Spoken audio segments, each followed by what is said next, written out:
Lord. Oh, here we go. All right, here we go. All right, we're fired up here in the Lazio household today because it's not an anniversary, it's a birthday. So on 3, 2, 1, happy birthday to you. Happy birthday to you. Happy birthday to the Dream Stream and DK Sim fam. DraftKings Sim.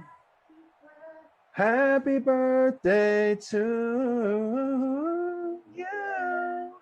Oh, we made it. Wow. Amazing. I'm sorry. I'm just really emotional this morning. Okay, so I'm very excited to kick off this incredible celebration of life and love and video games with Geoff Ulrich here, Moose, Emerson Lazia, producer Drew, Andrew on the ones and twos, Jim from the ops team, a full 6-game slate on the 1-year anniversary of all of us being born together and being made a family and coming together and being inside each other in our hearts and our souls. And the big one, big contest tonight, the late slate, Ulrich, 30K, right. 30K, dude. But right now we're gonna start off simple and slow, and we're going to rise up as one. What did you do with your lineup today, my friend? They have all locked. I mean, look, simple and slow is like, it's pretty much what my teachers called me when I was growing up. So I went with Joe Burrow in the captain spot. I went with John Ross and Tyler Boyd to stack them, and I just went even. I decided to roster Julio. I faded Todd Gurley. I don't know, man. Todd Gurley is a stud running back. I just can't click it. So I went with Jones. I went with Double H, Hayden Hurst, and my boy, Younghoe Koo. Ooh, love it. Well, since everyone's asking, I went ahead and captained Joe Mixon. I went with Mr. Burrow. I went with Matt Ryan, AJ Green, Calvin Ridley, and Russell in Gage. All right. Yeah, I know, dude. Tell me about it. Pretty tricky with Mixon in the captain spot, I'm not going to lie. Yeah, I agree. If it works, it's tricky. It's just tricky is what it is. It's tricky. Oh, Jeff. Oh, wow. We got a lot going on behind the green monster here. Dude, she's hardly had any caffeine today. So I've never seen her like this. Fantastic. We need more Meg in the streams, if anything. This is great. Careful what you wish for, man. Former Division I cheerleader back there. She has a deep archive of cheers. So, yeah, dude. I'm on my 3rd sim in a row here. So, I mean, like, the fact you guys are bringing the energy, the Lazio household, this is picking me up. So. Oh, well, damn, that's right. You were with Big Saxy last night. Yeah, no, we had a great time. It was great. We closed out season 1. Matt's obviously terrific. Had a nice little couple sims with him. But, they weren't, like, terrifically impressive sims, just from the computer standpoint. So maybe we'll get a little more action this morning. Kick season 2 off with a bang. Okay. I love that, man. Speaking of kicking things off with a bang, Julio Jones from Matt Ryan. So 18 yards on that one, everybody. 6 sims on the slate. Pretty cool of you to close out season 1 and then start celebrating year 2 of all of us here in the Dream Stream. Guys, this Dream Stream is not going anywhere. We have major plans for this over the next year. It is going to grow. We are going to be pumping out more content for all of you. I am absolutely thrilled for what's to come and what we will be offering you guys and all of you guys and gals being there with us along the way, as you have been for an entire year. Reed T and I, last year, launching this thing, had no idea what the hell we were doing. And we kind of still don't, but we're all living and learning together on this roller coaster that we call life. Absolutely. And yeah, look, I mean, people were going to be back in studio with stuff like Emerson said. So It'll be, things will get normalized. I mean, I'll just still be in my same place, but everyone else will be in different spots, bringing you more terrific stuff. So dude, sky's the limit. It really is, man. That glass ceiling, that simulated glass ceiling, we're gonna punch through it. The ceiling is the roof, dude. The ceiling is the roof. Matt Ryan, the highest owned in the showdown, 65%. Really? Gurley, who you faded, 64. And then Julio, 63. Ridley, 45. Joe Burrow rounding at the top 5 at 44. Why did you say really? Why were you so curious and shocked? You were flabbergasted. Don't see like non-rushing QBs get that highly owned. And look, we have Gurley is a pretty dominant running back, so I just figured, he would have got up to like 80% owned. But I don't know. Maybe people were just taking like the Julio Jones, Matt Ryan approach. Seems weird. Weird to me. I'm not gonna lie. Matt Ryan is pretty good in these sims, though, like from a point per production standpoint. So, all right, let's check out the chat. All right, yeah, let's poke over. Let's poke over because we would not be here without them. Oh man, I love you guys. Subscribe at postroute at substack.com. Little love there for our boy, Sister Christian, Midwest Heather. So is today like a happy anniversary or a birthday? I kind of feel like it's both. I mean, with the sim being born a year ago, the stream being born a year ago, I'm really leaning towards birthday. It's just one whole trip around the sun for everyone here. Could be anniversary too. I think they're both the same. Both deserve all of the celebration in the world. But Bonzo's here. Ali Smith says, been here since day one. Can't believe it's been a year. I know. I am so with you on that. It is pretty crazy that this started a year ago. I know when we started these, I was like, oh yeah, kind of cool. We'll see where they go, but they expanded them quickly. There's Russell Gage, I believe. I think that was Gage. Yeah, man. 83, Russell Gage, second catch. Celebrate him. He's in my lineup, dude. Celebrate good time. Come on. Oh, Dean Murray, I like this one. Happy anniversary. Let's go, dude. Let's go. Todd Gurley on the carry. Nowhere to go. Second and goal coming up from the 8. It's DOS Bengals. It's DOS Falcons. Speaking of the Falcons, 28-3, so 3:28. Today is March 28th. Oh, yeah. Big day for them. Big day for them. Big day for Patriots fans here in New England. Great memories. And we're at 28 likes right now on the stream. Wow. Everything just flowing here early. Yeah. What's your favorite memory of the early Sims, Emerson? Of like the first month or so? Honestly, come on. My memory. I don't remember like a whole lot. I don't either. That's why I asked you. I hate you so much. You putting me on the spot like this. So one of my favorite parts that had to do with the Sim fam. What happened there? Oh my God! Did he catch that off the deflection? He did. That is freaking ridiculous. Oh no, that's stupid Gurley who I faded. Great. Dude, it was like hot potato and then Todd. He did, it was a deflection though. That was a weird play. Dude, I got to watch this again. Hold on. Yeah. Up, and tries to one-arm it. Did he? Wait a second. Yeah. Okay. No, that was not drawn up. That was not drawn up. Yes, it was. He faked it in the air and tossed it to Gurley. No. He did. This might go down as like the play of the century here.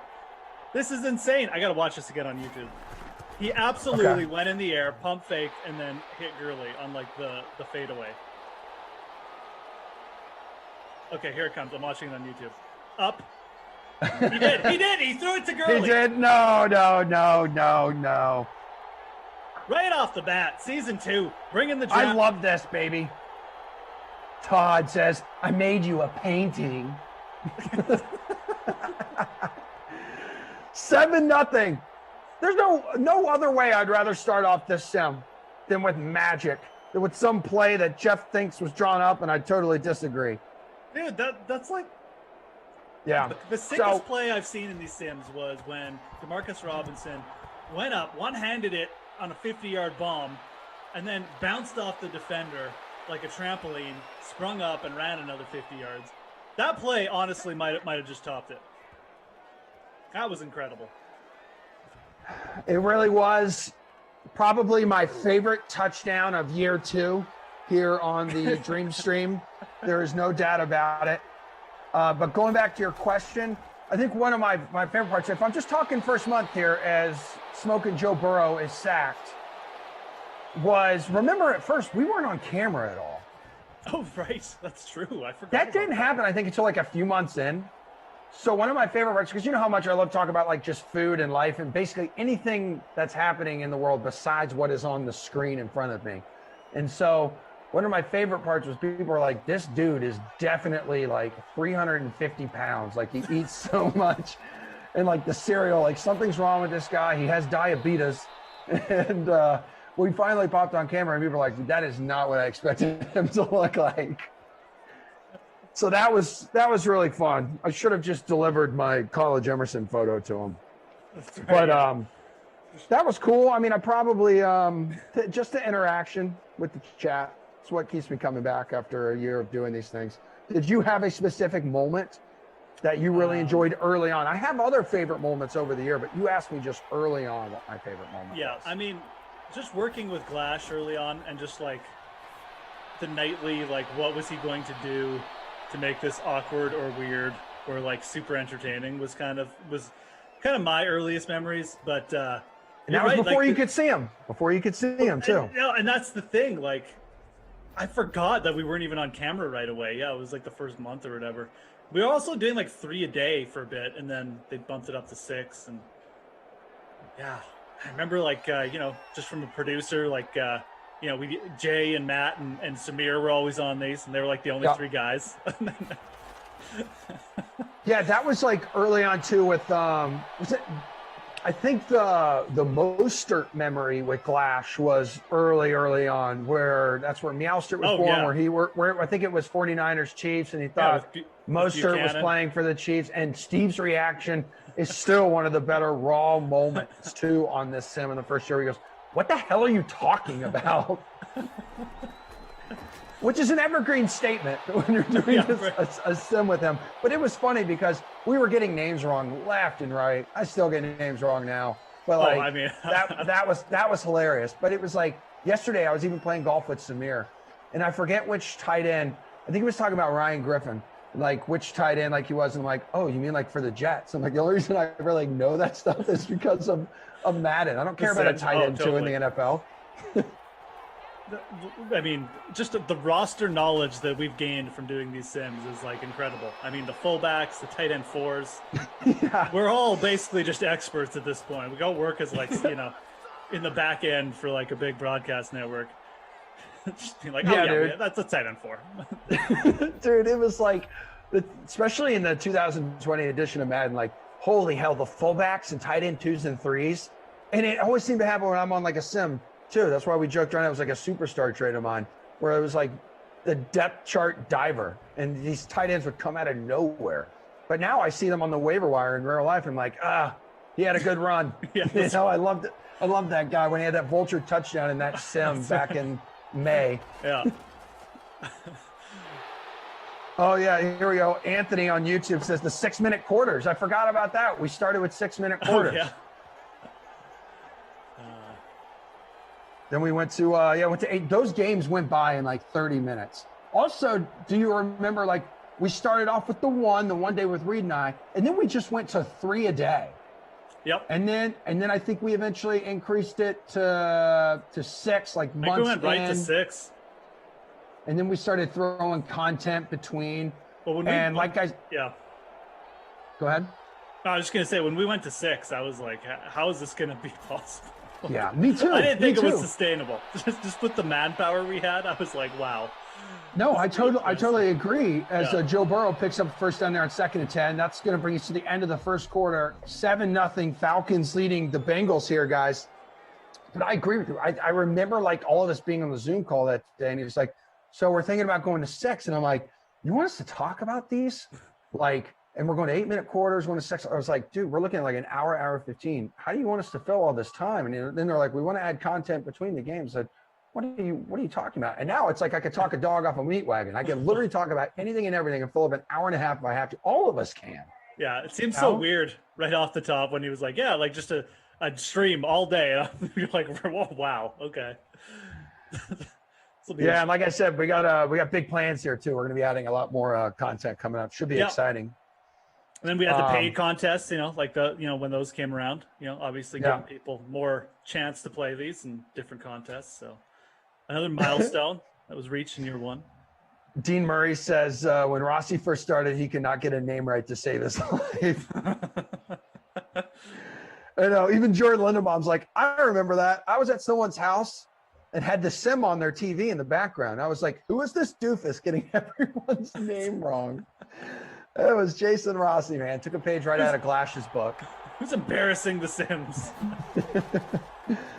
I see a Team T there. Are you ever going to do MLB Sims? I don't really know what the long-term plan is. I think it'd be cool to eventually do it. But right now, I think we'll just hone in on a little bit of Madden.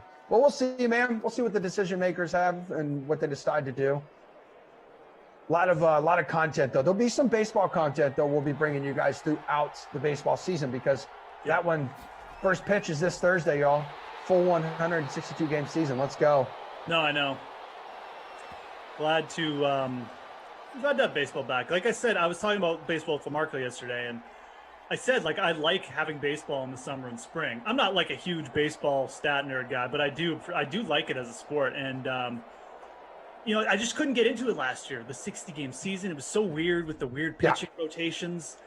It's like, what are teams doing? They're starting relievers. The guys are pitching 3 innings. I just could not get into it. So I'm very glad that they're full season. Let's go. Feels like a good milestone here. Yeah. Also, I don't know if and Andrew on the 1s and 2s made a good point. I don't know if anyone wants to sit here through a 4-hour sim of baseball. I'd have to, how we make these 8-minute quarters. I'd have to make those 2-inning games. Yeah, 100%. I'm a big believer, and they should just cut innings down to 7 anyway in real life. But whatever. That's a conversation for a whole nother day. And then eventually, too, we went to another platform. We always had it on YouTube. We had it in the Game Center, and then we brought in Twitch. And now the Twitch fam is a whole nother arm of this Dream Stream family, the DK Sim fam. And Retease, did you know? You're right. Emerson's favorite memory is Saxy Christmas. 2 off the top of my head, Saxy Christmas, and just the first time Lamarca joined us and played the saxophone, which now his saxophone's dead. He sold it because he's addicted to Top Shot.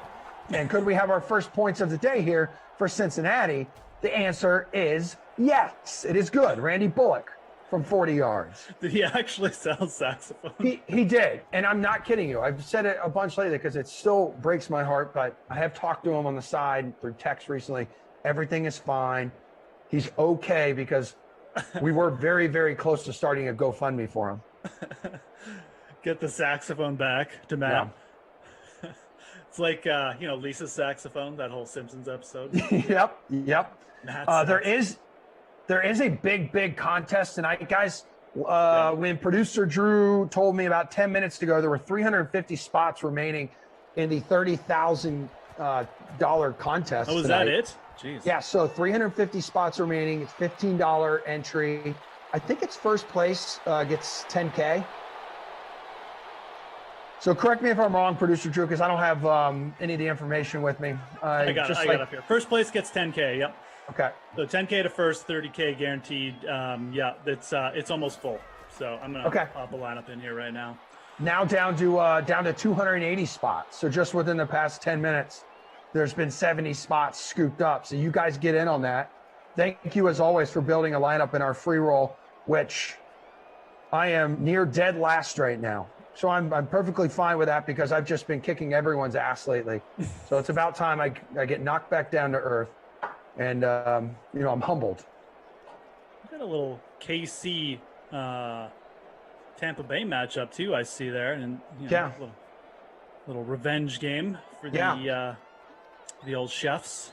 So you and Clash are going to be crushing it here at 2:00. Lions at the Ravens. Glash, Rossi, and Billy together. 3-man booth right. at 4 o'clock. Vikings at the Jets. Let's see. 49ers at the Patriots at 6 to kick off the late slate, big money slate. Rossi and Lamarca.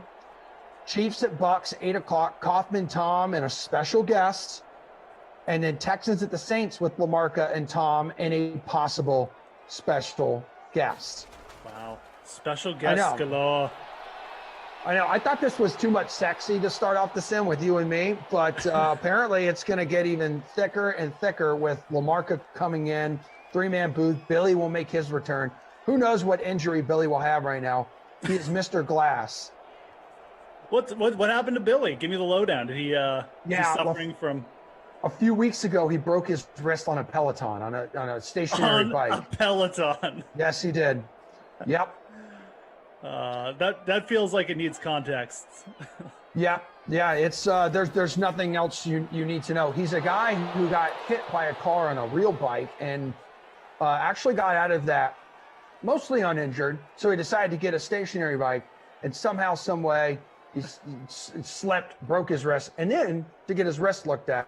This is one of my favorite recent moments. He went to a chiropractor. So it makes a whole lot of sense. Buzz Killington, going back to the day Lamarca played the sax, and said, I had to arrange my weekend plans around Lamarca playing the sax that day. That's how epic it was. And on 3rd and 1, Matt Ryan is sacked by the Cincinnati defense.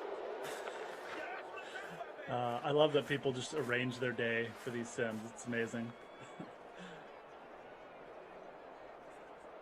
Man, all right. I'm trying to pick some players here for this big. Making lineups is tough. This is a tough decisions. Got to cut some people here for this classic lineup. I'm not gonna lie. Okay. 10 o'clock. I can tell you the special guest is going to be Bry Guy, who's on the 1s and 2s a lot here. Right. Yeah, we got special guests galore to kick off season 2. Yeah. Man. I mean, it's legit. So, all right. Well, that lineup's going to be terrible. So there's my donation for today, folks. Okay. And then, there is a special guest confirmed for 8 o'clock, but I'm told Coffin's being super weird about it and doesn't want to tell anyone. So you guys will have to tune in. Oh, what a shock. Yeah, right? No surprise whatsoever. Super shocked Kaufman's being weird about it. But yeah, that's awesome. Billy is back on the sim. I did not know about his wrist. We'll have to get him a bubble wrap or something. Get that guy, all good to go. Yeah, bubble wrap. It's like the kid in Little Giants when they just wrapped him up in like that styrofoam wrapping.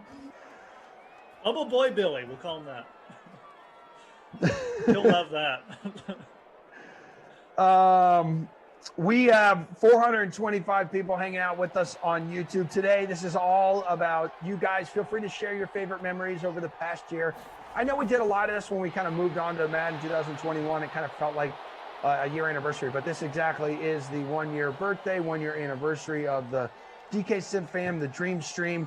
It's been an absolute pleasure riding along and riding shotgun with all of you over the past 365 days. It's been super, super weird, but who knew it would turn into what it is now?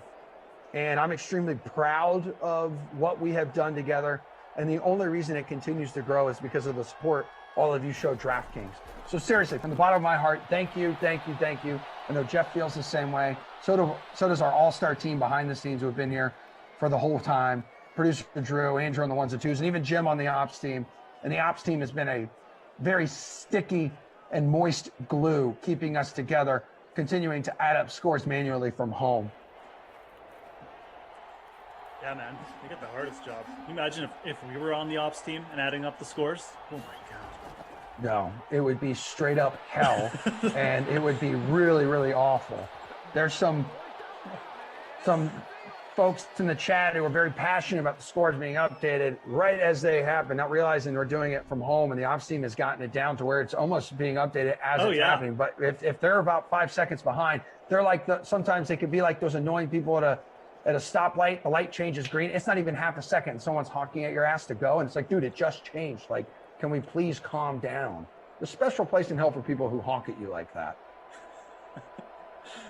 And I'm very, very friendly back to him. I'm sure you can imagine. Oh, absolutely, man. Hi. How was your day? Let me just wave with one of the digits on my hand.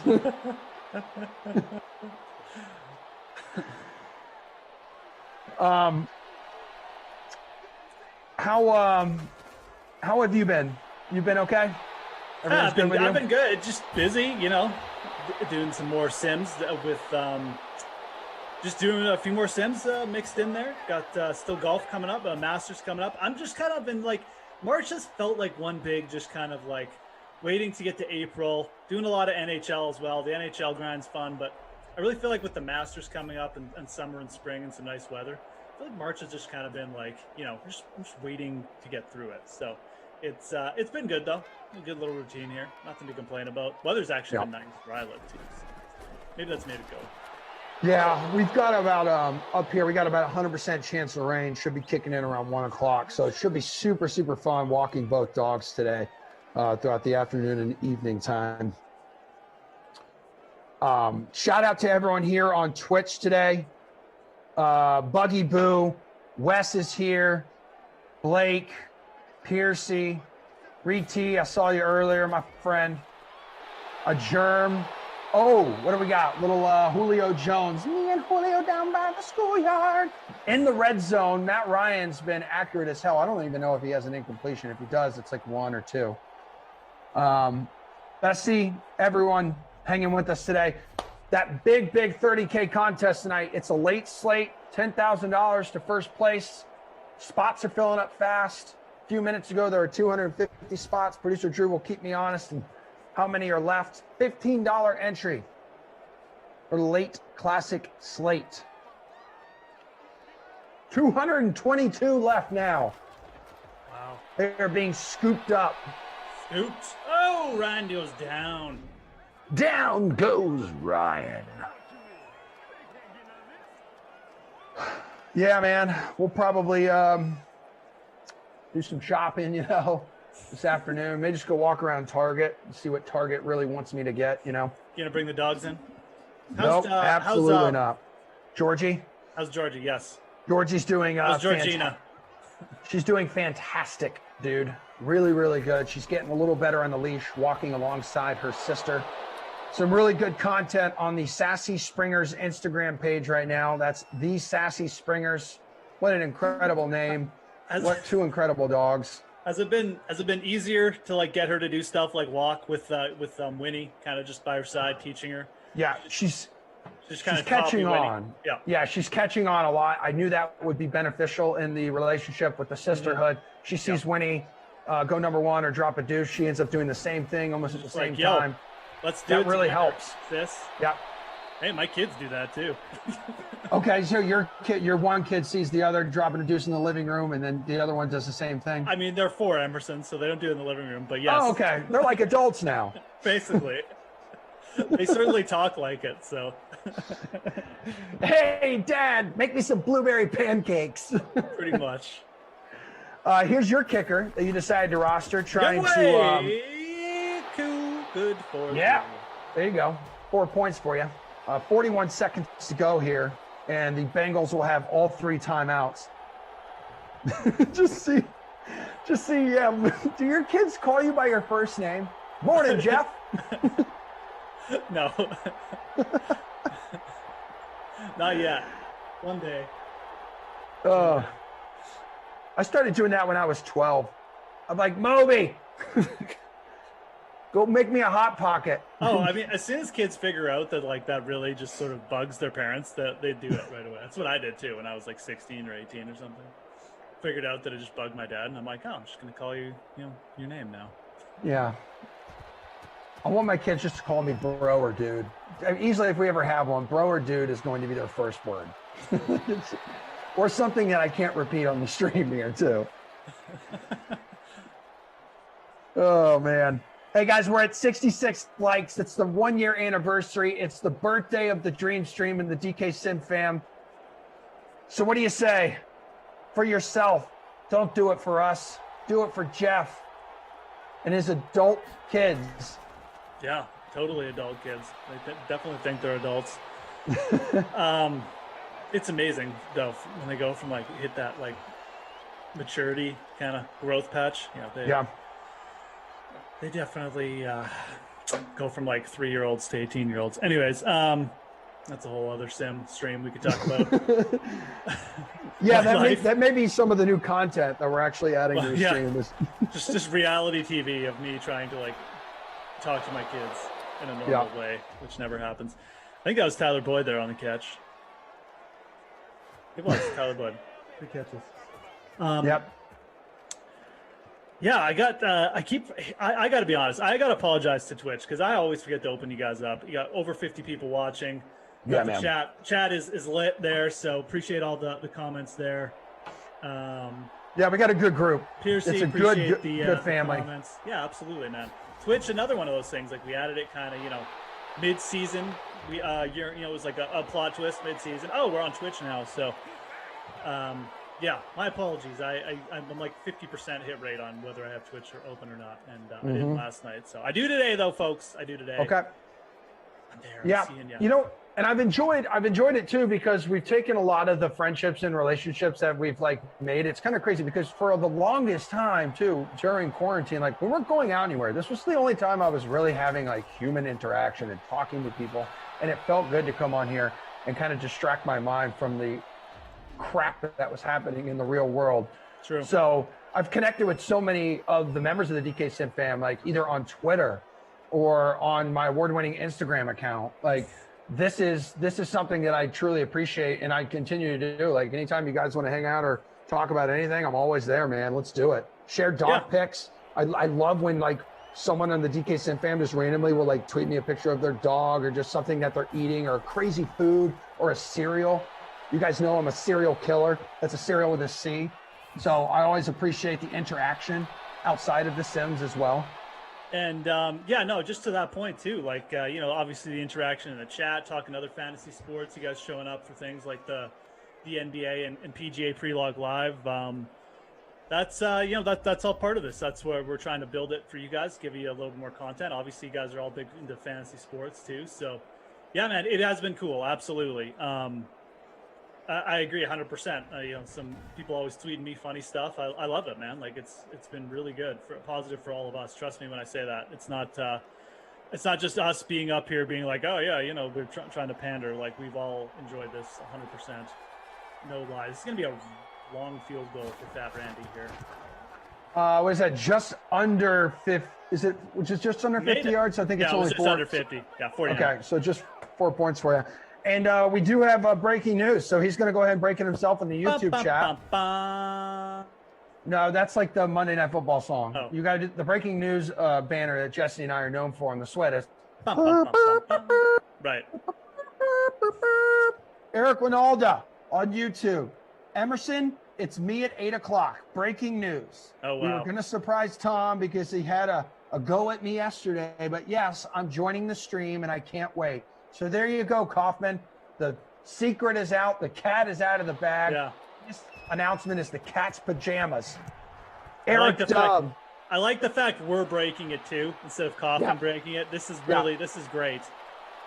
Honestly, like I'm not big on teasing the DK Sim fam. The DK Sim fam deserves information right when it's available. I'm not gonna say, hey, I got a surprise for you. You got to wait 8 hours for it. No, my dude Eric chiming in saying, I'm just going to break the news myself. It's me. So that's going to be sick. That's going to be epic tonight. Unless it's an announcement about an announcement. That's true. Producer Drew. But, rest in peace, Sim Patrick. He was part of the Sim here for the past year for a little bit. And then he had a moment and boom, he's gone. But we'll never forget him. And positive vibes to Sim Patrick and his family. We're 17 likes away from 100 in the Century Club. An exciting day ahead. You're going to be joined by Glash coming up at 2. Eric Winola is going to be here, baby, at 8 o'clock tonight. That is going to be sick. Jimmy B, what's up, dude? Hashtag Milkmania. One of these days, we will fill a pool with milk. We will all bring our cereal. And we will all feast and eat together. Only one touchdown in this game so far. Been kind of a dud, which is why we're just reminiscing on the good times. Sean asking me about QB in the late slate. Yeah, it's an interesting slate, man. You got some high producers like Mahomes, but you can really save a lot of cash looking at that late classic contest by paying down to Drew Brees. I kind of like Drew Brees there. If you're not going to like pay up, I think if you're going to pay up, I might just go with Deshaun Watson because he's got that rushing upside, but he does have a tough matchup against the Saints. So interesting late classic slate. Again, we got bigger contests up for the anniversary and stuff, so check those out. But QB definitely going to be an interesting position.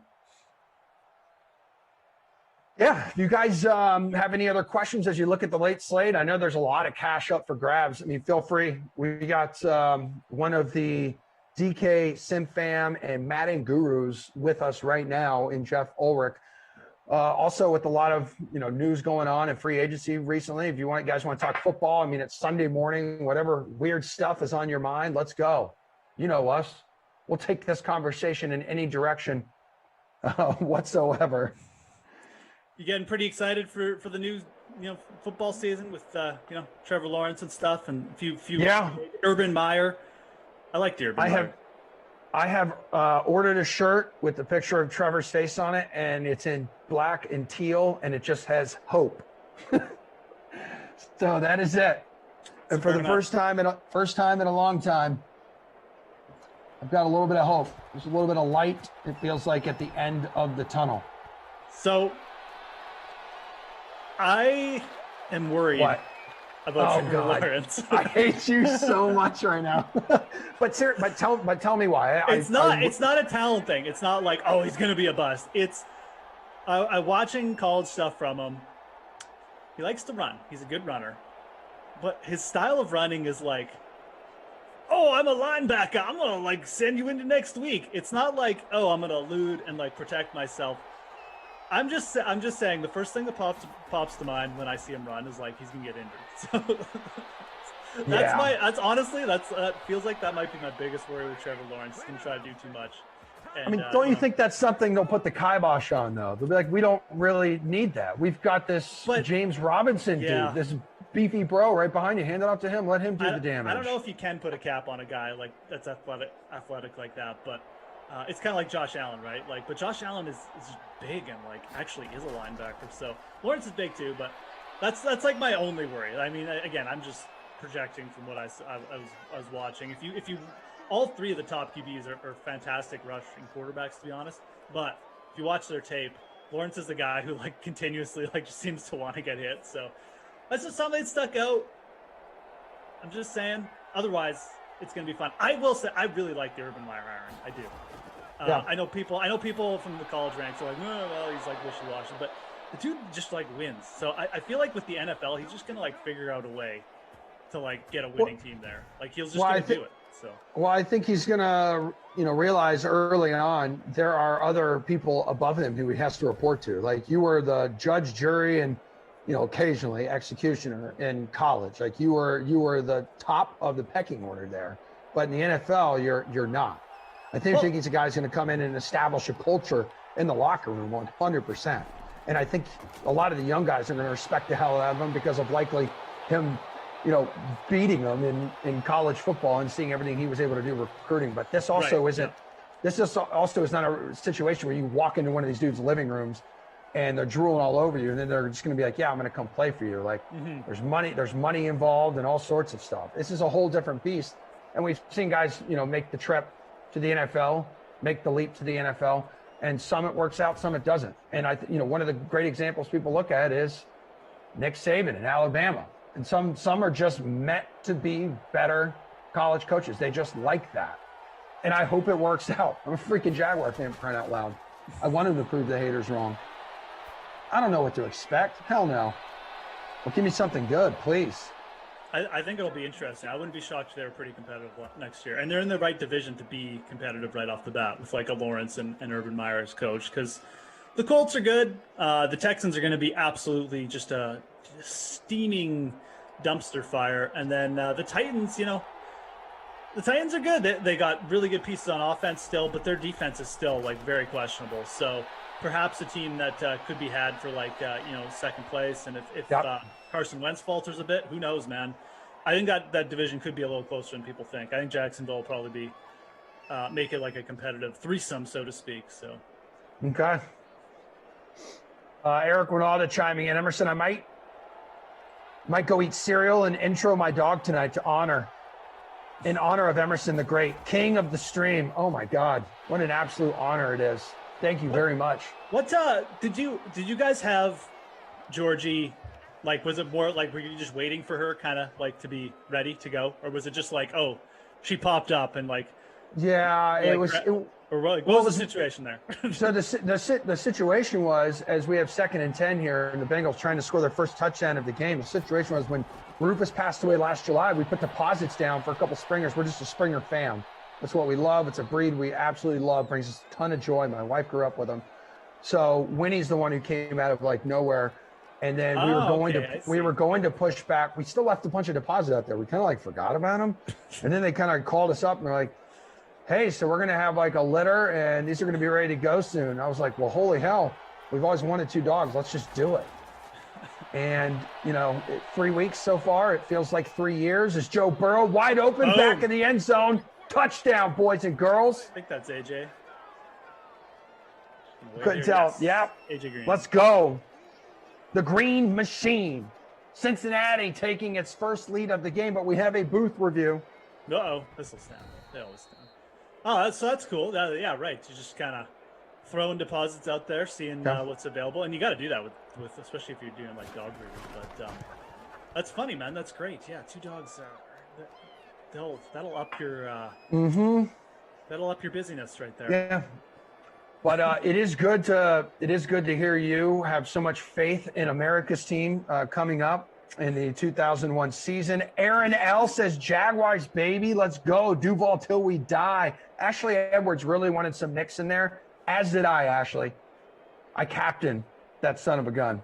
Yeah, I would have liked Boyd or Ross. So AJ Green helping no one on this of the broadcast booth, but that's okay. He's a man of the people. I'm sure lots of people did roster AJ Green. Yep. You can even check for you here. Again, guys, 1 year birthday. Happy birthday to everyone. Happy anniversary. Producer Drew reminding us, too, if you have any questions about tonight's $30,000 late slate, $10,000 to first place. That contest is filling up. It's $15 for entry. And Zach, who has been so clutch for us behind the scenes, as Matt Ryan hangs onto the football for 3 years, and 3 dudes end up taking him down under 4 minutes to play. Zach. It's brutal. 2nd and 23 coming up. But Zach has an article on the DK playbook now for tonight's big contest. So maybe some potential plays to target. But also, if you want some live analysis, some live advice, Geoff Ulrich is here. Ask away. It's true. I'm watching the chat. Spencer asks, Emerson, how is Jeff's pet moose in his swimming pool? Yeah, how is your pet moose, by the way? Did you see the actual moose that I posted on my fleet?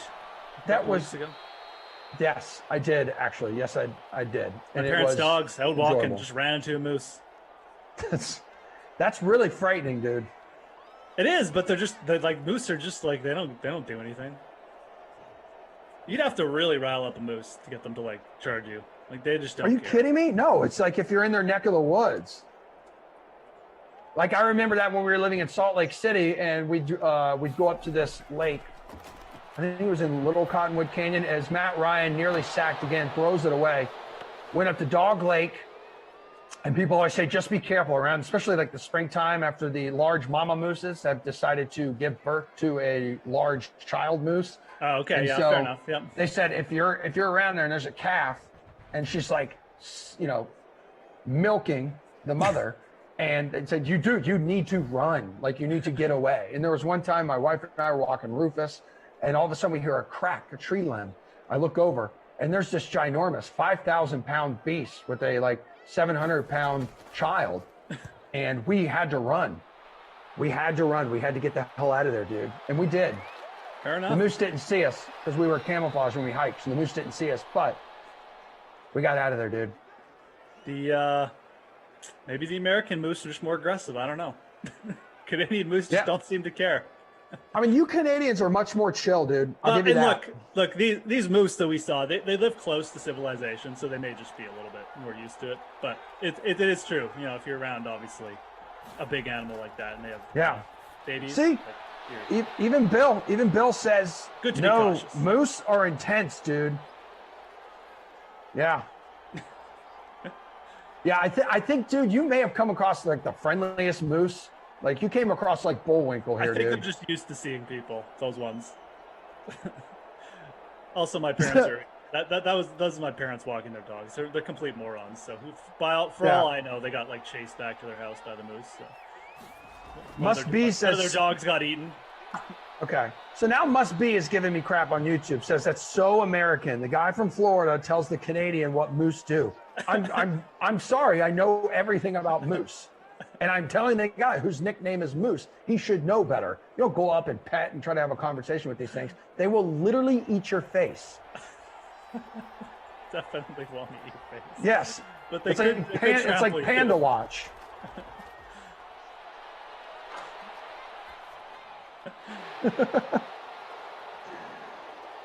Yeah, so just with the anti-moose takes, I was not expecting this, to be like, attacked here on Sunday morning. But, okay. Oh, well, it's the afternoon here, so I've already turned the page. I'm way past morning mode, buddy. My nice little morning mode, all right? We have 4th and 5. They're going to punt away the football here. Just a wonderful sim with 2 minutes to play. A wonderfully wonderful sim. 2 minutes to play in the third quarter. Schedule the rest of the day. Again, Jeff's going to hang out. We're going to have Glash Daddy slide in. So that's going to be Lions at the Ravens. 4 o'clock, Glash, Rossi, and Billy. Then the late slate, kicking off the $30,000 late slate contest. Still a bunch of the free rolls, still the individual showdowns. If you guys still want to get in just some of the smaller paid contests, have at it. 49ers at the Patriots, Rossi and Lamarca. Would be great on the, first birthday and first anniversary of this if Matt Lamarca could play us a song on the saxophone, but poor guy's in a rough spot right now. Chiefs at the Bucks at 8 o'clock, Kaufman, Tom, and that special guest, Eric Dubb. We all know who it is because Eric spilled the beans on YouTube. Eric Winalda, America's forward, baby. America's striker. Texans at the Saints, Lamarca, Tom, and Bry Guy, 10 o'clock. Nathan says the craziest people come from the Bronx and just all of Florida. Yeah, man.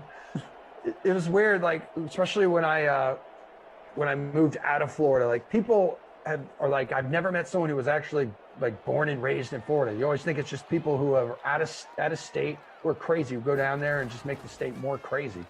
They're like, it's so weird to know someone who was actually from there. I said, dude, I'm even weirder, man.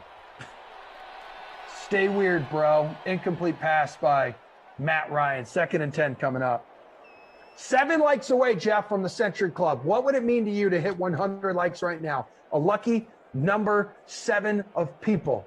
You know what would be cool? Button. We could hit like 500 likes today. For kicking off season 2. Again, we got all the special guests on.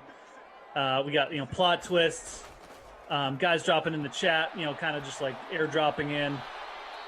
We got the big contest. Hit that like if you could. Get us over 100 to start off with. Let's try and do 100 per sim today. That'd be awesome. Get this puppy back up. And hey, if you haven't subscribed, like Emerson said, we got things coming up, more live content. The sweat is making its return in April, so that'll be a big to-do. I enjoy the sweat very much. Yeah, man, we'll be bringing back a lot of content here. Yeah, Sweat should be returning eventually. Be coming back. Unless you have an exact date. I thought it was April 1st, but I don't know. pretty sure it is. Maybe I'm not supposed to announce it. I don't know. It's sometime soon. Let's just leave it at that. Yeah. Yeah, man. We'll figure it out. Are we doing it in the morning again? I think so. I think it's back to morning for me. It's more like late morning for you guys, I think. Okay. Like 11 Eastern. Yeah. Okay. Hopefully we're back in studio for that, or we'll be doing it. I think we're going to be doing still remotely a lot from the beginning, right? That part I do not know because I'm always remote, so it just doesn't even matter to me. They just beam me in. Okay, remote. All right, sounds good. Well, there you go. That's a cool little announcement. And if it's not true, April Fools, you know, we'll just write it out. I'm pretty sure it's true, but anyways, we'll all find out together. So just tune into the dream stream. It doesn't matter, you know. There'll be It's true, man. stuff going on here. I'm ready for it. I'm ready for maybe some more points in this one too. Yeah, some points would be good. Just one touchdown right now per team. 13-10, Bengals leading the Falcons. 8 minutes to go in the fourth quarter. So one more quarter to play. What's going on here, man? Glash was blowing up my Twitter chat this morning. Really? He was giving me a lot because he and Billy giving me a lot of crap yesterday because I go out. Samir was like, hey, I'd really like you to play golf with me this weekend, our first round of the season together. He's like, I just really want to be able to talk to someone. I said, okay, I'll come. So we played like a 4 or 5 hour round. We walked the whole time. I'm hitting straight 315-yard piss missiles. That's a bad drive right down the pipe. And Glash and Billy were upset they didn't get an invite. And I said, you got to talk to Samir, dude. Samir's the organizer. The organizer sends the invites out. Someone invites you. I don't say, let me invite someone else to come with us. Right. You know? Yeah, that's true. Yeah, you know what I mean? I agree. I'll leave it up to Samir. Yeah. You guys are crushing the message. So what do you think Samir's angle was then? Did he just want to get like a competitive round in before he started inviting Flash and just like get Billy and just get like a one up on them? That sounds like it might be. He wanted some one-on-one time. He knows that I don't just lesson from the lots. I don't just give 5 hours of my time to anybody. So I said to Samir, I will. A little private lesson. And it was tough for him. He had a really tough day off the tee and really in the fairway and on the greens as well. But he had a good time. We had a great time, and it was good to get out there. Got a little tough love teaching. Yeah. Have you gotten out there yet this season? No, dude. There's still like it's just like it's warm here, but it snows like every fifth day still, and it's like weird weather. So I won't get out till April here, unfortunately. What I need to do is get a net and stick in my garage, and I can just hit balls year round. I'm going to do that this year. It's been something I've been needing to do for a while, but I'm actually going to do it this year. So I need to get my game back in shape where it's like, you know, I don't just go out and like piss around and hit like a few good holes. I got to get back, you know, I got to bring it back, you know, bring the talent back and just really step on my game. I would love to see that, man. Okay. I would love to see you back out there. I know that's where you are at one of your happiest points. And that's all I care about. Dom says, when are you going one-on-one against Glash in basketball? Yeah, that popped up the other day. Glash is upset that like we're playing sports all the time with Adam and having fun with Adam. And so I said, let's go. Let's do basketball. Let's do basketball one-on-one. And he's down. So we're going to have to get it going here in the next couple of weekends. As Matt Ryan, open end zone. Is that Gurley second? Damn it. I want to just caught on his own. No Julio assist there. He should have given like a half a touchdown to Julio on that first one. But anyways, that one was all Gurley from the slot. Having a big day here. Definitely you needed to have Todd Gurley. Probably in your captain at this point. I closed my contest. Dummy, Jeff. But the leader most likely has him. Yeah, I can go to our 1 year, babes. We made it. I love y'all so much. Contest, a little free roll here. And right now I'm looking at first place teams. Actually, Hayden Hurst. Hayden Hurst in the captain spot. I guess 6 catches, 59 yards. Gurley's only had 2 catches, but they've both been touchdowns. It's I thought he had a little bit more work than that, but really kind of just been a slow game for everyone on offense. Hayden Hurst, though, really nice value because he was only 9,300 in the captains.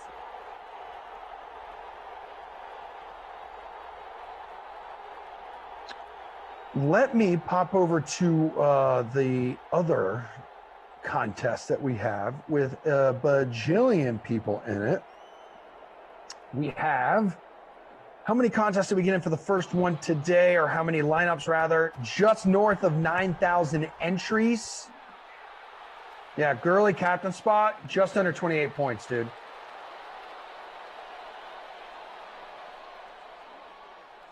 Matt Ryan's got 16 points up to this point. Julio, 13. TJ Uzuma, under 7. Hayden Hurst, 12 in the flex. Okay, not bad. Thanks again to Jim on the ops team, too, for helping us out. Jim. Oh, yeah. Yeah. His Tony Romo impression. I knew exactly what you were doing there. Oh, Let's go, AJ Green climbing the ladder. Go. Let's bring it back. I need Joe Burrow. Should we be? Me too, dude. I'm sitting 100. This is the worst lineup I've made in 1 year. So it actually is. It's fitting that I start year 2 off with the worst lineup. 129 out of a $138. Just a wet fart of a performance by so many people. Great analogy there, as usual. Thank you very much. Very creative. The creative juices are flowing on a Sunday fun day. 500 people watching on YouTube. Thanks to everyone getting us north of 100 likes. If you still got a few more to give, save them. Save them for the next stream. Glash will join Jeff. These two will have some fun together. We sure as heck will. Producer Drew, where are we at in terms of remaining spots in our big $30,000 late slate? The people need to know. Close. It's got to be getting close, right? to Phil. It's a $15 entry, folks, but you're also going to be fighting for that $10,000 first place prize. 75 entries left. This is remarkable. We started this first sim of the day with 350 spots open. We're down to 75 entries left. I love that about you guys and gals. Let's go.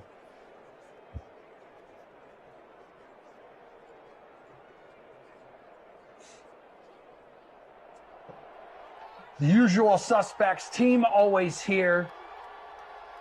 Team always here from the get-go. On March 28th, a Saturday night last year with Reed T. Fowler and yours truly. It's a Saturday, eh? Remember that? Interesting. Very interesting. I wish Juicy was here today to be part of this, but we have a lot of people sitting in our seats from the get-go. Gary and Thorne used to call a lot of these. Julian Edlow. I remember people listening to Julian and people being like, this dude is so miserable. It's just because of his tone, you know? And he's like that in person too. Like he just has this like resting bitch face kind of. And you're like, hey, are you okay? He's like, I'm in the best mood of my life. Yeah. I'm fine. Are you okay? That's like his big comeback. I'm doing great. Are you okay? Wow. Right down the seam. Oh, look who it is. Who is that? Is that? Oh, it's Gio, isn't it? Yes, it is. Mr. Gio Bernard, running back 2. Really, really happy he decided to not go to Joe Mixon, my captain. Yeah. Good stuff, Mr. Burrow. Really helping us out. But nice play either way. Cincinnati getting a few points on the board. Yeah. So it's picking up a little bit here in the last quarter. You love to see it. So you got Joe Burrow, definitely a big play. If you rostered him with Gio as the receiving back, that's great. Thanks for hitting the like, guys. Up to 136 now. Maybe we could even sneak it up to 200. Be awesome if you just kept hitting the like. Now I got Samir texting me, dude. There's a Frank Pepe's in the Arsenal Mall. Have you had it? Yeah, it's a pizza joint, and yes, I have had it, and it's ridiculously delicious. Yeah, imagine asking Emerson if he's tried a food place. I know, right? It's like, yes, you idiot. I would have just been like asking you for a review. I would have just been like, what, is this a 4 or 5 stars? What is it? Just give me a lowdown, bro. I mean. Good friendly reminder that Kaufman does not like pizza. Kind of wild, kind of crazy, but hey, to each their own, man. We love them.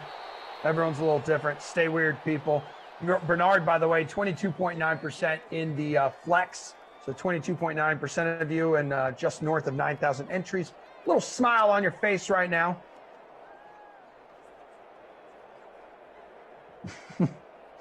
Big fact there, producer Drew.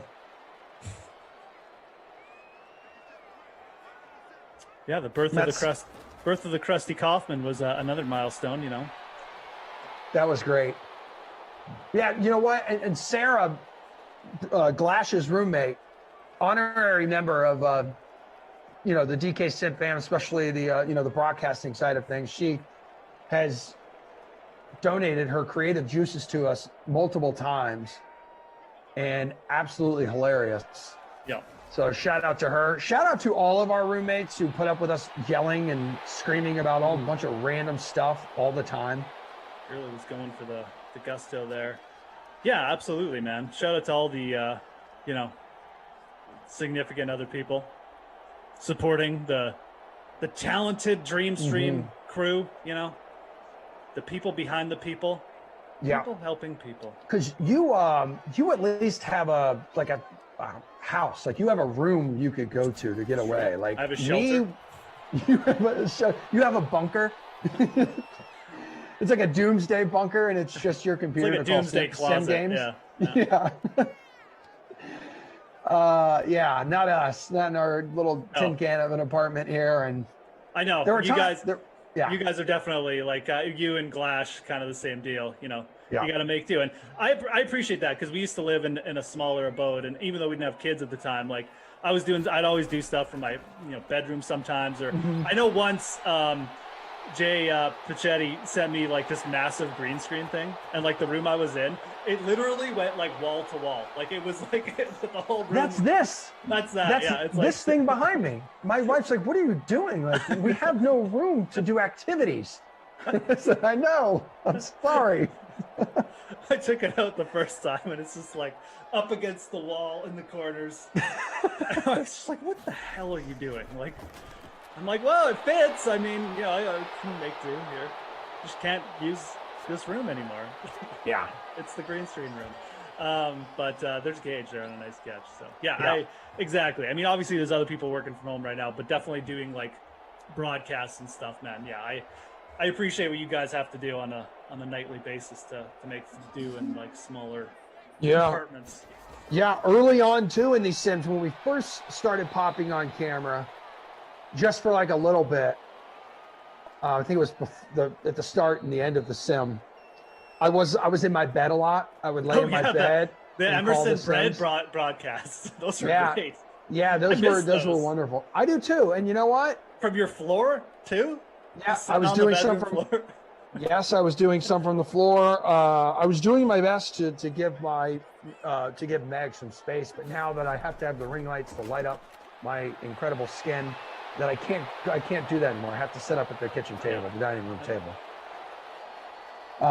Maybe, you know what? This week, I promise you right now, DK Sim fam, I'm bringing the bed broadcast back. Let's do an Emerson bed broadcast. That's, I don't have the schedule in front of me. I think the next one I'm on is Tuesday at noon. Bed broadcast coming up Tuesday at noon. Tell your neighbors.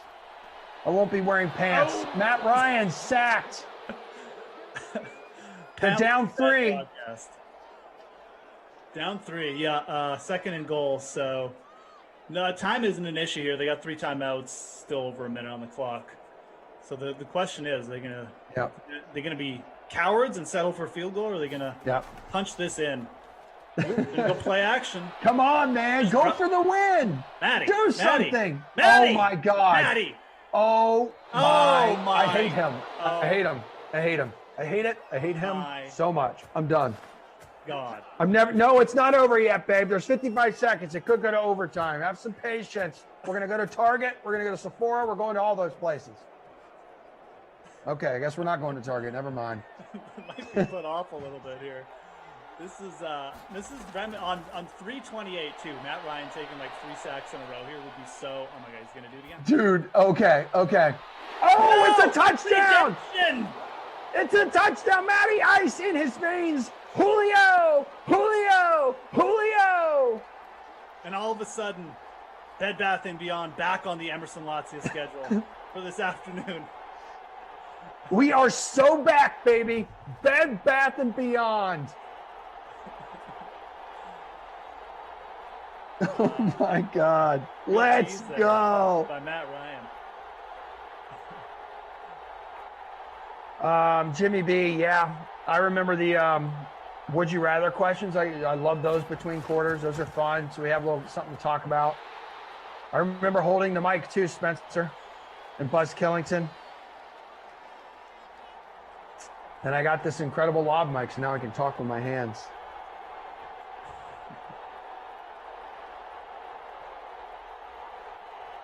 Six Sims on the slate today. You're just tuning in, and I know we've got a larger audience than we did before. If you've got $15 chilling there in your DK account, I highly suggest you use some by building a lineup in our one-year anniversary contest, $30,000 late slate, $10,000 to first place, 6 o'clock, 8 o'clock, and 10 o'clock games.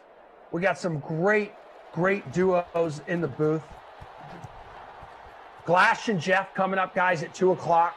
Glash, Rossi, and Billy at 4 o'clock. So Billy makes his return. He'll probably be in a full body cast. Rossi and Lamarca kicking off the late slate at 6. Kaufman, Tom, and Eric at 8. Texans at the Saints, Lamarca, Tom, and Bry Guy. What a freaking day. This is a Sunday, and I love it. 3 timeouts to go. They need a touchdown to win this thing, so my X Factor is cooled off, and Smoking Joe taking a smoking sack. Mm-hmm. This one's looking close to over, so we'll see what old Joey B can do, though. Try and make this one a little entertaining. Broby, I would love for us to crack that 1K viewership today. Ooh, and Must Be says, so we're at 150 likes, which is dope. That's great for the first game. But he says the reason we didn't hit 200 is because you refused to cut your soul patch and to shave your soul patch. Yeah, well, that's not happening. This isn't Glash. I don't shave things for likes, so sorry, folks. Good for you. Way to stand your ground. Yeah. What about your back? How hairy is your back? It's not very hairy, to be honest. Really? I've been blessed with a non-hairy back, even though I do have sacrificed some on the top of my head. Yeah, you do seem like a smooth individual. I'm fairly smooth. Yep. I like that about you, man. Third and 15. What do you? Oh my no. God, this is terrible. He's taking a beating. Poor Joe Burrow. I hope the Bengals draft a sim lineman in the sim draft.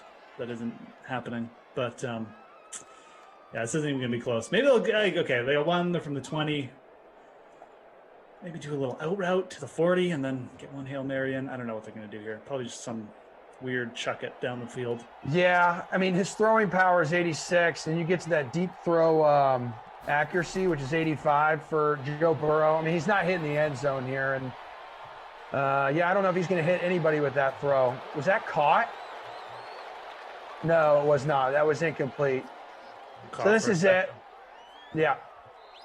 That's going to be the ball game, boys and girls. First one of the day on the 1-year anniversary of the Dream Stream of the DK Sim fam. 24-20. Wait, did they call it? What just happened there? There it is. 24-20. The Sim overtime thriller. No. I was kind of rooting for it. I said that wouldn't be too bad. You know, it's my X Factor. Let's go. I'm rooting for it. Give me a break. What do you mean? You don't know me. All right? Come at me, Burrow. Come at me. 25-30, Matt Ryan, 268 yards, 19-24, Joe Burrow. 3 touchdowns for Matt Ryan, 2 for Smoking Joe. And Matt Ryan paying off as the chalk. Yeah. It's almost like the DK Sim fam knows what the hell it's doing. Mm-hmm. It's very much like that. What do you got for Krusty Kaufman player of the game? Oh, yeah. I forgot. I'm the analyst here. I mean, I can make some stuff up. That's no problem. No, it's okay. I'm gonna give mine to Matt Ryan. Oh, well. You know what? No, I'm not. I'm going Julio. Okay. 7 catches, 110 yards, hit the bonus, has a touchdown. Wham, bam, thank you, ma'am. Done. Put it down, producer Drew. It's definitely Julio. Had a nice game there. Hit the bonus. Ryan had a decent game, but Julio really was the upside play. He's also in the captain spot in the winning lineup, so we got to give it to him. All right, hold on. Let me look and see who was terrible in this game for a good amount of cash. There's a few people we could nominate here. I'm not gonna lie. Yeah, I mean Mixon was a dud.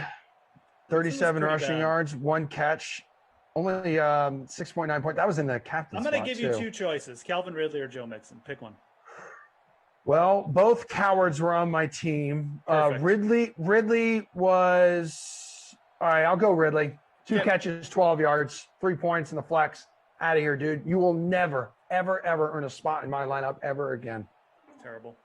But yeah, that's the Not My Kid Award. So okay, and then you know what? If we want to go a second one, what did John Ross end up with? Oh yeah, Do we know? Too. He ruined my lineup. He's my Calvin Ridley. He ended up with 3 catches. He ended up with a little bit more points than Ridley, but still doesn't matter. Doesn't matter, especially with Billy's return today and how Billy has posters of John Ross on his ceiling, which is really weird and creepy. Right. Like, I'm doing John Ross because he will never ever be in my lineup ever again. He wasn't today, and he never will earn a spot. He may never be on these Sims again in a couple months once we update the rosters. So we should eliminate him permanently from Madden. I am He's totally probably fine going with to that. get eliminated. So maybe yeah.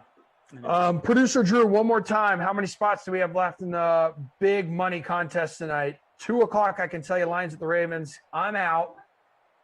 I'm going shopping because a wise man once said, "Babe, let's go shopping." Glash and you coming up at 2:00. Vikings at the Jets. Glash, Rossi, and Billy at 4:00. Yeah. 60 spots left. $15 entry, $30,000 late slate. It's our 1-year anniversary. This is for all of you, DK Sim fam. That's why we're going to have some fun tonight. A lot of special guests on the Sims today. I don't know. Maybe I'll pop back in. You know, to slow sim, you got to bring up the sexiness level. I will come back and save the day. Wow. Okay. I'm going to miss you. I do want to say one more time before I skedaddle. We are here because of you guys, DK Sim fam. We would not be where we are at right now if it wasn't for you. Thank you for continuing to come back to DraftKings, showing us some love. I absolutely love every single day spending time with you. You keep me sane for the most part. And the content galore on the Dream Stream has only blown up because of your loyalty. So thank you. I love you. Jeff, I love you as well. Great to see you, buddy. Great to kick off season 2 with you, Emerson Latzia, and DK Sim fam. Thanks for showing up again today. Thanks for showing up every day. Yeah.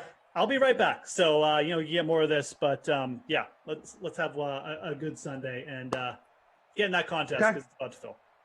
All right, babe. Producer Drew and Andrew on the 1s and 2s. I love you too as well. All right, so hang out 2:00. Jeff and Glass should be a good time, and I'll see everyone back here, I think, on Tuesday.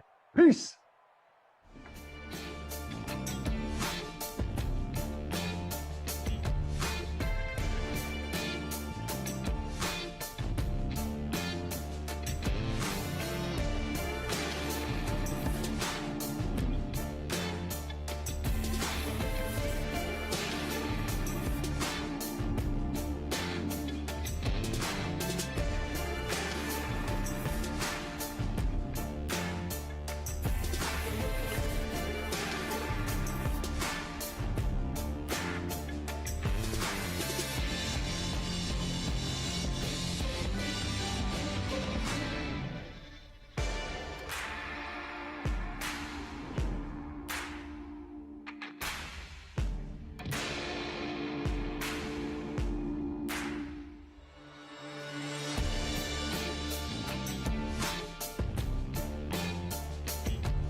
All right, kids. It's just me. It's a solo sim to begin with. Yes, we have an emergency in Simland, people. The fire department has been called to Brendan Glasheen's apartment.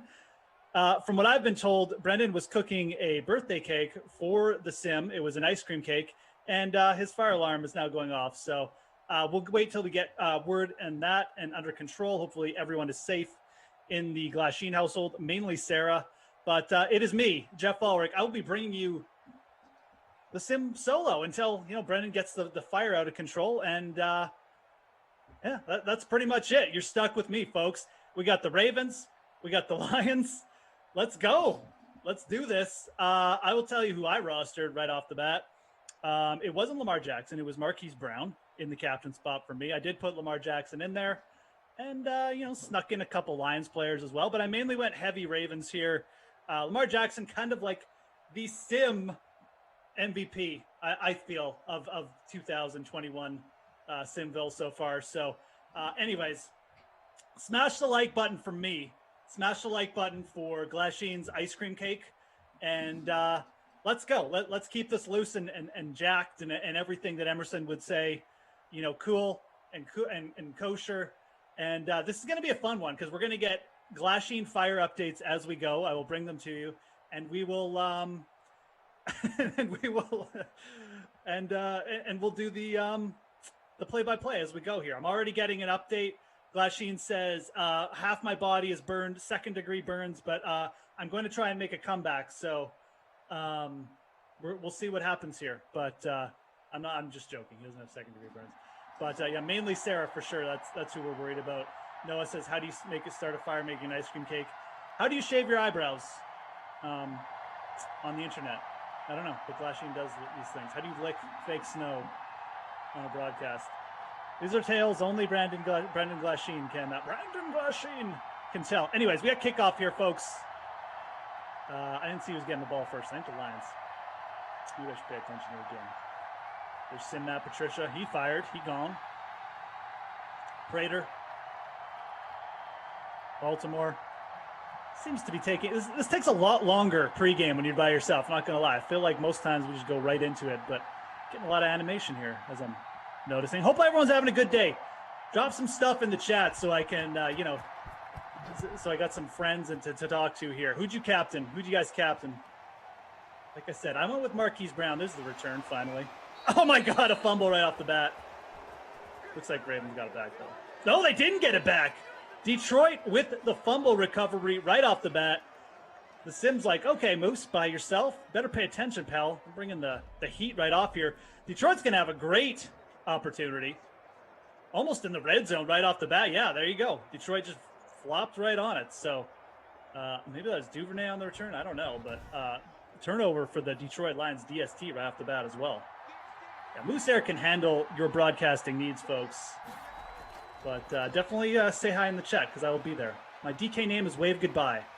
I did get in there. I did stick it in the old free roll there. So sorry about this. I really am. Oh my god. No, you can't do nice things on your birthday, I guess. Stand by. Wait. It's gone. Wow. Holy crap. What a start to a birthday. Hi, Jeff. Oh, he's back, folks. You already missed a big play. We already had a turnover on the kickoff return. Brandon. So, okay, I think before we even get into the game, let the people know, first of all, is Sarah okay? Sarah's not even here. Sarah's out at Target. That's good. That's all we needed to know. Yeah. As long as Sarah's okay, she's not in the house, everything's good. It doesn't shock me that this was happening without her supervision, so maybe we should get Kaufman over there to babysit or something. Oh, we almost got touched on there, Galladay. But tell us what happened. What happened? Just give us the lowdown. Nothing. I don't even know. So I live in an apartment complex, and the fire alarm goes off as I sign on to the computer. Wow. And I'm like, oh, not this again. So protocol is you gotta, you take the stairs and get out of the building, and then you wait. Fire department shows up, and there are people in the gym still working out when this was happening. I see 2 people on the elliptical. What are you doing? Get outside. Bro, we got to get their weights in, man. Don't you even lift? God. I mean, you got to get that last pump in before, the fire hits. So. Sorry, I'm a little flustered right now. You look great. You got a little turtleneck on. You just got all dressed up for this, and then beep, beep. Season 2 premiere, folks. I told you Season 2 was going to kick off with a bang. We had, Emerson's wife, Meg, with the happy birthday chant right off the bat. We got guest comment. We got, breaking news in terms of like guest appearances. Eric Ronaldo breaking his own appearance in the chat is going to make Kaufman cry because Kaufman totally wanted to break that down as like his guest appearance. So I love that. And then Glass Sheen in the fire department.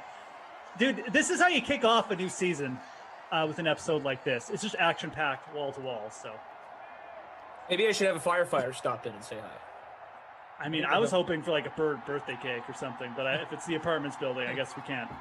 I guess it was somebody else. And you know what? They were on my floor. As I was walking down the hallway, there's Kenny Galladay for a touchdown. Galladay. So maybe someone else was baking a Sim birthday cake and was like going to bring it over, and they just completely, flown the coop here. Anyways, touchdown right off the bat. Wow. So, but not everyone can be on time to the birthday, right? Like you always get people that show up That's late. True. that is absolutely true. There's always got to be some suspense. Some guy who's making a big drama out of it. So today it was Glash. It's all right. Well, what I did do? I did prioritize on my walk down the stairs as I was rushing out the door. I did make a lineup, which I felt good about. I was like, oh, well, I got to get a lineup in. Hey, I did not play Kenny Galladay, so even if your apartment burns down, I mean, the lineup will still exist. So it's smart thinking. Ugh. Well, I know you worked the noon sim with Emerson, so I hope the day is off to a good start, better than mine, I hope. And thank you all for being with us for a year, 1 year, 1 full year, 365 with the Sim fam. Fantastic. It's pretty crazy for sure. It is fantastic. Yeah, obviously we've been reminiscing about some famous moments and stuff like that on the Sims, but share yours in the chat. Tell Glash what your favorite Glash moment was. I have so many favorite Glash moments. It's really hard for me to pare them down. It's tough. It's really tough. Anyways, this is good. This is like, again, starting the season, classic Glash moment. Freak of nature, no, the disco lights were not flashing on the fire truck. The disco lights caused the fire. Is Leafy okay? Leafy's fine. Okay. She is still shining brightly. It's true, Smalls. 1 year, it flew by. Time flies when you're having fun. That's for sure. I'm so rattled right now. Like I don't even know what I'm doing. I'm like, I hate when I'm late. I hate when this happens. I'm just like, oh yeah, there's a sim. Nobody cares, dude. Don't worry. It's okay. Yeah, I know nobody. Like you tell this to anyone else. There's Lamar Jackson, first down. You tell this to anybody else, like my buddy. Oh yeah. Like I'm not telling them my fire alarm went off. But when there's 300 people in a chat trying to watch a football sim, they're like, what the hell's going on? Like fill us in. What's happening? I'm sorry. Scotty Too Hottie, hashtag team usually here, hashtag from near the beginning. At least you're honest. We got the Twitch fam here with us. Fooligan, Wes, Yogi's dead, Heavy, 3Ts, did you know? You guys are great. Quarterback keeper. Oh, Lamar. I'll tell you one thing. One of the highlights of the season 1 for me was watching Lamar go for like almost 400 yards rushing in a game with Jason Rossi. That was absolutely insane. He just kept firing off like 30-yard runs. It was crazy the whole game. So that's kind of like as far as performance-wise, that was like probably a highlight for me. I'll never forget the weather. We did a rain sim in Madden 20. It was Rams Packers, and the final score was like 45. I remember that one. Yeah, it was crazy. One. And like all the points were scored in the fourth quarter. Yeah.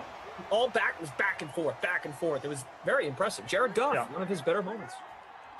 Yeah, we had some crazy sims there in Madden 2020. You get some really slow ones, but like when it picked up like that and it would go back and forth, definitely on the call for a couple of those. Eric Winalda, this is a good one. It was the snowflake moment when Moose just sat there letting him go for a minute with no snowflakes. Look, I'm catching him with my tongue. Nothing there. Wow. I was just frozen in time with that one. Like, what is going on? You know, a couple months into the Sims, like, this is my life. You know, working with this guy. Eyebrows were still in the process of regrowing. Mm-hmm. I was just thinking internally how my career was going to bounce back from this. That crossed my mind too. I'm like, what am I doing? I shaved my eyebrows. This could be bad. Then we realized we were the only game in town, so it didn't matter. You know, you had to tune into us anyways because there was no sports. So. Well, and we weren't on camera right away, so there was some benefit to it. I'm like, yeah, you know what? Like, I'm not on camera that much. Pizza Man says his favorite Glash moment was last week with the Ducey meltdown over being called buddy. That's certainly up there, that's for sure. Audio 707. So whoever wins this 30K contest should get an autographed football from all the broadcasters. That'd be pretty sweet. I don't think we're that important, but that's pretty cool. The whole team. Cool. Jim from Ops. Hey, Jim. Jim. Great day to be here, Jim.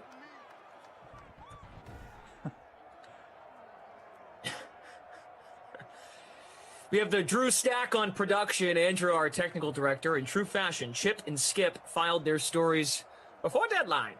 Yes, right. Getting the lineup in, even though there may have been a fire. But seems someone just made a mistake cooking with the oven. Very much just tells you the commitment, though, of Brendan Glasheen that, the fire alarm's going off, life is in danger. And what does he do? He gets that lineup in. Oh! Mark Ingram! No. He's going to go. I think he had the edge there for a sec. Bonzo, that's a good one, too. Yeah, the strap-on moment. Right. I called this beard, the beard prop. The strap-on. A strap-on. That's not what it... it's not what it is. Brendan, that's not what it is. Still don't even know what to call it. I guess just a band, a strap. There is a strap on it. So now that's what started. Strap on in, everybody. It's time to buckle in, strap on in Simland. Who did Lamar throw that to? We got 90 seconds left in this opening quarter. Geoff, thanks so much for handling the top of the show. This 2 p.m. sim. Yeah, our mammal knowledge, just me dropping mammal knowledge into the chat. Yeah. That was an all-timer. Yeah. I mean, I tell people this all the time, every time it comes up. I did not do good in, high school science, folks. really didn't progress past, grade 10 with that. So, I'm an arts guy. Me blaming my dog for farting. I wish it was just me blaming it. Stunk up the whole room, Wiley. R.I.P. Dealt fish, that's true. Oh, nice run. Mark Ingram, touchdown. Dealt fish, the no dice on the onside kick when clearly there was an onside kick. Me and Brandon Christelle just missed it. DraftKings, Matt Lamarca, the way he pronounces DraftKings, sounds like giraffe. So DraftKings. There are giraffe ears waiting in the office for Lamarca and I. Lewis Daniel, yes. Mike, yeah, nice guy. There are a lot of things that I can't repeat on here that I did. Yeah, there's those too. We have little Zoom counseling after those things happen. That's right. All right, 7-7, Galladay and Mark Ingram with the touchdowns. We ended up with 9,343 entries in the free showdown contest available to all of you, which is great. And in the free roll, Glash and Moose Season 1 finale, OMG.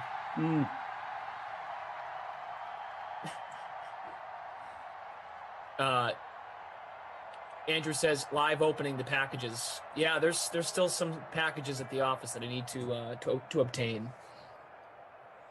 Yeah, don't you have like 100 DVD copies of Jingle All the Way? Jingle All the Way? Yes. Just still sitting there. A year later. The manager of our content team actually, he spread them around the office. So he's challenged me to go on a Jingle All the Way scavenger hunt when I go to the office. Nice. Ralphie says, Glash, when you left the stream, when Cough became the third leg a few days ago. Right, because he said he had something to do, but then managed to still ramble for 10 minutes. Buzz Killington, what's up? You guys are great. Happy anniversary. Thank you all so much. It really has been a phenomenal year. We got really sentimental and emotional around the end of December when we did the holiday tournament, but you know, when you look at the calendar and you go, damn, we started these a year ago, and here we are. They're still going strong. It's really cool what we've built here. If you build it, if you play The Sims, they will come.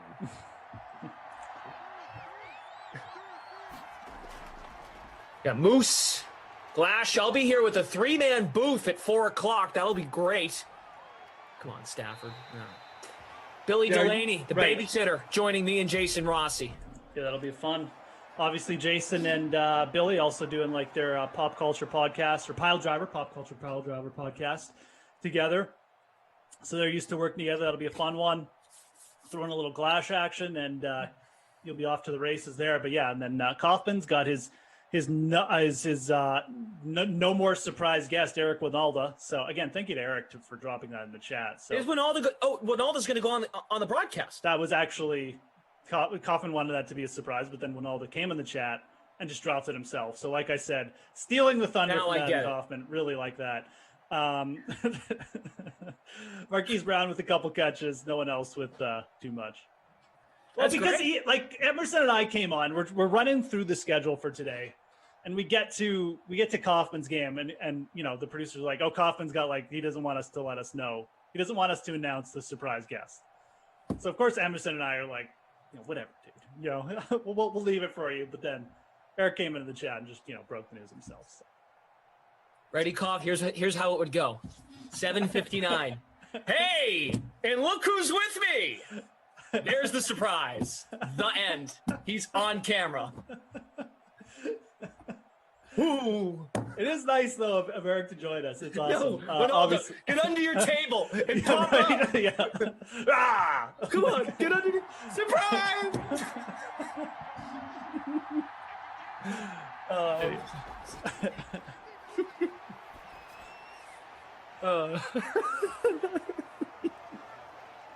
It's called a day. Oh man.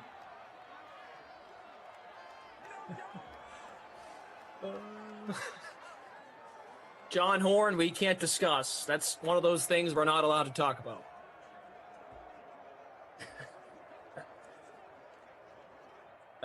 Kwasi says Glash got the job with that outfit. Yeah, lots of comments on Glash's outfit. Looking fresh, dapper. I agree. I went outside from the fire alarm wearing all this. It's like, oh no, it's gonna get all gross and soggy. Pizza Man, am I going to a funeral or church after this sim? Maybe I should. Say some prayers. Yeah. Say some prayers for my apartment. Galladay having a game here.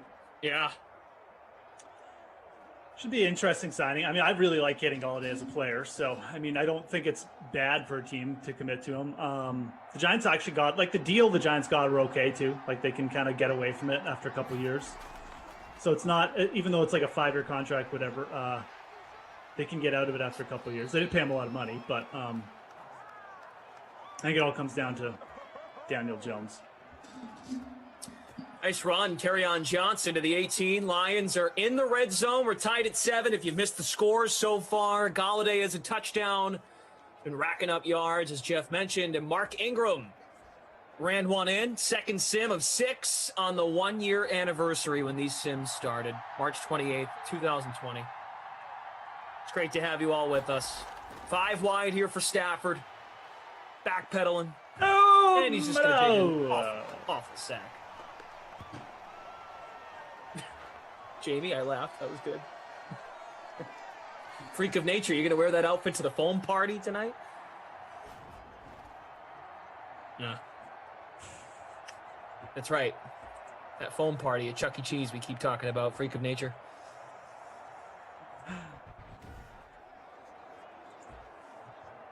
What else we got going on here? Sam Spiegel. What's up, Sam? Jordan Lindenbaum played Galladay in Classic. 2nd and 23. Got those yards back. Galladay. Ooh, Kenny. Killing it here. They killed Kenny. Not killing Kenny. Kenny is doing the killing here. Not even sure how many catches he's got, but that's got to be like his 3rd or 4th at least. With the touchdown. On pace for a big game, folks. 3rd and 9.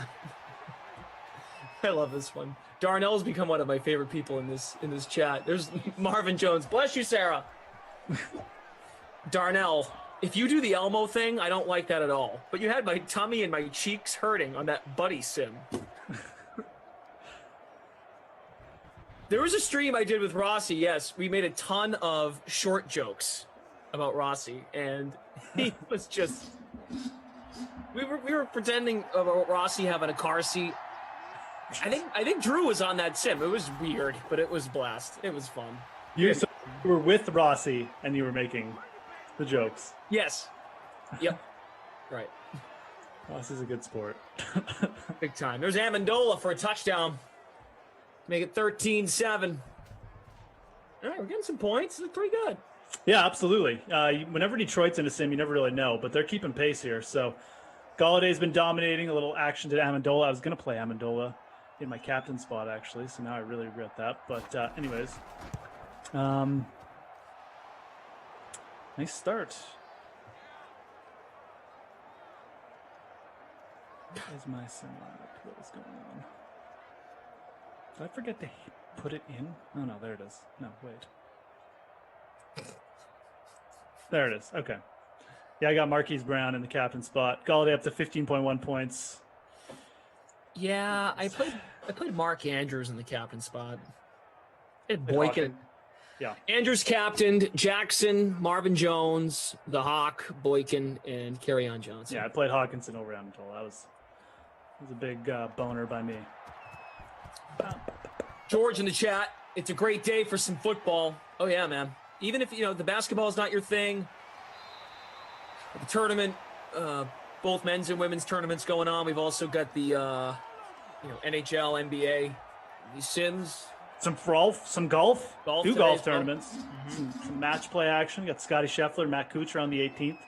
Scheffler's 1 up in the match play, so he's just got to get a tie here. He'll move on to the final, facing Billy Ho in the final. Billy Horschel made it to the final, so very weird week in the golf. Lots of upsets. But there's a good energy in the sim. 4.5 left, second quarter. Make sure you get those lineups in for that special we have at 6 o'clock, the late classic. $15 entry, $10,000 to first place. It filled. Oh, excellent. Yeah, absolutely. We were telling people last time, like, get in now because it is almost filled. And now it is filled. It's all gone. Wow. Gonna have to wait for the next anniversary now. So now there is a 5K contest now available. $1,000 to first place. Same entry fee. There are 50 slots filled out of a possible 392. So that's available. I'll give you a couple more, folks. In case you don't want to pay $15. You can pay $1 to get in the Madden Stream $750 first down contest. That's about halfway filled. First place wins $100. You risk one, you win 100. Do it. Do it. What else we got? The 1K play action contest, $3 entry, $100 to first place. Less entries though, 396 total, 191 so far in that contest. Adam says, I seriously woke up like today is my Super Bowl. $30K tonight. Adam, love it. Love that you're feeling good. appreciate the dedication and the excitement. It's great. That's what keeps us coming back. You guys getting into this. The experience. Kenny Golladay is certainly living up to the billing here. He's been very good. Galladay's eating here. He's really burning these Baltimore wide receivers. Showcasing that wide receiver one ability. He's got pretty good ratings in this sim. See what his ratings are for the Giants next year. He's going to be a little crowded over there. Sterling Shepard, Evan Ingram. Still got Darius Slayton, but I expect Galladay will be fed targets there regardless. So Jason Garrett led offense. He had Dez Bryant have some big years. Dez Bryant, kind of a good comp for Kenny Galladay, although Galladay probably a little bit more even explosive, like as a downfield guy, but big physical receiver. Let's see. AMP, yes, there is a 10-cent entry contest available. Madden Stream $150 dime package. First place wins $15. You can do that. 10 cents. That's it for the late classic. The slate, San Francisco, New England at 6. Kansas City, Tampa at 8. Houston, New Orleans. The matchup we had for our first ever sim a year ago. Madden After Dark tonight. There you go. 2nd and 2 from the 40 for Detroit. Ooh, Galladay on the jet sweep.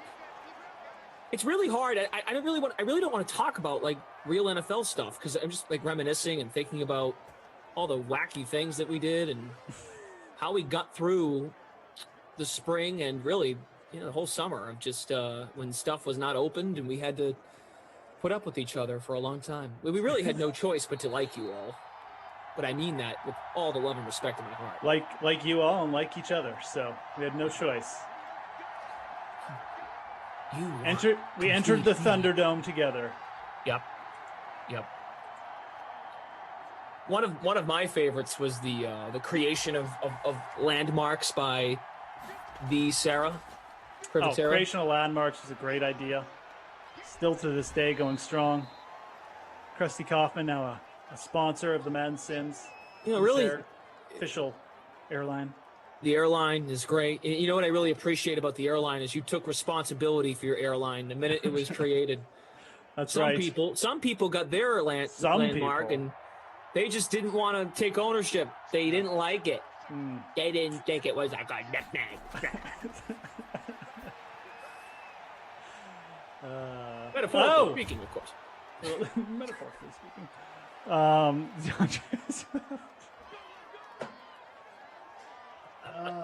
Swift there on a nice little catch and run. But I mean, I wish I was joking. I mean, the Krusty Kaufman, we were hiring people from the chat to manage this restaurant because the guy, the name of the restaurant, he wouldn't take care of his own restaurant. He didn't like it. Then eventually he came around. And eventually it's the presenting sponsor of the player of the game. That's right. Oh, nice play. Oh, Hawkinson. TJ the Hawk. YouTube chat name, hey buddy, says now we're all buddies. Yep. That's right. Sarah, someone in the chat just said no Mac Mama in a while. She can hear me. Jim. Hey, Jim. Jim in the chat. Swift has been really doing better lately. Oh, Galladay. Oh! What's he got now for catches? I don't know. I keep meaning to look. I guess I can look in my own lineup here. I don't really have the contest open, but I'll get the contest open. He's got to be up there at least 5, I would say. I'm in 51st, so I'm not doing that good. That's because I got Marquise Brown, the captain. But Galladay's got 6 receptions, 68 yards, so he's more than halfway to the bonus. He's got 4 rush yards, so he missed a Galladay rush in there somewhere. Ooh, we're going to give it. Oh, there's DeAndre Swift. There you go. Lineup too. No, wait, is he? I think he is. Oh, I didn't use Swift. Darn it. Damn it. Anyway, Swift did get a touchdown, though. see what his ownership is. Galladay coming in only 25% owned too. So people really fading the Lions here. Swift only 21% owned in the free roll. If you went heavy Lions right now, sitting pretty. I'm not gonna lie, I did not go heavy Lions. I did use Galladay, but that's about it. So. All right, so the Lions, who can be really troubling in Simland in terms of their offense, they've got 21 points on this Ravens team. Ravens team with a lot of good rated players on the defensive side. John Horn in the chat. I know it's old. John, any news you want to bring up from the last year? It's helpful because there are so many things that have been done, said, reenacted that when the chat brings it up, I'm like, oh my God, that did happen. John says, I know it's old news. Your Mostert mistake was a classic. I ripped you and thought you were such a dork. You were actually pretty cool, Glash. I'm still a huge dork. I'll be honest with all of you because it's been a year. When that happened, and of course it was with Steve Buchanan. What are you talking about? I felt so bad.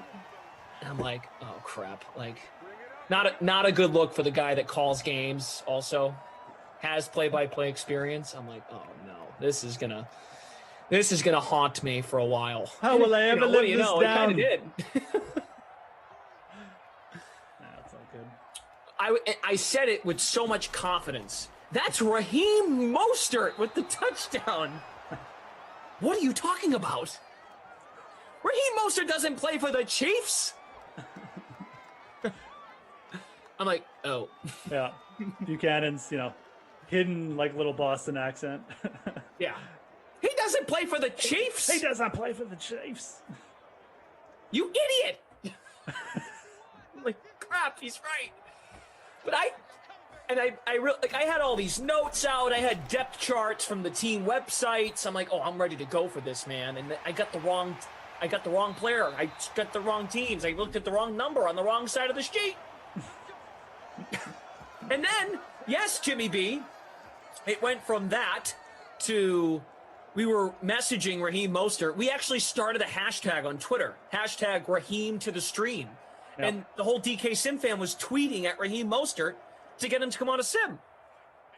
Didn't go well. No, crickets.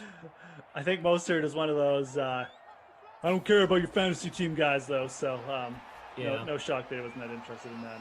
It would have been cool if he loved it. It's like, oh, I'd love to come on. It would have been pretty funny, yeah. Just no interest. John Horn, the touchdown for Baltimore. Mark Ingram for Detroit. Amendola, Swift, and Amendola, Swift. Who am I forgetting? Amendola, Swift. Who has the other touchdown? Is it Galladay? Galladay. Okay, yeah, it's Galladay. Yeah, all right, cool. Yeah. There you go. The guy we've been talking about a bunch. Right, I know he has the catches, and I forgot he scored. All right, cool. See? We're so locked in, guys. So looks like the final for the match play is going to be Scotty Scheffler against Billy Ho Train. So, yeah, keep you updated there. You got lineups that are live. I have one Scheffler lineup. Might cash. Anyways, crazy week there in the old golf, PGA golf. So. Buzz Killington, I got into this when the Raheem to the stream thing started. I was like, what is going on in here? And I've never left. It's been 45 years. Well, it is a good reminder that we get new people checking this out a lot. So it is important to hit the reset button mentally sometimes. If you are new to the stream, I mean, obviously, there's free rolls and for showdowns, and there's a big contest tonight for the Lake Classic, or there was. It's full now, I think. But, paid contest now, obviously, in the DraftKings lobby. So, John Horn says, no, I didn't want to know who scored in this sim. I want to know who scored the botched Mostert call. I think it was Damian Williams from Kansas City. Right, that makes sense. Or was Darrell Williams? I forget. Darrell. Good half for Stafford. 164, only one incompletion, 2 touchdowns. Jackson had 77 yards passing. Only 22 rushing for Lamar. So Lamar captain people. Not great. Not great. 48% of you captain Lamar Jackson. There's Galladay. 6 for 68 and a touchdown. And Hollywood Brown's been okay. 4 for 50. It's not terrible. For a half. Sam Spiegel, I'm with you. I mean, I think Raheem Mostert's doing just fine, even though he didn't come here. But he would have. I think he would have had a blast. We've had some great guest commentators come on. Former players. Spice Adams was on. Michael Rappaport. Nate Burleson was on. Rappaport's not a former player, but he was a guest. Scott Zolak came on. Former Patriots quarterback, and now he's a radio host. We've had some good memories here, man. And like you said, Jeff, you're like, oh yeah, this will be fun. Get us to July. Nope. Yeah. More than that. So forever. I literally don't know how life can continue without these. I really believe that. Like it's when I get up every day, or like because a lot of times I'll do Madden After Dark during the week. I will put this on at like 6 and just have it just streaming on my second monitor just to have it all ready to go when I have to work. Right. Just as it's part of like my routine to set up. I've got the Zoom call like window ready, like just and then I'll pop in and say what's up, whoever's on. But I just have it going, just like because I'm just so used to it, out of habit, clicking on youtube.com/DraftKings, and it was yeah, man, it's changed my life. My habits. Oh yeah, definitely. Changed all our habits. So yeah, a little bit just in terms of work schedule as well. And popping into YouTube.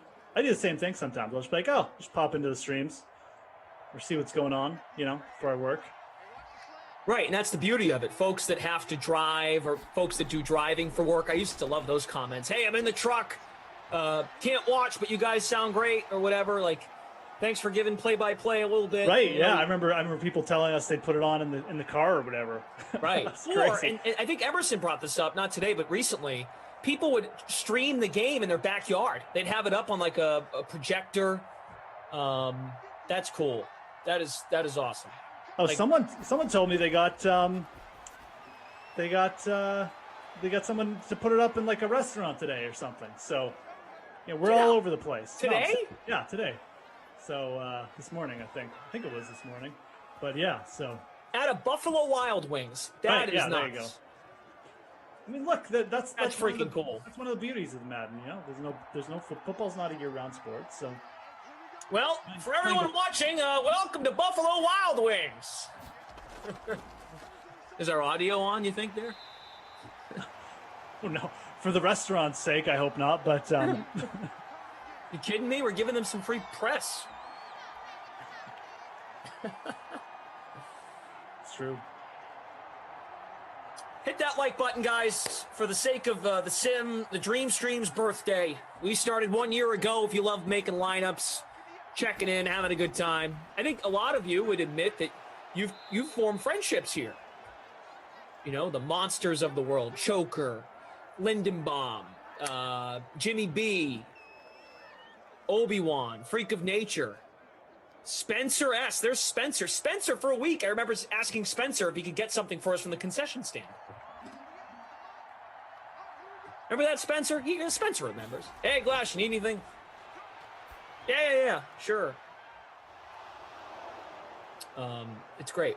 So I'm reading now from producer Drew. Announcement of an announcement. We will have some details about our next Madden event at the end of the game.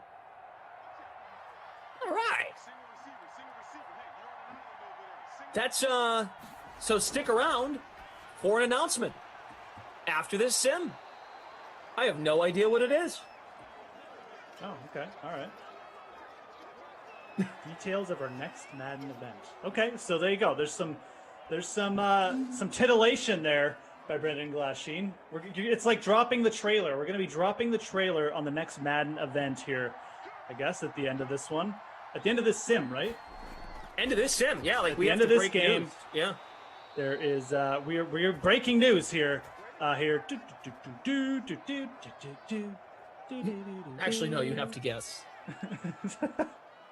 Is this my last day? Is my 1 year contract's up? Yeah, that's right. We're actually letting you go. We're replacing Brendan Glasheen with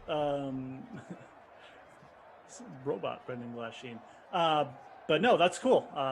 Get some info on it when we don't even know what's going on here. So that's pretty cool. There's some league announcement going on too. It looks like the NFL is expanding to 17 games officially. Yes, that's good. A good one. Yeah, that is actual NFL news that came across today. You have a take? You have a thought? I mean, football. I wish they just go to 18. Like, yeah, 17 seems a little ridiculous. I guess they're hesitant to just make it too big, but expand the squads a bit, cut preseason games down to 2 or something, and you could probably just go to 18. But yeah, sure. I'm okay with it, I guess. I mean, I feel like the league might be doing this because they want to expand eventually too. So I don't know. Anyways, Staffy, Matthew, that was wide open. I think that was Swifty in too. But yeah, I don't know. I mean. Do we know how they're going to pick the game? Like, how are they picking the matchup? Do we know that yet? No, I haven't looked into any of that. Okay. How are they going to decide what teams get like 9 home games and what teams get 8? That too. Yeah, that's what I mean by the uneven. Just go to 18. But right. We'll see. We'll see how it all pans out. I do think that like having a longer regular season is fine if you just cut down the preseason by a game at least. You don't need 4 preseason games. Sure. You just don't. No. 3 is don't. 3 is probably fine. 2 might even be fine. So, that to me makes the most sense. But yeah, hopefully they come up with something that makes sense with the 17 games. I mean, there's certainly ways they can do it. I don't know. Maybe they're planning to expand their neutral site games. They already kind of have a lot of neutral site games, so. Not a lot, but a few with the London stuff. Go with London and the Jags, and then the Mexico City game. Yeah, exactly. So maybe they're going to expand those. I don't know. Yeah. They certainly could do that. Make kind of like more of a feature of the league, which I don't hate. They could bring it up to like Western Canada. You have like a Vancouver game or something like that. Like people would go to it. So I don't know. We'll see if their plan is to do that or how they're going to do the balancing schedule. But I think that's going to be the weirdest part. It is going to be weird for stats and stuff. It's also going to be weird for fantasy football leagues. Most fantasy football leagues ended on week 17. We ended at week 16? Do we now end at week 17? Is the season 18 weeks long instead of 17? I don't actually know. So there's Adrian Peterson. Adrian Peterson touchdown. Talk about, we're talking about birthdays here. That's a guy that just doesn't age, man. Yeah. Adrian Peterson scoring a touchdown in Simland. He is not. Is he the power back? I got to double check that because now I'm like, oh, Adrian Peterson, good to see you. He might be, actually. Double check. Do. Yeah, good points. Here we go. Adrian Peterson. Let's see. Yeah, he is the power back. Makes a little bit of sense as to why he was used there, and the Lions extend their lead. Audio 707 loves it. Buzz Killington, can't believe it. Sam Spiegel is just singing your praises. He loves your points about the schedule. Peterson was owned 4.66% of lineups. So the matchups will be interconference, the 17th game, based on standings on a rotational basis. In 2021, those matchups will see the AFC East face the NFC East, the AFC West against the NFC North, and the NFC West against the AFC North. Therefore, the AFC South will face off against the NFC South. Okay, so there'll be no extra bye week. So it sounds like it's still going to be a 17-week season. Okay.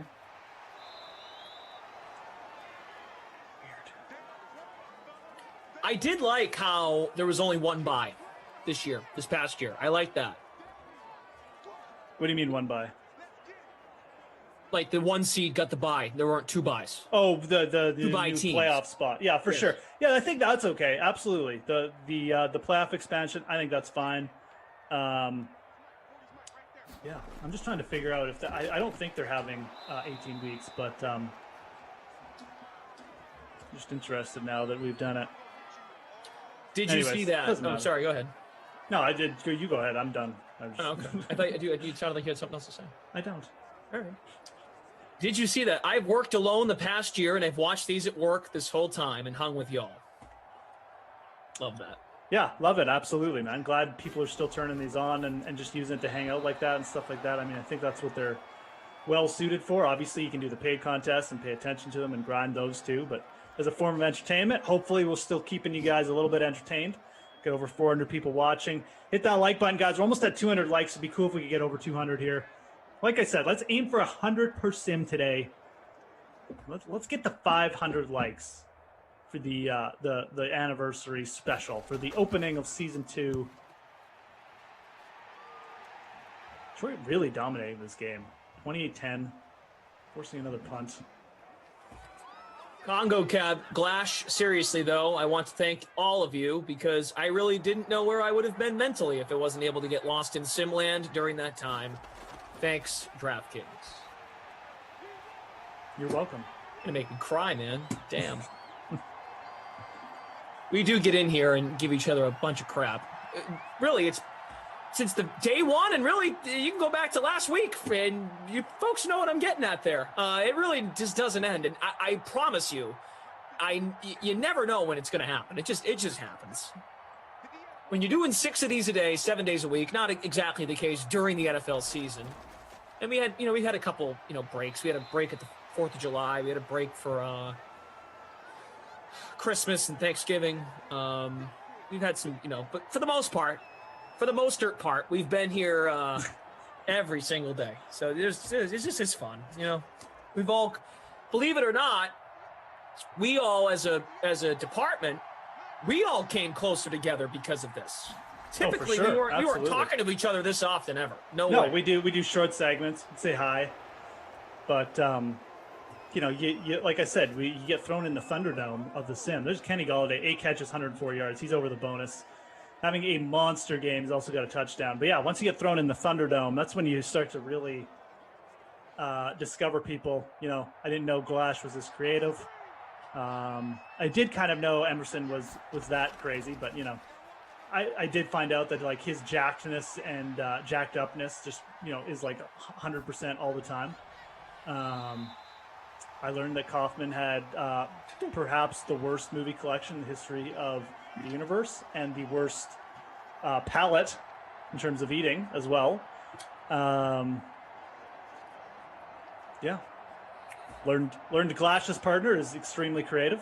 There she goes. Just came in to say hi. Hey, Sarah. Hi. Hi. Yeah. Here we go. Okay. I finally got the info on the NFL. No extra bye week, but it's 17 games on 18 weekends. So yeah, it is 18 weeks now. So it is going to be weird. Like I guess your season-long fantasy is now stretched over 17 weeks because wow. Yeah, crazy. And Super Bowl gets pushed back a week, February 13th. Wild Card weekend is going to be over 3 days next year. Flash. That's great. 2 games on Saturday, 3 games on Sunday, 1 game on Monday. Ooh, I'm kind of liking this. I'm not going to lie. The more I hear about this, I kind of like this. So I'm kind of for this. It is going to screw up the stats and schedule, but I've always been of the opinion they should just go for 18 games, but 17's fine. Ooh, wow. Down goes Staffy. I'm just going to call Matthew Stafford Staffy for the rest of the day. I think at first thought the players are like, oh, another game, especially if you're a team that's out of it. But come on, the cap's going to keep growing. The cap's going to grow. TV, and look, TV money's going to go up. Like this gives good news. Exactly. It is good news. This gives opportunity for players too, because when it's a longer season, more players get played in. Yeah. I assume it may lead to rosters going up, roster numbers. I think the players.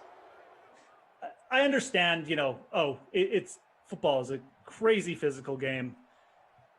These players are legitimately, in my opinion, sacrificing some late year physical okayness for playing the game of football. But from a long-term view, I think the 1 game is probably a good compromise. The owners probably would have loved to go to 18, but I think it's a pretty good compromise for everyone. You get the extra game in, you get the extra week. It doesn't expand the season by too much, but you get that extra playoff game stuff they got. I kind of like it. So, yeah. Kenny Galladay's been crushing it. He's hit the bonus. He scored a touchdown. Amendola has a touchdown. Adrian Peterson has scored in this one, and also Swift scored, rushing one in. Sam makes a great point in the chat. Super Bowl is on Valentine's Day weekend. Oh, we've already been over this, right? Yikes. Valentine's Day, we're out on that. At least We're out on it, but like the rest of the world, I mean, it's not going to matter in my house, but there's some households where it's like, oh, Super Bowl or me, honey? Like, you know, it's going to be some conflicts there. So that's going to be kind of interesting. But, yeah. Yeah, they'll be okay. My wife won't care. My wife will care that football is an extra week longer because she... Well, see, and producer Drew brings up a good point, too. Like, President's Day weekend, a lot of people get that Monday off. So with the season in the U.S., so with the season being extended an extra week, folks like that because the whole debate is you should have the day off from work the day after the Super Bowl because everyone wants to have their Super Bowl party and whatnot. Yeah, we have a family day on the same day as your President's Day. It's basically a made-up holiday that they just inserted. Must Be says that Glash had to bury Skip today. Also posed as a visual for Chip. Dennis, no, I dressed up for you guys for the anniversary. I did not leave church. Yeah, Family Day. Stephen Lebowitz, Glash dressed up as 1985 Dick Vitale. You definitely look like you could just drop Glash into like a Miami Vice episode. Like he could be like the bad guy for a Miami Vice episode right now. You know, like it is like monsooning outside. I should shut my window, but it will put out the fire. One of my favorite underrated Glash moments was when you used to do your Sims like right in front of your window, like in your main floor, and then you'd leave your window open, and one day like a guy yelled at you to be quiet. Oh yeah, he was walking, and I said, "Be quiet!" Yeah. And then you yelled back at him. Yeah. And then I think he started swearing. Yep. So you're like, "Oh," and then you shut the door. Shut the bleep up! Yeah. Call it Sam! Kicking Club. The best ever was when Sarah was behind Glash with the Tom Brady jersey, and then Glash had sworn that he could not say Tom Brady on the whole sim. It's true. We were in a dark time with this group in January because Tom just kept winning games, and people were crying about it. All you talk about is Brady. Talk about something else. Talk about other teams. When he kept winning. It's not my fault. So I told everyone for one sim, I will not say his name. But we didn't tell Freeze Pops. So he was like, what the hell's going on? Like, why is he not saying, like, I was clearly avoiding saying, I just kept saying the Tampa quarterback. Poor Tom. The first game I did with Tom, I introduced the wrong game, and I was like, I introduced the wrong teams, and I talked about them for like 5 minutes, and he's like, actually, Jeff. I'm like, oh, sorry, buddy. This is how we roll here. That's great. That's fantastic.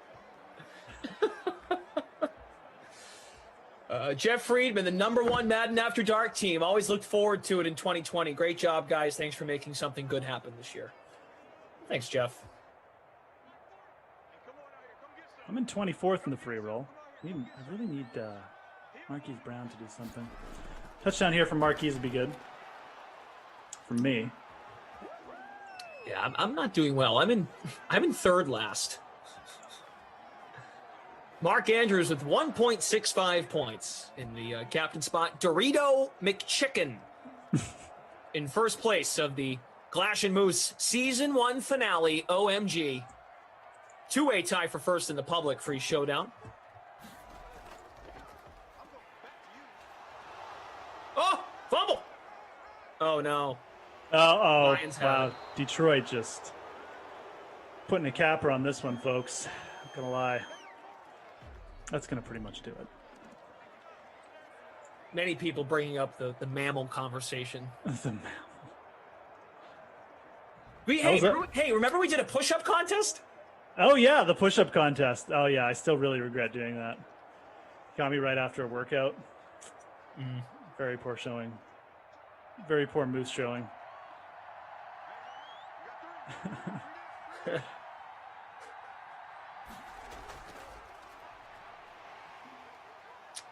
Oh, God, John Horn, that's right. The Colts logo in the back of my head. Yep. Yeah. God. Oh, we just got the announcement. Oh, did we? Okay. I'm reading it right now.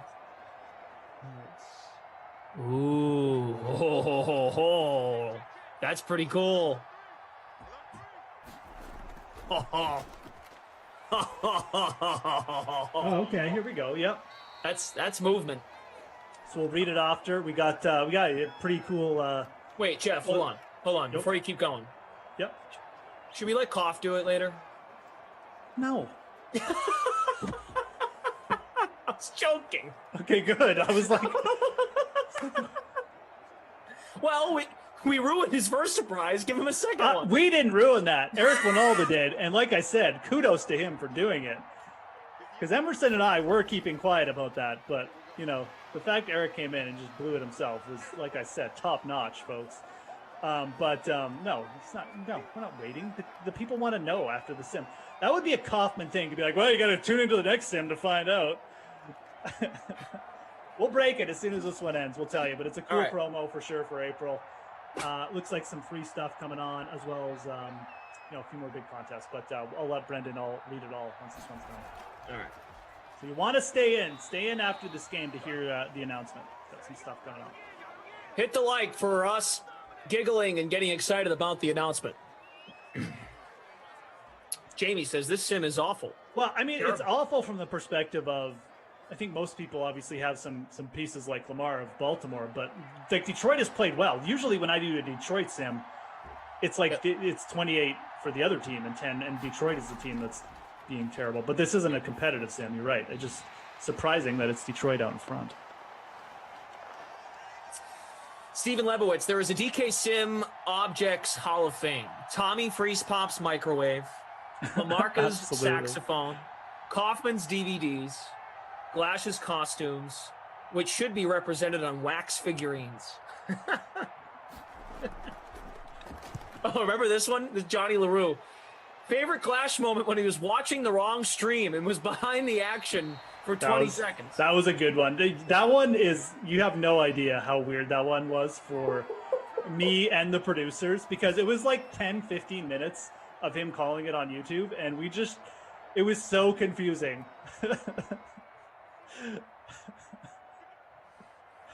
That's one that, like, yeah, I can definitely identify.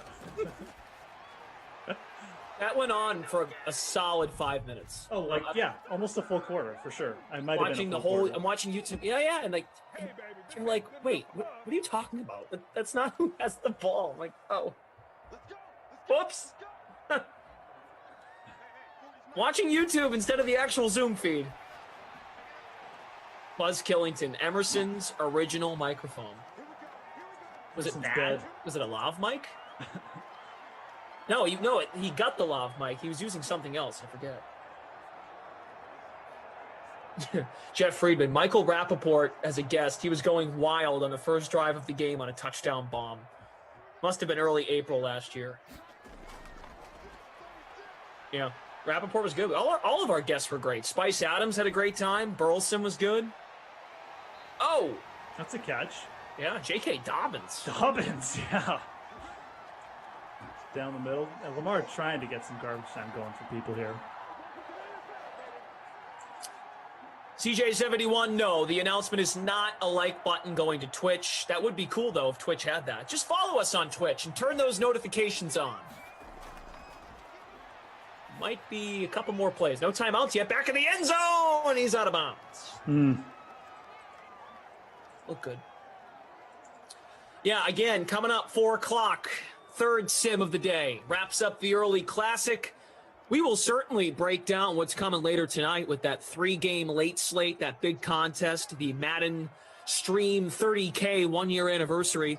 I'll be with Jason Rossi, and we'll have Billy Delaney, the babysitter, join us. I don't think Billy's called a sim in months.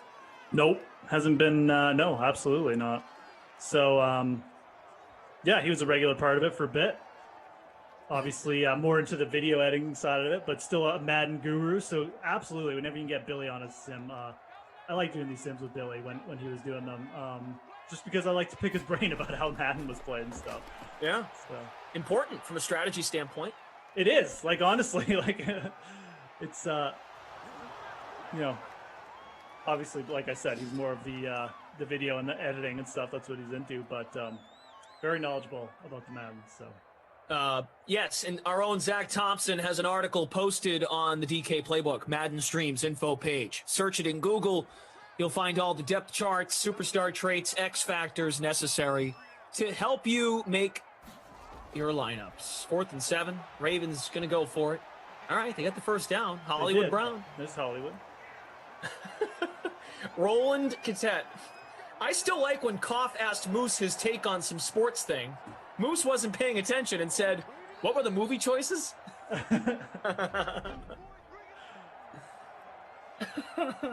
That's good.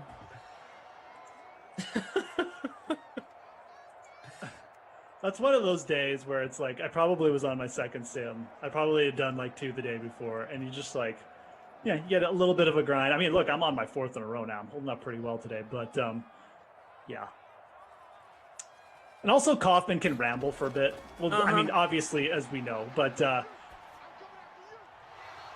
so he might have just been going off on one of his soliloquies, but I remember that clearly.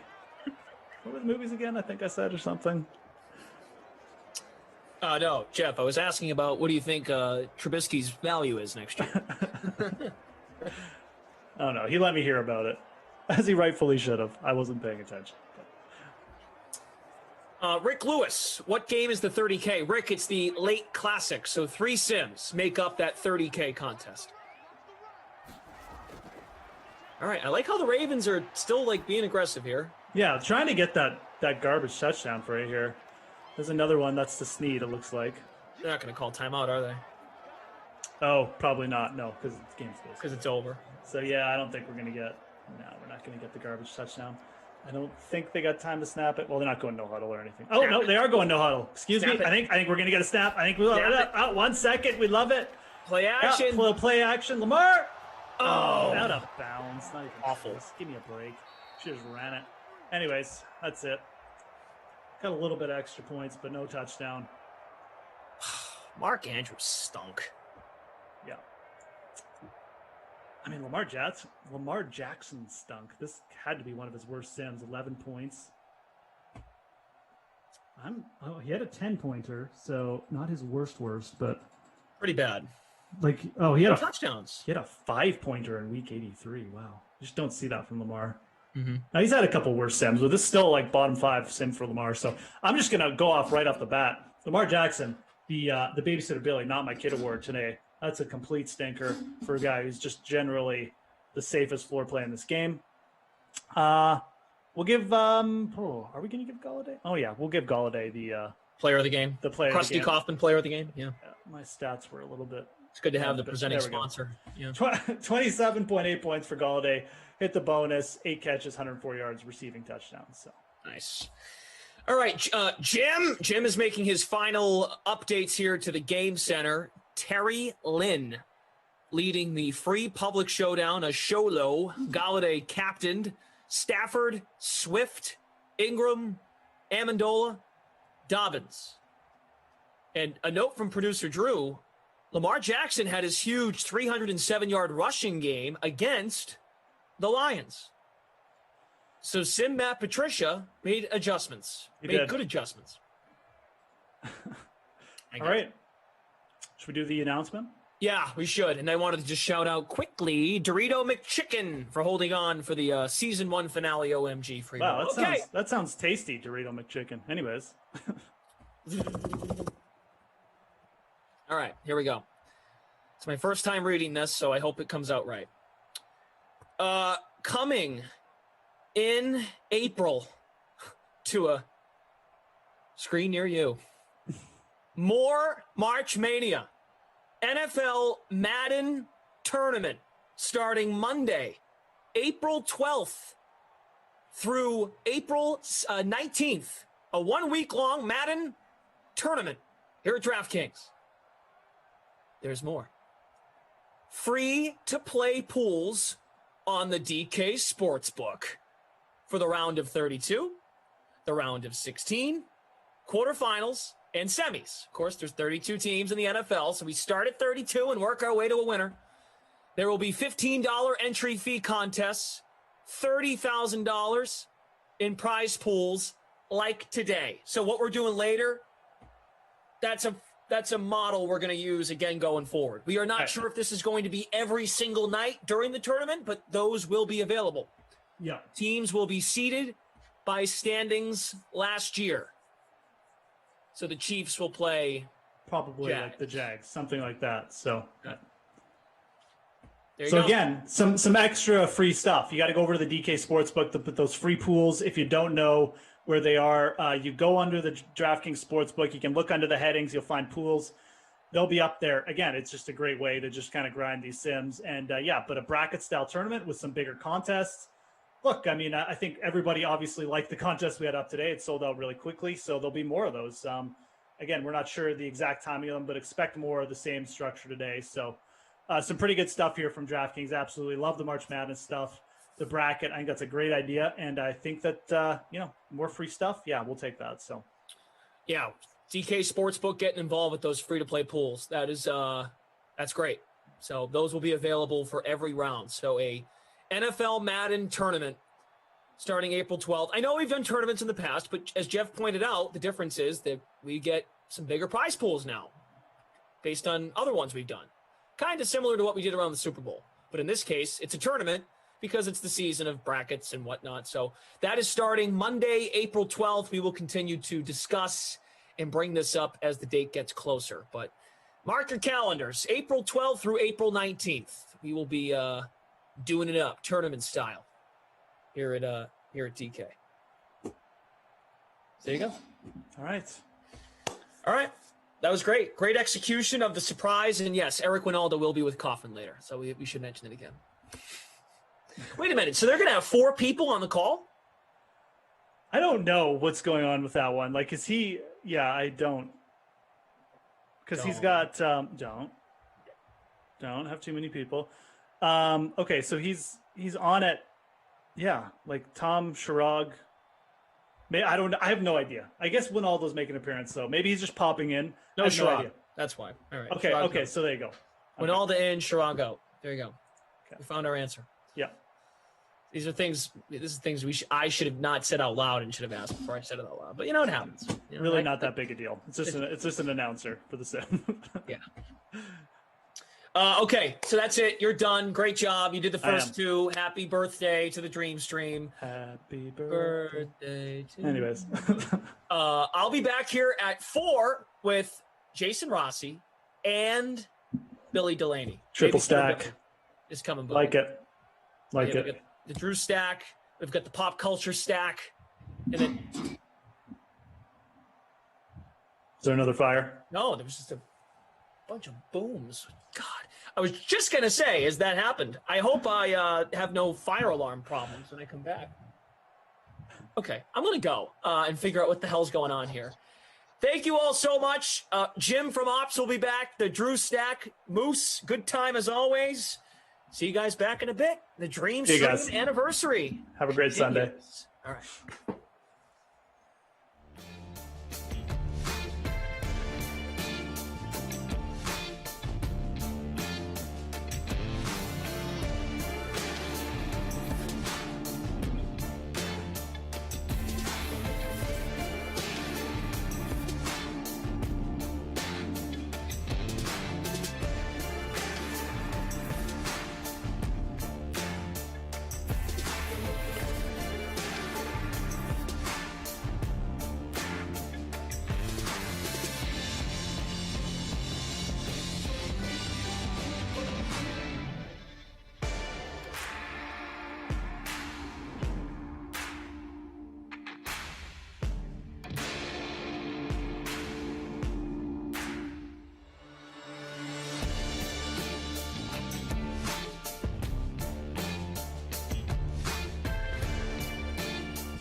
Well, the birthday party continues. Sim birthday number 1. And here I am stuffed between the Pop Culture Driver podcast. Close. Look at me saying your first name. Brandon? Brondon, the Pop Culture Pile Driver. There it is. Nailed it. PCP. Billy, babysitter Billy here with Jason Rossi. How you guys doing? It's good to have you here, Billy. Long time no talk. It's great to be here. I am ready to hold it steady. I am ready to go. I am ready to rock and roll. Whatever you want to say. Let's do this. Yeah, Rossi, everything all right? Oh, everything's great. I can't get enough of Billy, so I might as well just have him on here again. But he did introduce me to this whole thing, so I'm much appreciated too. I'm glad to be here with him on the 1-year anniversary. It is wild to think what a year can do, right? Especially this year. Billy, you were one of the brainchilds behind this operation. Look what you did. Look what you created. Yeah, You've been here for a freaking year, man. I don't know if everybody's happy about it necessarily that we do 6 of these a day, 7 days a week, but it's crazy that it's come this far and it's still going. And, a lot of us that got this up and running kind of have handed it off, if you will, to borrow a football phrase. And it is better than ever. It's running more, smoothly than ever. We got Drew, Madison, Andrew, all the people behind the scenes making this thing go. You're still the Iron Man, even though I'm sure Koff takes as many of these as he can because he thinks everybody wants to hear him talk. So. Pretty sure he usurped his way into the 8 o'clock tonight, but hey, that's a story for another time. But we said his name. Don't say his name 2 more times because he will appear. Oh, Candyman. You already ruined his surprise. Eric Winaldo will be joining him on a sim later tonight at 8 o'clock, which is really cool. Glash, remind me to tell you how he called me and Tom out yesterday. Okay. 3rd quarter. Yeah, perfect. I'll note it. Poor Tommy Freeze Pops. He's not going to be able to get a question into Winaldo. It's going to be all Koff questions. Then the Freeze Pops will get to ask every 3rd or 4th question. Anyway, we've got the Vikings and the Jets here coming up. There is a sim to be called. We'll go with the babysitter first since he's our special guest. All right, Rossi. Who do you like? I mean, Dalvin Cook's been good in these, in case you didn't know. Cook's been fantastic, 23 points per game, actually almost 24. But I'm going to go with Thielen as my captain, and it's going to be a pretty heavy Viking stack for me. I'm going to go Cook in a flex, Cousins in a flex, and then Sharp also in the flex, and then only the kickin' fickin' is going to be my jet along with the Minnesota D. All right, Rossi, what do you got for me? Le'Veon Bell has been just smoking them recently, so I'm putting him in the captain. He's had a 30-point performance. He's averaging upwards of 20 points over the last 5. Captain that son of a gun. Yes, he's still in the Jets. Don't mention it. Dalvin Cook, Fickin, Hogan, Perriman, Sharp. No quarterbacks. Ooh. Taking the 2 big RBs and trying to take some low-end WR3s. Ooh, nicely done. Is that the Pop Culture Pile Driver? One of the pieces here can rhyme when he gives his lineup construction. Watch out. I went with the same. I stacked the kickers, man. I stacked them kickers. I sure did. Bailey and Fickin, they're both in there. I got Bell in the captain spot. Justin Jefferson. Sam Darnold, they did play Sam Darnold. I'm hoping Sam throws a couple of passes Bell's way, the 3rd down back. That's what I'm hoping for. So, into stacking the kickers. Love this. This actually just made my day. Drew saying he did it too. So I hope you win, Glash. Like, I don't even want to win this contest if you do by stacking the kickers. Not that past indicators are a predictor of future things in these games, but the last time these 2 teams played, there were only 3 points scored for each kicker. So 3 extra points and a shorty of a field goal for, I believe, Fickin. It was 21-3 Vikings. Oh, see, Billy comes in here and ruins all the fun about there goes the mood. Your kicker pick. Really? Jeez. It's great to have everybody here joining us for our 3rd sim of the day. It is the 1-year anniversary when the Dream Stream became a thing. And, we were all just dying for sports. We needed something. So Billy was one of those people that suggested, hey, what if we did Madden? And what do you know? He still doing busy it. Making depth charts and getting everything squared away with our great ops team. And here we are. It's been great. This is good. Billy forced Zach Thompson to drop like 80 pounds just trying to work on depth charts. He couldn't eat. He couldn't see his family. He didn't sleep. Yeah, poor Zach, man. He had a rough go of it. We all had a rough go of it. Doing the rosters for 21 was one of the more challenging things I think I've ever done in my career, if you can believe that. So it was a lot of fun, though. All right, guys, we've got 171 entries in the Wolfpack Unites on this fine anniversary. Glash Rossi and Billy Delaney. Those of you that don't recognize Billy is one of our fine editors at DraftKings. He works hard chopping the film and making Jesse Cofield sound good and look good on those commercials. He does a lot of other things, too. He was a big brainchild behind this Madden operation, and he brought his buddy Jason Rossi along to enjoy to the dismay of everyone. His company too. So that's the story. And I'm here too because special, and I need to be I need to be watched. All right, Kirk Cousins to Dalvin Cook for a first down. All right, and Billy, feel free to jump in and give your suggestions to people about that late slate, because it's a $15 entry, $30,000 in prizes. First place is $10,000 tonight. $30K Madden stream 1-year anniversary special. So if you've got thoughts on Patriots, Niners, Tampa, Kansas City, or New Orleans, Houston, drop it in there, man, because people are making their lineups. I am always a fan of Tyreek Hill in any one of these contests, because as we know, speed, and more importantly, as I've dug into Madden in my seasons, acceleration might be the most important thing for anybody, because that's how fast you get up to your top speed. And since he's 99 in both, that's why he's able to separate so easily and so quickly. All right, there you go. So acceleration rating's important, and you can find all that information on the Madden Streams info page. And I've noticed even more important on defense, and I might have to help Zach dig into this, is block shed is the #1 thing I've noticed in Madden 21 for defenders. Kyle Rudolph, nugget. big pickup, yeah. Rudolph, New York Giant. Tight end's still a thing? Oh no, you're gonna try to eliminate tight ends now too? No, are they still a thing? Like when we started these sims with 20, it was all about the tight ends. Glash does Definitely, Billy, more of a 20 thing. Yeah. Not as much these days. Here and there, you'll have one tight end that goes off, but not as frequent. When was the last time you two worked together on it, Pod? It's every Tuesday, right? The taping? Okay. Yeah, we did this past Tuesday. What'd you guys talk about? Top 11 female TV characters. Ooh.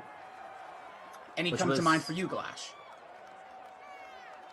Your TV watching. And Doris Burke doesn't count. Well, I watch a lot of sports, man. TV. How about the girl from New Girl? I like her. Just today on my list, but not high.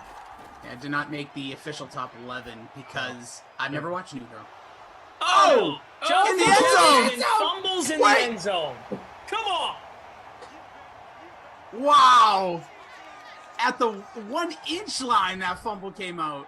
I want a review. Who was that? Was that Sharp? It's Jefferson. Jefferson, luckily not in my lineup. That's a tough look. Come on. Justin Jefferson, 37% owned, only $4,800 to roster. Folks in the chat remember you, Billy. They're happy to see you. Chris B said, these stupid sims helped me get through the worst pandemic lockdown. Cheers to a year, fellas. Indeed, it was a lot of fun. A lot of fun to be had in a time where a lot of fun was not being had, but we had it here in Simland. You guys are like best friends, right? Am I making that up? I love Billy. That's all you need to know. If you guys want to go, like this is, I feel like I'm in the way of what you two can do and bring to the table. No. Stop Gosh, right there. this is all about Madden, and you are, to me, the Vin Scully of these things. I don't care what anybody says about that other guy who tries to get in on every one of these broadcasts. Stop talking crap about Emerson. Oh, that guy! I got a bone to pick with that guy. Anyways, he didn't invite me golfing. Him and Samir had a time. I did the same thing yesterday. Wow. Oh, nice! I must have missed the call. Let me check my cell phone again. Yeah. Well, I'll invite both you guys mini golfing. Does that count? I mean, sure. I love it. I don't know how many mini golf courses are open. By the way, tight ends a thing so far. 2 tight end catches for some pretty good yards. Yeah, Ryan Griffin, the former tight end one in Madden 20. doing? He's the tight end 2. He just caught one for 22 yards. Of course he did. So if you're feeling a little nostalgic about 2020 on the 1-year anniversary and you happen to stack some tight ends, you're probably sitting pretty. This is a really nice comment here from PGZ Man. Mr. Bill. Do you ever go by that? Mr. Bill? Mr. Bill. Mr. Bill, I would like to thank you for coming up with all of this. I know you didn't have much to work with in the announcer color commentator area, but it's greatly special. It's great, especially during this imprisonment. Yeah. Well, Wait. Is he in prison or is he talking about the pandemic? I think he's talking about the pandemic, but if not, I mean, Good luck. I think he's also saying, like, and that somehow is caught, like, he's glad that you're back to doing what you normally do, but you were great when you were basically in the main rotation of commentary. Yeah, at one point I was doing 3 games a day. I think I even did a couple of days where I produced 2 and called 3, and those were, the worst days ever, but it was still fun. Any day in Simland's a pretty good day. I forgot about that. You were a producer at one point. Yep. Oh, yeah. Yep. But, it's not just me. I mean, the ops team deserves, probably the bulk of the credit because, as I say, I don't want to do 42 games of this a week doing math. Right. There are so many things. We all have our own individual stories. Like, Rossi, when did you start? June? July, like mid-July. Okay. There's just so much. Like, our manager always tells us I could write a book, and he's not kidding. You could write a book. Maybe not. Billy just gave me that look. Like, what are you talking about? No, my favorite moment ever was one of our producers, Tom Glennon, producing the 10 o'clock After Dark, the completion there to the sideline, and he texts me and says, "You gotta tune in and go about 5 minutes back. Glass just topped himself." And this was after you already shaved your eyebrows. And I was like, there's no way. And then it's when you're licking the snowflakes off of the screen. And I lost my mind. It was amazing. We brought that up last stream because Jeff was there too. And Jeff was like, what is going on? What is happening? I blame Bry Guy for that because Bry Guy was on the 1s and 2s that night. And I felt he removed the snowflakes prematurely to make me look bad. But, he pulled the chair on me. Yeah, exactly, right.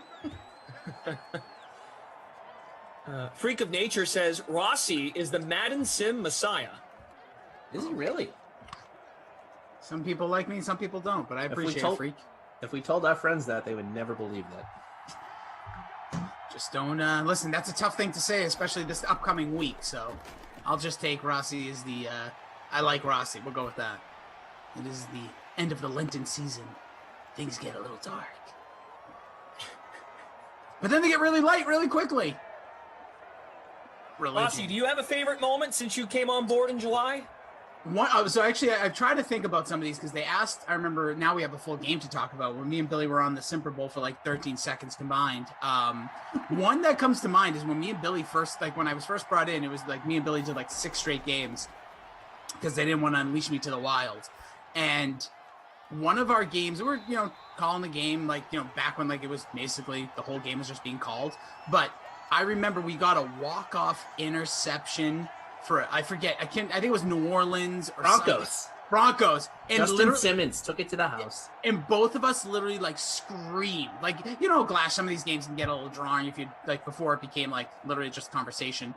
And we both went nuts. It was a Madden After Dark. We had just called the 8, and then we were doing the 10. And that's like my earliest memory. So that will stand out to me. And recency bias only, my pounding headache I still have from trying to chug a polar seltzer the other day. Yeah. Someone brought up a sim when you and I were together, and you also did this with Emerson. You took it like an absolute man that everyone thinks you're 3'2" and 350 pounds. Yeah, baby. That's it. In the car seat and everything. How we were going to get Rossi around Simland. He's stout. Yeah, I'm like a fire hydrant. It literally, that lasted about a good 3 weeks of like just hardcore like that. I don't even know how that started. It was me and you, Glash, I can tell you that. But yeah, good times. Stephen Lebowitz, Rossi stands tall on these sims as long as you have 6 phone books and a stool. There you go. I tell Those are people the every kinds time. of jokes that you took for an hour on that sim. There's another Cheers one to all here. the short kings out there, man.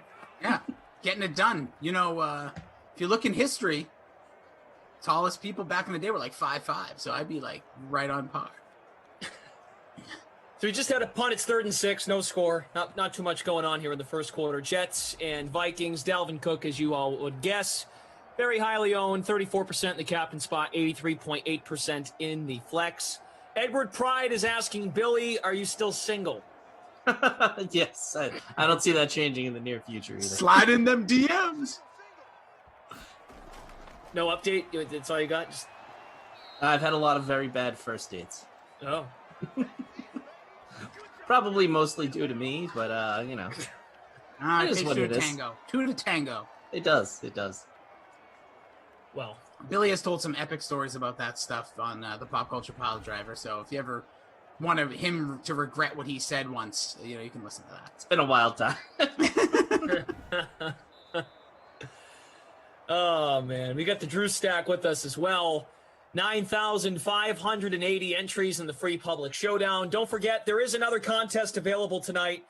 That 30K contest filled. So I guess giving advice for that is not really. There's another one though. They like there's another one. Yeah. they like redirected me. I But went you to can- enter. You can late swap it too, though. Don't Very forget good that. point. That's true. It's a classic slate. Niners Pats at 6, and then at 8 o'clock you'll get the Bucks and the Chiefs, and then Madden After Dark is Saints Texans. So Billy, if you have any thoughts on those teams, I mean, Watson's always strong in these ones, but again, Tyreek Hill, I think, is the king of these sims. Is he still? It's been a while since I've checked in fully in Simland. He has his fadeable days. He's averaging in like the 15 over the last few. Yeah, I mean, that is the one thing I think in one of the sims I did last time, I said to fade him. If you fade him on the day that it's the correct fade, it doesn't happen often, but that's your vaulting up the lineup there. So it might not be a bad strategy. Is it a multiple entry? Are some of these multiple entry? yeah, 70 entry max. Yep. Ooh, yeah. So I would With, say get a couple stacks in there without Tyreek Hill and a couple of really strong Kansas City ones, because typically that's what we see in a lot of these big tournaments is big stacks paying off big. So the one I'm seeing right now, that when you go to the NFL tab on DraftKings.com, the next one you can enter, the Madden Stream 5K 1-year anniversary, $1,000 to first. There's contest guys in here that are only 10 cents to enter, and you can win $15. So the I like paid those contests odds. are great, and we got the free, the free rolls that we've been doing. Those are still available as well. And another thing I will say that I've learned playing a lot of Madden, I still probably play, at least an hour a day, if not more time, team building, if you will. I'm on a heater online. I don't think I've lost probably my last 20 games. Catch in traffic for these receivers is one of the biggest things, because that's their ability to go up and battle. And Mike Evans, he may not see a lot of the balls, but if he gets it thrown in his general area, he's going to come down with it. Good call. Evans also an X Factor player. We get another Tampa, Kansas City sim, which those were great. We ran those Super Bowl weekend. We did the preview sim, which was high scoring, and we had J-Dub on from the Twitch chat. And shout out to the Twitch fam. They were a great addition to our DK sim fam. I want to guess like midsummer when Twitch was brought into our family. Delt Fish, Darth Dracul, Wes. P. Hooligans made the switch at that point. Yeah, Reed Tees, did you know, made the switch? Yeah, man. People have they've changed their home. I like the bouncers, like a CJ. He'll go from like one to the other. There's a couple of them that will just like ping pong between. I hope that's because they want to give the like over on YouTube and then chat it up over on Twitch. Yeah. Hit that like button, guys. And we had the Madden After Dark replay Super Bowl sim, which that was a blast, because we were reacting to the Super Bowl with the DK Sim fam in real time. Right when the Super Bowl ended, everyone showed up and played in those great contests. So that was cool. That was fun. James Farrell says Glash looks like a piece of bologna between two luscious pieces of Texas toast. Sounds like a sandwich I would like to eat. Yeah, I would try it. Slap a little cheese, maybe grill those Texas toast. Barb says you need to find a girl that likes football and wrestling. I mean, there are plenty out there. I've actually found a few, but I've let them slip through my hands. So, you know, it's on me at this point. It's not on the women. Are we gonna get some points here or what? This is. Oof. I hope so, because, I mean, the Jets are pretty much devoid of any star power, especially on defense. They have none. And then on offense, they really only have our guy, Jamison Crowder, who was a late season addition to that fact. But, you know, Minnesota should be able to put up points, but this Jets defense is just being stingy. The Jets are, like, kind of good in Sims. Rossi, do you agree? Record-wise. Yeah, I mean, there's sometimes, like, I'm not going to lie, like, if I want to be real honest, this line, when I saw these two teams, I'm like, this is going to be a tough one to, like, who do you build around? Like, there's not, like obviously Dalvin Cook is a must roster, so that's why I went Lev Bell in that captain spot, which is really paying off with his whopping 2 yards on 4 rushes. But, like, they win their games, but they're not a ton of, like, explosive plays. You'll get a Perriman or a Crowder bomb here and there, but it's mostly plodding down the field like we're seeing here. In my original days of Simland, I was king of the Cardinals and Panthers games. It seems like I had the early Sims, which I didn't mind because you got out a little bit earlier. But it was a lot of Cardinals, a lot of Panthers, a lot of CMC disappointing, a lot of Kyler running around like a man late in the second half. So, Rossi, Steven Lebowitz says another big Rossi moment is when he showed up on here after getting a haircut and cleaned up. That was with me and Billy. That was the same. That was the Super Bowl after Santa Rossi did his thing with his favorite elf reindeer. One sim Glash. I know you couldn't make it to that one, but there was a Rudolph showed up. Oh yeah, right. With Santa Rossi, and it was a blast right before the holiday, and then right after that I cleaned it up, and everybody, you know, like I said, I knew what happened. You get about 3 days of like, oh my God, you were so good, handsome. Oh, you look great. Oh, this. And now look at me. I'm maybe a slightly different from that. Don't get compliments anymore. Right. Yep. You went in with that approach, and you had to be aware that the compliments were over at that stage. It's quick. It's a quick thing. I take it when I can get it, and then you just lock them away, put them in my little heart locket that I keep close to my chest. This is a good one. Jimmy B. Remember that sim you hosted, Billy, when Dak Prescott ran the wrong way for a safety? One of my favorite sim play moments. That was incredible. That was one of my favorite calls. Oh, it was so much fun. It's unbelievable. He just turned around and, sometimes you get a little screwy play, and he just went the wrong way. Somebody reposted that recently, and it's probably the best thing I've ever done, that call, because I was just excited to see it. Dude, we were doing the next game, and I tuned because you had texted me or something, and he was like hit, like he was scrambling to the right, and he was hit by like a defensive line, broke the tackle, and just went the other way. Yeah, he just spun around. And never stopped running. He just kept going. I think he still wound up having a pretty good game because it was just, just 60 negative yards, but the defense got a nice little safety out of that. It was one for the annals of time in our Simland here. Nathan Olson asked politely, so I'll give it to him. There's a good energy in the sim, even though there's no score or midway through the second. Minnesota and the Jets were another. They might kick it here from 38 with Fickett, even though he'll definitely miss. Just get the first down. Come on. Oh! Here we go. Herndon. Oh, no, it's Bell. Whoop. Sorry, Rossi. It was Bell. Bell. I'll take it. That was me. So now, thank you for giving me a shout out, because there was a couple people earlier that said it's not a complete game with Rossi unless there's someone with a wrong number or wrong name called. That's why I stopped calling the Sims. That's one thing I like about Simland. The latter half of the last year or so, the last 6 months, it's mostly just talking, occasionally saying what happens in the game. It's been incredibly safe for me. Well, Lev Bell also lost his superstar traits from the December update, so kind of rightfully so. Yeah, that's true. Ooh. Is that him again? No, nope. Now it's Herndon. So what have I missed in Simland? Are there any new Sim landmarks? Are there any new Josh Lambo type of deals? Loose air still going strong. Still Loose playing air, yeah, Rocky and you know, Bullwinkle on the flights. We have enough workers at the Krusty Kaufman now. You know, finally, the owner took ownership for his nickname. You know, he was, remember how he hated it so much the first week? He doesn't like anything except the Celtics. So.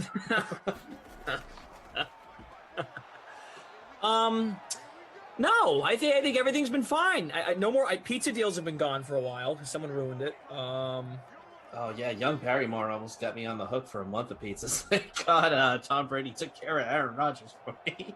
Because that would have been bad. What else has been going on since? When was the last game you called before today? Probably around December. Oh, okay. A while. We had the Super Bowl coverage was great. Yeah, that was a lot of fun. I didn't get to tune in right after the Super Bowl, but I did like that. And I remember you brought that up in a meeting, and I think it's a fun idea. One thing that I've been meaning to tell you, Billy, is I think you said this to me in the midsummer months. You were like, you know, you should just get your wardrobe expensed. I never followed through on that. I should have done that. Like, actually, like, call up Jason Robbins and say, hey, like, can you like buy me like clothes? Like, can I Tax right off. Yeah, I'm sure he'd love that. He's not busy. Yeah, like, he might not mind. Andrew, our technical advisor, says, "Oh, got it! Nice play. Points on the board. Perriman. All right, I'll take it. Still in the lineup. Not my captain, but finally, almost took us halfway through the game, but we got some points." Christian got real internet, so it's no longer the Emerson net over there. Dude, I did a game with him once, and you know, because we love Christian. We all know our traits, right? Like, I know my flaws, or whatever the word I can't even speak. There's one. But I love Christian because he could just go, right? Like, you can give him a question, you could go get a sandwich, have a soda, go pick up your Amazon package, come back, and you'll still be ranting about, you know, a college, you know, guy's stats in college, which I love about him. That's not a dig. But it was funny because when his internet's choppy and he's doing that, you don't know what to do. It's true, because I've done a lot of those with him. So you're like, okay, and then you start talking, but then he comes in clear. So we had a couple of I'm sure you've run into those too. When you're ordering food at Stan Bakita's in Wayne's World. In a grill. Yeah, no, Christian's great. I think everyone here has been awesome, and we've built a roster. We have a loaded slate of commentators, producers, ops team members. I mean, that's why it was definitely worth mentioning that Billy was producing these, and now he's doing what his job description actually is. I think, right? Still, and then some. You know, I get to do a lot of different things that have been fun. We shot some stuff with the number one golfer in the world recently. Reed Fowler? Yep, Reed T. Fowler. We actually did that too. Took him out the other day. You know, he had some nice putts that are going to be featured in some of our stuff coming up. So it's been a lot of fun getting back to editing and shooting and all that kind of stuff. So, but it's I'll tell you what, I've never had more fun than Simland. When I was talking to our boss here, the ship commander, and we were talking about, you know, the pandemic. I was like, I can't believe I used to call 3 Madden games a day for a living. We got super lucky as a team, like with what we're doing here, because I think we didn't feel it. We didn't feel the shutdown the same as others. Yeah, I don't feel disconnected. We had something to look forward to every single day, and to a point where it was 12 hours each day, starting at noon, and then even if you just came for the Sims themselves, 6, 7, maybe almost 8 hours total of Madden football. You had something to go to. Get ready for it. Get excited for it. Yeah, we created a family in the chat, and we created a lot of friends along the way, sayings. I mean, this is the kind of stuff that, this is the only way you can kind of build it. You know, you're here. What is it, 42 games a week? It's great. No question about it, man. Hit that like button if you haven't already. We're up over 217 now. That's great. You guys are great. Hit that like button if you love these Madden Sims. Right now, Dream Placebo is leading our free contest. That was a great thing that happened too. We give Kaufman a lot of crap. Kaufman creating the DK SimFam Friends League was brilliant and probably should have been created way before it happened, but that was a great idea. The free rolls that we've done for each sim, those are great. Those are fun to follow along because, to Billy's point about the family, Rossi, you've experienced this. People love when they see their name climbing up that leaderboard of 200 people as opposed to 10,000. Yeah, or people like me who just sit at the bottom and let them just crawl above them. But yeah, no, it's fun, and you get it's more interaction because we're in it, they're in it. You know, you guys like Glash, you guys could finally play in those, so it's fun. It definitely made that is probably the best thing that Kaufman has done in his entire life. You know, at least professionally. I'm sure he's decent at being a dad and stuff, but yeah, he's great at that stuff. His job. But yeah, I'll give him credit on the league. That's a lot of fun. And I think we've now officially said his name 3 times, so whether he's actually here or not, I will be receiving a text message sooner or later. I'm sure I'm getting a text right now from the guy. I try to put my phone away during these things, so it's just an NBA head-to-head, probably. Well, that was going to be my joke. You know, we found out why he really created the Sim Fan. Go head-to-head? Yeah. All right, sending up my contest. Well, if it's anything like his basketball takes, he's probably awful at that. Actually, it's kind of... Oh, he's killing it? He's pretty good. I'll give him a lot of credit. Like, I don't play him anymore because of our new Twitter issue. But I will. He doesn't follow me, and I called him out on it. Not that I really care. Like, I don't care if Flash didn't follow me or Billy didn't. Like, it really doesn't matter. But then once I brought it up to him, and I thought, I was like, by the end of this sim, you'll follow me. Like, thinking, like, he probably doesn't even think twice. Nope. And then there was a whole thing with him and Bukes. It's a whole thing on Twitter. Who cares? But moral of the story is, when I played him, like, probably out of, like, the 15 times, probably got me about 10 or 11 of them. Wow. Yeah. I guess you got to be good at something, right? It's finally found it in NBA head-to-heads.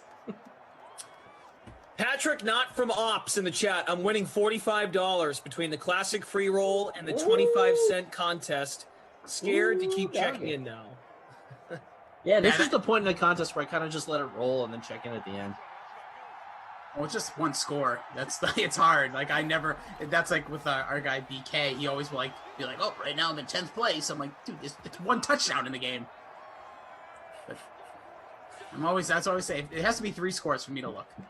Well, the Costanza X Factor that I was dubbed with is certainly activated because none of my guys have sniffed the end zone. In fact, the Vikings, the defense that I picked, has let up a touchdown. So maybe they could punch it in here. I would love a little X Factor touchdown from one of these guys here. All right, there's Thielen running the pattern, not going to him. End zone. Oh! Justin Jefferson already fumbled in the end zone if he missed it earlier. Rudolph caught the last pass to put them at the 7. Yeah, and then he just can't tightrope the sideline. See, we could all use Dalvin Cook, so might as well just get or Tajay Sharp. We get a little Sharp. You know what I miss the most is the internal slacks that we can't even talk about half the time. They'll let it out. I will say that is actually my favorite thing because before I was just in the dark. Like, you guys have all, you're involved with DraftKings from a bigger perspective. And I would just like people would be like, oh, this is the ownership and things. I'd be like, how do you even know that? These guys are so smart. They know things. I'm sorry. You were still going. My bad. It was a non sequitur. Continue. 3rd and goal. Well, that reminds me when I was with Billy for a sim. And Billy was in supervisor mode, like Madden supervisor mode. He wasn't producing, but he was there with, he mentioned Tom's name. But he'll remember this. I think it was Tevin Coleman who ran 75-yard touchdown, and I told Steve Buchanan a certain phrase.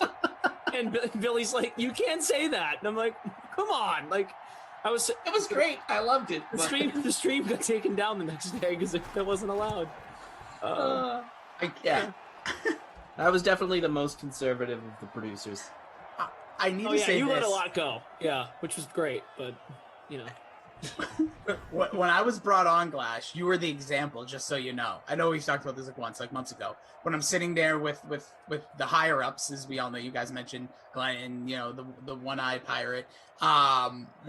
We're sitting there, and Billy's in there with us, and they're like, okay, here's kind of the rules and regulations. We know you've done radio. We know you've done this, Cool. Like, but you have to treat this like radio. Like, you can't say certain words. Like, if the chat tries to get you on things, we have an example of one of our hosts has kind of repeated some things they probably shouldn't have. And then I'm like, okay, whatever. Then later Billy calls me. He's like, yeah, like, had this thing, like, Glash had like 2 words one time. Like, and then you came on, you said the first time we got together, like, hey man, just be careful with the chat. You know, they're going to try to like write things out there for us to say.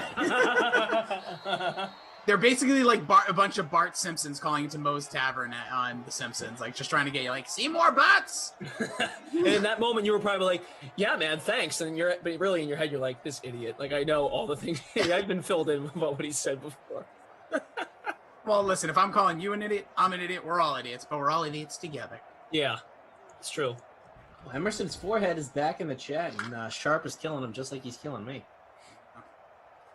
Tajay Sharp, whiteout 2. How we doing here in the free contest? It's halftime, 7-3. First place lineup, 4-way tie. Jets defense is in the captain spot. Creature from the Glash Lagoon says I'm ignoring him, but I think I missed his thing. It's been a while since I've been on one of these, so I forget how difficult it is to look at like 9 different things at once. Yeah. Yeah.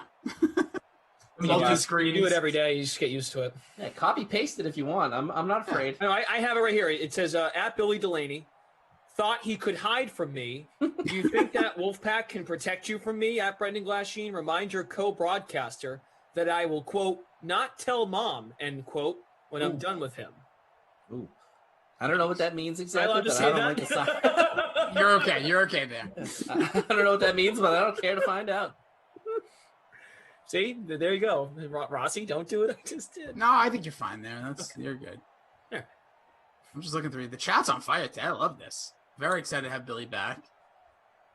It's good to be back. I mean, honestly, I was super excited. I had to, ask Drew, one of the 2 Drews here. I love the Drew stack, by the way. That's one of my favorite things. Goat.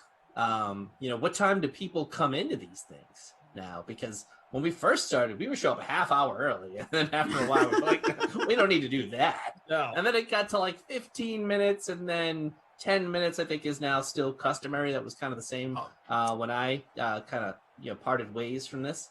I still have heard through the grapevine that Kaufman's still coming in 2 minutes before showtime.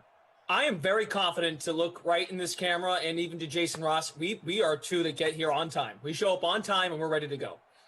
If I'm not going to be there, I always we're tell going to be late. We tell them. Yeah, that's my big thing, and I joke a lot about it. I will make fun of others, but yeah, because I think once we got to a certain point, it was like, let's say, because wherever you live, East, West Coast, Egypt, whatever time it is when these sims start, we start at like 0, like so 4 o'clock or 3 o'clock, wherever you are. Sometimes there would be times people would show up at like 59, and you're just like, we're good. Let's just hit play. Let's rock and roll, baby. Yeah, just all right. Let her rip. Yep, we love our producers. I feel bad. They're actually way too nice to us. They could be way meaner and have more roles, and we might be better for it. By the way, somebody points out in the chat the Glash outfit. I mean, it looks like you're about to do some tap dancing with some Bing Crosby on a Christmas special. Go out and have some drinks with like Diane Cannon or something. I love the look. I was gonna say, it almost looks like The Rock. Where's the fanny pack? Oh, very true. Oh wow, I am honored. Yeah, maybe I'll hit up Encore after this. Yeah, get some. You look, you smell, you feel like money. Rossi, what was the thing? Oh! Take it! Jamison Crowder fumbles! Eric Hendricks couldn't get it in. But that's the guy, Harrison Smith, hit power. He's still around. Is Jamal Adams still thumping like he used to? Sure is. The Smash Brothers together in Seattle. Not quite the same as it once was, but still, yeah. Is that going?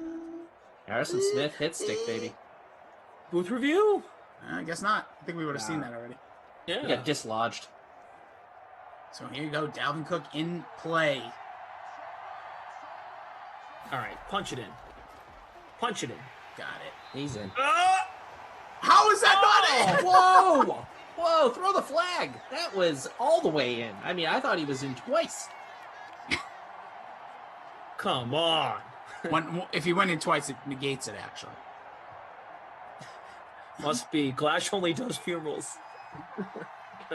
I can perform a funeral if you like. You're way too fun to do that. Oh, I would. what penetration. Oh, Yeah. my goodness. Is that a rating in Madden? Penetration? No, but block shed is what would do that. So block shed is so big in this game. And when I was constructing my roster for 21, making all the trades, I went with my guys like Landon Collins and all of these fast little safeties and linebackers, and they had low block shed, and they just basically get blocked to the sideline now. So I think is that Vita Villa? Or no, he's on the Bucks. Bucks. He's on the Vikings in my league. So I'm very confused. But if you have good block shed, at that position, it's huge. Oh, now they're going to put the ball in the hands of Kirk Cousins. On Sharp. Uh-oh. The chicken dance. Uh-oh. Taking forever. Coverage sack. Quentin, though. He's a big boy. Gets it done. Well, stack them kickers, right?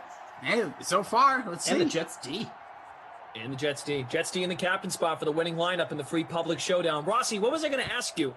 You were asking people to smell their hands, right? There was that, yeah. Remember that? we were talking about like smelling because my finger, I forget what happened. I used a bad sponge. That's what I was talking about. Like I used an old sponge right before I'd come on. I'm like, and then I asked everyone to smell their hands together. Smell them now. What does your hand smell like now? I just had the 99 for lunch. Oh, Nice. the nines. So what does it smell? So what does it smell like though? That cheese from the 99 on the cheese and crackers. There you go. Did you have to pay for it though? Are they still doing that noise? Is it extra? Used to be Oh, I free, don't the know. cheese and crackers. Cheese and crackers I are think- free. Then they started charging. Oh, I think, yeah, they make you pay, yeah. Love the 9. What'd you get? A honey barbecue chicken wrap. Oh, Nice. but no, that's a veteran right there. Thank That's a classy move. Did you wear that outfit? I actually did. I love it. Well, because I was in a rush. It's like, oh, I got to go to the 99, get the food picked up. Billy, you missed. Actually, you both missed this part. The freaking fire alarm goes off Oh, I at heard. 1:52 Oh, I for heard. the first sim. So I'm shoving Yeah, 99 in my mouth, and I'm like, oh, gotta hop on, gotta get on the computer, and I'm logging on. Beep, beep.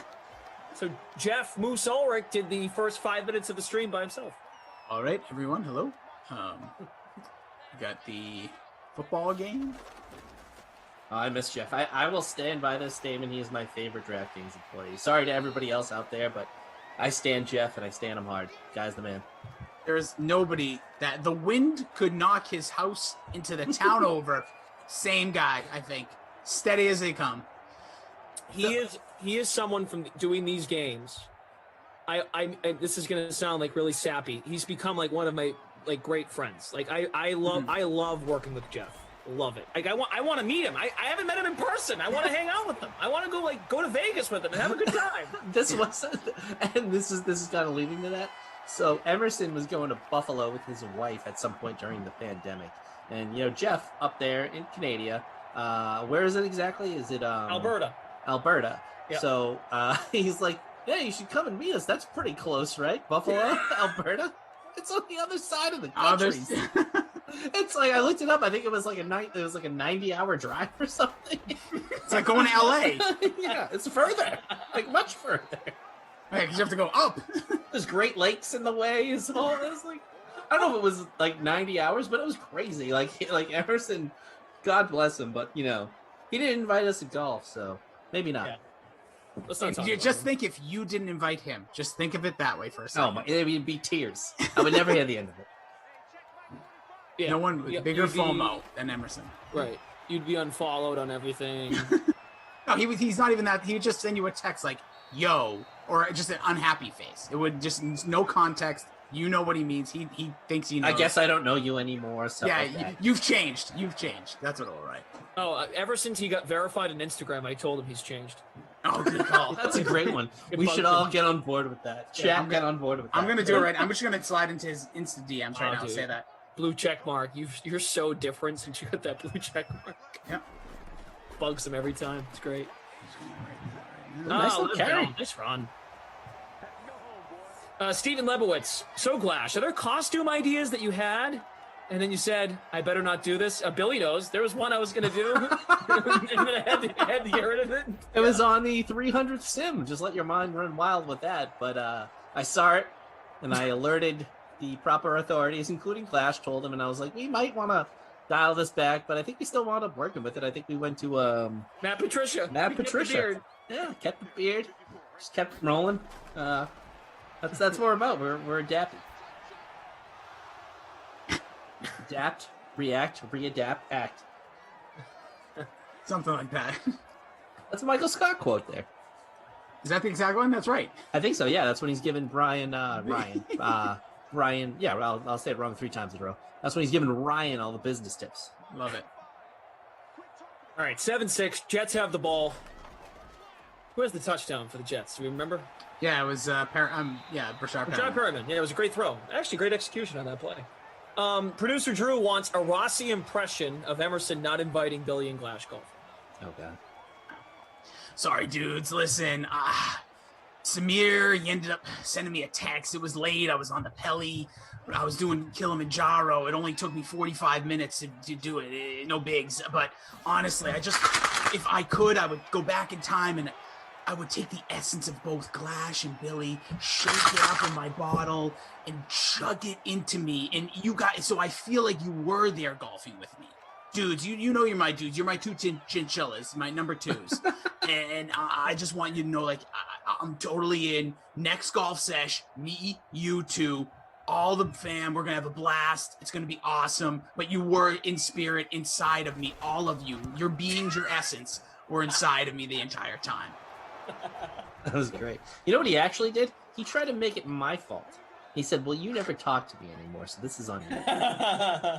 Because he's just that kind of guy. Like, he's going to make it my fault, even though he's the one who shunned me in Clash. Billy, you've changed, dude. Like, I used to chill, used to be cool. I used to try to, like, get you connected with chicks, and now you're just, like, you've changed. Deny, accuse. That's the Emerson Lassia formula. His new one lately is, you're so mean to me. Like, you used to be so nice. So many people are so nice to me.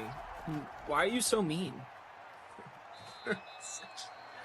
That was good, Rossi. Well done. I like his pivot, though. I got to start working on my pivot. Anytime and I get attacked on all platforms, including real life, including from someone that can barely speak more than 7 words. Somehow my son does it. But I need to start doing that. Be like, it's actually you. I got to work it out. That's like a nuance that takes some real sociopathism, so I got to work on it. Yeah, you got to learn to gaslight people. It's like a valuable skill. Next time Billy's like, hey, man, like, whatever, something, whether we're talking about the podcast, something off, like, I'm just going to be like, no, that's on you. Like, I clearly did something that probably isn't right, but you made me do that. I was thinking of your stupid face. I learned this by watching you, Dad. Darts are cool. Yep. Ficken just not gonna get it done for you there, right? Germ needs sharp. I think my favorite moment. Did I freeze? No, you're good. So my favorite moment, or one of my favorite moments in Simlam history, was I think it was the triple overtime game. I forget who. I think it was in the call with maybe Geoff Ulrich. And you know what happens when you go to overtime? You have to go to the bathroom. You've been holding it in, drinking a lot of water, getting ready for the broadcast, and they just traded field goals in the middle of the field for 3 straight overtimes. It was amazing. I've never seen anything like it. It almost ran into the other sim. Yeah. That's how long it went. I remember this because I came on a little later, and they were talking about that. And then I once had a sim. It was during the Reed's peak, I will call it, when Reed was on the Fitzpatrick. Remember when that was like a thing for a little bit? And what was it? What are you he was about? Reed was all like Ryan Fitzpatrick. I forget now. Now I almost forget. It's been so long. I forget if he was saying he was a Hall of Famer or there was something. It was a big thing that lasted like sim over sim. Everybody was talking about it, which clearly shows how much we've done here. So Reed was committed to this take and just wasn't getting off. But okay, absolutely. And I love that he did that. But it wasn't like a dumb take. It wasn't like some other people here that like just say dumb things and stand by him for fun. Me and him had a triple overtime game that literally went to 55 of the next hour. No field goals, no nothing. They had a chance. I'll never forget. It was the Texans. They were at like the 5. They had a chance to kick a field goal. They didn't. They went to the next overtime, right? and then they fumbled. It was brutal, and I remember Madison freaking out. So are we blaming Ducey for that? Because I see that's a trend in the chat. Something goes wrong, we blame Ducey. I'll just let the chat handle it. Let our buddies take care of it. Yeah. If there's a big play, how about this? It's been a while. If there's a big play, I'll do a Ducey impression. Just because I'm with these two. Just because I'm with these two. It's been a while. That's one that I've definitely missed. I wasn't here for that. I've only done 1 or 2 games with Kenny. Kenny's a character. He's a character. Of course he is. He's still got the brick wall doing comedy. Well, right now he's in the bunker. He's in the Ducey bunker. The sauna.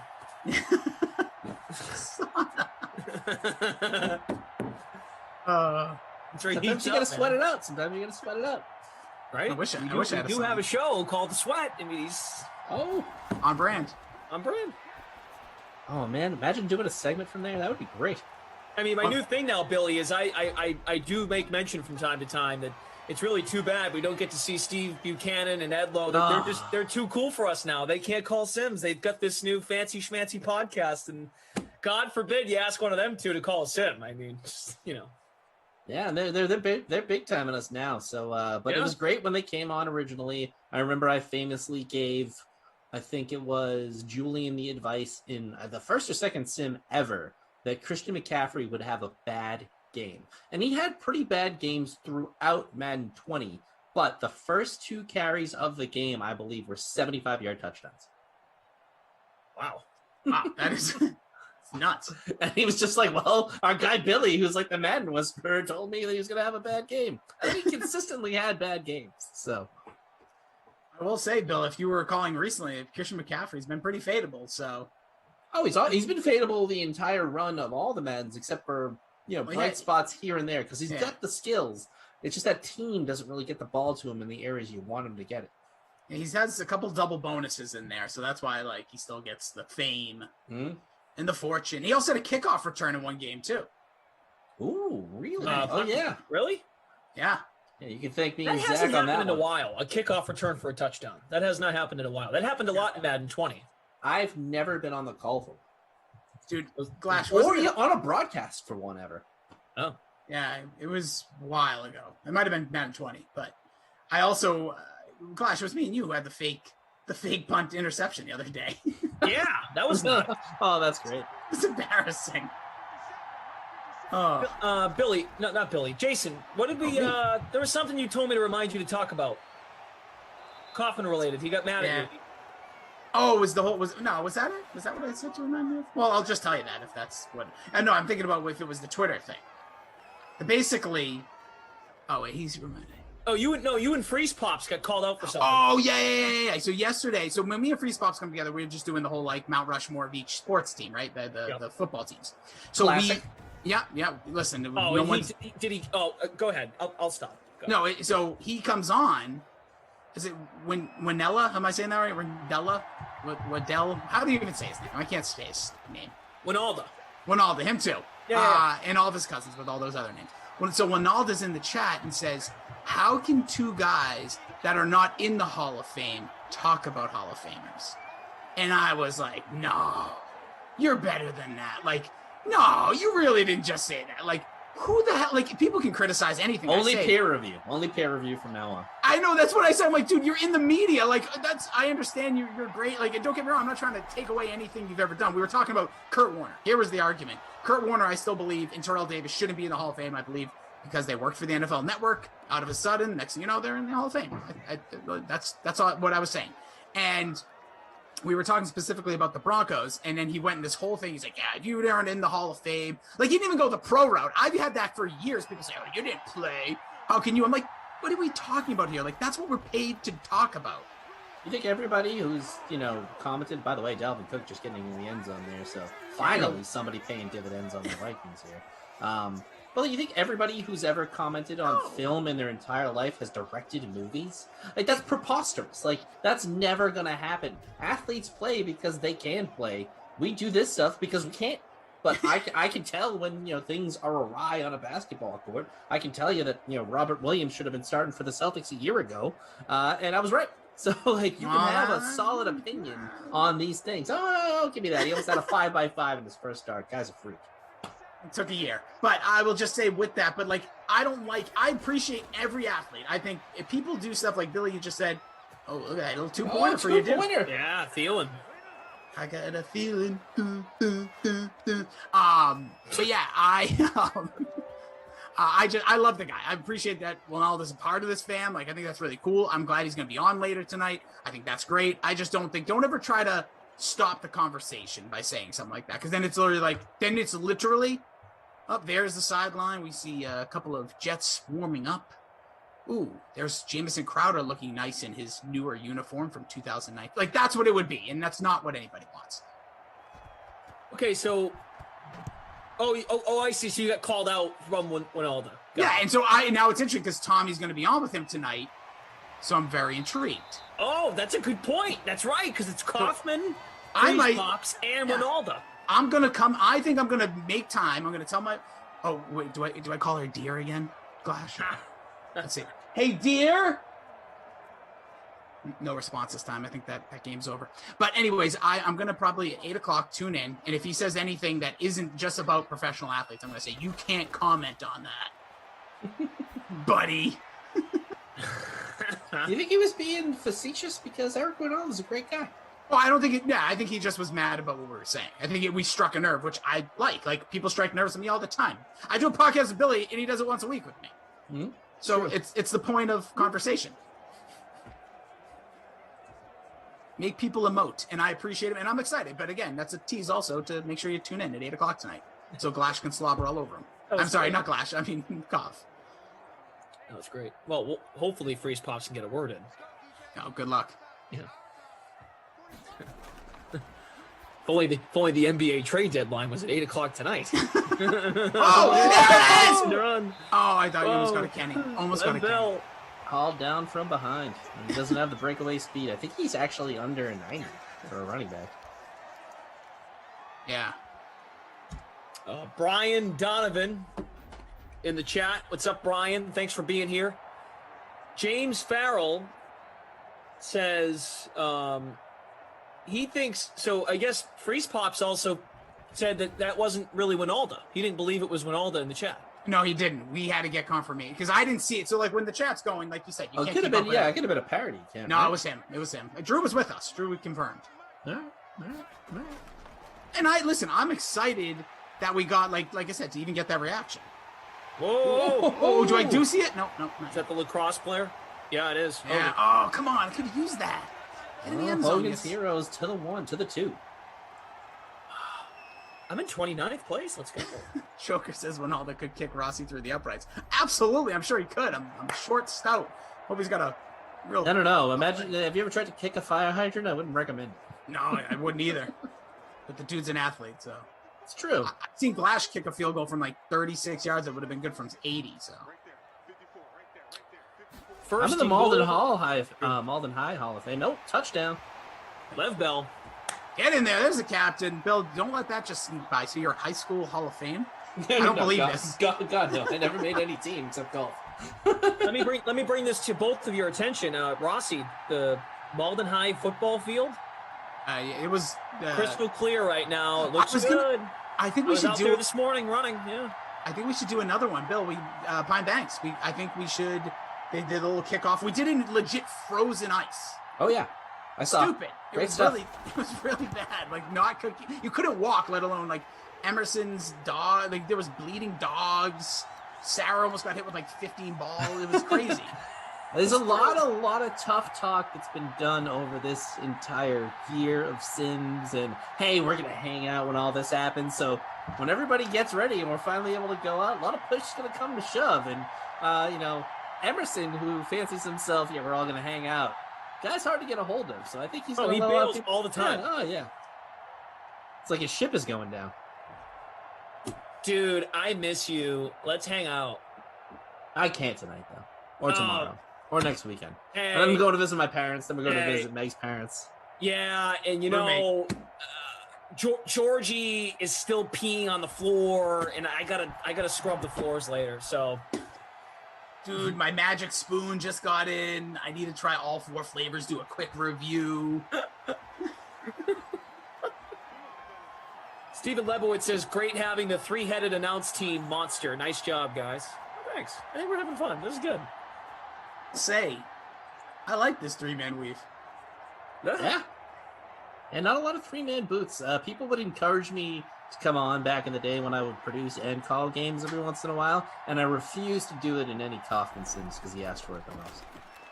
All right, we've said his name way too many. He is officially lurking. I know it. I can smell him.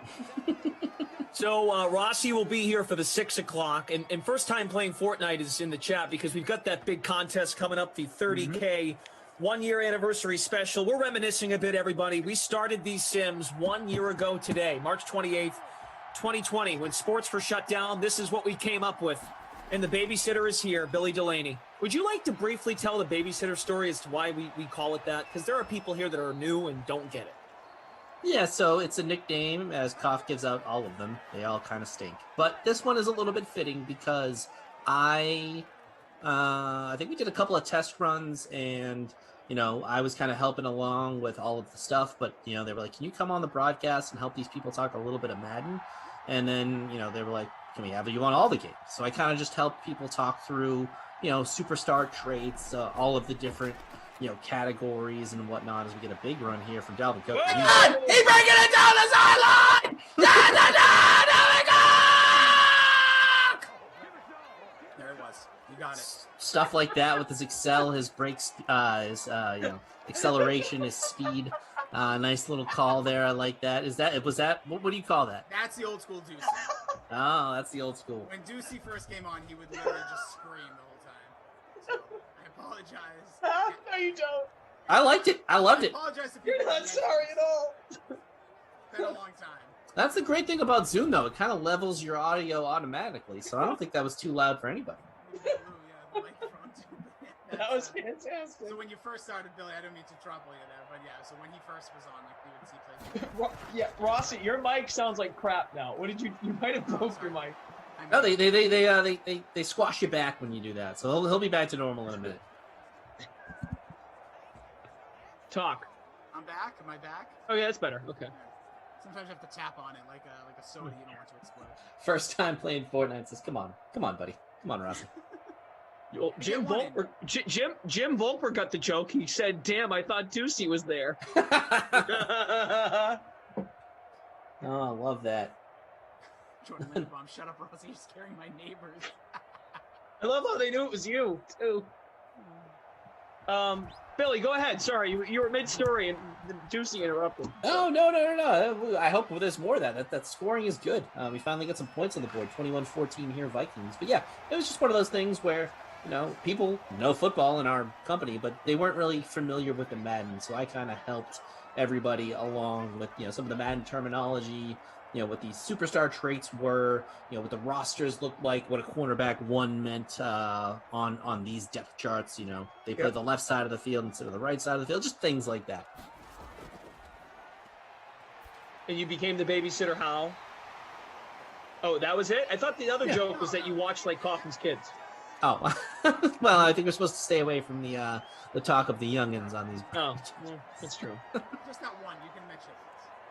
Yeah. In context. I'd play Madden and teach Kaufman about the game. I'd stream it, and there was some background viewing as well that would keep some people entertained.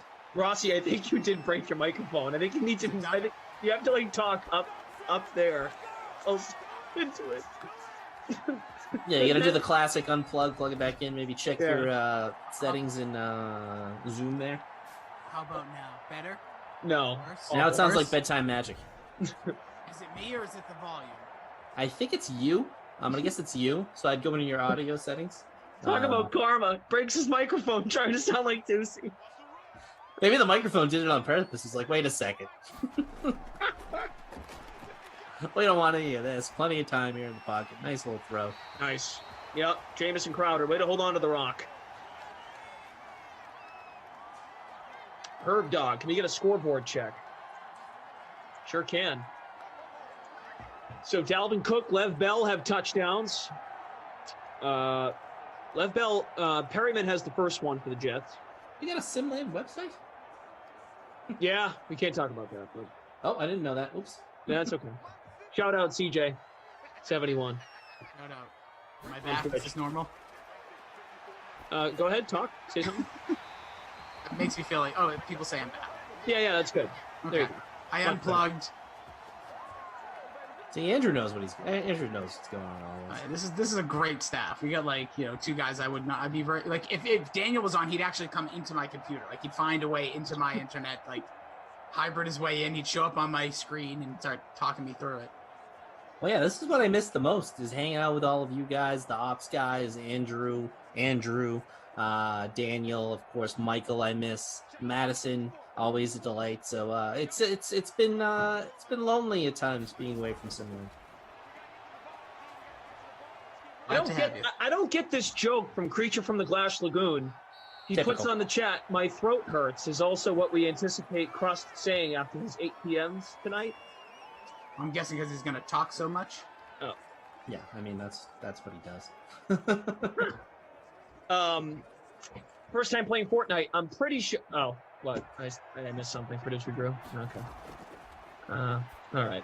Damn. Oh, what do you know? 1 year anniversary. Damn. Moving on. I bring up first time playing Fortnite in the Twitch chat because he was asking which quarterback is the best to roster later tonight. And I think you did say Deshaun Watson, right?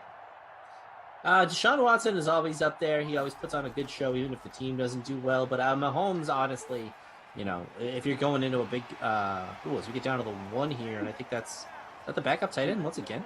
Griffin, we almost had a vulture call. I didn't see them swirling Glash. Yeah, Billy, that's another thing. Sometimes we have vulture calls. Ooh. Have you ever came face with a vulture, Bill? Like somebody stealing your call? No, that's all. That would be me right there. But yeah, but Arnold. Brutal friend of DraftKings, Eric Kendricks, the superstar trait breaking through. But yeah, I mean, you want to have maybe a couple of lineups where you have heavy Chief stack and then maybe not a heavy Chief stack, because the one time that they don't go off, if it's tonight in the big money game, you want to have some variance there. And, what our guys always talk about is, having a good amount of variance and then also playing the guys who consistently perform. So when you can put in multiple lineups, it's just smart to do, a smattering of guys. 31 seconds, second and goal. Jets trying to tie the game. Ooh. It was like a pinball. I don't know who had that ball there. I thought it was intercepted, caught, all over the place. Well, it's been a good run. I think I rasped it. I think I gloved it. Nice job, Rossi. Thank God you fixed your mic. Oh, there's Lev Bell to the 6. I'm not kidding. Gotta call timeout. But they're gonna call it such an odd time. Like, my guess is probably like 11 seconds. Trent, Christian DeAndrea is not here with us today. No. Hit that like button if you haven't already, please. Smash the like. Freak of nature. Smash that like button if you sleep in a race car bed. That's another thing, Bill. Yeah, Juicy gets picked on for different things. It all started one time when Emerson asked me to ask him if he sleeps in bunk beds. Him and his roommate. Yes. And then me and Juicy have beef because he thinks an air fryer is unhealthy. Oh, it's one of the best things for you. You gotta fry stuff. Oh! Goal line stand for the win. Wow. Drama. It doesn't even throw it in the end zone either. It doesn't even really give him a real chance. They're going to run a play, actually, here. Ooh, that's a surprise. Yep. And as producer Drew points out, Jets going Jets. Jim Volper. Jim says, Glash, you're killing me every time you laugh. I love laughing. I love laughing with you guys. I have fun. Who doesn't like to laugh? That's the whole point of these things, Best right? thing in the Having world. some fun. I say use those facial muscles. Smile. Drink some water. Have a good day. Delt Fish, big reason why we have Houston playing tonight against New Orleans for the Madden After Dark sim. The first ever sim we did here at DraftKings on the Dream Stream. The first ever matchup was Houston and New Orleans. So for history's sake and for tradition's sake, we're going to make them part of the late slate. That was the thinking behind having that matchup happening tonight. That will be the last game of the late classic, which is coming up at 6. Get your San lineups Francisco in, please. and New England. We'll start us off with Rossi and Rossi. Who are you with at 6? Lamarca, big Lamarca. Saxy, baby. Oh God, I love Lamarca. It's I gonna miss be- Lamarca. It is the up and down duo. I'm all energy, and Lamarca, again, just the world could crumble. There could be a monsoon in New York, and he'd just be like, "Yo, man, I was just checking out my top shots." And He's like smooth jazz, man. he is. When him and Geoff they did double last night. I kind of had to tune in. Man, it was just soothing. I felt just so relaxed on a Saturday night listening to those two. So Dalvin Cook hit the bonus, scored 2 touchdowns. Bell had 29 yards and a touchdown. Sam Darnold racked up 266 passing yards, kind of quietly. Impressive, yeah. And then Lev Bell had 7 catches, 66 yards. Rossi, I feel pretty good about us putting him in the captain spot. I didn't feel too bad about that. It did nothing for Great call. I finished in 102nd, but I mean, Cook still cooked, you know. The running backs did their job. There's a guy like Tajay Sharp with the goose egg for me, and Ficken with 2. Tough. Let's see. So we got to let Rossi, how about you give the player of the game, and then we can let the babysitter himself give the Not My Kid award. I'm still giving it to Dalvin Cook. I understand he was the highest owned. He was the chalk of the chalk, but he comes in, gets you the bonus, gets you 4 catches, gets you the 2 touchdowns. He was worth paying up for. Nobody else really shined as bright as Dalvin Cook. All right. Who's the LVP? That's gonna be Justin Jefferson, right? Fumbled at the goal line, also caught a ball out of bounds. He might have put up some stats, but he could have put up a huge game, also helping out Kirk Cousins. So I thought he was the Not My Kid award of this one. And trust me, nobody wants me to be their kid. So it's not a great honor to attain or dishonor.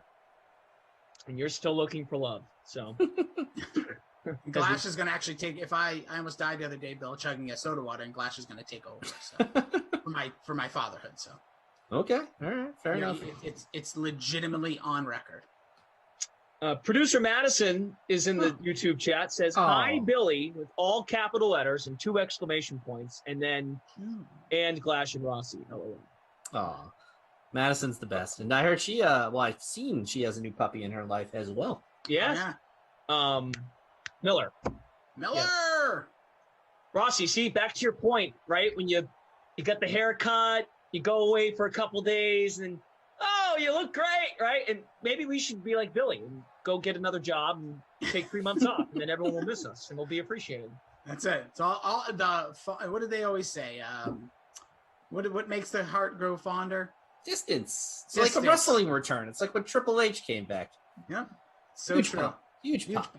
With it's now called the Billy Pop after today's performance. So right now there is a 7-way tie for first in the Free Public Showdown. Shout out to Jim from the Game Ops team, doing his thing. Bone Dog is first place in our free contest that we created in the league. Dalvin Cook captained Darnold, Bell, Hogan, Jefferson, and Ryan Griffin, who, if you remember, caught a 22-yard pass in the first quarter.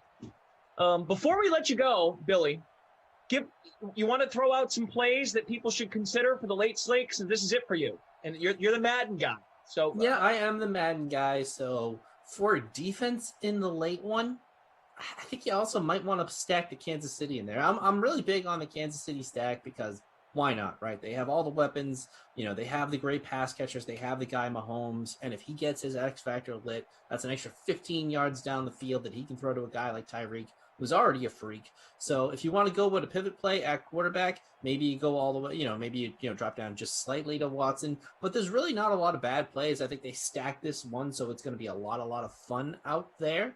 But, if you're feeling nostalgic, go classic, throw a couple tight ends in there. Gronk's always a pretty good bet to catch a pass. Yep. He's got a good catch in traffic as well. So a lot of good people on Tampa Bay. So, and even our guy who was the most dominant, I think, early and shocking guy that kind of was like, okay, tight ends are a thing. Jared Cook still plays pretty well. Yeah. It's my guy right there. I like it. All right, dude. Great. I feel embarrassed right now. I have a couple lineups, and you know what? Don't have any Kansas City in there. Oh, boy. Hey, yeah, I mean, counterintuitive stack there. Well, it's the Stanza X Factor, the opposite, man. Rossi will have the call of the 6 o'clock sim with Matt Lamarca. Niners, Patriots to start that late classic. There are other paid contests available on DraftKings.com to celebrate the 1-year birthday of the DraftKings Dream Stream. We do know that big 30K contest, 10K to first place, a $15 entry, 70 entry max. That one is filled, but there are other options available. So that's the first game, Niners, Patriots with Rossi and Lamarca. 8 o'clock Chiefs, Bucks with Kaufman, Eric Winalda, and Tommy Freeze Pops. That'll be fun. As Rossi said, now I am intrigued to tune in. I am.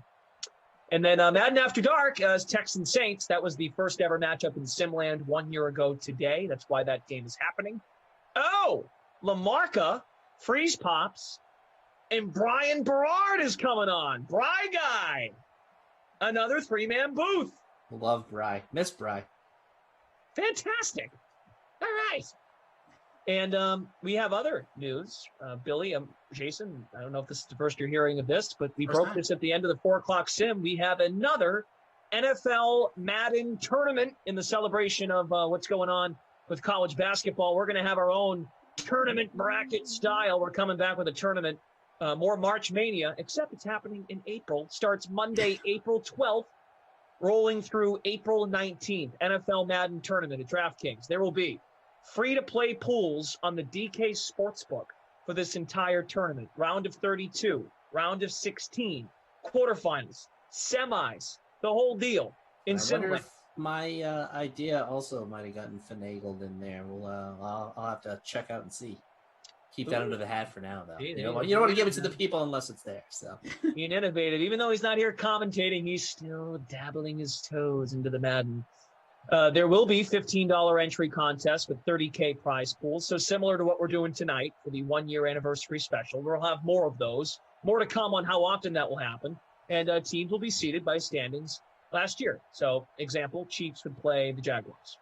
And this is all because of you people who hang around here. You play the games. So, we're here for you. And it's been, for me, the most enjoyable thing that I've done in my career. So I just want to thank everybody in Simland, everybody who's put these together. It was an honor to be on the 1-year anniversary. I was kind of shocked when they asked me to, but it's a nice feeling to come back here and relive the dream stream. Wow. Thanks for coming on, Billy. It's good to see you. Rossi, you too. Rossi's back at 6. Thanks to our great producers today, producer Drew and Andrew on the 1s and 2s. Their day is done. So good stuff from them. Jim from Ops here today. All right, there we go. Late classic. That big contest is coming up at 6. Like we mentioned, Rossi and Lamarca will get that party started with Niners at the Patriots. So, fellas, good time. And maybe we'll do it again soon. Billy, don't be a stranger. So. Billy, where can anytime. If people want to hear you, where could they hear you? There you go. Pop Culture Pile Driver, if you'd like. When you sell it like that, it really just makes me want to dive into my podcast. Can I don't know. I don't know if that's it's on my name slate. It's on my name slate. Oh, is it? Okay, yeah, the Pop Culture Pile Driver. Find us anywhere podcasts are found. PCP, content's always there for you. There it is, at Pop Culture PD. And I've heard it both ways. There's another podcast I have about psych. So check that out as well. All right, cool. He's Jason D. Rossi on the Twitter machine. And at Brendan Glasheen. It's a nice, clean first name, last name going on. Must be nice. That's a new development for me lately, Billy. Okay, let's go. Rossi's back at 6. Billy, hi, bye. Nice to see you. I'm off tomorrow. See you guys Tuesday. Bye.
anniversary. There's a $30,000 contest happening right now, but I know something better than $30,000. I know something that's worth $1 million.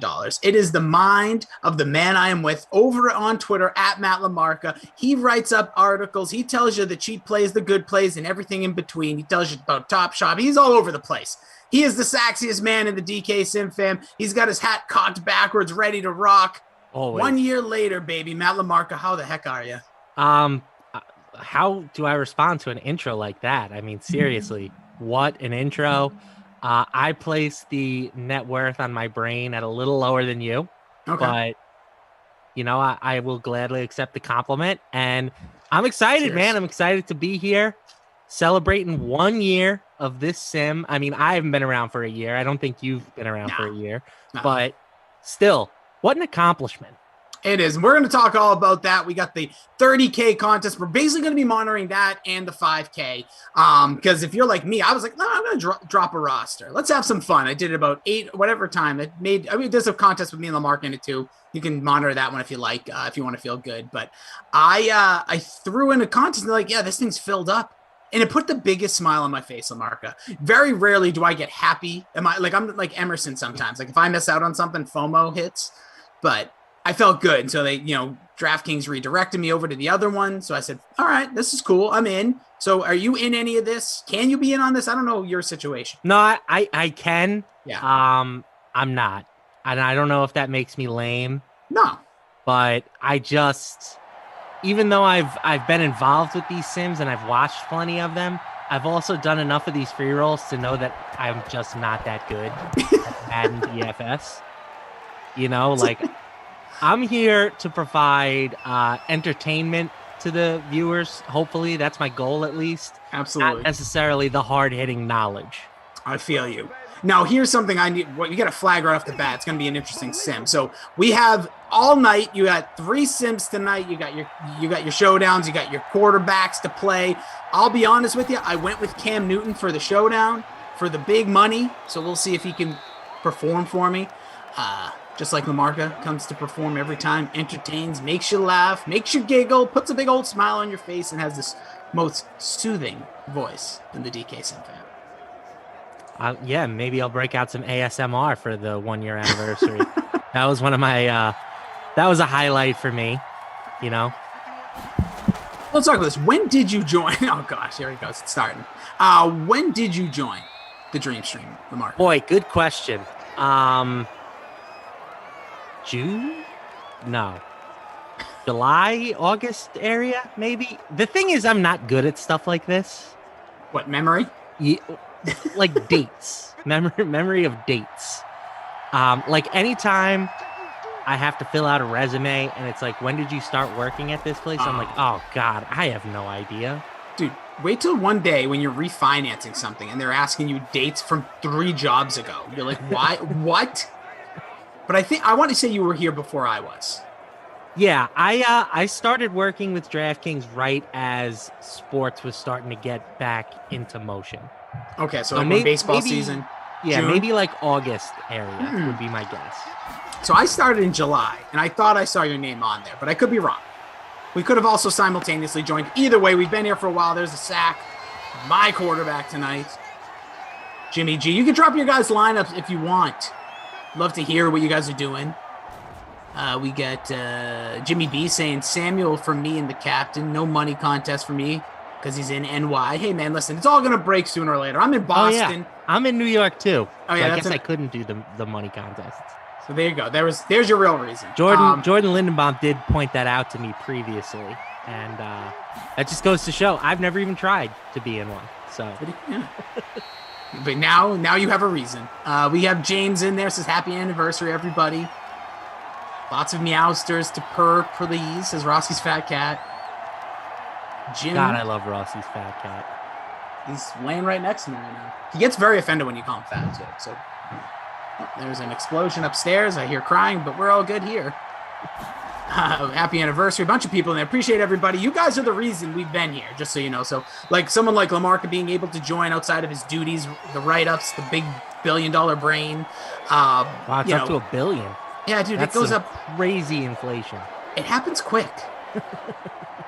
It happens real fast. I'm selling at that price if anybody wants it. You should.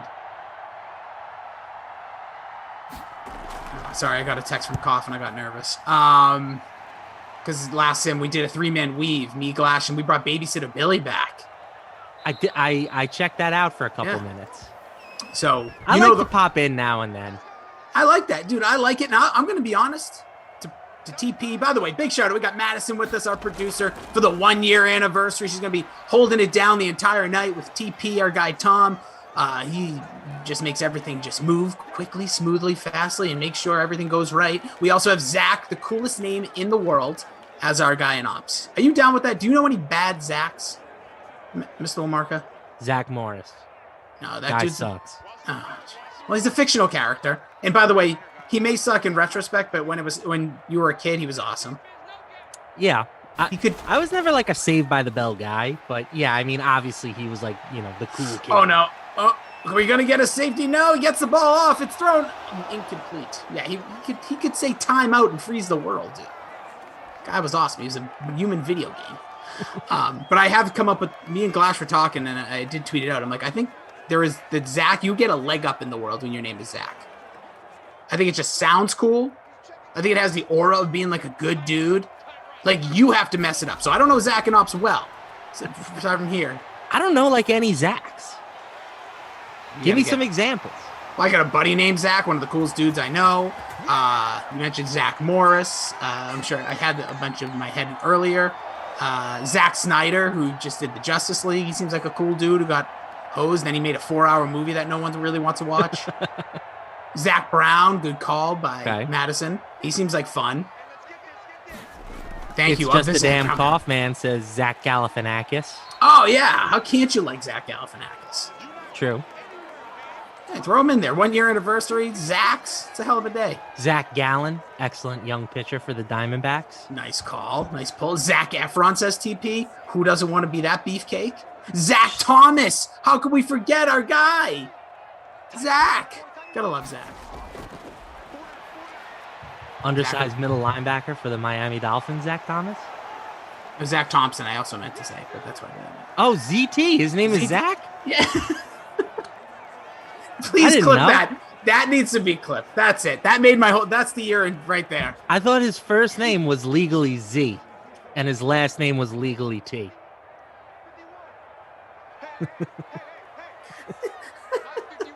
just on his birth certificate, ZT. He was born to the T family. Zeeetee. ZT. I thought that was his name. Oh, that's amazing. That is amazing. Zach Ertz. That's another one. People just drop him in there. Okay. So a lot of Zachs is what we're finding out. They're all good. All good Zachs. Unbelievable. Whew. Smash Lana says he faded Mostert in the 4 out of 6 lineups. Wow. Interesting. Well, so far, you're good to go as we're over halfway through. Cam has rolled to his left on like 6 out of his 7 snaps, but here he goes, takes off, out of bounds slide. CJ, I faded him in 1 as well. I can tell you right now, I did not. I will tell you my little lineup that I have. I'm also going to do, I've never ordered Uber Eats to my house before, but we did no grocery shopping. My child will go hungry. But me and my wife are going to get some Uber Eats tonight. So I have to time my order. I recommend you just go for it. You know what I'm saying? We're doing it, dude. Here's my experience with Uber Eats. If you worry about how expensive it is, you'll never actually push that button. So just get whatever. Get whatever you want. I'm going Pile for it up. And I'm going to be honest with you. It says it's raining, so tip generously. Oh, yeah. They try to... They really try to pump you on the tips.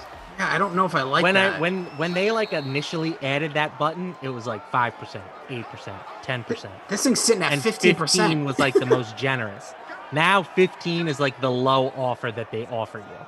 So yeah, I'm gonna give him a good tip. I'm gonna do it. I mean, I try to tip generously. I'm going with $10. I have personally driven Uber for a couple months. Me too. I did in my life. I did Lyft. So I know that these people don't get a ton from the actual rideshare companies. They kind of rely on the generosity of their customers. So I try to take care of them. But, at the same time, it's not like they're making the food. They're not really involved in the food process. They are kind of out driving. They'd be out driving anyway. Nick Folk's about to try a 51-yarder. He's out driving. Deep one. Oh, just missed. No, I'm with you. I decided, I will be honest, it was somewhere between 10 and 15%. A little closer to 50, so I probably give like a 14%. I think I feel guilty. Do 15, but that's only because that's the little ask that they give you on the screen. So I went ahead and was a jerk and I hit edit, but it was a weird number. I like even numbers. I'm not into like it was like 1171. I gave $10. All right, what am I gonna do here? Anyway, so DK Sim Fam, hope you guys are feeling good, feeling fine. Still see you dropping some Zacks in there. Happy 1 year. So I was gonna tell you my lineup. The reason I got distracted is because I was looking at something and then I said I have to put this order in. Okay, so my lineup looks like this. I got Cam Newton, Sony Michel, which so far not so good. I have Mostert. I got Mighty Most. Get him. I have Brandon Cooks. I got N'Keal Harry. I got Mike Thomas. I got Jared Cook. I got Mike Evans. I got the Texans DST. So I didn't even touch the entire Kansas City offense, which might be a real bad call at the end of it. That seems minus EV, but you never know. Well, I said to myself, I feel like they're going to be the highest owned. So for sure. I was trying to go a different direction. Speaking of which, Cam Newton in the 30 Classic, he is 8.4% owned. Garoppolo 6.4. So if Cam puts together a heck of a run here, people that own him will definitely get the leg up because you got the likes of Brady, Breeze, Mahomes, Deshaun Watson. Those guys obviously getting the bulk share there. Any of my NBA DFS people, Kyle Lowry ruled out. Interesting. What's nagging him right now?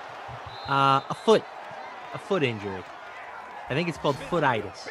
Footitis. I have heard of that. I believe that's the professional term. Speaking of which, Giggle Pig says, as an employee of hospitality industry, tips mean to ensure proper service. The hands and the smiles that provide the life and the body of which worth a few dollars extra, over 20%. I agree when I'm in service. I don't do a lot of delivery. 100% agree. I'm being honest. This is my first time I've done delivery. I can't even tell you. I usually either pick up when I order food. So I try to be generous. I try, especially during the last year, because I know what they all went through. If I'm at the local establishment, yes, I've gotten alerts from my debit card company. Like, did you leave a tip this large? Because it doesn't drive. Money bags. So, and that's not a flex. I do feel like I have to defend myself though, because like I 100% believe in tipping the service industry. So yeah, and again, we both. The fact that you mentioned you drove a little Uber, I did Lyft. That's just a microcosm of any form of like food service or anybody that worked. Like I've worked in kitchens in the past, and you know how hard it is to, if you've been in any form of food service or anything, it's tough. So we always say, please do buy locally, and unless there's a sponsor that they want me to tell you about them, but buy locally, tip as best you can. We all are dealing with things, and hopefully we're all on the up and up. I'm feeling good. 1 year into these Sims, Lamarca, I can tell you I feel more positive, and I try to keep it pretty light and positive. But you're a very positive guy. I'm feeling even better right now. I really am. I'm feeling good about the world. The weather's getting better. You're hopefully looking some health. good. You lose some weight? I don't know what I've lost a lot of things.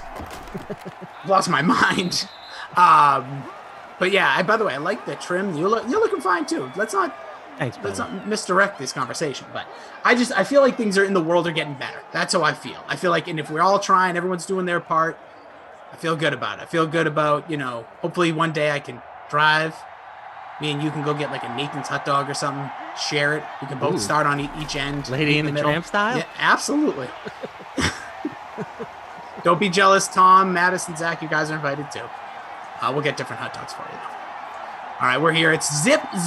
It was a good, Jordan Lindenbaum said, I knew I should have faded the Rossi game, and so good call by you.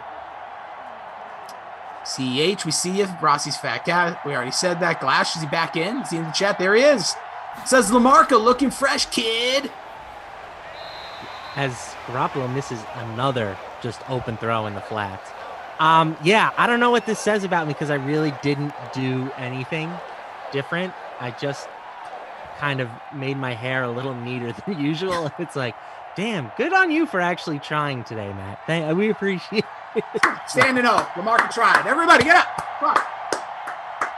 Here we go. Scuba trying. Gould going for a deep one. This one's up. This one is good. Scoreless tie. No more. 3-0 San Francisco. Early goings here in the second quarter. I literally asked if you got a haircut, says TP. We all thought you did. Oh, and TP says, from a former bartender, I appreciate you for that flex about your big tips. Big tip, Lamarca. Well, it's like a give and take, you know, like if the bartender will give me the service that I'm looking for, you know, that's why I like a local establishment, right? You develop that relationship. Nothing better. There really is nothing better. I believe the bartender, if you sit at a bar, I'm a big bar sitter. Like if I prefer when I just like to sit there, conversate with whoever I'm out with, as well as make some friends. Everyone, I feel like it's just more of a conversational place. And I fancy myself a talker. Yeah, Madison says shocker. Yeah, that's me in a nutshell. But the point here is, like, if you go there and you have that social experiment and you have a good bartender who wants to communicate with you, tell you little tips and tricks, whether it be with a Shirley Temple of your choice or a certain type of food, like, I like that. I like that experience, and I will always, you know, give back what they give to you. And I agree with you, Lamarca. Here come the Patriots. First down here, the give to James White. Roland, what's up? Somebody said, how would Madden and Summerall discuss tips? You know, Pat, I was in the Madden bus, so we hit the drive-through, and wow, boom, wow, big tip. I'd give a tip, Mr. John. It would be a tip that would be in the range from 25%. That is a pass completed and caught. Looks like it's Julian Edelman. But I'd leave a 25% tip precisely because it's a little bit more than 24 and a little less than 26. That's true. That's true, Pat. And those numbers scare me. I don't know if my voice is computery enough to sound like the great Pat Summerall, but man, did I enjoy watching Fox broadcast with those two as a kid. Such a legendary duo. Plus, it was their original Madden duo, right? It was the original. And it's already, like, especially in, like, Nintendo days, like Super Nintendo when Madden was first kicking, like, it already had that, like, just 16-bit audio version. So having Pat Summerall's voice more computery, it was incredible. Like, more robotic was insane. And everything was so delayed. When Justin Craven says, Lamarca, you should have rocked the mock turtleneck tonight. I don't own one of those. Well, now we know what we have to get him for his birthday. E-Dubs, what's up? Daryl, Eric, Roland. Roland says, Rossi, I'd share a hot dog with you, brother, end to end. See, look at this. I'm telling you, we're getting better, everybody. We're going to be hugging soon, sharing hot dogs. It's going to be a blast. It's going to be a great summer. Best summer ever. Take you to the original Naples. That's where I'm. The only place I want to go. Coleman Is that on? Island, Yeah. Cam up top. Who was that? Is that Nikhil going up and getting it? Looks like it. Or is it Bird? No, Bird is the word. Makes the grab down to the 17-yard line. 5 minutes to play.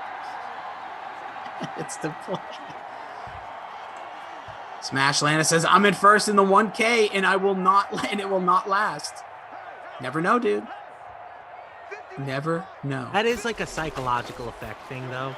You would much rather be the guy chasing in DFS contests than the guy trying to hold on. It's great wrestling storytelling. You want the babyface chasing. You want the heel. You want the bad guy with the belt, and you're coming up after him. Or maybe a Mario Kart when Bowser's just driving, and you're, I don't know who you play, Yoshi, and you get got a red shell him. That's it. Bomb. The blue shell when it just goes right to the first place guy. Just knock him down. Or you get that electricity. Makes everybody shrink. You can run him over. I agree with you, especially in these contests. Now, I've played some big Sunday contests, and I know you probably partake or talk about, should I say, because you can't partake. But the point here is that you want to be chasing. Like in a fourth quarter, I don't like that lead spot. I want the guy, because you always feel like at the end of games, there's going to be a score or two. So you want those to go in your favor, go and get it. Reach for it, like Michael Jordan at the end of Space Jam. You stretched all the way.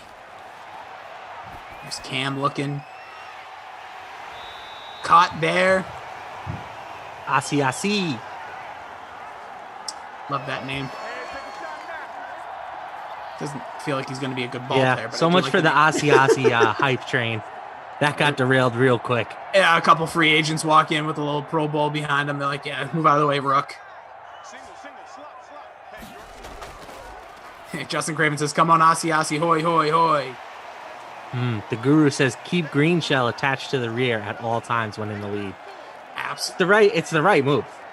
Very smart move. That's a veteran player right there. But you never know what's going to come and get you. What if I'm coming up behind you with the triple red shell? That's all right. You still need one that deflects one. You just got to hope timing and hope in a prayer. Oh, what is this? Are we going to get a stiff arm right into the end zone? Caw! I'm a vulture! Caw! Stick by Carl, it's awesome, baby! I ran him over! A stiff arm with a capital S!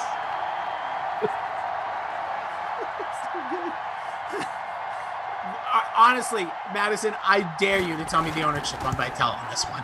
It's going to take her 45 minutes to find this guy. Are you kidding me? $30K on the line. Who was it? If you had it, that is amazing. I'm a vulture, Obi-Wan. The peck. The guru says, dodge, dip, dive, duck, and dodge. He's not drafted. He was not drafted. Oh, my Lord. In the 30K, first touchdown in 30K contest. The man's not even on a roster, which I don't blame anybody, by the way, because there was enough money to spend. But wow. Ooh, I'm in the 1K. I'm sitting at 56th. It's probably because everyone's playing later games because none of my guys have scored even 10 points. But here comes San Francisco. Fumble on the play. New England picks it up. They're taking it to the house. What a turn of events. Touchdown, New England defense. Chase Winovich. Wow, Vitell was owned in the flex in the free showdown in .015 or .15. Wow, so but the Patriots D obviously only 6 defenses to choose from here. Oh, we're gonna take a peek at it. Now it's coming back off the board. Wow, drama. Big call by the refs. Somebody just smashed their computer somewhere. No, just me. I'm the only one that overreacts to stuff like that. That would be some overreacting. Oh, please. I had a buddy. When I was a kid, we used to play video games. And when we would like go head to head, let's say playing Madden, and I'd score, he'd like smash his controller. There's some people that just can't handle a lot. Like, those are people I worry about if they are betting. My computer, it's called back. Oh. Can't get that computer back, though. Completion there. Garoppolo finally starting to connect with his receivers. Nice. Roxy's Fat Cat. Vitell on TD. You got to be kidding me. It's true. Eric Court's a dag nabbit faded Pats D 2 sims in a row. Well, you're okay right now. Kind of. See how it plays out. Mostert getting to the outside. Has the first down. Can't break the second tackle at the 2-minute warning. Mostert's doing business so far. He's probably going to put him over 9 points. The mighty most. Get some. Again, I had the Patriots D in the our contest. Yes, the free the SimFam contest. Yep. So that would have been nice for me. Now, obviously, it won't last. I'm not saying it bad, but just to give a little heads up on the 5K. Nice spin move for a first down. VP right now sitting in first place. $1,000 could be his. He's got Cam Newton, Mostert, Edelman, Bird, Asi, and the Patriots D in this game. I like how they do not reveal the other ones. Obviously, I know you can change. Smashburger, there's our guy. Smash Lana sitting in second, as he already mentioned.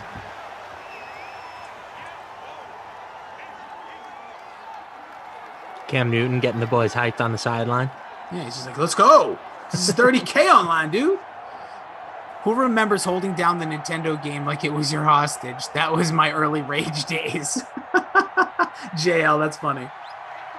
You just take it out, you put it on the mattress, you start yelling at your Top Gun because you can't land the damn plane. Jim says it's pronounced Vitali. And I know it is, but that's not nearly as fun. And you know what? Is it pronounced Vitali? Is it? I mean, it's spelt the same, that's for sure. Plus, his name is literally Danny V. I had to go into a Dickie V. It's Danny V, baby. He's the elevator man. And it is his season. Give Mr. Vitale, and I think he's in a Geico, one of those commercials right now too. Here's Jimmy G looking, gets the ball delivered, spin move, looking for the first down to the 23. Gonna give him the reach. George Kittle getting on the board. Yo, Kittle, my guy, where you at, G? Says Randy. Or Randy. Yep, got him. Looking for Pettis, is Emerson's forehead. Kittle is out, says Valdeway. Well, no, not so fast. Whoa, not so fast, my friend. We'll get all of our older sportscasters involved. Lee Corso. Patriots are about 23% owned in the 30K Classic. Love it.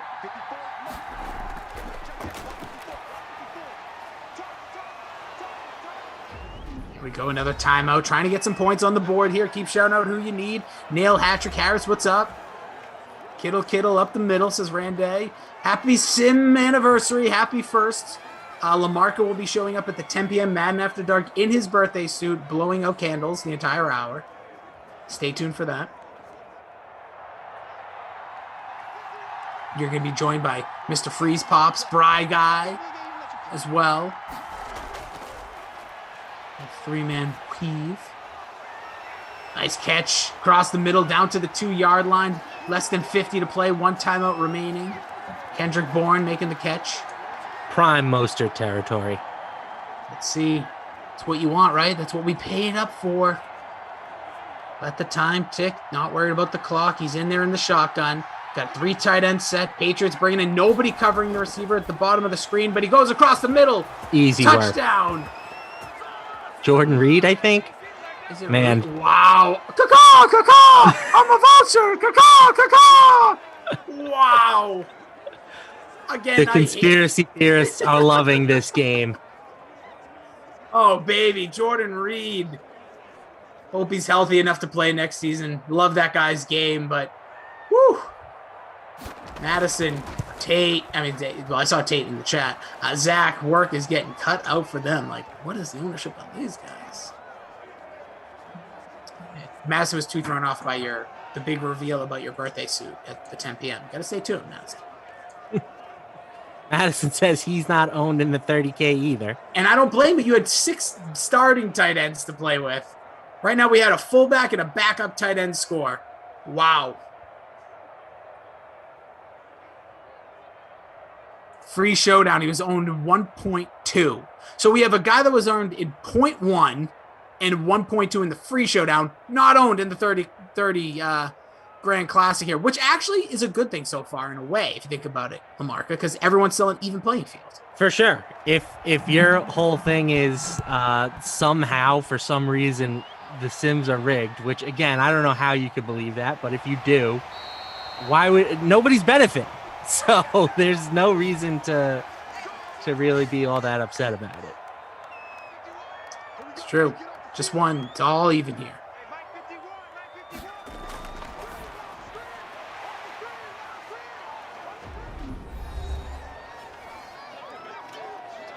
So here we go. Timeout. Really not much time to do anything here, so we'll see what you get.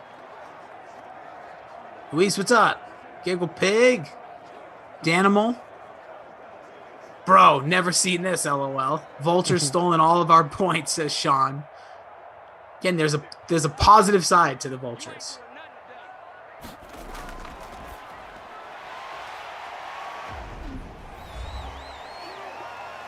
Let's see another timeout. Yeah, Pats are going to have to step on the gas a little bit if their intention is to score some points before the half. Seriously. Smashland over on Twitch says you could have taken all top price positions in Classic and had rostered those two. Had you rostered those two, he means. That's true. Very cheap plays. Never know if they pay off. 3rd and inches here in 19 seconds.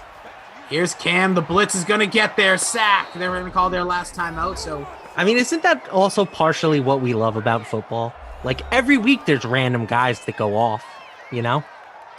sometimes what you think is obvious isn't always that obvious, right? Like I've played and embarrassed myself so many times on, DFS, like, oh, of course, or like always the famous ones, the Kendall Hilton, right? When he was for Denver, everyone's like rostering him, like he's gonna have a big game, and he was like, as you would say, he was cheeks that day. Cheeks for Denver. And also like the times when everyone thought you start, oh, nice punt there. Could we get a safety? Who was the other one? I'm drawing a blank. New Orleans quarterback there. They're going to take me. Taysom. Remember when he was getting those starts? Everyone's like, oh, gotta get him in there. And he was kind of cheeks too. So it's not always. Tom says Chase Claypool was cheeks. He actually said cheats. Cheats. We know what you mean, Tom. Listen, ever since Lamarca said that, I've been using that in my real life, and people are like, "Wait, what did you say?" Like and it then worked. I love it. They don't say that, but I have a feeling they now use it as well. We're halfway through here. The first game of your $30,000 Madden Anniversary Classic. It is touchdowns from world famous, highly owned, and by highly owned, I mean not at all. We got Danny Vitale, and we also have Jordan Reed. You don't put kickers in, which I take a lot of offense to, but the other one was a kick. I do. I brought this up. Like people, like we have great management here at DraftKings. I'm not just saying that. Literally, like open the floor to us at times. Say, hey, bring ideas. I'm like, how come there's no kickers in all these contests? That email doesn't get responded to, but I still send it. My grave will be all kicker lineup. I've once said, could we do one game where it's just only kickers can be drafted? Like one, or like a slate, like all 6 games. Put them all on there. Pick a kicker. You have to pick one kicker from each game. You got 12 kickers to pick from. One day, maybe in the 2nd year anniversary. I know the DK Sim fan will really like that contest. So in this one, again, no crazy numbers here. As I mentioned, the touchdowns from 2 guys that aren't even owned. So we'll see what we get going here in the second half. Smash that like button for 1 year of Madden Sims. This smart, big brain, handsome son of a gun is at Matt Lamarca over on Twitter. Hashtag smash that like, smash that follow. I'm at Jason D. Rossi. Lamarca's seen all over the place. I saw a YouTube video you doing a little update before NBA the other day. Loved it. It was called In the Paint or something. What was that called? In the Post, I believe. In the Post. Sorry. Good. Same thing. Yeah, but I dug it. I really liked. I like the idea of what we're doing here. You're telling people who's in, who's out, who you like. Smash that subscribe button. You want to see content like that because there's more than just the Dream Stream here on YouTube. You have the you got Julian Edlow, and you have Bukes with their podcast. You got Ross Tucker stuff. You got Mayo. You got a lot of guys. It's a lot of stuff here, especially when it comes to our Dream Streamers. You got to support. So go follow Matt Lamarca. You can check me out at Jason D. Rossi. And if you so choose, you can check out the podcast, Pop Culture Pile Driver. Talk top 11 female TV characters this past week. Top 11 female TV characters. When you hear TV female character, Lamarca, who jumps out? Is there any favorites you have? There's Sony getting a nice carry to start the second half. Elaine Bennis. I will just say she made the list. Daenerys Targaryen. Also made the list. TP, that is an actress, not a character. Yeah, I think he means from Friends, Rachel. But I'm not even convinced she's the best female character on the show. She's not, and nobody from that show made the list, but one made, so me and Billy. Honorable mention, Phoebes. Yeah, Phoebes is the character on that show. Yeah, no doubt. Smelly cat, dude. Maura, I don't even know who that is, Madison. I don't know what you just wrote. Could be a fragrance. Could literally be a fragrance you just wrote. I have no idea. Carmela Soprano on the list. We see it, Jordan. Ooh, Carmela Soprano. Oh, okay. I didn't watch the old Creek, as I like to call it here on the Dream Team, Schlitz Creek. Me and Billy, it's our own little list. So I apologize. I'm sure she's amazing. I'm trying to think of like iconic TV shows, but unfortunately, anything that was made a while ago is probably going to have a male character as the lead. Well, I will just tell you this. One that you may not be thinking that did make the list. Robin Sparkles, I wish, TP. Come on. I had her on my list, but she didn't make the top 11. I will say there were 2 vintage shows on there, and I will let you know of one who I think people completely underestimate. It's still a watchable show to this day. Oh, Alice from the Brady Bunch. No, good guess, good guess. 6 minutes to play her in the third. Cam in the gun, 2nd and 2. Jessica Fletcher from Murder, She Wrote. Okay. I've never watched it, but I can respect that choice. I want Lamarca. I'm not ever going to tell you really what to do or how to spend your money, but I want you to watch an episode of Murder, She Wrote. Oh, Captain Blood's got one too. It's got to be Lucy from I Love Lucy. Made the list. Peg Bundy, controversially, did not make the list. Cam Beasley did not make the list. Kind of stinks as a character. Overall, like full body of work. There's a handoff there on a 1st and 10. We're trying to will some points here. But yeah, you can check it out. And if you do like it, great. If you don't like it, you can bash us. Again, it's Pop Culture Pod. I keep waiting for my invite to come on the pod. I gotta see what you would be best suited for. I'm a chameleon, bro. I've heard that about you. Just put him anywhere. He just fits right in. 2nd and 6. Under 5 to play. The handoff underneath. Trying to make a move. No, not going to get far. Sony Michelle. So we get a 3rd and 3.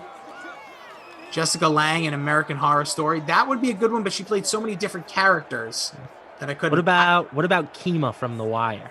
Nope, did not make the list. I quit on The Wire too early, and it's one of my biggest regrets, and I will be going back this year. No, I mean, The Wire is probably my 2nd favorite television show all time, but it is an extremely male-heavy cast. Yeah, but there's a lot more, especially in the last, 20 years, there's been a lot of strong female leads. I don't remember the character's name. I think it's, I'm not going to remember, but a woman from SVU. Mariska. Yeah. Mariska Hargitay. Just Day. Just Day. What? Madison's drop. That's a New Girl. New Girl. I'm sorry. I do know that. Never saw her. Kaylee Jones from Ted Lasso. That too small of sample size to make it. I know everyone tells me I would love so much New Girl, and I tried it once, and it was my fault. I didn't follow through. I did not like it. I did not like it. Yeah, I've watched it and I enjoy it. I agree that Madison says Schmidt and Nick Miller are the MVPs. I'd add Winston to that list. I find Winston hilarious. I think he is the funniest character, and he's not even on the show for all the seasons. They pull the old switcheroo. So I like Winston. It's a good show. It's an entertaining show. It's never going to be show that I think you're going to put in your all-time favorites or anything like that. 3rd and 3, touchdown Patriots. Julian Edelman sticks into the end zone. First passing touchdown. First touchdown that we can talk about because people have these players. Cam Newton wasn't highly owned, but Edelman will get the numbers there. But there you go. James says Buffy the Vampire Slayer, also on the list. Ooh, Buffy. Rossi's Fat Cat, Xena was not on the list. Brewster, happy birthday, DK Simp Fam. Happy birthday to you. Happy birthday. Sorry. I thought you were going to go all the way. Just one little bit. I dig it. Skylar from Breaking Bad, nope, not on the list. Deb Great Morgan. Character. Deb Morgan, absolutely not Jordan Lindenbaum. The ebbs and flows of that character was just so poorly written in season 5 and 6. Okay, so Madison says Skylar is the worst. See, I think Skylar gets a really bad rep. I agree that she's the worst, but that's her role, right? I feel like she played her role perfectly. Picture this. I also think the second time, so I've rewatched that show during quarantine because what else was I going to do? And I remember the first time rooting for Walter White a whole lot more than I did the second time. 100%. The second time I was like, wow, this guy is really an a-hole. Well, Am I allowed to say a-hole? I won't. You just said it, so we'll just move on either way. Sure, says Madison. No, I agree with you. Skylar is because you're rooting for one. It's all who you're looking at. Skylar is not a bad person whatsoever. She's a rational wife of a man who's gone completely nuts. Especially in that first 2 seasons when she doesn't know about all the bad stuff, and she just the cancer that he has and he's dealing with in the midlife crisis. I have a feeling I'd be a lot like her.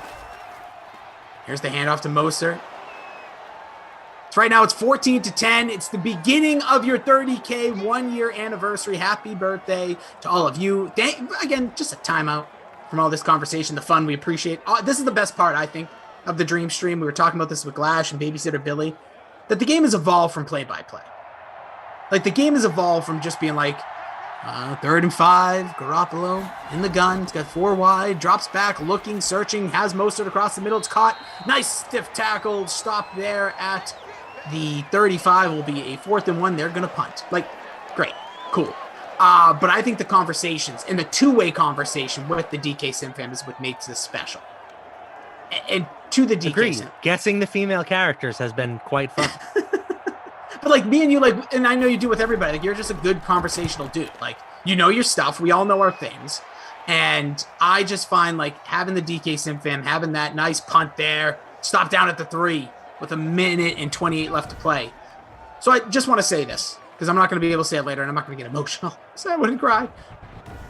But you guys are the reason this has happened.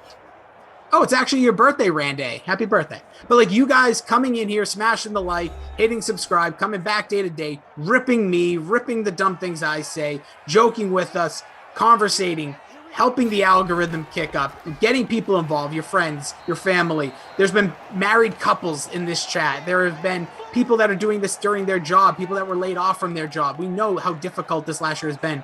But the reason we're here a year later is because of you and your engagement. There's a ton of content out there, and you make this a part of your day, or even occasionally coming across, make it part of your day. So thank you. On behalf of the entire family of DraftKings, from the higher-ups to the little guys like me, to Plankton like Jason Rossi.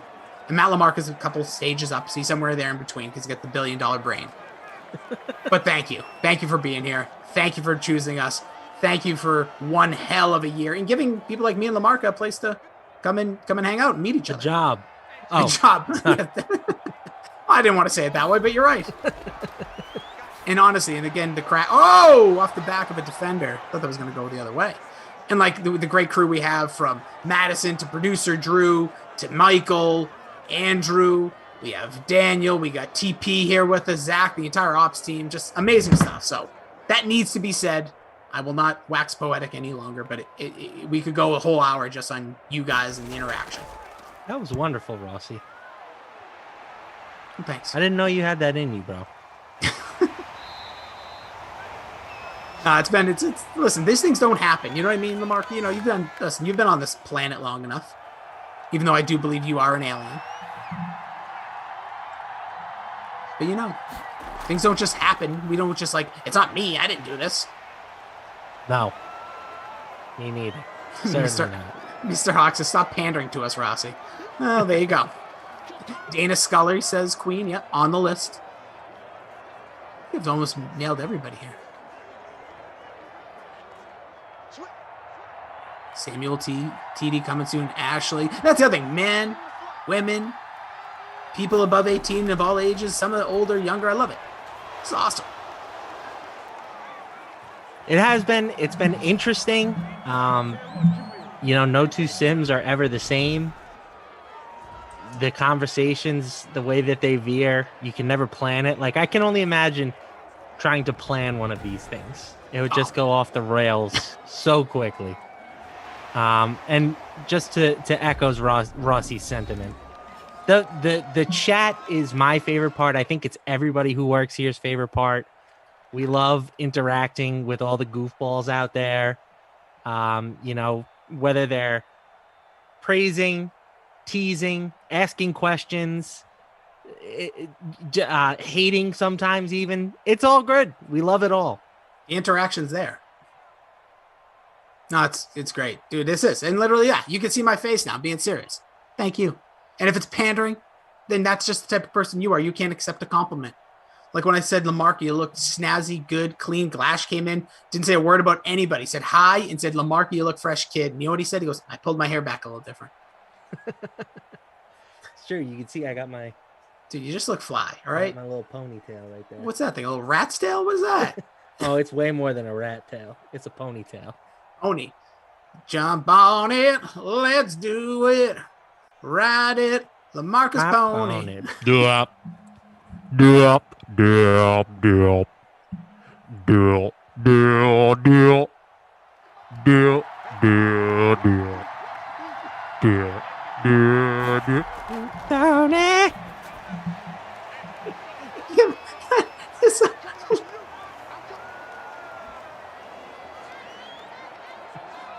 And Rossi is done.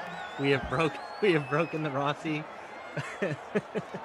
And yeah, I called you guys goofballs. You are goofballs. It's a term of endearment. I'm a goofball. Look at me. I just made an idiot out of myself on national television. I can't. That was so good. Now I know I can fit in the podcast. There's gonna be music. We are all goofballs. Damn right. Whew. Rossi, did you get some Suns as TP? Yeah, that's me. Oh, I am. The freak of nature says, I'm just a bachelor. See, what a song. Wait, like, again, when you're a kid, you don't know what he's singing about. You just know the song. Yeah, I mean. Oh, now, deep to the end zone. Touchdown. Woo, right in. There's his Debo. Pony. Debo's pony today, baby. Get on there. Second touchdown pass for Jimmy G, the lowest owned quarterback, I believe, in tonight's showdown. So if you did roster Jimmy G, as you think he may be on the move, will he be a Bear? Will he be a Patriot? Will he be a 49er? Or will he just be a GQ backup? We shall see. But yeah, that song now for me is always just going to be associated with Channing Tatum and Magic Mike. Oh, yeah, dude, come on. Man, I don't care what you lie on, what you like, what you don't like. You have to be impressed with a scene like that. Man can move. The man can dance. That's for damn sure. Ashley says, Samuel baby told you she did. She predicted it. I'm gonna play it in the background. I don't care. It's gonna blast only my headphones, but Madison, take it easy. She goes, may go watch that scene in between Sims now. She's basically in between Sims. She means right now.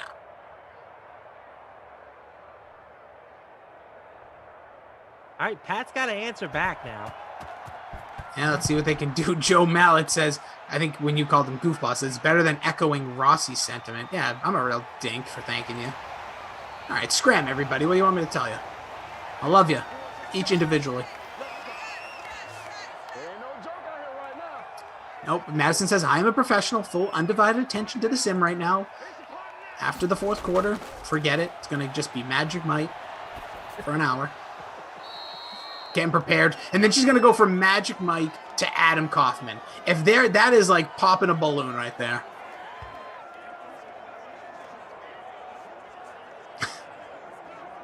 Hello, Madison. How are you tonight? Good to see you. Undercover boss Tom, how are you? Good to see you. Zach, hey, how you doing? I got a long layoff in between Sims. I know. Are you going to watch Magic Mike as well?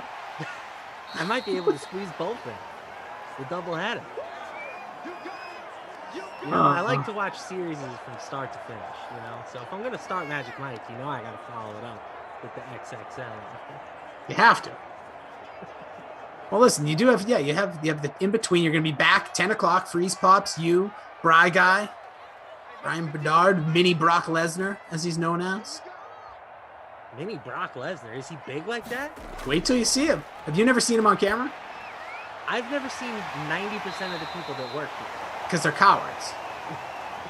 You know that. Madison did pop on once, so she's become off the coward bandwagon. Zach, complete coward. TP, I've only seen Madison once, and it was only so she could show off her dog. That was it. That was the same. Weren't you there? And then we had Andrew made him put his camera on. Everybody's camera was on. It was the first time in a DraftKings Zoom that all the cameras were on. Because I forget who was doing ops, but I think they left. Oh no, it was who was it? They were on Pat, maybe. I don't remember. But every camera was on. It was amazing. TP, you don't have to do it for me. Maybe after the sim. It's a 1-year anniversary. I know you're sitting on the toilet. We've all just know why their cameras aren't on. They're just sitting in the bathroom. All right, true or false? You have done a Zoom call from the toilet. Oh, 100% true. Are you kidding? I've taken a shower on a Zoom call.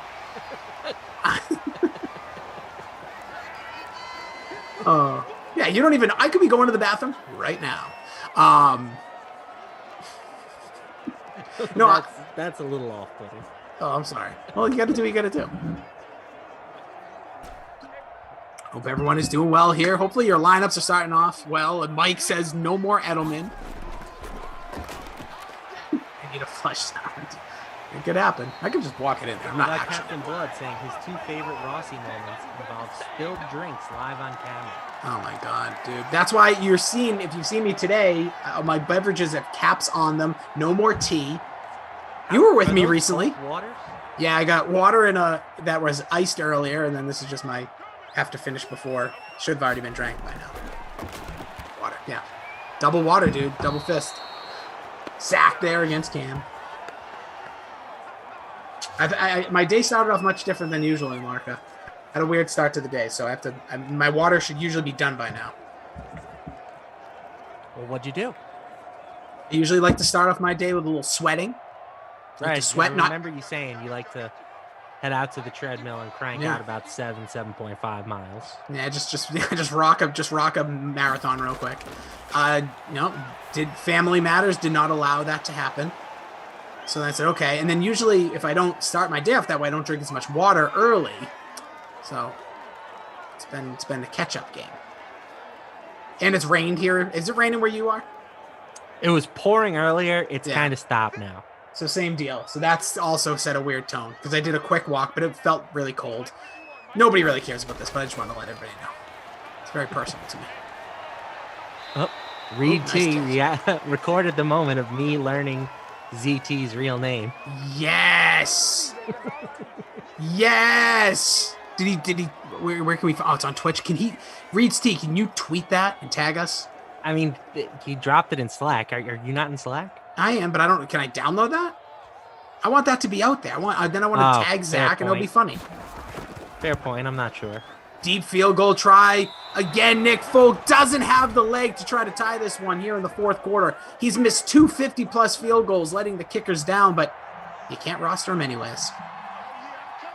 We should have given them Vinatieri for this thing. That's, you know what? I like your style. Let's just start giving them Vinatieri. Yeah, like 02, 03. Yeah, prime in the snow, Vinny T. James Farrell says, producer Madison watching Magic Mike, then jumping onto a sim with cough is like getting worked up and jumping in a cold shower. Producer Madison, how are you? It's good to see you. Good to see you. He's kind of like Bill Belichick in a weird way, cough, when he first comes in. Hello, everyone. How are you? Good to see you. Oh, that's your cough. Yeah, same thing. If you ever, when he first joins, if you ever come on and he's like if you're in a conversation, say you come on, you're talking with TP or you're talking with Zach and Madison, he'll come in. He'll be like, TP, how are you? Matt, how are you? How you doing? It's good. Well, I do believe you because Cough is always the second person in the Zoom call. Always. Very unprofessional. That's what the Adam M for missing time, missing deadlines. Cough. I've said his name way too many times. He's going to pop in again, or he's going to text me again. He's like Beetlejuice. He's Beetlejuice. He's the Bloody Mary. He's what's the guy's name? Candyman. All that. Just be careful. Imagine going to your bathroom after this game, after you're done with Magic Mike, the first one. Close the door, lights off, in the mirror, say Adam Kaufman 8 times, and watch what happens. Rossi's Fat Cat says, does Lamarca even still own a toilet? I've heard that he traded it for a box of Top Shot cards.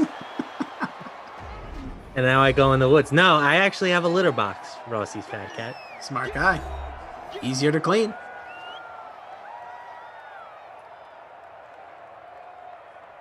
All right, everyone's getting a little salty over here. Appreciate you guys. Who do you need here? Who do we need? So we got 2 minutes left. Ball is in the hands of San Francisco. Jimmy G was I believe we'll find out to be the lowest owned quarterback at under 7% owned. Mostert, no touchdowns here. There's a pass out to Kittle. Did he get the first? I don't know. It's very close. Oh, they didn't give it to him. So New England. So you're saying there's a chance. Mike Carroll says he needs more Debo. That's my bike, punk.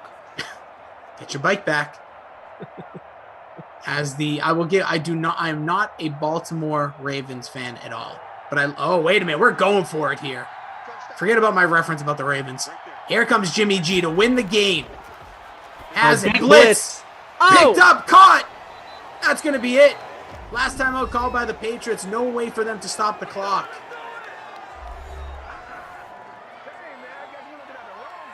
Brewster says, speaking of toilets, I installed a bidet about 5 years ago. It's very refreshing. Good on you. Happy Simversary and bidet-versary. Oh, yeah. While we take knees here, Nick wants to know what's your Top Shot username. Very creative. It's mlamarca. ZT, actually. It's ZT. Well, look at this. I think everything's working out, too. I get the update from my Uber Eats. Says, wait, the restaurant adjusted the price.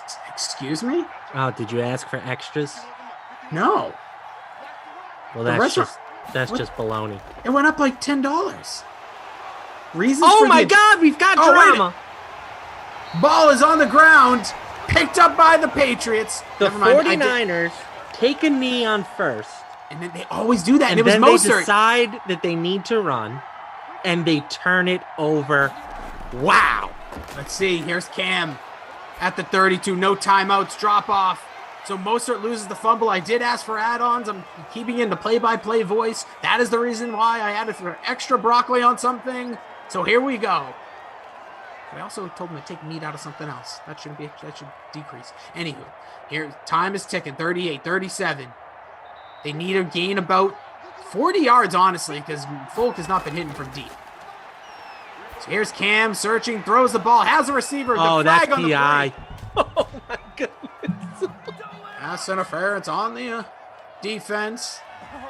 Marcus got the pony. They're out of timeouts. The only thing you can't do is penalty or let them get out of bounds. 28 seconds, another drop off, but Cam Newton way off on the pass, looking like the second half Cam. That's going to work out for the Patriots because that might have ended the game if he caught it. Yeah, because they need, I don't trust Folk he needs to be like kicking at maybe 44 and under at this point.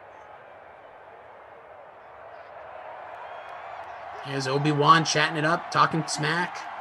It is 20. Oh, that's a good point by TP. It's 3:28 as Cam Newton looks, searches, drop off, in trouble here, but they got plenty of room to run.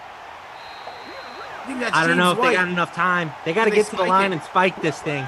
James White showing 10 seconds. Hurry up, James. On 3:28, they're not going to have the comeback like they did against Atlanta. It's ball game, Lamarca. Wow. What a finish, though. Mostert owners are not happy. Mattis, did you know the ownership on Mostert in the 30K? If you can't, I apologize, but I'm just so curious. What did you already post it? I apologize if you did. I'm looking. If you get a second, highest owned. Oh my, Raheem Mostert was 71% owned. Yikes. I don't think he had a terrible game though, right? I mean, he fumbled at the end. He didn't score. Yeah, the fumble's going to cost him a couple points. Let's see. It's like me asking for broccoli and getting charged more. He still finished with 15 because he had 7 catches. He was my captain, says Tom. Yeah, I guess you're right. But 15, you're looking, and this is, dude, 30K on the line. We're not talking about but I'm just saying it's not like rostering him is a landmine that's going to cost all those people. If you have a good lineup around him, it can still work. Jimmy G threw for 164, two touchdowns. My guy, Cam Newton, 1 score, 190. Meh game. Right now, as our guy, Zach, with all the pressure on him, everyone gives Zach some time here tonight. You know it's a big contest. Things are going to get done. Don't you worry about it. He's updating everything. Don't you worry about a thing. Oh, I thought you were going to go along with the thing. I don't know how they hold those notes. Right now, Fast Eddie, 18, is leading the charge. He had Garoppolo at 14. He had Mostert, 15, as you mentioned. Kendrick Bourne, Samuel, Kittle, Edelman, Niners. Don't know if he's going to hang on to that number 1 spot in the 5K, but we'll see. Or the 1K, whatever it is. Yeah, Mostert, though. 15 points still. You were looking for much more. You just were. Touchdowns in this one again. Jordan Reed, as you all predicted, as well as Danny Vitale or Vitale, whichever you prefer, which, again, everyone was just like, yeah, he's going to score. But then we ended up getting Julian Edelman in there. Mostert did not score. You got Deebo Samuel's the other one. Tough one. What do you think, Lamarca? You are going later on. I hope you don't feel pressure. But at 10 o'clock, when you get you, Brad Guy, Tommy Freeswaps, you're going to know who's going to be taking home that 10K. Yeah, no doubt. It's going to be a lot of fun. It's going to be lit, as they say. I'm going to have to jump in. It's going to be lit, I believe is the term. I believe the kids would say it would be L-I-G-H-T. Light. Nailed it. How about player of the game? I'm thinking Julian Edelman. Giving it to the Edelman. I like it. Edelman, what did he finish with? He had a touchdown, 6 catches, 62 yards, 18.2 DraftKings points. And the pretty moderately owned here, 16.5% in the smaller paid for contest. So pretty remarkable right there. So who would you say is your not my kid? I wanted 30K. This one's easy. Contest. Big landmine, George Kittle. 4.9 DraftKings points. Just didn't do it. He was like 64% in the showdown. So I'm sure he's going to be among the highest owned tight ends in the paid contest. Maybe Travis Kelce will keep that ownership down a smidge, but still going to be a big miss for the Kittle owners. This smooth talking son of a gun will be back at 10 o'clock with Tommy Freespops, Brad Guy. Eric Rinaldi will jump in. I hope Tommy Freespops holds his ground after we got bashed by him yesterday doing our Mount Rushmore talk. He basically said, if you're not in the Hall of Fame, you can't talk about Hall of Famers. Wow. Eric, I'll just say this. I respect you. I like your game. I could never do what you do. I completely disagree with that. Yeah, that's trash take. It's trash take. It's a horrible thing to say. And I hope you eat your words in the 8 o'clock sim. So stay tuned for that. Mr. Adam Kaufman will be joining those guys. Lamarca, this is a blast, dude. 1 year. 1 year, my friend. 1 year. I've enjoyed every second with you, Rossi. Let's keep it going, bud. I've enjoyed most seconds as well. I can't say every one, though. I've probably done something stupid or spilled the tea or did Definitely something. spilled while I was working with you. That's a fact. Yeah, that's... I'm glad I didn't do it today. I'll just say that. But 1 year, appreciate you guys so much, DK SimFam. Smash that like in between. Lamarca will be back, like we said, at the 10. Kaufman. Well, Naldi. I don't even know if I'm saying his name right because I'm such a dink. And Tommy Freespops, 8 o'clock. Be back here on behalf of producer Madison, TP, and Zach. This was a wonderful time. I appreciate each and every single one of you individually, as a community, from Twitch, YouTube, Game Center, and those that don't even chat and just watch from a distance and play some lineups. Appreciate you. Good luck the rest of the way. Hope you bring home that big cash money. At Matt Lamarca over there, at Jason D. Rossi. Peace. We'll see you a little later on. And as always, 1 year later, stay positive, stay hydrated, drink as much water as you can. Have your pets spayed or neutered. We'll see you guys soon.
Well, it's hard to believe, but we have reached the end of our tour across Major League Baseball, going division by division with opening day only about a week away. Talking with Steve Buchanan and Gary and Thorne, our MLB contributors. I'm Adam Kaufman, and we saved, in my mind, guys, the best for last. That is the American League East. How are you?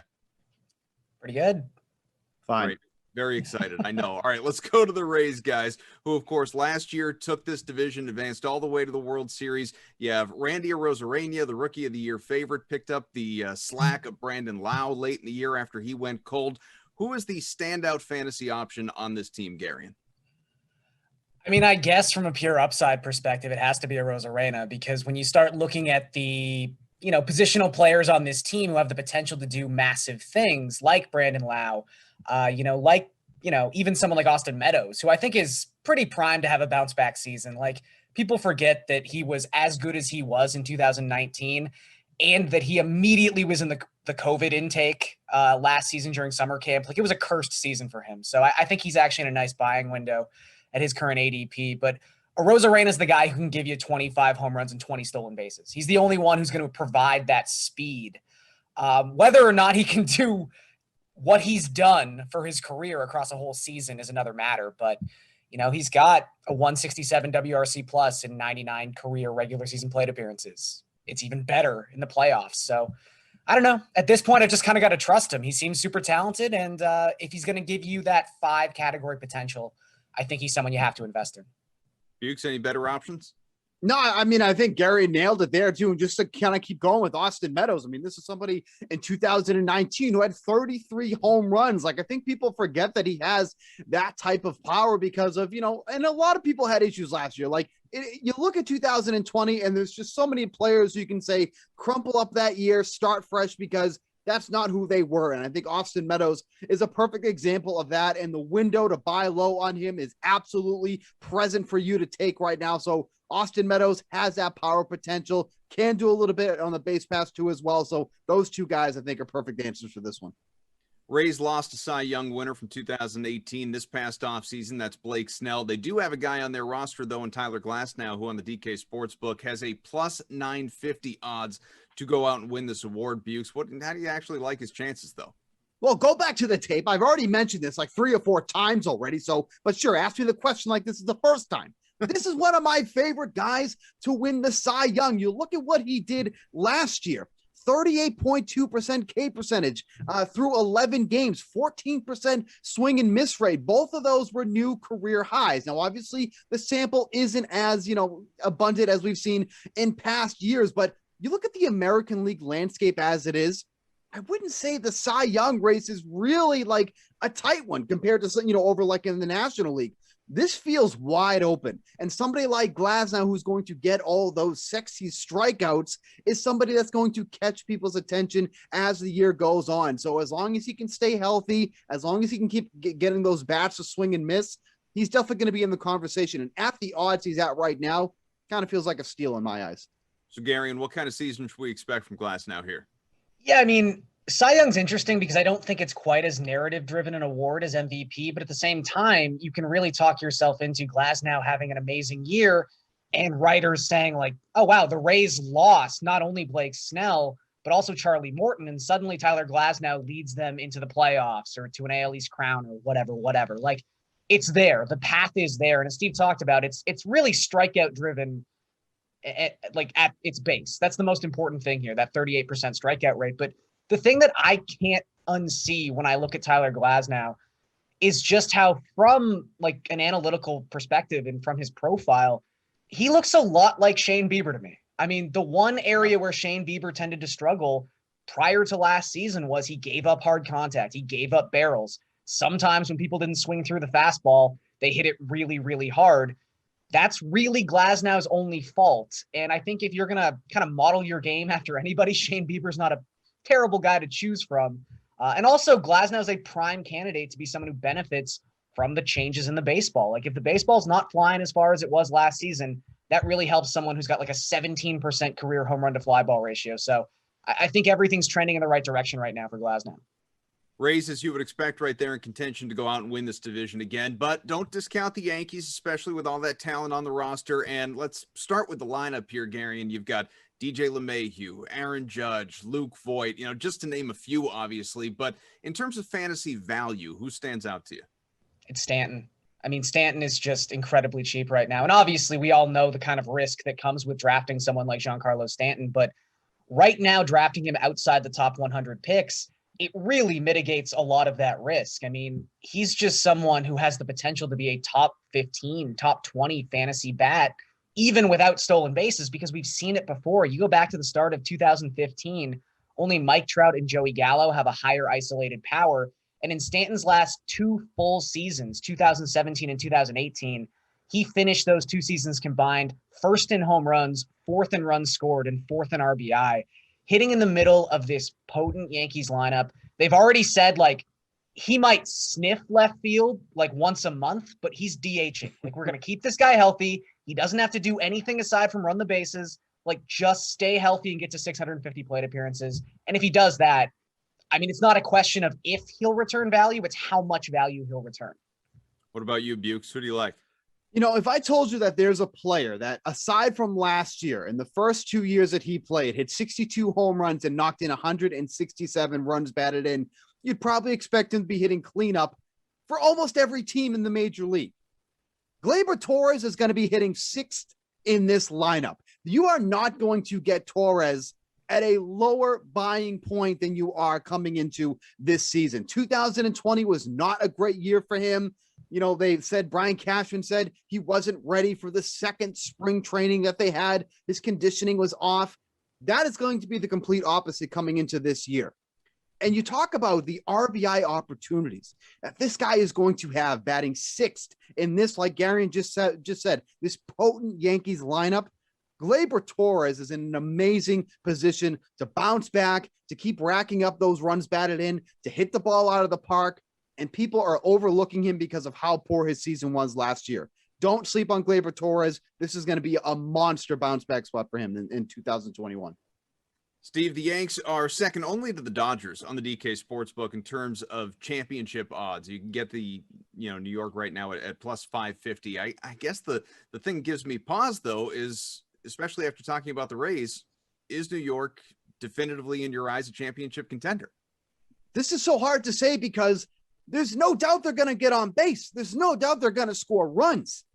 But what are they going to be giving up on the other side of the ball? And that's really where the big question comes for me, because that rotation is going to dictate if they're a championship team or not. Because truly, after Garrett Cole, who do you feel good about in this rotation?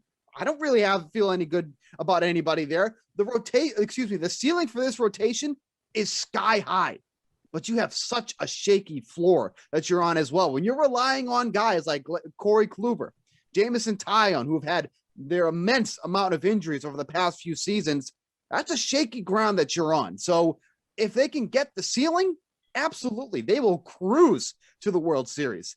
If they start to have issues in that rotation, it's going to be a tough season for the Yankees. What do you think, Garen? I think it's fine. I think right now around baseball, aside from the Padres and the Dodgers, who really does have a good rotation? Who really has a rotation where you go 1 through 3 even? You're stud. Maybe the Nationals, but even we're talking about Patrick Corbin maybe having a bit of a rough 2021 season. So I think what they did was smart. I mean, yes, it's a little scary to come into a season with 4 or 5 pitchers who didn't even throw a single pitch or basically threw 1 pitch and got hurt in the 2020 season and haven't thrown a whole lot since 2019. But when you're talking about Kluber and Taillon and German Marquez, Jordan Montgomery, even they'll get Luis Severino back at some point this season. Davy Garcia is hanging around. They might go to a 6-man rotation at some point. At the very least, these are guys with talent and upside, which is more than you can say for some other rotations in this division. 2 teams in particular who might be fighting for a wild card spot. So I think if you have 2 of these guys even pan out and not even reach 100% of their potential, but 80, 85% of their potential, now you suddenly have a 3-headed monster rotation heading into the playoffs with this offense. So I think given the circumstances, they did the best they possibly could, and banking on upside when your offense is as good as theirs is, I think that was a pretty good strategy.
I know you don't really listen or watch much of it. I guess the thing that bothers me in general about NFL players, but in particular about how people evaluate you is there are some people that they've put you in the box of journeyman, inconsistent, and they're not going to let you out of that box no matter how well you played the last couple of years. Does that frustrate you? Do you sense that? Do people tell you about that? It's almost like they can't. I had on the Even Money podcast, Steve Fezzik. He had you as the 14th best quarterback in the NFL. He said, do people realize how good he is? But it's almost like people have already made up their minds over the first 15 years of your career or whatever. Yeah, I mean, it's if you look at my career, for me, it's almost like the tale of two careers, and I took me a while to kind of find my footing, and I got my first chance really in Buffalo, and really learned a ton about myself and playing the position through the experience of playing there.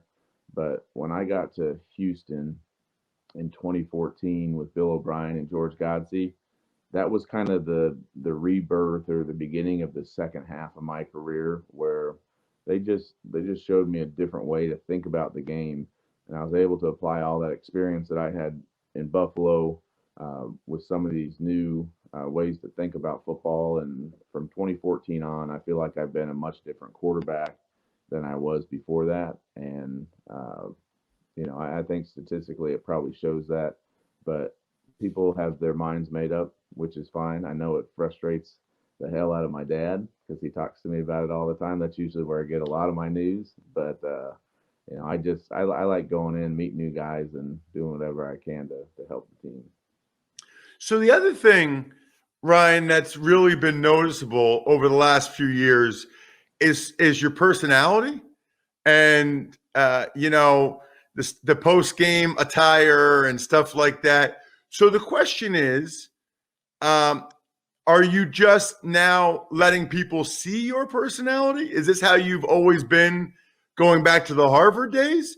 Or has your personality changed in recent years? No, I mean, I think people have just seen more of it. And the Deshaun Jackson post-game attire, that kind of took it to a new level where people just kind of got to see a little bit more of who I am and the fun with the teammates and all that. But I think as you get older in the league, it's a little bit easier to be yourself. Whereas, when you're younger in the league, 7th round draft pick coming in, I'm just trying to do, everything and not cause a stir, not bring any extra attention to myself. And as you get older, you can just be a little freer, even on the field, just play a little freer, be a little bit more of yourself. And I think that's kind of what has happened with me in my career.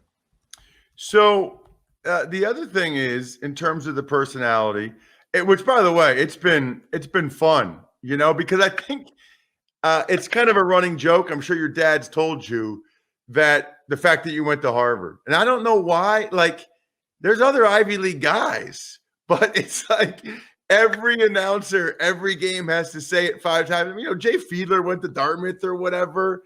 So I want to ask on the record, are you aware that you went to Harvard, that Ryan Fitzpatrick went to Harvard? Yeah, I got it. And you would think after, going into my 17th year that it would die down a little bit. But it's still kind of the first thing that everybody wants to say and bring up. And I mean, I've been staring at that Princeton helmet in the background, just not real happy right now. I can't believe I agreed to come on this. So, but why do you think it is that, there have been other Ivy League guys. So why do you think it is that they make such a big deal about the fact that you went to Harvard?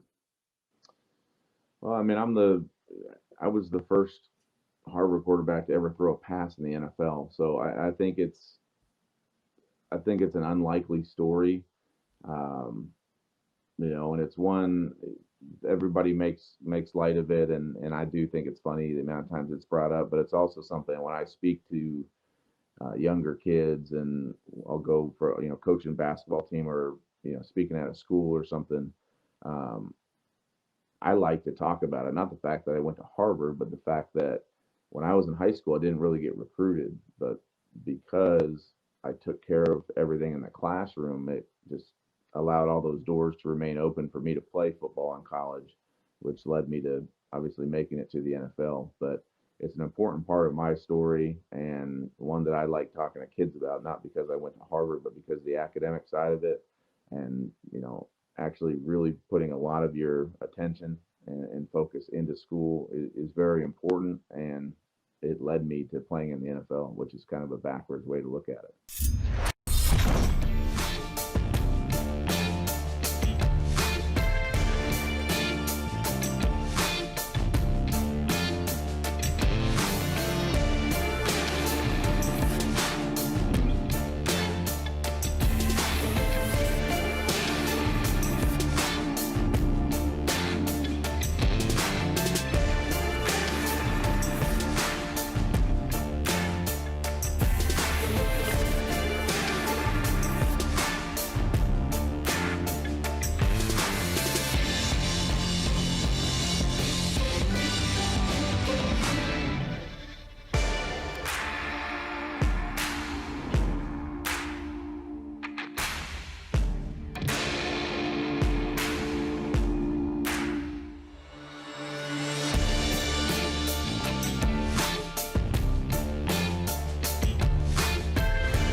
NFL free agency now more than a week old. Plenty of action going on across the league. Joining us now to break it all down, DK contributors Reed Fowler and Geoff Ulrich. Fellas, hello. Giants made a huge splash signing Kenny Golladay. That was one of the later deals in free agency, a 4-year contract for Golladay.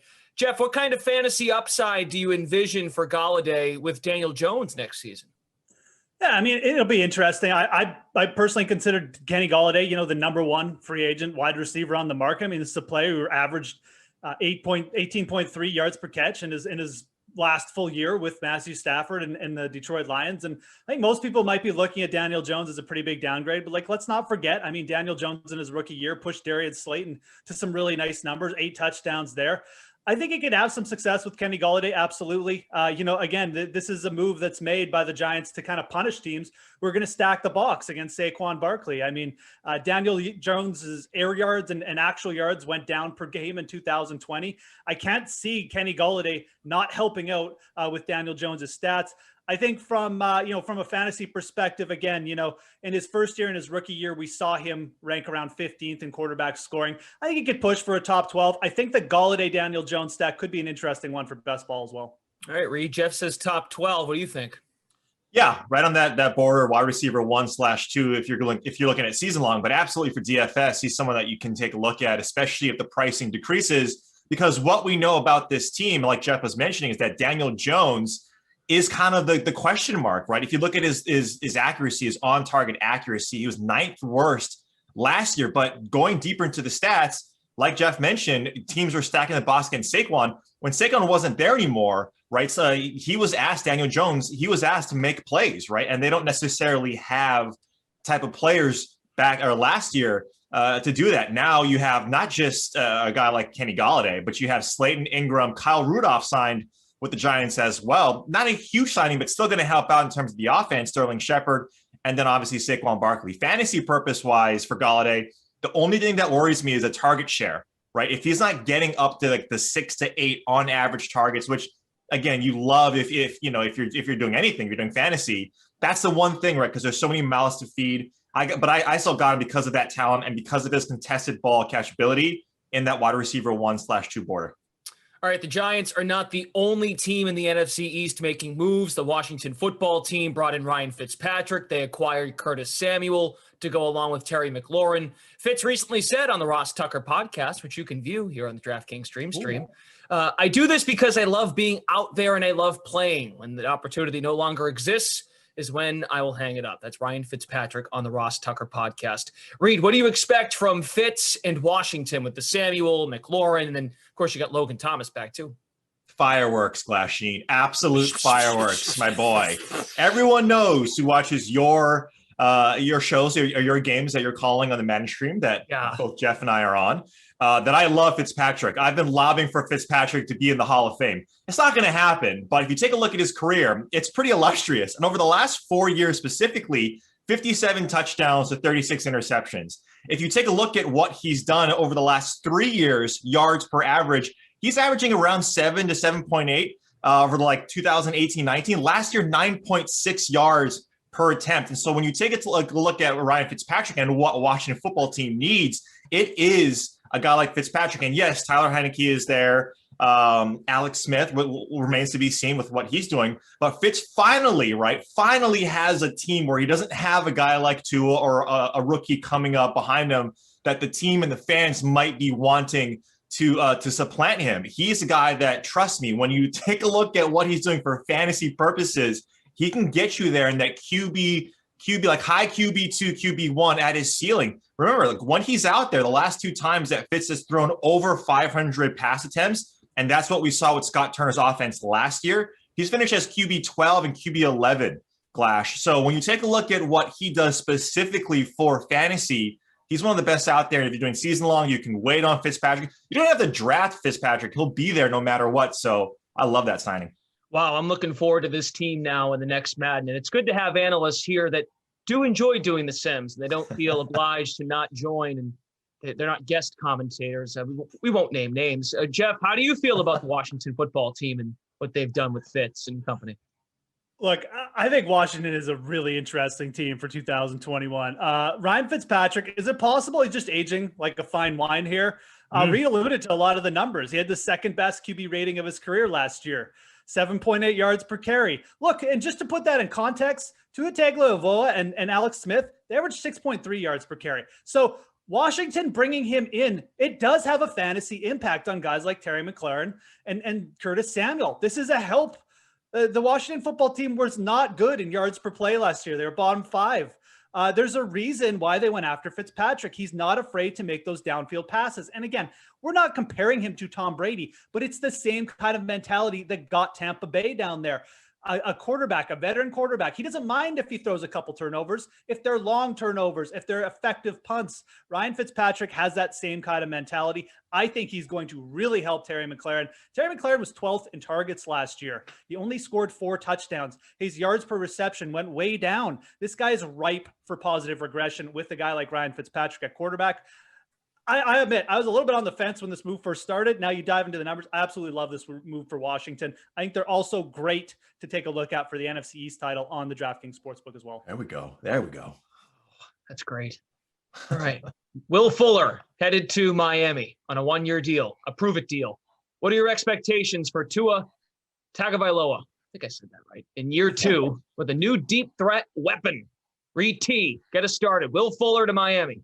Yeah, as a native of Hawaii, as you see over here over my chest or over my shoulder, excuse me, about the picture here, there is, yes, aloha. There is a silent end. There's a silent end there So it's Tua Tagovailoa. You guys were close. But before we started airing this, you and I were listening to a couple of names that we were mispronouncing, a couple of hockey names. I don't know what you're talking about. So yeah, I digress. No, but you talk about Fuller. Like, he was a stud last season, right before he got suspended. He was, we thought the question marks around what's he going to be like without DeAndre Hopkins, and he was great, man. You talk about what he was doing. He's putting wide receiver 3 and above numbers in 9 of his 11 games, which is top 4 last year. And that's when you take a look, when you really break it down with how that offense operated, especially that offensive line, and Will Fuller being an injury risk if you were in season long, and even in DFS and his price was depressed, you got a huge return on investment there. And so when you take a look at him specifically in Miami, Geoff alluded to the yards per attempt for Tua, which wasn't great last year. But now, Red, you have another year under his belt if he's going to be the starting quarterback, which by all accounts he is going to be, talking about Tua. I think that's a nasty 1-2 combo. The only thing we're worried about, right, is Fuller without Watson. You saw the splits for both of those players, Deshaun Watson and Fuller. When you take a look at his receptions, targets, everything, his yards, they decline pretty heavily. So that's the only concern. I wouldn't be going out and trying to get him in season long as a wide receiver, 2 upside. I think he's right there. The floor is probably wide receiver 2-3, but he's a guy that can easily give you wide receiver 1 numbers. He'll be matched up, of course, with Devontae Parker, Geoff. So how do you look at Will Fuller? 1-year deal, a prove-it deal with Miami. Yeah, Will Fuller is a really interesting prospect for fantasy football next year. I do have a feeling that he's going to kind of drift down, and I think he might be a good buy low target here. Obviously, we don't love the fact he's going with Tua and his 6.3 yards per attempt. He didn't look good on the deep ball last year, but like that was half a season. He can certainly improve on that. And look, Will Fuller is going to help any quarterback. Reed alluded to the fantasy prospects for Deshaun Watson. Without Will Fuller in the lineup, Deshaun Watson is averaging multiple points less per game. A 132.5 passer rating is what Deshaun Watson had when he targeted Will Fuller. Will Fuller makes his quarterback better. He's just a really good deep ball receiver. I'm kind of a believer in Will Fuller's talent. I think he can be a wide receiver 1 if he stays on the field. He's just got that type of burst and ability. So this is a really good move for Tua's prospects because Will Fuller's only going to make Tua better. I don't know if you need to go out and draft Tua in your fantasy drafts. That might be taking it a little bit too far because I think the Washington Dolphins are the Miami Dolphins. Why am I talking about Washington? The Miami Dolphins are still going to be a bit of a run-first conservative offense, but I do like Will Fuller as a buy low option for season long next year. I think he's just got that type of burst, and I do think that he's going to shine through regardless of the QB situation. And Geoff, like we know, like Ryan Fitzpatrick, Hall of Fame. That's why you have Washington football team on your mind. But is. One thing to note too is what we're seeing now, Glash and Geoff, is that these teams, when you're taking a look at what the Kenny Golladay signing, what you're seeing now with these wide receivers and these young quarterbacks, we saw what a guy like Steph Diggs did to Josh Allen. Right, a young quarterback, get these wide receivers in there and make sure it's not just about the offensive line and the running backs. You need these stud receivers and you need to be paying for them, even though the receivers that are coming out of college for the last year and even including this year and years to come, they can perform from day one. You're still seeing these teams saying we need to get these guys, our young quarterbacks, a chance to succeed because we don't want a Carson Wentz or a Jared Goff on our hands where we're paying a ton of money and these guys aren't panning out. So later in the week, last week, Deshaun Jackson went to the Rams on a 1-year deal, 34 years old. He played 8 games. He only played 8 games over the last 2 years in Philly. He'll be with Kupp, Woods, Van Jefferson. Reynolds is no longer there. Geoff, do you think there's any impact potentially here, Deshaun Jackson with now Matthew Stafford and those other receivers and the tight ends? I mean, look, Deshaun Jackson certainly still has some pop left. I mean, even just in his limited sample size over the last few years, he hasn't played that much, but he's averaging over 16 yards per catch. And I think the Rams lost a bit of that deep ball dynamic. No Brandon Cooks. They had Sammy Watkins in that role for a bit. But, I mean, I like this move a lot for the Rams. It's not someone you need to even really worry about that much for season long. Deshaun Watson has just proven that he's probably not going to play 16 games. But as like a best ball target when you're drafting best ball teams, I think he makes for a great pair with Matthew Stafford. You could even triple stack with them. So Deshaun Watson, I think he's a really good, real life signing by the Rams. Again, another deep ball guy who makes his quarterback better for season long. Probably not someone you need to worry about unless you're in a really deep league. But again, for a best ball target or like a one-off in a DFS, yes, absolutely. I like this move. Pairing him with Matt Stafford, still got that live arm. It should be a really good move for the Rams, in my opinion. Reed, Deshaun Jackson to the Rams. Thoughts? Yeah, well, one, if you follow like the Rams IG account or social media, you saw Stafford entering that stadium, and boy, that stadium looks amazing. It looks like a spaceship, and it's massive. Anyway, yeah, Deshaun Jackson, like when you take a look at it from the aesthetics, it's like, yeah, right. Like Deshaun Jackson, we know he's not going to play all 16 games, but I'm going to echo what Geoff was saying. I really like this for the team's perspective, right? Less fantasy, more real football. And look, this is what, like Sean McVay, again, here's Washington coming up in another question. They're sort of a reuniting, right? Sean McVay and Deshaun Jackson were together in Washington for 3 years. And so McVay knows how to deploy Deshaun Jackson just as good as Deshaun Jackson wants to be deployed, right? He wants to be that deep ball threat. He doesn't need to be the possession receiver. The Rams already have that with what they got. And so, yeah, and look, you're not going to, like Geoff mentioned, you're not going to go after him in season long, but play him week 1 in DFS. There's 2 guys to always play in DFS week 1, Sammy Watkins and Deshaun Jackson. 2018, 2019, he nearly had 30 points in week 1. He didn't do so well last year in game 1, but the previous 2 seasons, he went off for like 26 plus points in those contests. So play Deshaun Jackson no matter what week 1.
What's up, DK Sim fam? Welcome in. Yeah, you might be thinking, wait a minute, there's someone here I don't recognize. Is this Koff security team? It is, in a matter of speaking, but it is also not just Tom Carroll. I am Adam Kaufman, of course, but Eric Winalda. I have been just bugging the guy to get on a sim for months, and finally, here on the 1-year anniversary of these things, here he is. How are you, man? I am very well, and appropriately, I'm actually in the room that I watched the Super Bowl in, which I took, I don't know. I don't want to talk about that. That didn't go so well for me. But I also am really excited about the fact that Tom and I, brothers from different mothers here, wore the exact same outfit on my first ever sim. So after yesterday, people thought we and you were going to go at it. But we're beating each other up yesterday. No, we're all good. We're all good. Well, we're going to have to manufacture Hall of some Fame drama between the two of you then. No, it's just the Hall of Fame conversation. It's always fun, and you got to have it. Yeah, look, and I can understand, you being a former athlete, having that different perspective when you hear, schmucks like me being like, this guy should be in the Hall of Fame. It's like really, dude? Like, you really think you know what goes into this? Whereas an athlete really knows, from start to finish how difficult doing these things are. So, I was just cringing, buddy. I was listening to it. I kept saying, "Say Champ Bailey." Just say Champ Bailey. Just say it. Just say it out loud, or you're going to be fine.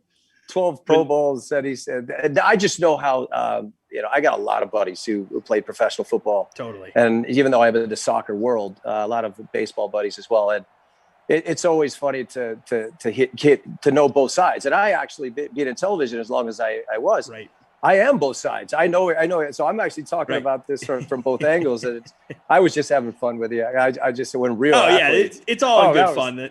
We love it. Jason went a little bit nuts too, but I love Jason. Jason is just a ball of energy. It's great. He flies off the perfect handle. way to describe him. We'll revisit this as the sim goes on. We do have, as Eric alluded to, a Super Bowl rematch, which, we've done this sim, obviously not this specific sim, because every sim, as I like to say, is a snowflake. We don't know what will happen here today, but we have done a matchup of these two teams in Madden 21 a few times at this point. Looking forward to seeing it. Of course, the defending real-life champion Tampa Bay Buccaneers and the Super Bowl runners-up, the Kansas City Chiefs, who of course won a couple Super Bowls ago at this point in time. So we could get into the old Tom Brady and Patrick Mahomes talk, and lots of good stuff there. Seeing you guys already interactive in the chat. Giggle Pigs, Cough and Freeze Pops brought a friend. Greetings, Mr. Winalda. Smash Lana, I have a feeling this is going to be a game that makes or breaks a ton of lineups. Probably, especially with obviously the popularity on the Chiefs side. And as we know, huge contest for the 1-year Simiversary that is going on. We have got the $15 contest, $30K prize pool, $10K to first place. It is for the late classic. This is the middle game. You'll have another one, Madden After Dark, coming up in a couple hours, as we know. But Eric, since you are the not only featured guest here in this 3-person booth, but you have played a lot of these contests over the past year. So when you're looking at teams like KC, like Tampa, who stands out to you when it comes to lineup construction, other than, and I'm gonna out you right away, other than you always wanting to roster a guy who has the jersey number 11? That's what makes it so easy for me. I have a formula. I don't get wrapped up in should I fade this guy or should I get rid of this guy? I always go for number 11. So like when I get like the Cardinals, it's like, okay, Fitzgerald, you're in my team, or Edelman, or all these guys, Marvin Jones. I just go straight to 11 and it solves a lot of problems. So actually I feel good about it because I'm going to go with Robinson. Yeah. Cause he's a guy that's hit and miss. You never know. And it makes it easier for me to build my lineup. So I'm stacking, I like to talk about Mahomes, but can you just answer me one question, Tom? Or do we have the turf toe Mahomes or the regular Mahomes today? That's the only thing I need to know, because that's the beauty of Simland. No injuries to worry about. We got full on Mahomes here, baby. We got a healthy offensive line. We got that rocket arm. Mahomes getting 25 points a sim, man. Of course, the Bucs starting off with the ball, and Brady a 21-yard pickup to Mike Evans out to midfield. First play from scrimmage. Nice start for Tampa Bay. I always go Evans too, even though he was 13. I mean, I have a hard time with that number, but you guys know the stats, but I challenge you. I'll bet you he's double digits the last 10, 12, 15 games. He doesn't really let you down if you put him in your lineup. I love the strategy. Mike Evans is so he has had double figures. All right, let's count it out. Well, we have an incompletion. 1, 2, 3, 4, 5, 6, 7, 8, 9, 10, 11, 12. Last 12 sims, he has gone for double figures. Oh, I just pulled that one out of my great hat. call. Great good, start. Right? There's another rabbit I think it's coming pretty. out. I think it's pretty pretty soon clear here. that I pay attention because I do watch these a lot. So I've had a lot of fun. I mean, being 1 year, it's crazy that this is 1 year, but I've enjoyed the heck out of these. My man Justin from the Slug, who of course gifted both Tommy and I some wonderful bats, says bringing Ronaldo to the sim is A-class move. Couldn't agree more. Got my bat right here, just in case it came up. Hey, umpire, put that away. Bat. Very cool. Giggle Pig says Koff looks like a player caught between two umpires wearing a football jersey to a baseball game, though, made it a losing start.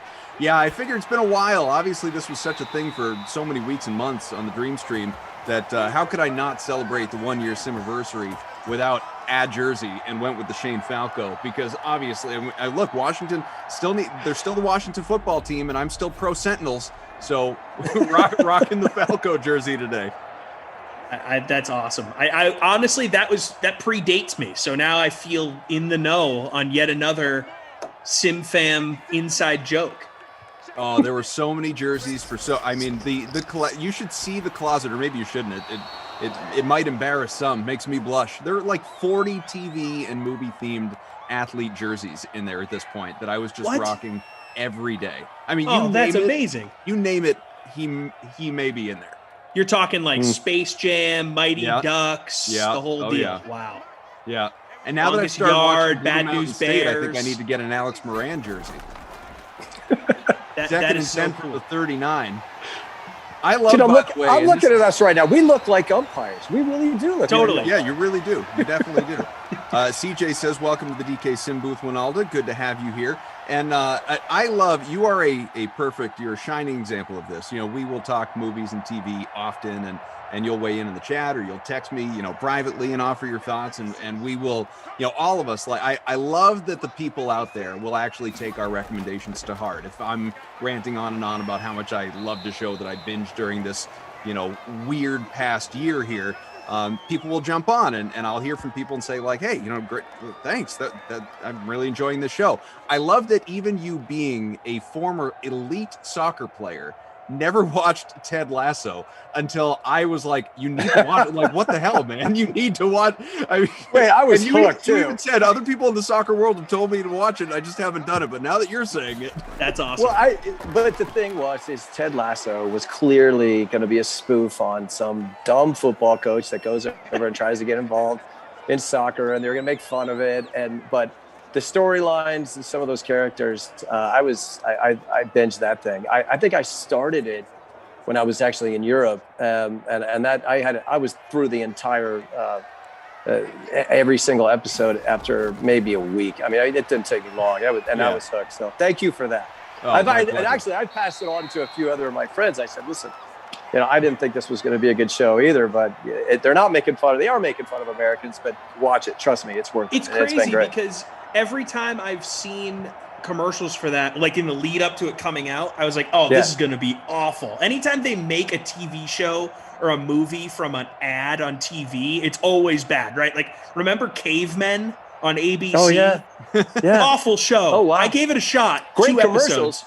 Great Fantastic commercials. Terrible television Horrible. So when I'm television. seeing Yeah, Ted you're great. Lasso from Apple TV, I'm like, Apple, what are you doing? You make great phones. Don't make this horrible television show. And all I hear is how great it is. So I got to watch it too. You got to watch it. Get in. I get am in the wrong on so this good. one. Got to get behind it. first points of the sim at Tampa Bay, field goal. Congrats, obviously, if you were smart enough to jump out and roster yourself.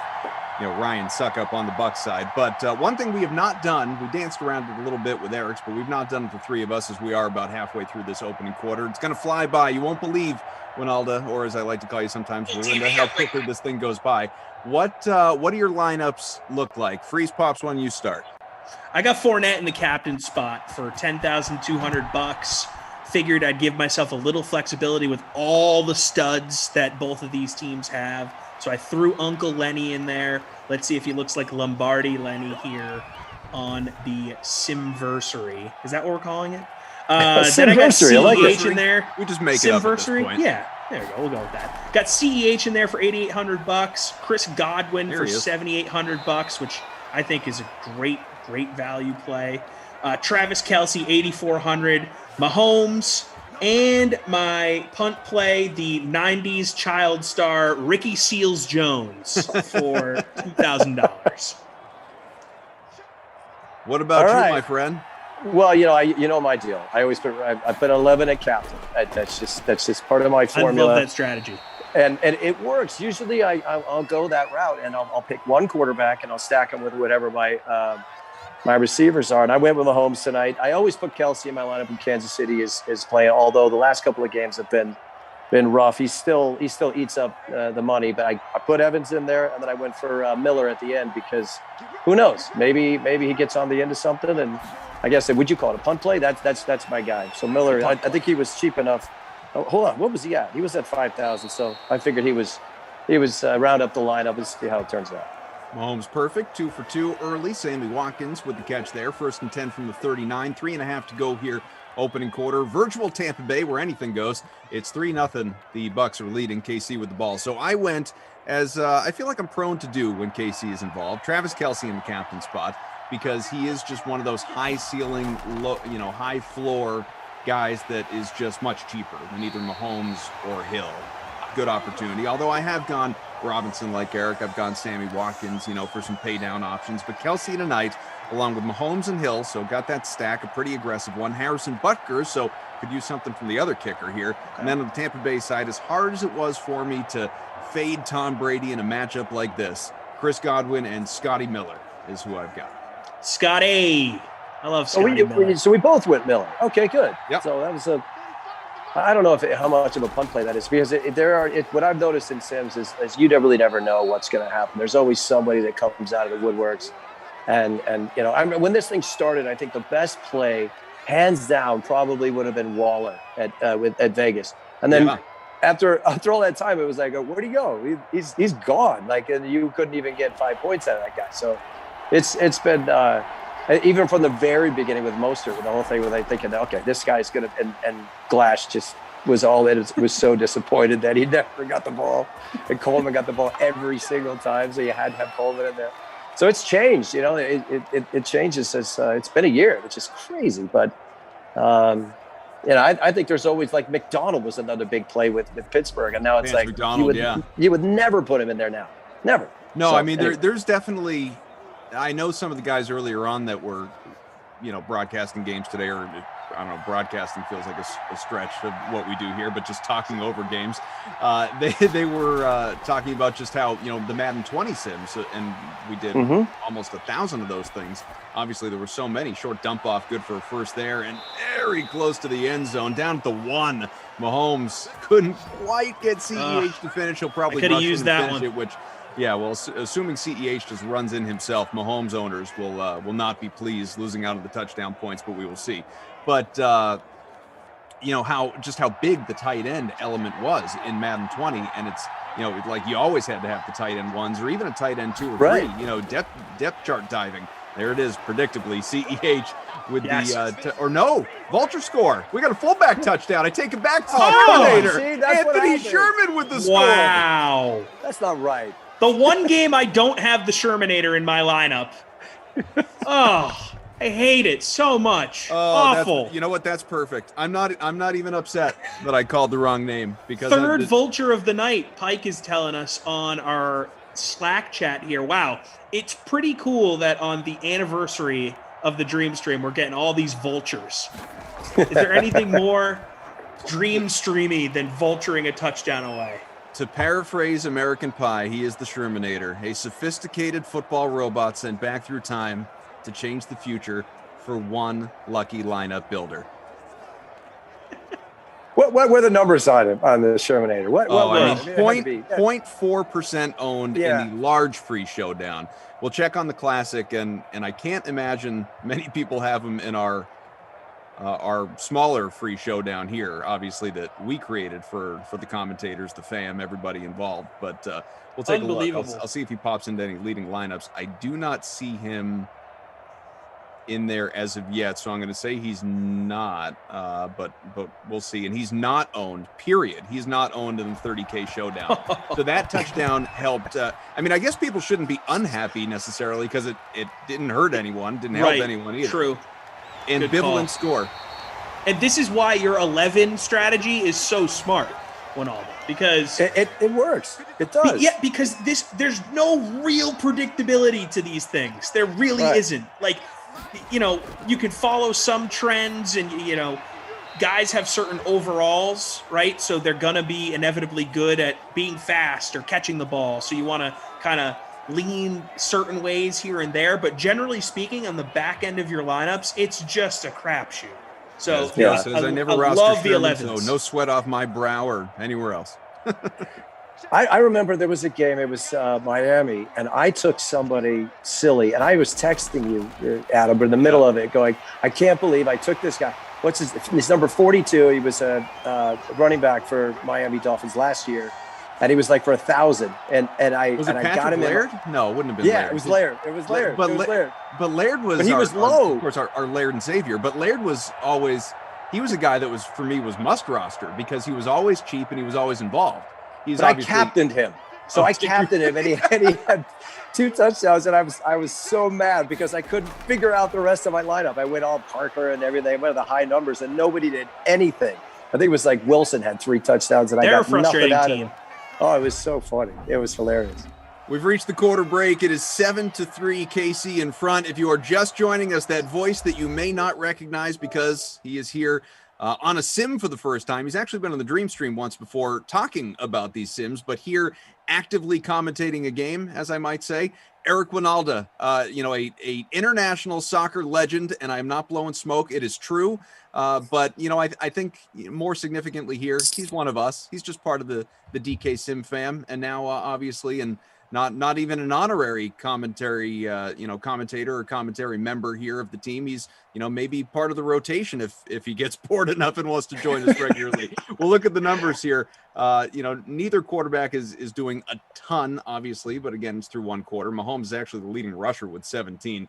You got Gronkowski, 2 for 17, Watkins, 2 for 21, 2 for 10 for Godwin, 1 for 23 for CEH, 1 for 20 for Evans, and the only touchdown, as noted, Anthony Sherman at this point. So, wow.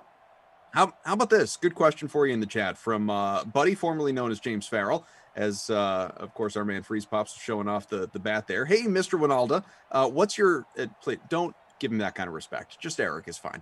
Hey, Mr. Winalda, what's your most memorable moment with Team USA? Oh wow, that's actually it's an interesting one. We did really well in the Copa America in 1995. It was in Paysandú, Uruguay, but when we were doing the national anthem, we looked up and a couple of us noticed that Diego Maradona, who was probably one of the greatest players of all time, he was just recently passed away, was in the crowd, and we were playing against Argentina. And after the game was over, we had beaten Argentina 3-0. And it was an unprecedented victory for us and as a country and all that stuff. But he came into our locker room and he shook each one of our hands and then he started crying.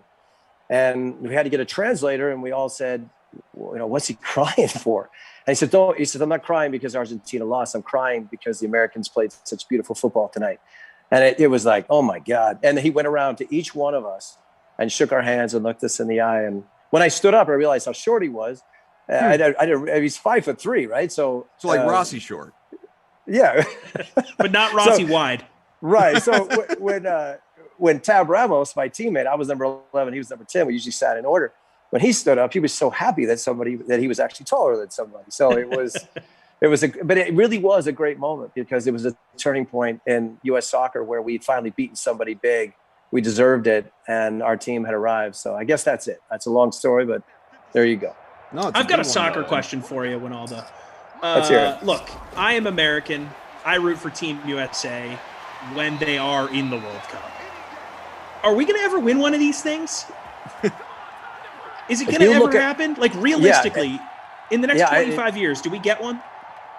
So this is how it's kind of gone. And in the 90s, I mean, you're like, well, you were a legend in the 90s. That's like being a famous ping pong player. I mean, congratulations. Like, who cares? But you look at the guys now and the teams that our team is playing for. So you're playing in places like Dortmund and Chelsea and Juventus and Barcelona.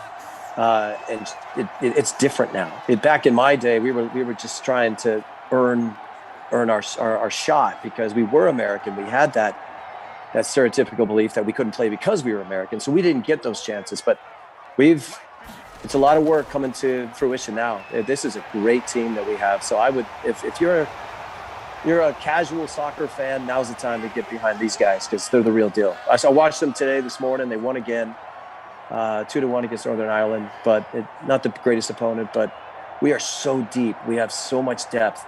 It's unreal. It's going to be very hard for Greg Berhalter to pick that team. In our days, it was like we got 15 guys that can do it. How are we going to fill up the rest of the roster? Now we've got 45 guys and we got to pick 23. It's a different deal. And Pulisic, is he going to be a legit superstar in this country, you think?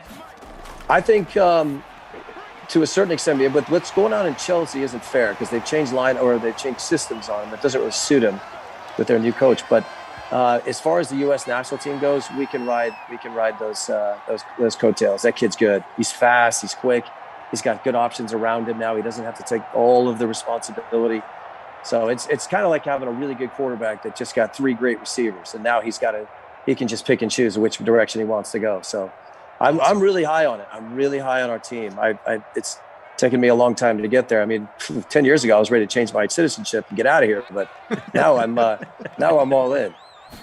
First and 10 from the 12, couple minutes gone, second quarter. No touchdown quite yet for Tampa Bay. Up to the 8-yard line. It was Gronk on that pickup as Brady up to 99 passing, the former 199 quarterback overall, as we know, draft pick overall. Adam Kaufman, Tom Carroll, and of course, Eric Winalda, long a member of the DK Sim fam and often found in the chat and here commentating, joining us on the 1-year anniversary of these Sims. I cannot believe it has been a year, and we'll get to some of that. If you have any questions for Eric, by the way, do not hesitate. Questions, comments, whatever, throw it out in the chat, YouTube or Twitch. If not for Tom and I, or our great production crew, Madison, Undercover Boss Tom, or Zach and Game Ops, then do us a solid and smash the like for Eric because he is here for the first time. Hit that like button, hit the subscribe button as well. About 500 people watching just on YouTube, never mind the thousands more, as I always say, across all of our other platforms, including Twitch. We see you. Brady, got it. Back of the end zone. Touchdown, Tampa Bay, Chris Godwin. Who's got him? I do. Take that, Winalda. Well, you know, it's all right. How do 11 doesn't 11 doesn't always hit. You know, it just doesn't happen. I went from 169 to 176. I'll give it. How does that happen? Manual scoring. You got to give it a second. Godwin is Come on. about 22% on my in screen. the $30,000 contest. By the way, Jared Kilgore, one of our great friends here, Winalda. I know how a career in sports can be a tremendous challenge. Intramural volleyball in college was intense. So very relatable to all that you achieved. The Freak of Nature is wondering, Eric, have you ever slept in a race car bed? I'm asking for Kenny Ducey. Oh man, there was a movie that I think it was 17 Again, where they end up in a race car bed. And I don't know. I've never been in a race car bed. That's not something I would have had. And I'm sorry that Ducey would be. I believe Nick Swartzen had a race car bed in Grandma's Boy as well, if I am remembering that accurately. I have 6 children, and I wouldn't even get one of my kids a race car bed. That's not. I wanted to when, I mean, heck, it would work now. The kids are still young enough, but I wanted to even earlier on, and my wife shot that down pretty quickly. With the race car? Yeah. I don't know. I think it just. Was it right after the movie Cars? No, but I mean, they loved all those movies. Right. No, I think we were just, it was before our first son was born. We were just, at the Babies R Us or wherever in crib shopping. And, I just see this giant display with a race car bed. And I was like, what do you think? She's like, no chance. Did that rev your engine, Cough? You. See what I did there, guys? Get it, car? Hey, Roland says, Cough, can you ask Eric, what was more memorable? First professional goal or last ever professional goal? Oh, first, for sure. It was against Colombia, and it was a very famous goalkeeper, Rene Higuita. and I got on a breakaway, and I literally, I had a moment where I just said, "Oh my God!" It was 1 minute into my very first game, so it was just the shock factor of it all that I got lucky, and I didn't think about it. I just put it right where it needed to go, and it really, honestly, when you're young and you're trying to make a good impression and you want to have a good start to your career, something like that is monumental because it allows you to just relax and then play and not worry about when am I going to get my first goal. It happened in my first minute, so it had to be the first. The last one was a penalty kick. Who cares, right? I think it was against Haiti. Nothing special there. So the first one's always your best.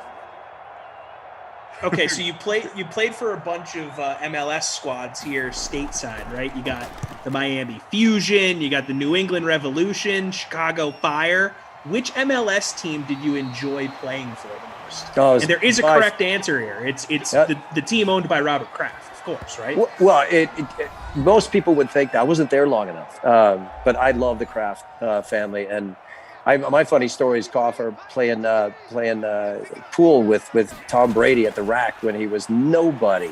He was just this kid. Oh shucks, I'll play next, And he did, and he was. I think he was actually dating the PR girl from our soccer team, and now look at him. But so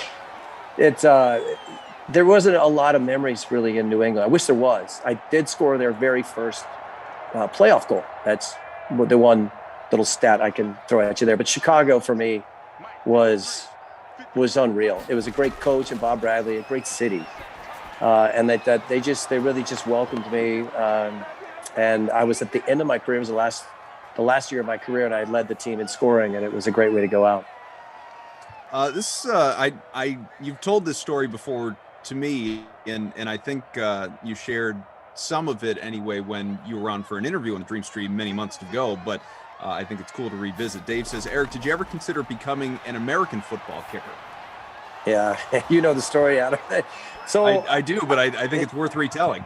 Yeah, it's a good one. I didn't miss, and I got a little cocky about it too, but I ended up almost signing with the Arizona Cardinals. Denny Green, God rest his soul, great guy, funny guy. Pulled me in, and he said, "They tell me you're good," and I said, "I don't know what that means." and he says, "What I like about you is you're not a rookie, but I could pay you like one.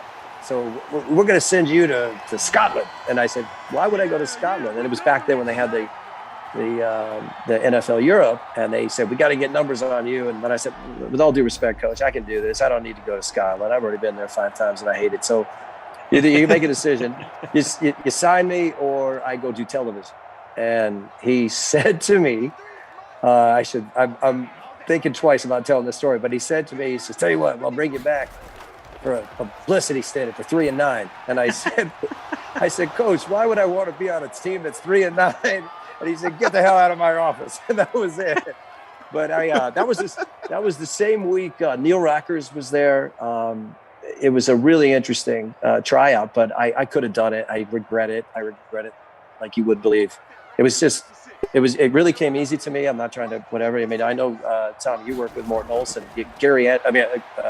Morton Anderson. There's Gary Anderson as well.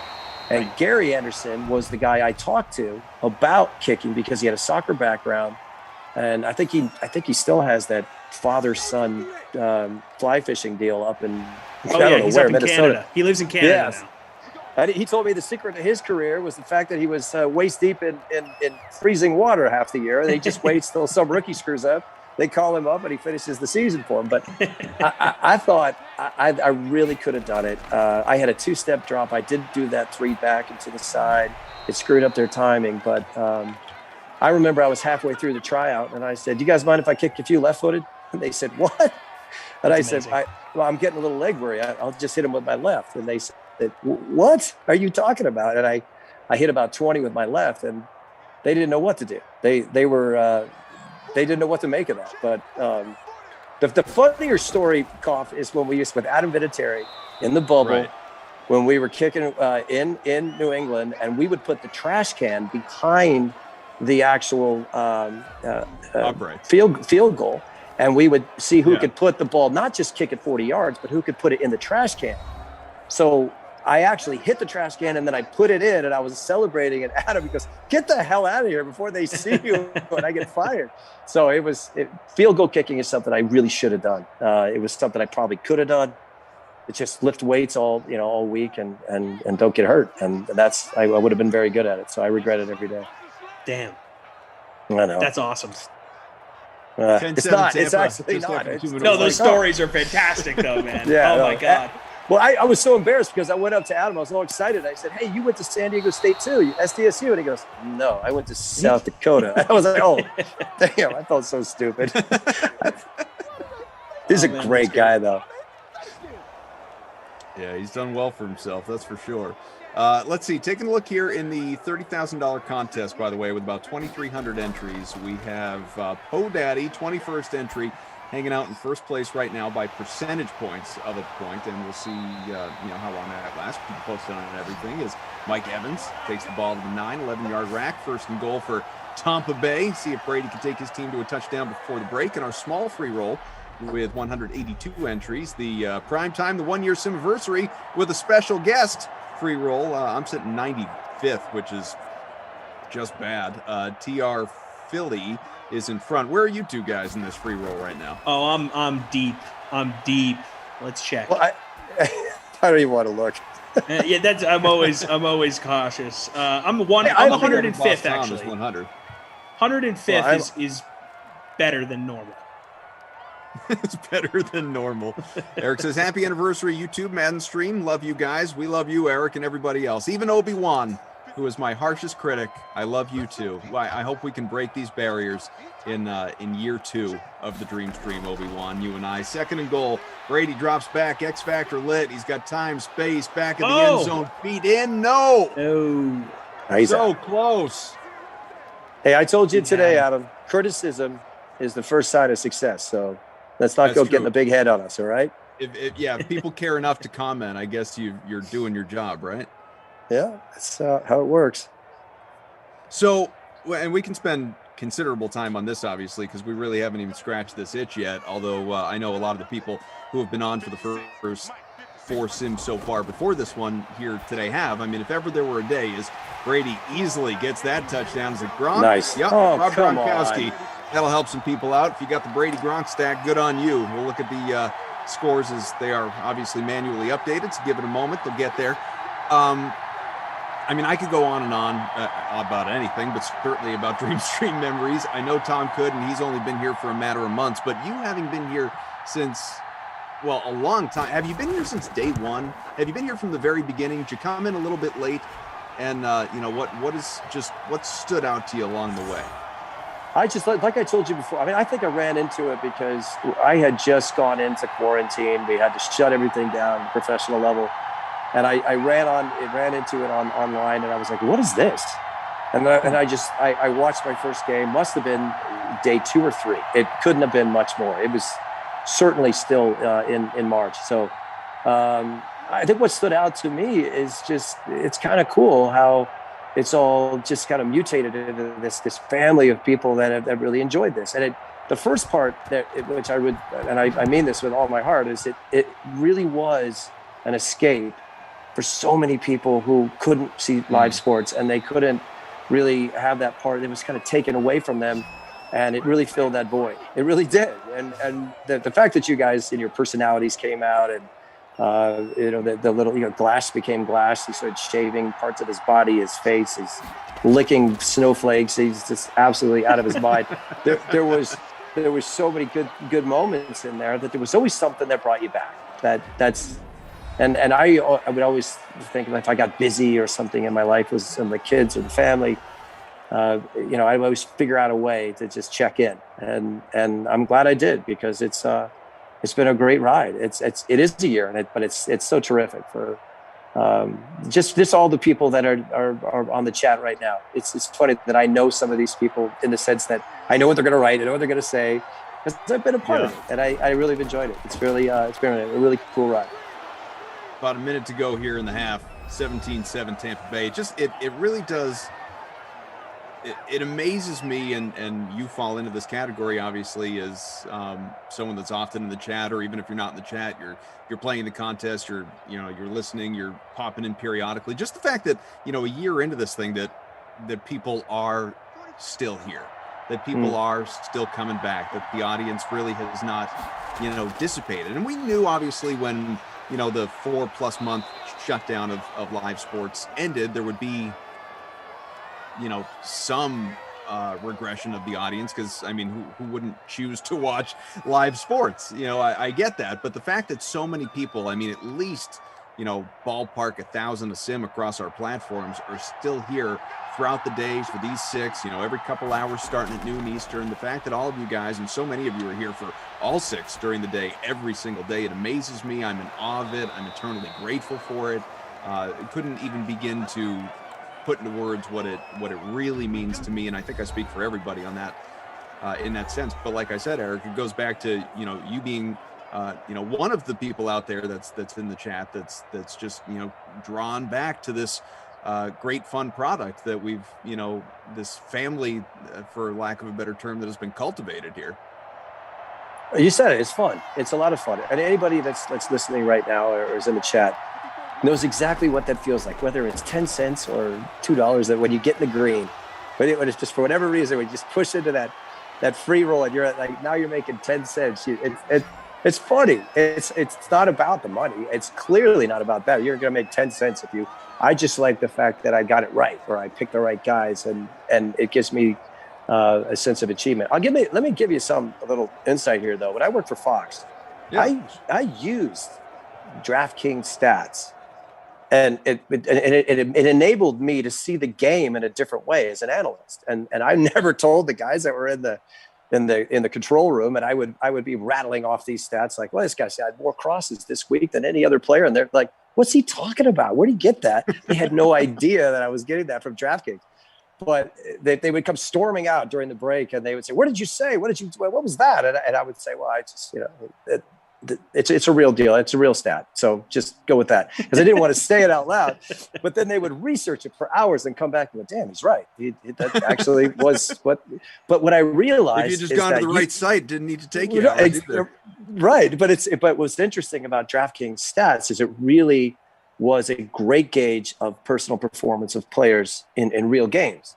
So when I looked at it in a different way, I started to figure out which teams were actually going to be more effective against other opponents and whatnot, and it made me a better analyst, which was always my secret until just now. So I guess that's out. But I appreciate the way this all works, especially in soccer, because it's what I know.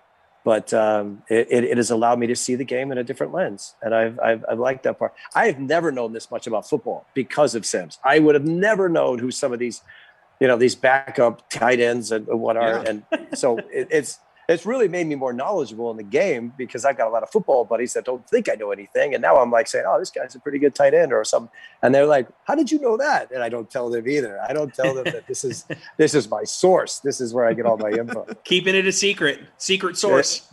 Exactly. We're going to get all that DraftKings information out to the people. We love that, we've got an astute group here in the chat that, and not just the chat, the people that regularly play these free rolls or paid contests that are all too knowledgeable. But it's true. I mean, look, even for us commentators, it's, as someone that considers myself, a pretty avid football fan, I mean, I didn't know some of the, if we're talking like wide receiver 5, tight end 3, running back 4, like I can't tell you that I may have probably heard of a bunch of them, but as far as identifying specifically what team they were on, forget it. Right. Before we start doing these things, and then, you fall into it, and you start to see, obviously with the 42-7, as I like to say, you see these teams multiple times a week, and you get oh so familiar that it's it really does give you a greater appreciation for the game when you're watching on who's the on best Sundays. Sims player? The best Sims player who doesn't deliver in the real game, though. Like, who's the one that in Sims he's out of this world, but then in the real he won't really deliver. It's kind of funny how that works, but There Yeah, are clearly a couple Tom players. here says Madden Mitch. That's true. Yeah. Mitch Trubisky for sure is on that. I mean, John Ross, who may not even make the Giants in real life, with that blazing speed for the Bengals. We see him in these things for sure.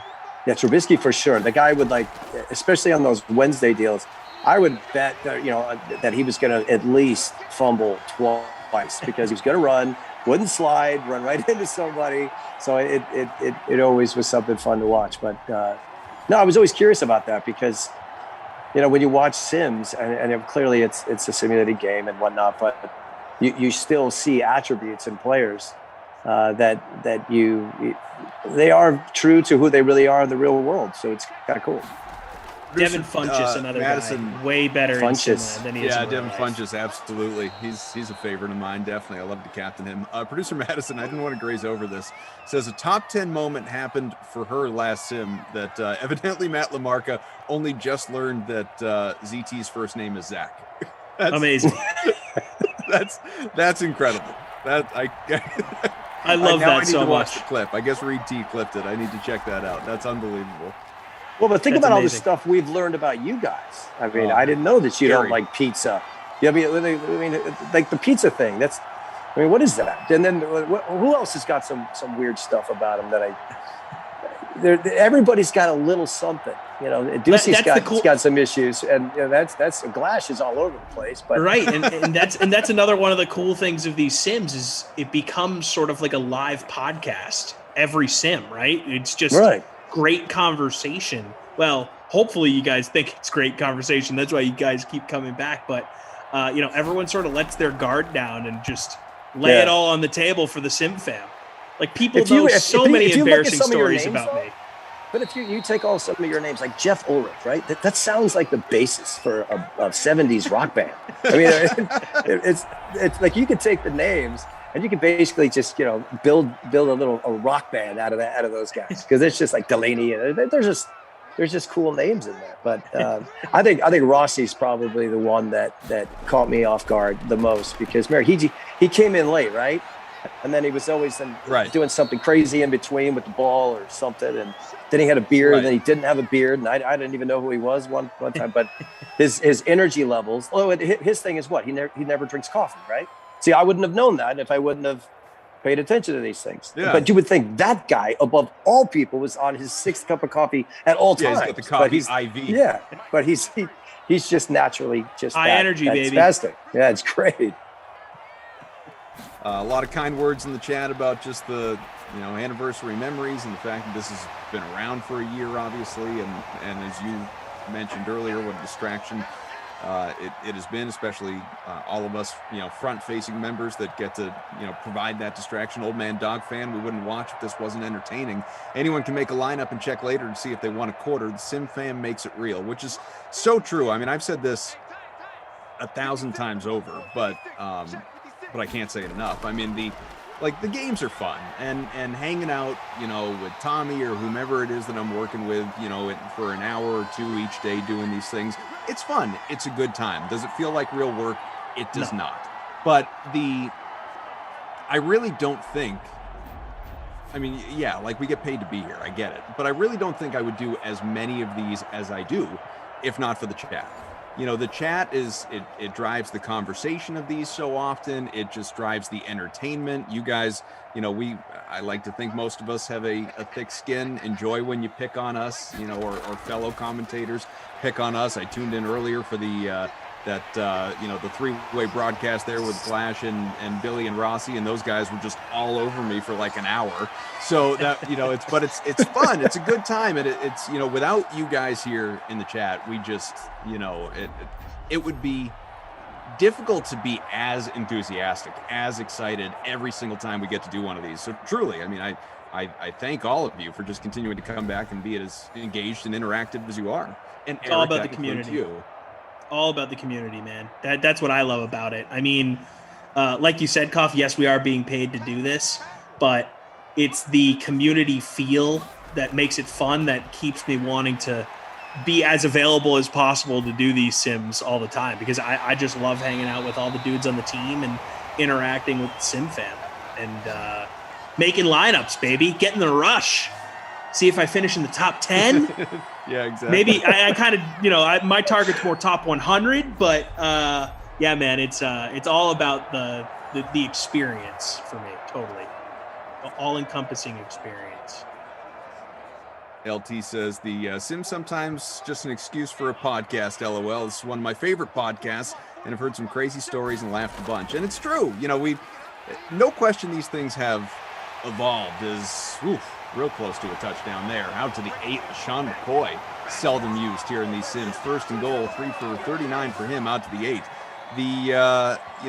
These things have certainly, there was more play-by-play in the early going, and more, critical game analysis and Madden analysis and, dissecting the AI and all of that. And it has, sort of evolved into more of a group watch experience and talking about whatever it is, whether it's Flash and wearing Sarah's clothes, me in movies, Emerson on cereal, or whatever. Wait. Glass wore Sarah's clothes? Well, yeah. Where do you think all those outfits are coming from? Those aren't in his closet. Oh, I thought that was just his stuff. Okay, well, that's... Anytime he's dressed as Cam Newton, that's coming out of Sarah's closet.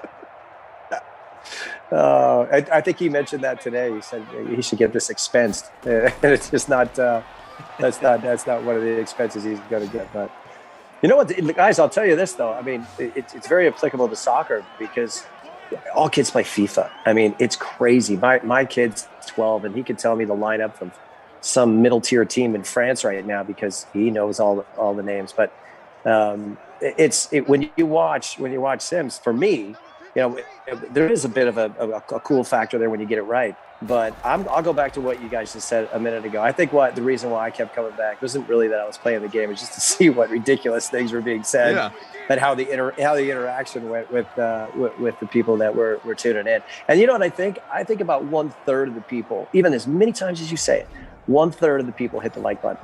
I still think there's more people out there that just forget, or they. It's not that they're not showing their affection or their love for this, but they just don't do it. And so they might not know how. Remember about Ulrich? I mean, Geoff does this. Geoff does this full 30-second thing of teaching people how to actually hit the like button. But it was different every single time. It was that's an all-time favorite for me. It's too bad that he shied away from doing that, because I would always just giggle when he would do that, because it like teetered the line of inappropriate, but it was just really fun. My grandma watches every single sim that I do, and I guarantee you she doesn't know how to hit this like button. And honestly, Grammy, don't try, because I don't want you to screw up your viewing experience. You're just gonna break the hang TV. out and watch. We don't need the like, in theory, yeah, it's great if you figure it out, but just enjoy it. Bruce, appreciate the kind words. Jimmy B has called out a couple times for a buy stream trash, and by all means, happy to do it, folks. If you want to provide us one, or we could come up with it ourselves, or the production crew, or whoever. But happy to do some buy stream trashes before we get out of here. We're late third quarter, 20-7. Tampa Bay's in front, and let's keep on hitting that like button. We're up to 330. Let's get to 350. North of 500 people watching. Roland says. Emerson talking about how he just knew that Moose had a smooth body with not much hair was recently added to his top 10 moments list. That was an odd moment. I heard that. I can't you just strike me as a smooth person, or a smooth body. It was an odd moment. I kind of I was drinking coffee when I heard that, and I went. Also the spit take there. What did he just say? Possox, typical by the way, Emerson. Good for you here, says the 1994 U.S. World Cup team is how I started to watch and love soccer. Eric, Lawless, Miola, if I'm saying that right, did so much for USA Soccer. Thanks for getting the USA into soccer. You're welcome. Lawless, I have affection for and remember well from his time with the Revolution. Yeah, roommate with that guy for 2 years, and then you'll have a different opinion. Seemed like a maniac. Are you just like, dude, shut up? No, it's not. It's a barnyard animal. It's just hard to live with that guy. It was terrible, and he had the beard, so it was He's incredible. really ended up in retirement. Well, I mean, that hair's starting to lose his hair, so that's like all of us. But he's a funny guy. He is someone that America really embraced in '94. He became the face of of what we were doing. And, I'll tell you one funny story about that. When we beat Colombia in the World Cup, we drove all the way back to our hotel, which was all the way in Irvine from Pasadena. And our coach stood at the front of the bus, and he didn't really speak English well. And he said, "It is only $110 cab ride if you wanted to return to Pasadena." And then he walked off the bus. And Lexi looks at me and goes, "I got $110. Let's go." So we literally jumped it. We went upstairs. We got jeans and a t-shirt on, and we took a cab back to Pasadena. And what is that street called? It's Colorado Avenue. So I can't remember the name of the place, but we literally got dropped off on the corner. And you would have thought the Beatles arrived when he got out of that cab. I mean, people just attacked him. And I was just the guy paying for the cab because I just had a normal haircut. And it was kind of fun to be anonymous. But we enjoyed the hell out of that World Cup. It was so much fun to be a part of a success story at the same time. So that's Lexi's good guy, changed a lot. But definitely, if you ever have to room with him, try to take a pass on that. Yeah, and balding. Yeah, you got about. I said it. Sorry, you heard it here first. About 250 passing from Mahomes to this point through 3 quarters. Bonus in play. No one is doing anything of note on the ground, though. Shermanator has a touchdown. Gronkowski 9 for 71, a touchdown. You got a score for Chris Godwin, 6 for 58. Evans 5 for 88. So he is already into double figures, and we'll see what else we got going forward here.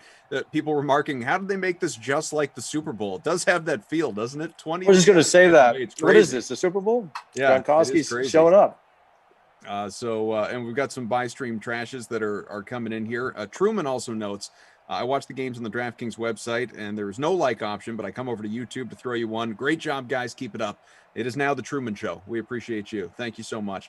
What do we have? All right, a buy stream trash. There are a few here. Let's hear it. Pick one.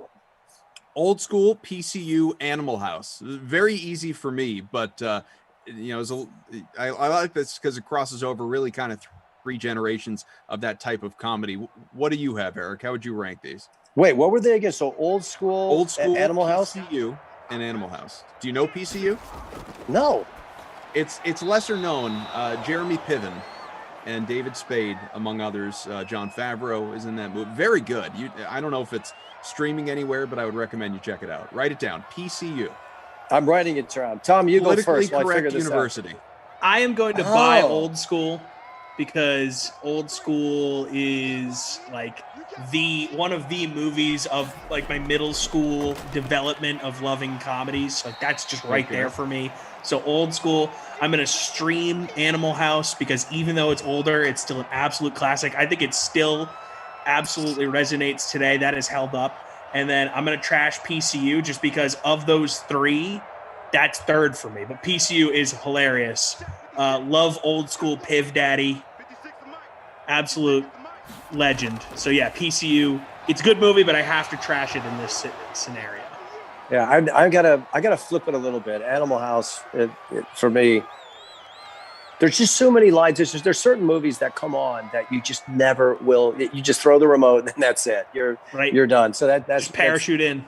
Yeah, and I have to go. I would never trash Old School, never in a million years. But I've never seen PCU. So how do I handle that? So there you go. You stream it and you got to trash Old School. You can stream it if you want to see it. And I guess I just feel bad. I feel bad trashing Old School, but because I wouldn't. But if I got to stream PCU to figure out what that's all about. I would Old School's. It's got to be my favorite comedy of all time. So as Mahomes in safety territory, not going to get it. Still at the 1 though. That was completed but out of bounds. So 2nd and 10 on the way. I buy Old School. PCU. I love that movie as well. So I stream it. But this is not me saying Animal House is a bad movie. It's iconic. It's phenomenal. But of those 3, I have to trash it. I feel. I know it's tough. It's a tough game. That was a tough one. That's the game, though. You have to make. That's why it's hard. A tough choice. Someone is asking you specifically because you as the guest for a buy stream trash of DK commentators, but they didn't offer But they didn't offer a trio. It was just like buy stream trash commentators. All right, I'll make one then. Play-by-play, guys. Why Cough. would you do that to me? Cough. Make one. Here we go. Cough, Glash, Emerson. Go. You won't offend me. That's not fair. You won't offend me. It's not fair. He walked away too. Yeah, Tommy. Did you see? Tommy literally just walked He off. he said, "There it is." He asked the question. All right, let's see. I'm gonna drop that hammer and get out of here. All right. So, all right. Let me figure. That's a tough one. That's not fair. Okay, so I'm buying stock in Emerson. I'm gonna buy coffee. Coffee, you hang in there, and Glash, you rhyme with trash. Then I apologize, but it's not that I haven't had enough. I love you to death. You are such a great guy, but I don't. I think I've seen it all. I'm unless he comes up with something new. He's going to throw something new at the wall. He's out of gimmicks. See if it sticks. He might be, but that's my. I go Emerson Cough. Oh, Glash. I'm going to get a note. I mean, he's going to text me right now. This is going to be. It's going to be horrible. Yeah, but have you seen any of his TikToks? That's what producer Madison wants to know. So, no, I haven't. I'm not a TikTok guy, all right? So the only thing that I pay attention on TikTok is when my kids start to misbehave, and I gotta reel them back. But that's it. That's the only time I pay attention to stuff like that. I don't have time for that, ever. I'm right there with you. Out of my ear. I love when Alda is very pragmatic here. Like, he puts 11s as captains. He rhymes trash with Glash. I mean, there's clear logic behind decisions being made in Winalda's life, and I respect that. Dude, I have a lot of kids. I mean, I say this to people all the time when they say, "Well, I have 2 kids," and I go, "Well, that doesn't count." And then they go, "What does that mean?" And I say, "Well, you haven't even gone from man to man to zone defense yet. You don't even know what that's like." You've got a hobby. Yeah, You've got a soccer team, dude. Yeah, I at least got a hockey team. But I mean, the way that works though with your first kid is you freak out, you sterilize stuff. You can't. And then the second one is distant parenting. You're all the way across the room. You just say, "Don't touch that. You're going to get hurt." But you don't get up anymore. And then the last one is you basically nudge the person next to you and say, "Hey, watch this. My kid's going to fall down." "Oh, you okay?" I mean, that you start to get and parenting becomes much easier the more kids you have. Trust me. Because then when you have 4, delegate. You're delegating. Say, "Hey, what are you doing?" Number one, go handle that. So now you're off the hook for all kinds of stuff. Because you get your 10,000 hours. Yeah, I don't even need. I'm on 100,000 hours. But if I'm being honest, I think that's honestly outside of my sim family. My real family is my world. So. This is a good one from. Unfortunately, Tommy, you can't participate in this one because you don't. You'd have to guess anyway. But it's perfect here for Eric from our friend Alana, who of course is Jared's bride. Who it's great to have the Kilgore's always involved here and hashtag team always here. Buy stream trash. 1 year of marriage, 1 year of new baby, 1 year of Sims. Wow. 1 year of marriage. Well, I've had 2 marriages. Which marriage are we talking about? I know I am writing it down. I write everything down. I mean, I'm a note guy as well. Ideally to your wife, but I mean, I guess I feel like I'm married to The Sims sometimes. You got to, and in a way, The Sims were my baby. Married to the game. That first year of childhood, you don't remember it anyway. So it's already in it now. It's true. Let's be real. It sucks, right? It's so much stuff happened that you just. I mean, it's like, oh, did you get puked on this week? Yeah, I did. That's what happened. It was a good week because I didn't get puked on twice. So much until excrement. You've woken up multiple times in someone else's urine. Then that's when you're a parent. Or college. Exactly. Well, or you have one of Emerson's dogs who's come over for the week. That could be the other option. But I would buy 1 more year of this, even though it was under terrible circumstances. Wouldn't trade it for the world. Touchdown, Kansas City. CEH getting it done. First rushing score for him. Narrowing the gap a little bit with a few minutes to go. For the record, when Aldo's buying DK SimFam, that means he's either selling first year of marriage or trashing first year of baby. So which way are we going here? Buddy, it floated away. Why did you bring it No, back? no. We need gone. There was a definitive answers touchdown. here, Winalda. I want Winalda logic for these last two. I'm in the middle of the stream of marriage, so that one's sticking around. There we go. But, It's a good point. As far as that childhood stuff, man, yeah, come on. I've gone through it 6 times. It sounds awful. It's terrible. It sounds awful. And the only, my god kids, that was really a great deal because I got them 6 months before I actually became a father. So I got to screw up with somebody else's kids for a little bit, but that was definitely prepared me for what I was about to be a part of. I mean, but look, I'm 21, 19, 16, 12, 6, 5 in 2 days. So welcome to my world. There you go. We've got a question for you from Rob Rand. Winalda, who is the best soccer player you've ever played against? And apologizes if that's a repeat question because they are late to the sim. It is not, so you're just in time. Actually, I got to see, there was a guy named Romario, played for the 1994 champion Brazil. You can watch that on video, you can watch games, you can watch whatever you want, but until you've been right up next to it and seen that live, there's nothing like it. That guy was so good and so fast and so small but powerful. Romario was the best player I've ever seen live. And I played against a lot of great players, but maybe it was just the day he had, but I've never had anybody really just put me in awe of their ability like that guy. So Romario is the answer to that question. 20-14, Tampa trying to create a little distance here and almost a first down out to the 36, 3rd and 1 on the way. Again, Winalda, Tom Ace, smells terrific as always. Kaufman here with you, Mads, undercover boss Tom, Zach, and Game Ops. Thank you all for being here with us. You've got us three for just this one tonight, and then Madden After Dark is on the way, where you will have a different group. In part, anyway. Tom will be coming back with Matt Lamarca. You should quiz him to see if he knows everybody else's first name, at least, since evidently he doesn't know Zach Thompson's. And Bry Guy, formerly of the 1s and 2s and 3s and 4s and 5s, and occasionally the 6s and 7s. He will be with you as part of that 3-man booth. And here's what I need to know, Mads. Does this 3-person booth need to be a more regular thing? I mean, this is a good time right here. We've obviously had, Jesse's been involved and Tara Lynn's been involved. I've brought them in more probably than the others, but I feel like we need to do this on the regular here. I like a 3-man booth because it sort of allows you to sort of bounce around a little bit. You're getting a lot of voices in the mix. I'm not opposed to it, Koff. I kind of like it. Maybe like this celebrity third chair rotating thing, Maybe we flex our media muscles here. We get our Rolodex working a little bit. Get some more Winaldas in the mix. I'm into it, Koff.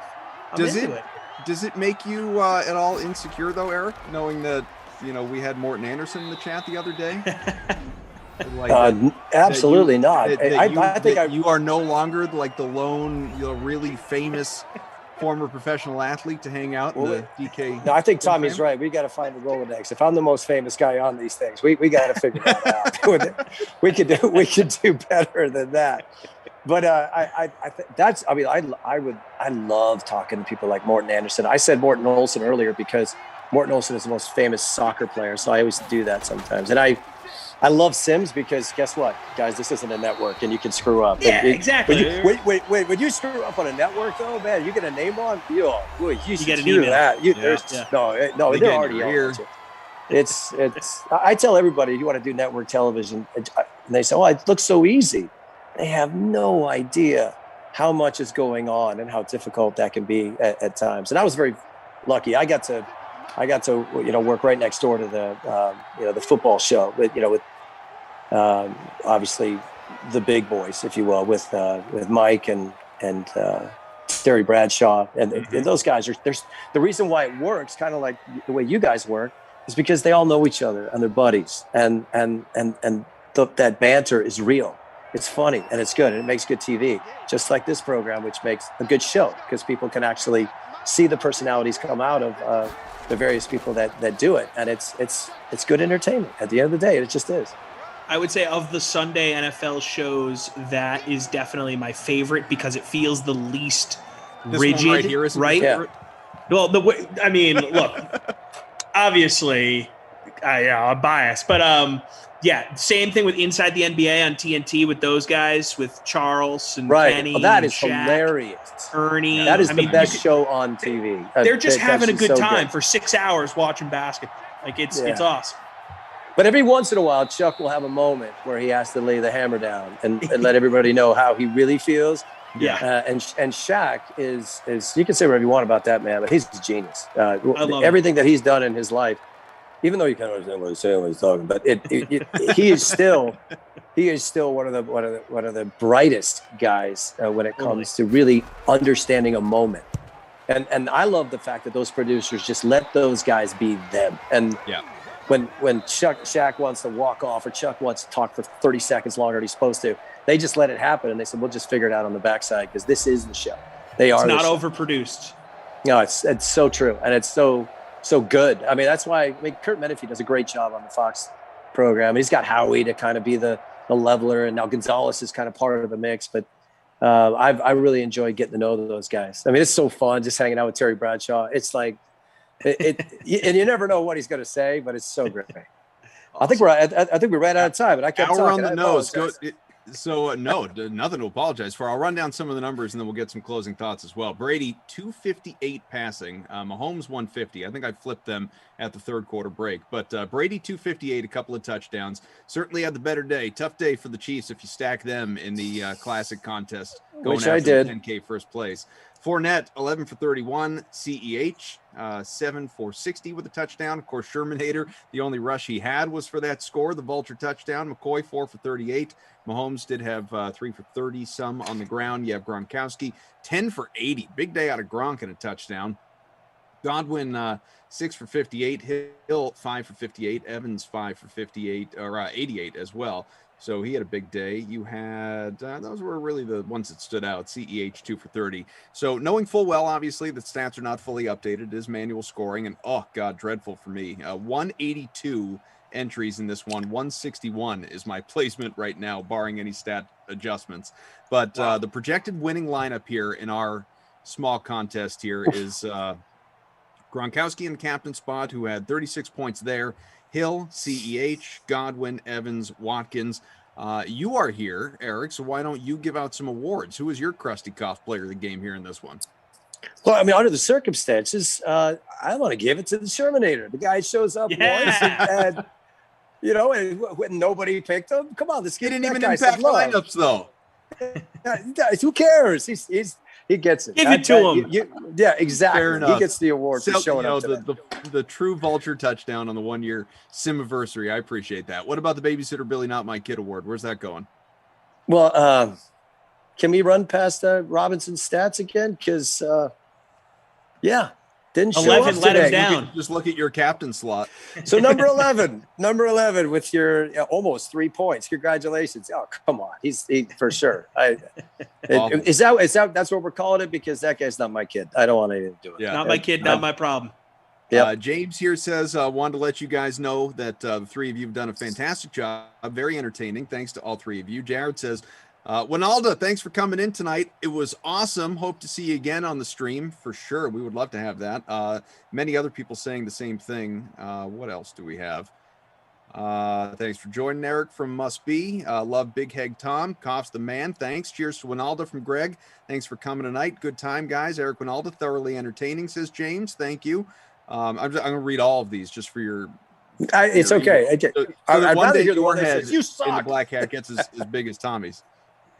Hey, and hey, kudos to us for showing up with the same outfit. I mean, check that out. I mean, we knew we were going to have to be referees tonight because we had to work with you, but that's par for the course. We understand. Can you, especially having now done a sim, can you believe how quickly it goes by as compared to sitting and watching one? Yeah, it's that did go past really quick, and I think that's probably why you guys still enjoy doing this so much. And there's nothing better when you can love what you do and do what you love, and that's applies to everything. So lucky you guys. I mean, I did hear you guys both mention how you got paid to do this. So weird, right? Yeah, so, that's so maybe you want to inquire with somebody about that. Yeah, is there somebody I could talk to about making Who's this doing a all the regular invoicing gig? for this? Yeah. Yeah, while we're committing things, people to things while there's an audience out there. So tell me again, when are the two of us and Gerard Butler going to Vegas? When's that happening?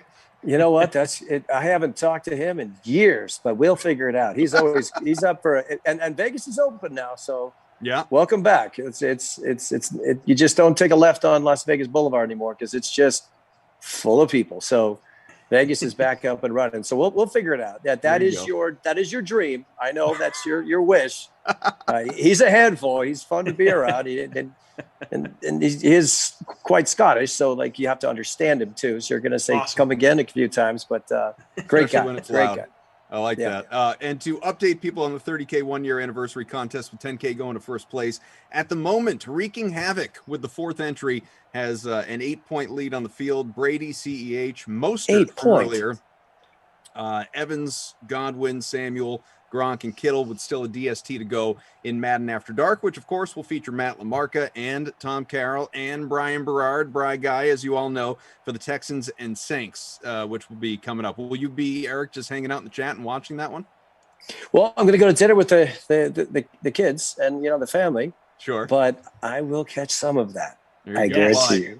I do hope we'll see you again doing these streams again at some point soon, because this was a lot of fun for sure. It was a lot of fun. There enjoyed it. And honestly, honor to be a part of the 1-year anniversary of this. So thank you for having me. Lots of love to the Sim fam. Keep enjoying these, and hopefully I will see you again. Year 2, it's on the way, folks. We got to finish up. I guess you might say it's even underway here today. We got to finish up tonight with one more to determine who's getting that 10K in first. If you're looking for me tomorrow, I've got you for the noon and also the 8, working with Christian and Brandon, so that should be a good time. And of course, Freeze Pops again is back with you later on tonight. Our thanks to producer Madison, to undercover boss Tom, to Zach and Game Ops, and Eric and I are going to be fine after we hash out this whole buying Emerson streaming me thing. Thanks for all being out there, and we'll talk to you again soon. Later, guys.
Gary, I'm glad I get to start with you with this one here. Your beloved Toronto Blue Jays, who, of course, they're one of the teams that are going to threaten, go out and make some noise in that AL East. Improvements in the offseason. Can't ignore George Springer.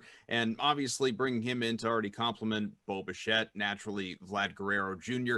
After Springer, who would you say has the second best fantasy upside, I suppose, maybe the best way to look at it. Yeah, I mean, Bichette with his ADP right now is probably the guy who consensus everyone is most excited about, and that's a stolen base thing. His playing time has obviously not been he doesn't even have 600 career plate appearances in the majors already, which is kind of crazy because he's entering year 3. But when you're looking at that next tier of Blue Jay going in drafts, I mean, you've got a lot of guys going between pick 50 and 100. Springer, Guerrero, Gurriel, Teoscar Hernandez. Like, there's a lot of guys there. But when you're talking upside, it still has to be Vlad. I mean, I know it's rough is not even the word I want to use because he's still been an above average major league hitter in his age 20, 21 seasons. But the untapped potential there is crazy. And, spring training stats take, what you will and how seriously you want to actually take them. But he's crushing the ball right now in spring. The launch angle has been great, which is really the key to his whole game. So, you know what you're getting with Springer. Springer's like one of the highest floor players you can take in like the 3rd or 4th round of a draft. Vlad's the untapped potential. So if you're really shooting for upside, he's got to be the answer. You agree, Steve? I mean, look, let's just talk about George Springer here for a second. I mean, historically, he's been a better hitter away from Minute Maid Park. Now he's landing in one of the best divisions that you can hit in because of all the hitter-friendly ballparks in the AL East. You look at what he was on pace for last season. Through a full season, if they played, he was on pace for over 45 home runs. And you look at a need that the Blue Jays needed. They didn't need someone in the leadoff spot, particularly because last season combined 367 on base percentage for the Blue Jays on leadoff hitters. But now you inject Springer into the mix, who, by the way, is a very patient hitter all throughout his career, at walk percentage over 10%. But now you're injecting all that power that he brings to the top of that lineup. That's a very scary lineup, 1 through 5, that they're going to have with all the young kids there. And then you add Springer into the mix too, as well, who, by the way, isn't too shabby defensively either. What a huge move for the Blue Jays. And for me, that puts them right into contention. DK Sportsbook has the Blue Jays sitting at 86.5 wins, a number that, of course, the team has not touched in the last handful of years. It's been since 2016. So, Steve, you going over or under? Man, I want to go over so bad. I really, really do. Like, I'm excited for the Blue Jays, and I'm not even close to what Garion is when it comes to the Blue Jays. But here's the biggest problem. And again, this is what we're going to talk about. That rotation. I look at that rotation 1 through 5, and it reminds me of the cast of Misfit Toys that is in Rudolph the Red-Nosed Reindeer. Because it's just all these guys that were on island, and the Blue Jays just said, you know what? Come with us. We'll take care of you. We'll bring you back into prominence here. Because after Hyun-Jin Ryu, you have legitimately 4 guys who could go out and give you 3 innings at the most before getting rocked. Like, that's a big, big problem. But again, the upside is there. Can they right the ship with Steven Matz? Can they get Robbie Ray on the right path so he can strike out all those guys but go more than 4 innings on a given start? There's a lot of untapped potential in there. Can the Blue Jays be that team to straighten these guys out? It's going to be a long project. Could be a very long summer for that rotation. But if they can get at least 1 or 2 of those guys straight, they're absolutely going over that total. But that is going to be the key to hitting that over. Garion, can you allow yourself to go under here? Yeah, I can, and I probably will. Oh, no. It's an exciting team, it is. But this is the difference between, again, even just if you want to juxtapose the Jays and the Yankees in the conversation we just had, we can talk about teams that have one definitive starter at the top and then a lot of question marks. It's a lot better when your question marks are Corey Kluber and Jameson Taillon and Luis Severino, as opposed to like, oh, Robbie Ray and Steven Matz look really good in spring training. Maybe they've found it again. And maybe they have. Like, those are 2 guys who actually do have untapped potential. But even if you get good versions of Robbie Ray and Steven Matz, which then gives you 3 left-handed starters at the top of your rotation in the American League East, seems like a bad idea.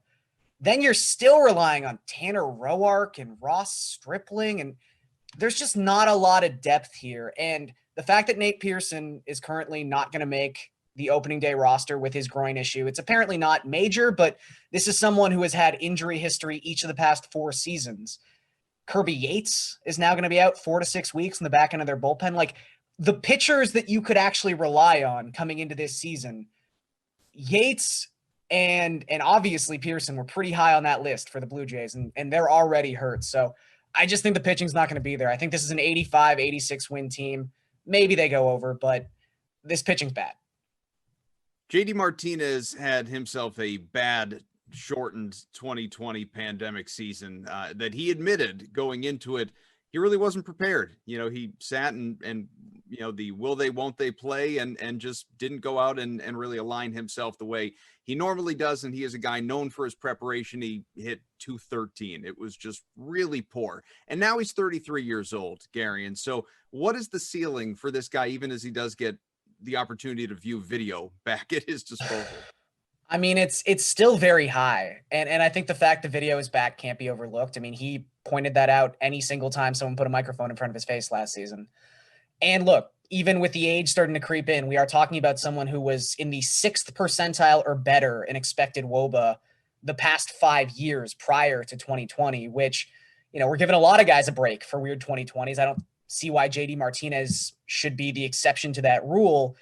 Yeah, he'll be 34 at some point this season. Yeah, the bat looked a little slow last year. And we've seen this before with guys who you come into a fantasy season and you say, like, even guys within this division, like Edwin Encarnacion, Jose Bautista, like, oh, they've just hit 35 home runs every year for the past 8 seasons. How could this go wrong? Once the bat speed goes, it gets a little scary. But where he's going in drafts, like he's going around pick 90, pick 95 in NFBC. This is someone who is a consensus 1st or 2nd round pick the last half decade. So I think I'll let myself buy into JD Martinez, give it one more chance. But would I be shocked if he's not done, but if he's like a 260 hitter now? No, it wouldn't shock me, but I'll give him one more chance.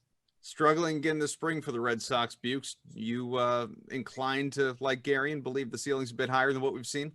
I mean, look, if you're like in a redraft league, like Gary just said, like it's a great buy low spot on JD Martinez, who's somebody who's usually going in the top couple of rounds. But I mean, last year was just such an all-around disaster for the Red Sox. Like you look at that team, even heading into like the 3rd week of August, it felt like you couldn't even name 5 guys on that lineup. I don't care how much of a diehard you were. The team is unrecognizable.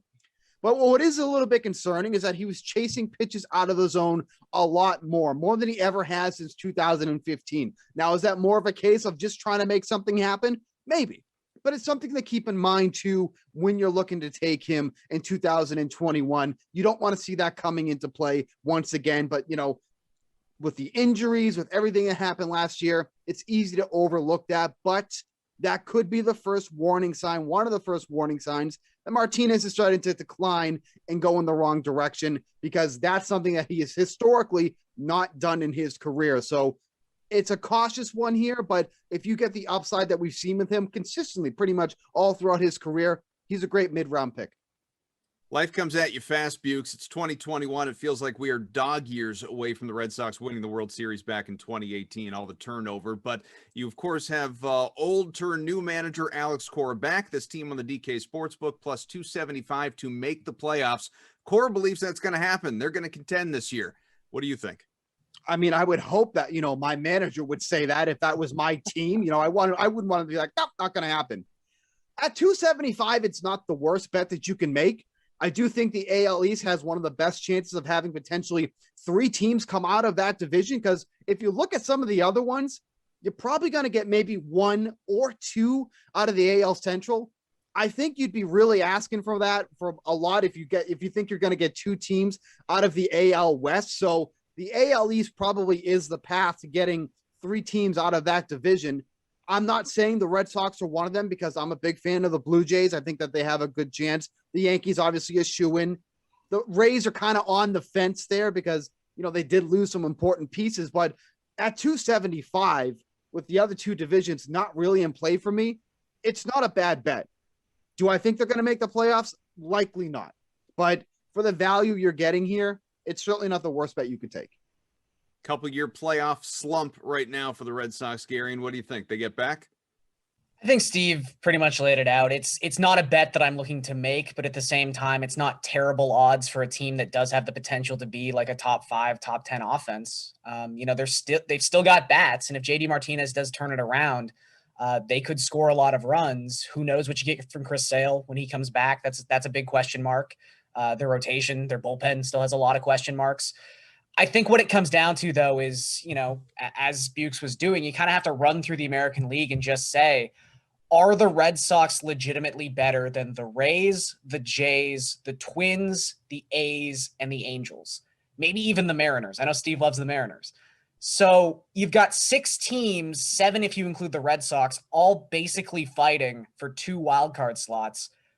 I don't think the Red Sox finish better than 5 of those teams when it's all said and done. They could have a nice season, but they're kind of like the national or the American League version of the Phillies. And we talked about the Phillies on the NL East video. It's just like they're a fine team, but in a division where they're probably going to finish 4th. That's just not going to cut it. Let's go to the Orioles, guys. There's a reason we saved them for last of all of our previews, because this is not a team certainly you're going to be looking at for fantasy value. I suppose, Gary, you could look at a prospect in Adley Rutschman, who is no lock to even make this roster, but let's suppose he does. Is that a guy that you would consider for fantasy upside? I mean, if he makes it, sure. I guess you could take a look. Catcher's always a position where you're looking for any talent, especially if you're in a 2-catcher format. But he's not going to make this roster. I think they've already come out and they haven't said it, but they've basically said he's going to Double-A. And look, this is someone who's only had 47 career plate appearances above low A. He should go and get some seasoning and get everyday at bats and figure it out. His potential is incredible, especially as a switch hitting catcher. But if you're looking at the Orioles, and look, I don't want to say there's a position on the Orioles where I'm like, oh, that's a good position, but they've got decent catchers. It's not one of their most glaring issues right now. Like the platoon of Chance Sisco and Pedro Severino is all right. Like, I think you're fine with that going into the season if you're the Orioles. So I'm not even sure if Adley comes up towards the end of this season. I think 2022 is probably what we're looking at with this guy. See someone maybe, Bukes, that you're going to monitor, keep an eye on the waiver wire? Yeah, look, like if you're doing a redraft league, you're in one of the last rounds, no one's going to fault you if you want to take this guy, because even though Gary said they have some decent options at catcher, they're certainly not solidified in that role either. If one of these guys or both of these guys come out and struggle and, Rutschman is kind of plowing his way through the minors, they're not going to sit there and say, oh, we can't bring up Adley yet because we have Pedro Severino. Like, that's not the long-term option here. Adley is the long-term option, but at the same time, it's not going to make sense for the Orioles to bring him up if he's not going to get consistent at bat. So kind of like what Garion said, he may not be up here at all. It probably is going to take an injury or like an extreme lack of production from one of those guys for him to come up here. But as a stash, there's nothing wrong with taking him at all, because there's a reason why he was the top pick 2 years ago. And there's a reason why he's one of the top prospects in all of baseball right now. So it's not somebody I'm looking to target, but if he's there at the end, by all means, there's no reason you can't take him. So, Steve, our friends at the DK Sportsbook has the Orioles sitting at 64.5. That is the win total, the over-under, which means we will have a team here that is flirting with 100 losses. You're going to go over or under? I mean, you're really asking for this team to win 40% of their games. Like, I don't think that's really that far-fetched for them to do that. I mean, when we've talked about all of these poor rotations that teams are going to be facing, like the Orioles don't have much power at all. Let's get that straight. It's not like that's a lineup you're going to fear, but we also pretty much said that last year. And I think we can all agree that they were pretty surprising. So I'm not expecting them to come out here and light the AL East on fire or anything like that. But when you're asking me if the Orioles can win maybe 41% of their games this season and take the over, that's not a bad bet by any means. I think they can do some damage there. So I do want to lean on the over on this one. It's not going to be pretty. It's not going to be a fun sweat, but I think they can at least pass that threshold. Take us home, Garion. Yeah, I thought I was going to come out here and be surprising with my liking the over here, but I do like the over. I kind of like it a lot, which is scary to say, but this is a team, as Steve talked about, that doesn't have a lot of star potential. They do get arguably their best player back this season in Trey Mancini, one of the best stories in baseball right now. But one thing to look out for with the Orioles, especially as we get into like June and July and August, is they have a crop of pitching prospects that are right on the cusp of the majors. And this could be a team that actually has some interesting names, even for like fantasy and DFS as we get later into the season. And also kind of like the Tigers last year. Remember Bukes and I talking about the Orioles and the Tigers over literally last season. the Tigers went out and just signed a bunch of like major league caliber players. Are they good players? No, but they just went out and like filled positions that were previously huge negatives for them. And if you look at the Orioles, they got Yolmer Sanchez to play second. They got Freddie Galvis to play shortstop. You know, they got Maikel Franco, who had a pretty good season last year offensively. Like, there are at least major leaguers on this team now. So I think they won't lose 100 games. Gary and Thorne, Steve Buchanan, thank you both so much. Next stop, real baseball coming up next week. Looking forward to it, fellas.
All right, so I didn't know this. I thought I knew a lot about you. I didn't know this till I was doing a little bit of research.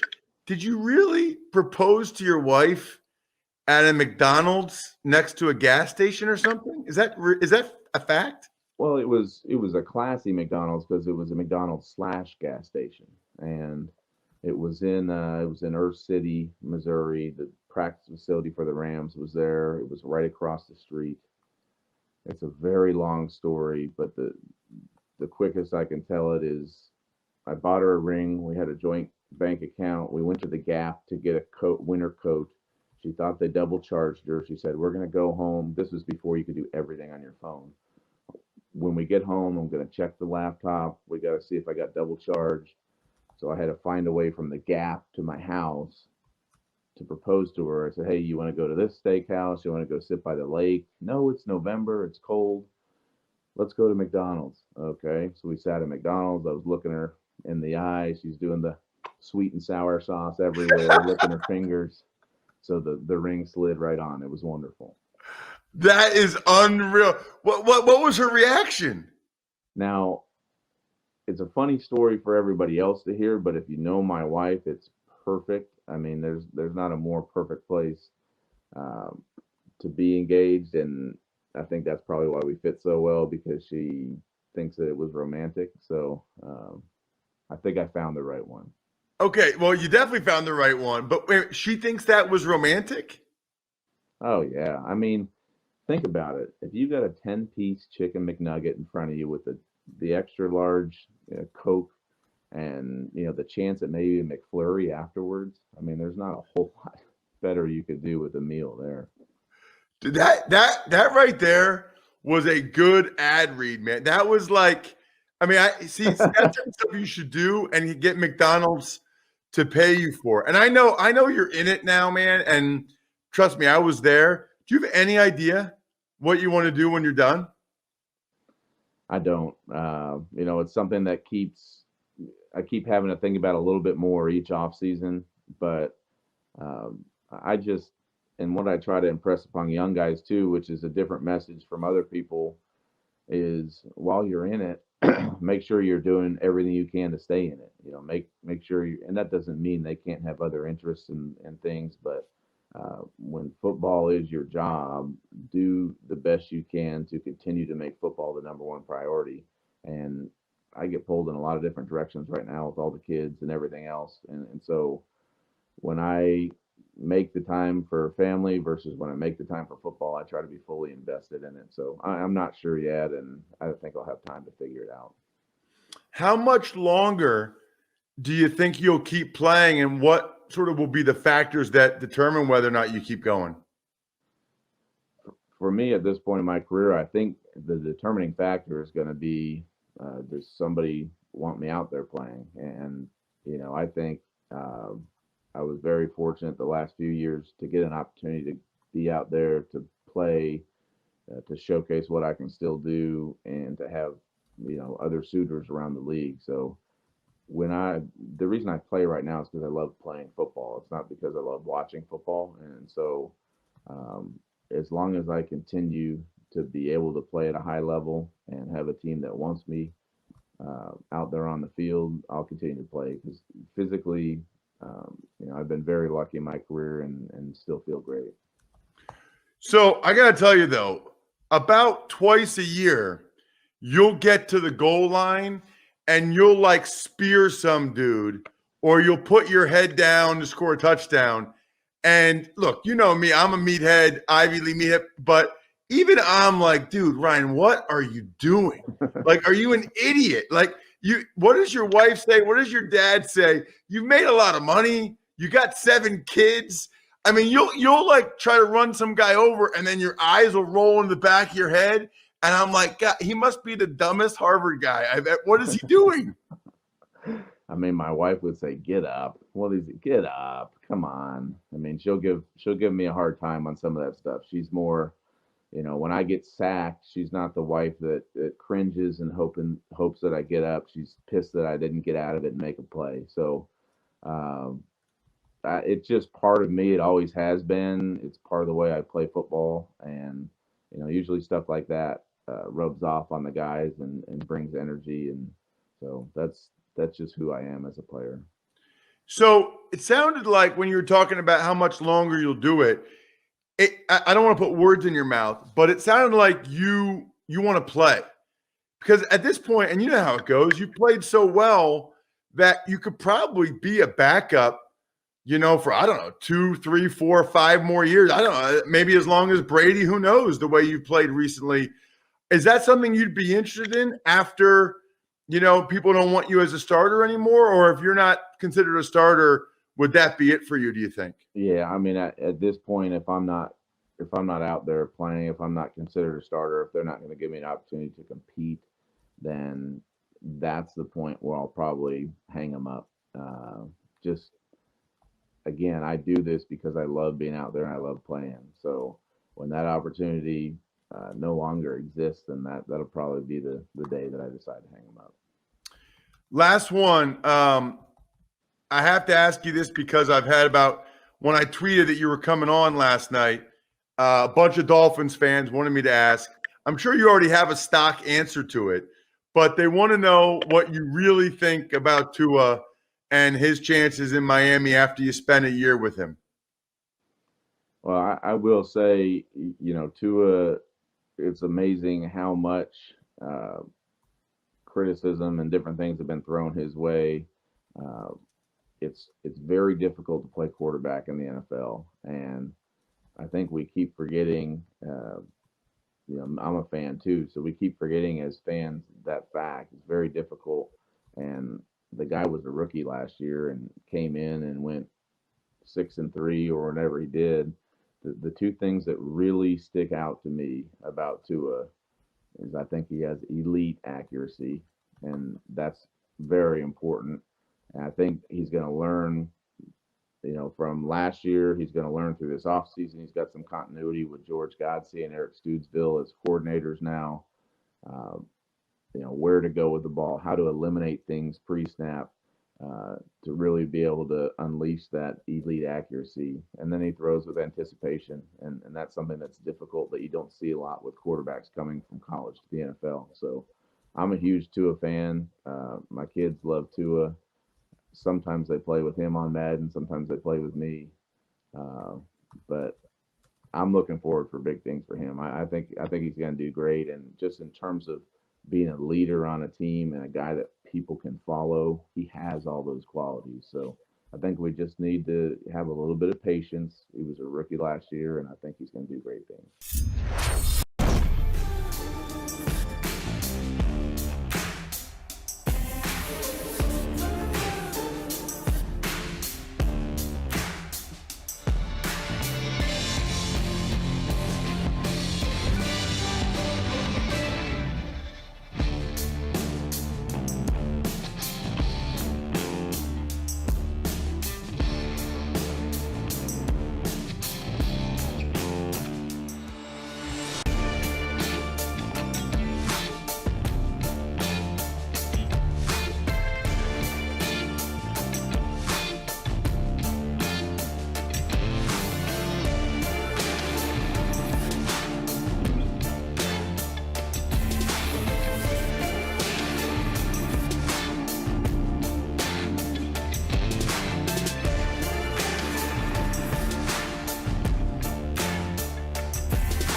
Juju Smith-Schuster staying put in Pittsburgh for another year, $8 million contract, a one-year deal. How do you guys feel about this decision? He had other offers from Kansas City, Baltimore, of course, in need of a receiver that's in the division. Reed, we'll go to you first here. Juju Smith-Schuster, from a fantasy standpoint, going back to Pittsburgh. Yeah, it would have been weird to see Juju in any other like a uniform, like a Cincinnati uniform or a Baltimore uniform. It's just weird to see, right, a Steeler in that. But look, I think this hurts more Chase Claypool and Deontay's upside than it does for Juju's. I think Juju's a safe wide receiver 2/3 floor guy. He's a possession guy, a slot player that easily could give you wide receiver 2 numbers day in and day out. But I don't really think that it moves the needle so much that he's going back. And Juju always strikes me as, and I'd never met him, right? He just strikes me as a guy who wants to really, Glass, you're laughing because of course I've never met Juju. But he strikes me as a guy that just, is in the nicest way possible. He cares about what the public perception of him is, right? He cares about what people think of him, and him going to another team potentially. And this could all be, weird rhetoric in my mind, right? About what about like the process of how he's thinking. But it strikes me as he wants to really, he grew up in Pittsburgh in terms of his football career. So why not give it one more year? He's a free agent next year. If he does well, it increases his stock next year. If not, we'll wait till next year to dissect that. But I don't really think it moves the needle that much. I think it hurts guys like Claypool and Deontay's upside, which if Juju was gone, those two guys I think were ready to explode. You've met Juju in Simland, so that's of course. That's possible, right? That's more important. Yeah, it's more important. Right, exactly. All right, Juju Smith-Schuster, Jeff, to the Steelers. Back with the Steelers on a 1-year deal. What are your thoughts?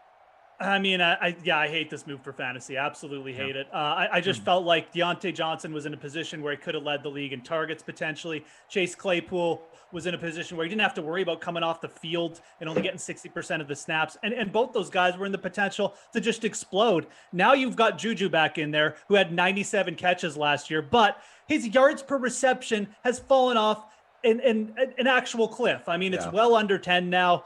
And just from a Juju perspective, how does he expect to come out of this 1-year contract looking any better? He's still clearly, in my mind, the third best talent on there. What if Deontay Johnson just starts, dominating regardless of Juju's presence? I'm not sure how he's going to be able to come out of this looking better to get himself a long-term contract at playing behind these two studs. So for me, I think it's a good move for Pitt because it's a 1-year commitment. They bring back their guy. They've got great depth at wide receiver. Good for Pittsburgh in the long term and maybe the season-long betting prospects, but bad for Juju in the sense that I don't know if he's going to be able to improve on those numbers. Bad for fantasy purposes because it's going to take away a little bit of targets from Claypool and Deontay Johnson. And just, again, long-term for Juju, I don't know where he ends up after this. But like I said, this is a player who's been declining since that one big year playing behind Antonio Brown. Can he bounce back a bit with the declining Ben Roethlisberger? Personally, I don't think so. If I was targeting this team, it would probably be trying to buy a dip, on like a Chase Claypool, who, again, can just explode, doesn't necessarily need to lead the team in targets. So definitely muddies the water, this Juju Smith-Schuster signing in Pittsburgh. All right, we've mentioned the Ravens. They've been involved in a number of wideout rumors, but have yet to land one. Of the remaining available, I can give you some. Cedric Wilson, Tim Patrick, Golden Tate, Sammy Watkins, Adam Humphries, Willie Snead, their own guys there. I mean, anyone jump out here, Reed, that they got to bring in? They're a little late to the party, don't you think? Yeah, you didn't mention Jeffrey Ulrich is also available. Yeah. Route runner. Short route runner, exactly. A TD guy. That's all Jeff does is snag the six. Red zone threat. Honestly, I'm not sure. Yeah. So look, right, like the Ravens, they definitely need help at that position, right? We saw that. We saw that last year. And Lamar Jackson, he needs someone. I honestly think that Sammy Watkins is probably the best available of those, right? It's not a hot take. But they need a veteran presence in that locker room on the offensive side, right? It's a young offense right now. And what we see is that they don't have a possession guy. They have the speedster, the guy who takes the top off the defense. They have Mark Andrews, a solid tight end, and they have a good running back in J.K. Dobbins and Lamar Jackson, right? And so Sammy Watkins provides that threat, especially in the playoffs. You need someone in the playoffs. Sammy Watkins is that guy. He's performed well. He's coming from a pedigree of being on solid teams, especially Kansas City. If they're able to get him, I think that's the best one. Jeff, Ravens, gonna do anything? Maybe? I'll take the hard no on Sammy Watkins. I think it would be a terrible fit personally. Sammy Watkins just cannot perform. Hasn't performed as a wide receiver one most of his career. The talent is there. It's absolutely tantalizing. And I think if the Ravens had someone else, like a good possession receiver already, it would be okay. But, putting Sammy Watkins and expecting him to lead the team in targets, I don't think that's good. I'd like to see the Ravens bring in a couple veteran guys. Look what a guy like Cole Beasley did for, Josh Allen and the Buffalo Bills. Why not bring in Adam Humphries and Golden Tate? I think that could really help Lamar Jackson just get settled, have those outlet guys over the middle, guys who aren't going to be screaming for the ball. I will say this. Dream scenario, why not Antonio Brown? This makes a ton of sense to me. I mean, they're star for wide receiver one. Antonio Brown wants to get back into a bit of the limelight. That's where the home run is for the Ravens, in my opinion. Now, look, there's so much other stuff going on with Antonio Brown. It's probably not going to happen, but that is the name that's out there, right? Obviously, he's still linked to Tampa Bay, but I would not be shocked if something eventually we heard a little bit of smoke here, because to me, this fit makes too much sense. Antonio Brown can still be dominant, and the Ravens need someone like that. So yeah, but where's he going to live? He needs to live with Tom. That's the only way it works. Commute. Commute from Tampa. Yeah. Oh. All right, Reed. Marcus Mariota is coming back to your Raiders, baby. There we go. Taking a pay cut. How do you feel about the decision? He's getting a little chunk of change to not play. Yeah, look, I mean, all joking aside, right? I mean, the quarterback free agency market, Mariota, like he was like the number one guy if you think about it, right? After at this point, but look, I think it's good for both parties. He's having a competent backup quarterback that you're probably going to get 70 to 75%, maybe more, right, with his rushing ability if Derek Carr were to go down. That's vastly important in the NFL, right? Backup quarterbacks, we've seen these precipitous just downfalls of teams when their starting quarterback goes out. And so Marcus Mariota, and we saw that in the one game that Derek Carr couldn't play. We saw there were a couple of games that he couldn't play. We saw what he was able to do, right, in that one game. I think it was a Thursday night game, or Thursday or Monday. Thursday night, Chargers. Yeah, Thursday night, yep. And so we see that. Now, I can't wait until we do this segment, guys, about the free agencies of who lost, because I do think the Raiders are probably the team that gives me the most pause, not just because it's my team. It's a team that it's and the moves that they made. This one is this team is a head scratcher right now. They dismantled their offensive line. They bring in Kenyon Drake, and now they re-sign Marcus Mariota with a pay cut, granted. But I think this is fine. I think the QB market is non-existent. And so give it up to the Raiders to re-sign a guy at less money. So, Jeff, it feels like Mariota didn't have any suitors out there if his agent was fishing to see if there was anything around, like New England, for instance. How do you feel about Mariota going back to Vegas? Yeah, it kind of just speaks again to the QB market right now. Like we were saying, I mean, there's a couple other veteran guys. Obviously, we saw Jameis go with the Saints. Fitzpatrick signed with Washington. Washington was a spot I thought might be interesting for Mariota, but obviously they liked the upside with Fitzpatrick, and I kind of like that fit better as well. But I think it just speaks to the depth at quarterback right now. And I also think it shows you how focused a lot of these teams are on the draft. I think there's going to be 5 quarterbacks taken very early in the draft. And I think the fact Marcus Mariota, who looked good, who's still very much like can be in the prime of his career, would make for a great reclamation project still, in my opinion, has to sign as a backup again with the Raiders. So I think this just speaks to where the QB market's at. It's still one of the deepest we've ever seen kind of in the history of the NFL over the last 20 years. I still feel like Mariota would have been a good signing for teams like the Patriots and a couple other ones out there like the Bears, but that doesn't matter. They obviously went in different directions, and Marcus Mariota kind of looks like he's just the odd man out this year. Going to have to accept that backup role. Good move for Las Vegas. I like getting depth at the quarterback position. Absolutely. It's similar to what Buffalo did with Mitch Trubisky, developing a guy who maybe is a little bit under the radar. Now you're getting him to bargain. We saw what Buffalo's done developing quarterbacks already. So maybe the same thing could happen with Mariota. Either way, just a guy that I think probably 2020, we'll be talking about him again, could be having another chance. I think Mariota gets one more crack eventually, but it's not going to be this year.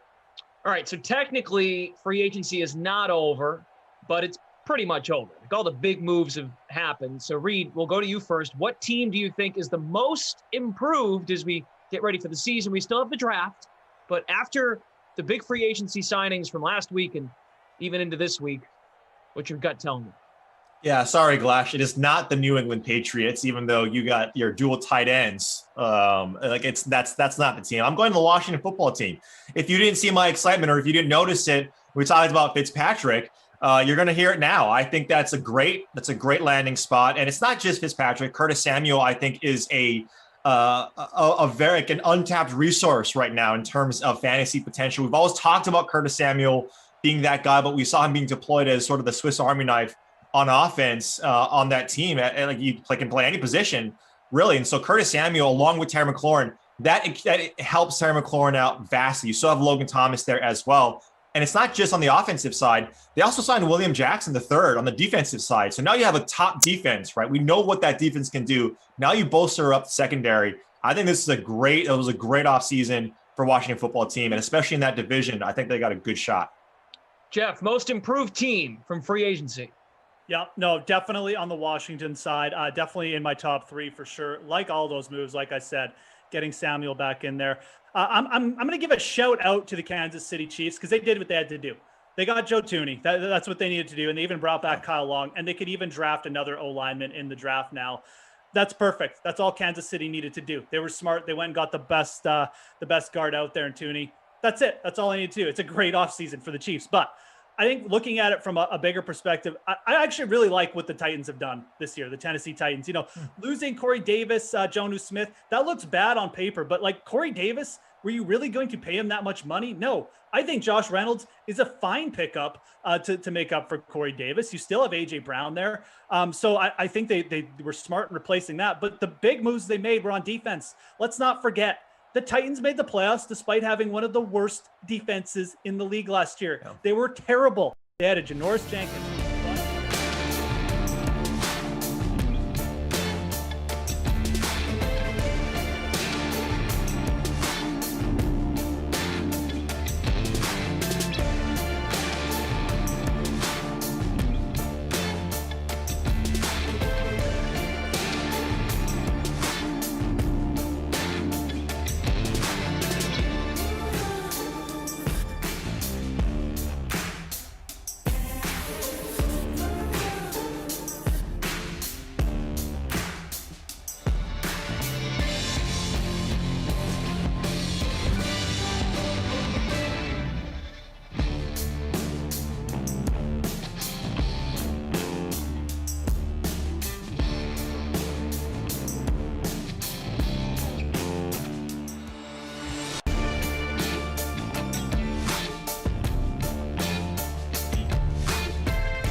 And we're back. Sim fam, look at me. I am the captain now. Not only have they put your boy, Matt Lamarca, in the captain's chair, they gave me 2 passengers to bring along for a ride. Pray for their safety. First, we've got my guy, Tommy Freeze Pops. He's got the microwave in the background. He's ready to go. Tommy, what's going on? What's going on, Lamarca? We have Roland in the YouTube chat saying that if I don't heat something in the microwave in honor of the 1-year anniversary, he'll be very upset. So we're going to make him happy. Halftime, I will be putting some popcorn in the microwave. We're going to have a nice second half snack. So get excited for that one. Beautiful. And joining us on a special occasion, Brian Berard. He's like a Ferrari. You know, we don't let him out of the garage very often, but when you do, you know it's a special day. So we figured on the 1-year anniversary, let's rev that sucker up. Brian, what's going on? I don't think I've ever been called a Ferrari before in my life, and I don't think I'll ever top anything in my life. So I may just stop right here and just leave, and I'll just leave the camera on. But I'm just gonna leave because if I'm a Ferrari, like I'm done. I'm done. Just retire me now. Don't do that. We need you. We've planned on having you, so don't go. We need you here. I mean, that makes me feel better. Okay. It's perfect. So we're gonna take it home here. We've got a big $30K contest tonight. $10K up top. Last game of the night. First 2 games, a little disappointing from a fantasy perspective. So this last one right here could be the one that decides everything. Tom, I'm going to kick it to you first. Uh-oh. Who's your guy in this contest? Who's your must play here? Okay, so my must play and my captain are different. My must play would be Kamara because the guy can run, the guy can catch. When you have a guy like that on either team, you want to have them in your lineup. So I went with Alvin Kamara in my lineup because he does it all. But when I'm looking at my captain spot, I always like to get a guy in there that can pop off, but does provide you some value so you have flexibility on the back end. And I went with Brandon Cooks. Brandon Cooks for $1,200. I've seen him have 3 touchdown games before for Houston, so that's all I need to have him in that spot for me. So we'll see how it works out. All right, Bry guy, as we go down here to the virtual Superdome, who do you got your eye on here? I really like Deshaun Watson. I know it's going to be a chalk play, but just because he's a 2-factor quarterback, he can run the ball, he can throw the ball. I feel like Deshaun Watson's going to have a game. And I'm going to do a Reed T. Fowler kind of thing, and I'm just going to slowly tell you my lineup in my shadow contest that I have going on here because I don't want to give away all the secrets right off the bat. Oh, little secret action here. I like that. Don't show them how the sausage gets made, you know? You got to keep something for yourself. I'll give you guys the full lineup, though. I'm an open book. And plus, it's good to know my lineup because then you can know if you're going to finish towards the end, if you copied me, or if you did the opposite and you'll finish towards the higher part of the contest. I got Will Fuller, Will Lutz. I went with Smith and Watson to finish out the lineup there. So, yeah, if anyone has a similar lineup to me, I'll see you at the bottom. All right, I'm being told that my Twitter handle, when we were showing me, was actually displaying Adam Kaufman's Twitter handle. So follow Adam Kaufman, first of all. But he won't follow you back. Second of all, I think that I am on the verge of acquiring Adam Kaufman's Twitter handle, given my little recent hot streak in NBA DFS. So maybe I own it now, you know? Maybe that is my Twitter account. I have 2. That's that's expensive real estate. We're going to try to focus on the game a little bit more than usual here because there are some real stakes tonight. So we did just see a first down picked up by the Texans. Deshaun Watson with a nice little out to Akins? I'm not sure. One of the tight ends. Anywho. We'll go with both. It is a, as we get a big play here. Touchdown. That's a touchdown. That is going to be Will Fuller, I think. There he Man, is. I probably should have studied the numbers a little bit harder. That's Brandon Cooks. Sorry. Brandon Cooks with the long touchdown here. That is a dynamite start to this game. If you stacked up the night game, you are looking pretty good, at least through the first minute and a half here. And if you have him in your lineup as your captain, you're feeling good. Yeah, let's go.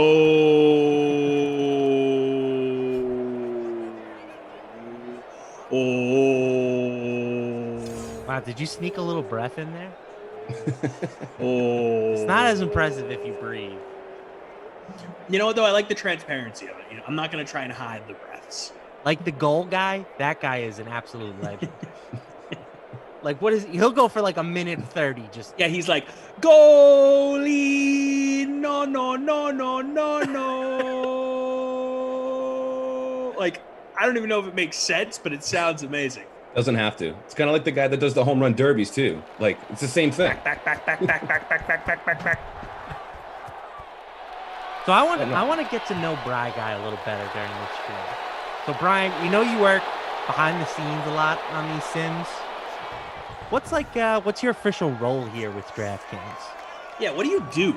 Are you like a jack of all trades type of guy? Yeah, jack of all trades and the master of none. That's what I usually do. I just kind of just hang around and just, I just hide in plain sight.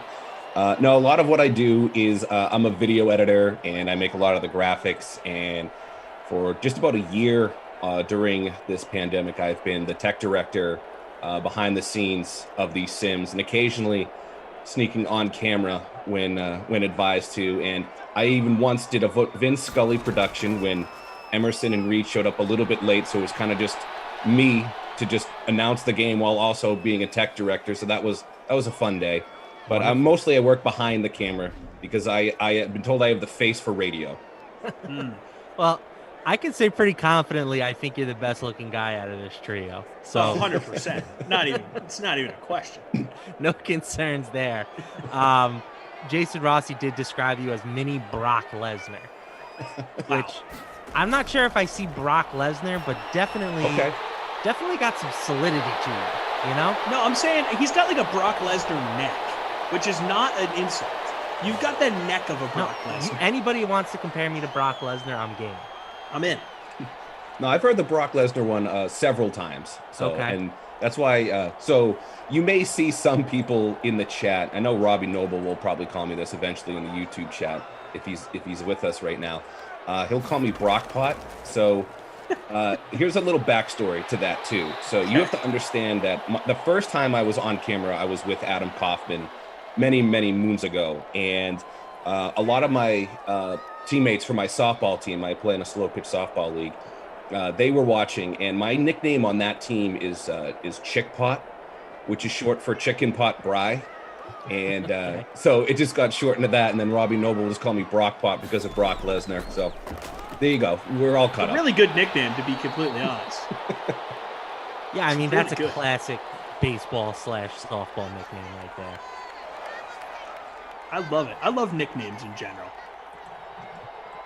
All right, we've got 1st and 10 here for the Saints offense. They're looking to answer following the quick Brandon Cooks touchdown. We've got Drew Brees coming out here. Looks like 4 wide with a tight end. Also got Kamara in the slot. Gonna find Michael Thomas close to a first down. So yeah, I mean, we were talking before, and like, it does feel kind of crazy, right? That somebody's gonna take home 10 grand tonight, or multiple people will combine for 10 grand tonight based on a computer playing a video game. It's my favorite thing about this whole world, really. If I'm really thinking long and hard about it, that's my favorite thing, that we live in a reality where this can exist. Yeah, we do have a solo leader at the moment wreaking havoc. He has got 138.22 points because he's got the Texans defense, which gave him 10 points. He's got a roughly 11-point lead at the moment. But The only thing he has in this game is the Texans defense. So he needs a we'll big see if he can turnover hold on, here. But well, second place, Shadowman 10-12 has the Saints defense and OJ Howard in this game. So I think they can. Oh, maybe between the two of them they can catch up. But I mean, if the Saints score a lot of points, I don't really like wreaking Havoc's chances. For sure. Yeah, I'm sure there are some teams out there that have like 5-6 guys in this game that, you know, they're not even really popping up on the leaderboard at the moment, but you know they're lurking. The game stacks are a threat, especially if these teams keep scoring, and we will get the Saints touchdown on their first drive. Michael Thomas, easy work on the slant. There's a reason they call him Slant Boy, aka the Slant God. So we got a 7-7 game 6 minutes into this bad boy. Yeah, I always fade Michael Thomas, and I feel like I shouldn't do that. It's important for me to note that I generally finish towards the bottom of the contest, so I got to switch it up. It doesn't matter. Like, it's always, he's one of those players where he's like, all right, I'm never going to play him. Then he goes off and like, all right, finally, he keeps going off. I'm going to play him. Then he goes off for 3 points. He's just one of those players. He's like OBJ. It does the same thing in these sims. 100%. So we do have a question here in the chat. They want to know what position Brian plays in slow pitch softball. Good question. Good question. I usually play right field, but this season I'll probably be the pitcher. Okay. Why the change? Well, because we don't have a pitcher, and I'm the only one that can quasi hit the mat. Necessity. Yes, exactly. I'm not good at it. I'm just the best on the team. I've had to fill that role for a while on my team, and I hated it. But like you, I could just kind of throw strikes, but I was terrified of the balls getting hit back at me because we played in leagues with just juiced up bats and juiced up baseballs, and it is terrifying. You're so close. Oh, absolutely. I mean, but like the thing is, like the league I'm playing in, we're in the C division, so like we're just the lowest division. So I mean, hopefully I'm not going to die. Hopefully. I bought a bat once, and it came with a sticker on it that was like, yeah, you can kill someone with this thing. I feel like all bats should have that disclaimer. But not from like the bashing, like you can hit something so hard with this bat that it will cause injury. So anywho, we brought in a real pitcher eventually. Eventually, after just watching me just get, because I could throw strikes, but I wasn't putting any junk on it, or you know, I wasn't working locations. I was just throwing it. And if we played a team that could hit, they were just absolutely raking, just teeing off on me. So just having a terrible night. Like you go in and you know, like it's going to be bad for a few hours here for me. But like, here's the thing too, like it was yesterday. It was the first time for me in 2 years actually playing, because last year my team, we couldn't get enough guys to commit because of, you know what. And, you know, we had some new guys join the team this year too. And there was one guy that was absolutely just hitting bombs off of me in batting practice. And I was like, this is great. We have a guy that can hit. But then I'm like, well, is my pitching just that bad that this guy is just lighting me up right now? Because I was trying to throw pitches with a little curve on them. I was trying to throw knuckleballs. I got to try and get this guy out. And he was just still hitting bombs off of me. I'm like, I'm glad he's on my team, but it doesn't give me confidence as a pitcher. That's the one thing my team really is missing, is just the one like big jacked auto homer guy. Every slow pitch team needs one of those guys that's just built like a square. And we didn't have any, unfortunately. Okay, so I'll ask both of you guys this. Okay.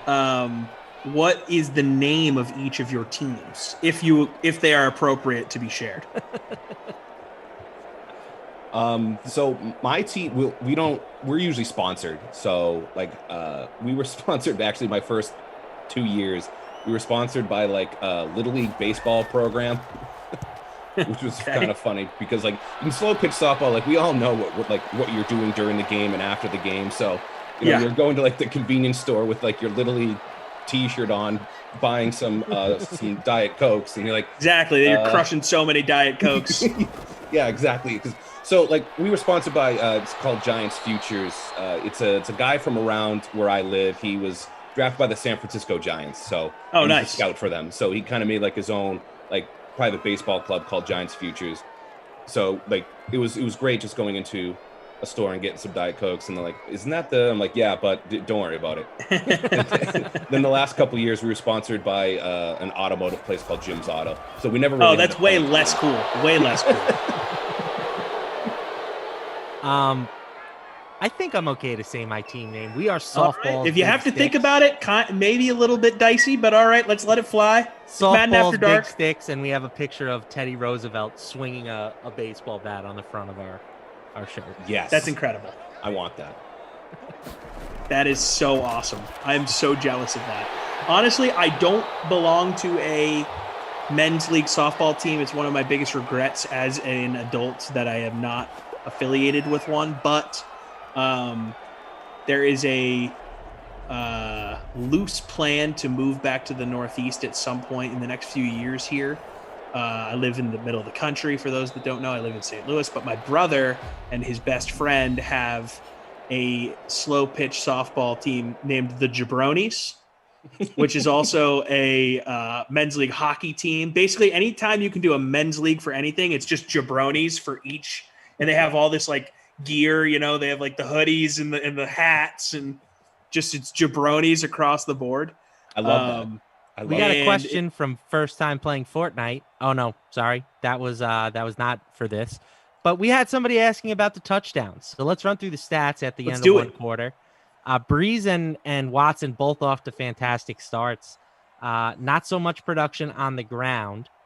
Through the air, Michael Thomas has the touchdown for the Saints, and Brandon Cooks has the touchdown for the Texans. Just one catch for Cooks, but it was a long one. Other than that, Randall Cobb has 2 catches. Traquan Smith has 2 catches. There's Cooks with the 1 for 52. So a pretty explosive first quarter. The Saints have the ball to start the second, and we'll see if they can keep this up. As far as the leaderboard on our anniversary contest, it's still wreaking havoc up top, but his lead has been trimmed to roughly 2.5 points now. So he started the game at 11, down to 2.5. It's going to be a long sweat for wreaking havoc. I'm in 12th. The freeze pops isn't of the paid contest? No, free roll. Oh. Hey, it still matters. Yeah, I guess. It matters less tonight. Matters to me. But yeah, I when I move to the Northeast at some point, I'm going to hopefully try out for the Jabronis and see if I can score a spot. Hopefully they have open tryouts. Wow, you got to try out for your team? Yeah, it's sort of like a Vince Papale situation, invincible situation. There's Breeze to Thomas yet again. Oh, no, not Thomas. That's Emmanuel Sanders. I saw the one and just assumed. How can I get a Teddy Roosevelt swinging a long bat T-shirt? Like, can I just pay you for one of those? I might be able to get my hands on one. I'll see what I would wear that on the Dream Stream if acquired. It's a pretty sweet shirt because we've done the sponsor thing too, and it hasn't worked out for us because I don't know, the teams we get into an argument where they get mad that if we don't show up enough, and we just decided it's not worth the hassle. And I don't know what these guys are complaining about because we go out after basically every game, but it is what it is. Oh, there's Michael Thomas. That is going to be number 2 for him and for the team. We've got a 14-7 ball game. Michael Thomas making his impact felt early. He is going to be a big factor on this 30K contest. Huge. That's absolutely huge. Again, never fade Michael Thomas. Don't listen to me. He's owned at roughly 36%. So a good bit of Michael Thomas owners out there, and they have to be making their move up the leaderboards. I would assume that's going to knock Wreaking Havoc out of first place, but we'll wait and see. The scores are updated manually, so be patient. It's not going to be instantaneous, but I promise you we are going to get everything posted correctly and eventually. Yeah, the stats are still updating, but it looks like as of right now, Wreaking Havoc still has that lead, but it's less than a point. It's about a half a point right now for his lead. Okay, Wreaking Havoc. Wreaking Havoc is wreaking havoc. Oh, no, now he just dropped to third. Nope, 7. Oh. There it goes. Ruining everything. But I believe it's Trent, who's in the YouTube chat now, just jumped up to first place. Yes. Heck yeah. I'm pulling hard for the Sim fam. If you guys win, if Smash Lanta on Twitch wins, he said he will get a tattoo of Glash's face on his butt. So I did see that. We officially have a new person that we are rooting for. Yep. Sorry, everybody. Sometimes you just need to take a stand. Well, that's a question. Is like, if he actually does win, do you think he'll actually do it, or is this just one of those things? Like, I'm sure, Tommy, you are aware of the story of Glash and the eyebrows way back. Of course. Yes. I just wonder if it's one of those things like, there's no way it's going to happen, and then it did, and like, well, I have to commit to it. Will he commit to it? That's the big question. Yeah. Yep. It's the question on everyone's mind here. I think he should let Glash do the tattoo.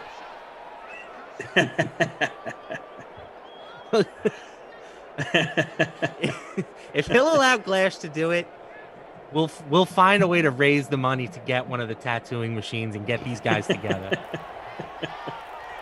I love it. I see that's such a dangerous proposition. Fuller's going to pick up a first down to keep the chains moving for the Texans. Sorry to interrupt you there, Mr. I was going to say it's just a really dangerous proposition to allow, Glash, no tattooing experience, the opportunity to tattoo his face on one's bottom. Just good luck to you. There's a sack. Marcus Davenport going to set up a 2nd and 15. Yeah, I mean, if there is a spot to let somebody practice their first tattoo, seems like a pretty good one, right? Yeah, no one's going to see it. Trent says he also promises he will do something weird for the Sim fam if he wins. Oh, what's he going to do, though? Yeah, I mean, we need to know who to what root is for. weird? What's considered weird here? Yeah. I mean, is it something as grave as tater hater eating taters? We don't know. Wow. I need to know what this is so I know who to have a rooting interest for. Yeah, are they out of the hospital yet? Brave stuff.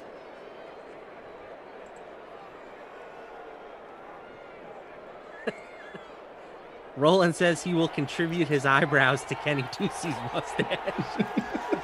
Come on now. Be nice to Kenny. It's a day of celebration. Deshaun's going to take off, and he's going to slide down short of the marker. 4th and 4 at the 44. I feel like this is typically a punt situation. Well, let's see. It's still early enough in the game. I don't know that we're going to see anything too aggressive here. And there we go.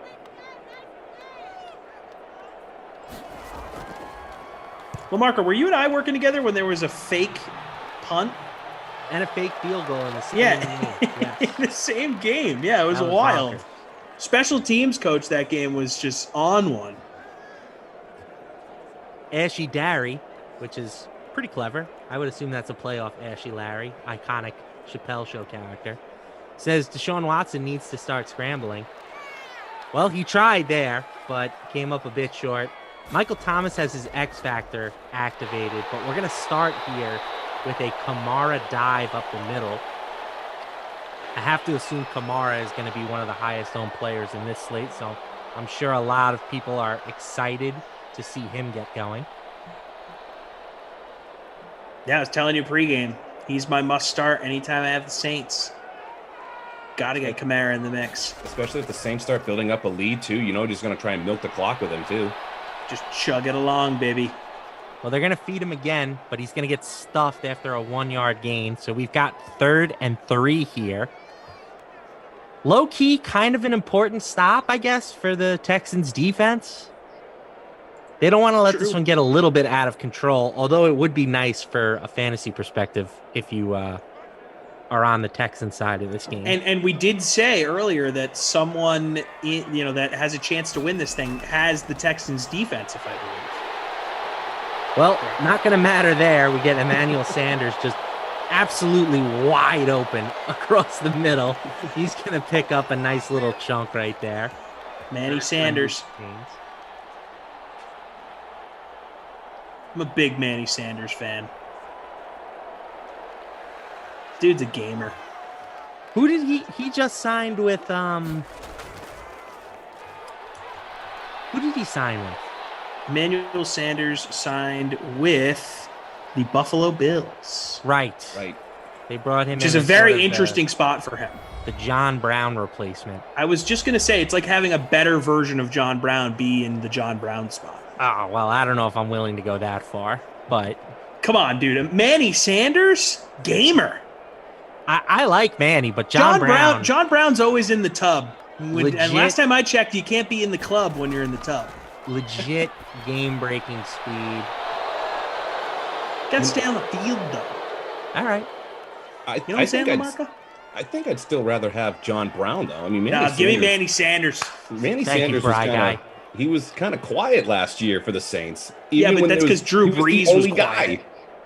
That's because Drew Brees didn't really have an arm last season. Sneaky. It's a really underreported story that Drew Brees was missing his throwing arm, yet still was able to start football games in the NFL with one arm. Well, he's got his throwing arm tonight, and he's going to find Sanders again to keep the drive alive. Sanders is up to 4 for 63, so he's trending for the bonus. Breeze has to be nearing in on like 200 passing yards already. It's been a great start for this Saints offense here. Right, Guy, how do you think Jameis Winston's going to look next season? You know, with the offense that he had in Tampa Bay, even though he threw 30 interceptions in that peak year, but I think he's going to do just fine with the Buccaneers offense. I mean, the Saints offense. I think he's a good quarterback. I think hopefully a couple years watching Drew Brees, he learns not to be more like Brett Favre and just sling it whenever you want to sling it. I think he's going to be just fine. And I don't think he's still going to bring the Saints above Tampa Bay in that division, but I think he's going to do way better than a lot of people think he is. I'll be curious because that Saints offense is predicated on the quick strike, and Jameis is such a down the field thrower. But Sean Payton, extremely innovative, and obviously has had Winston in-house for a season, so I'm sure he'll be able to make it work, and they have great pieces.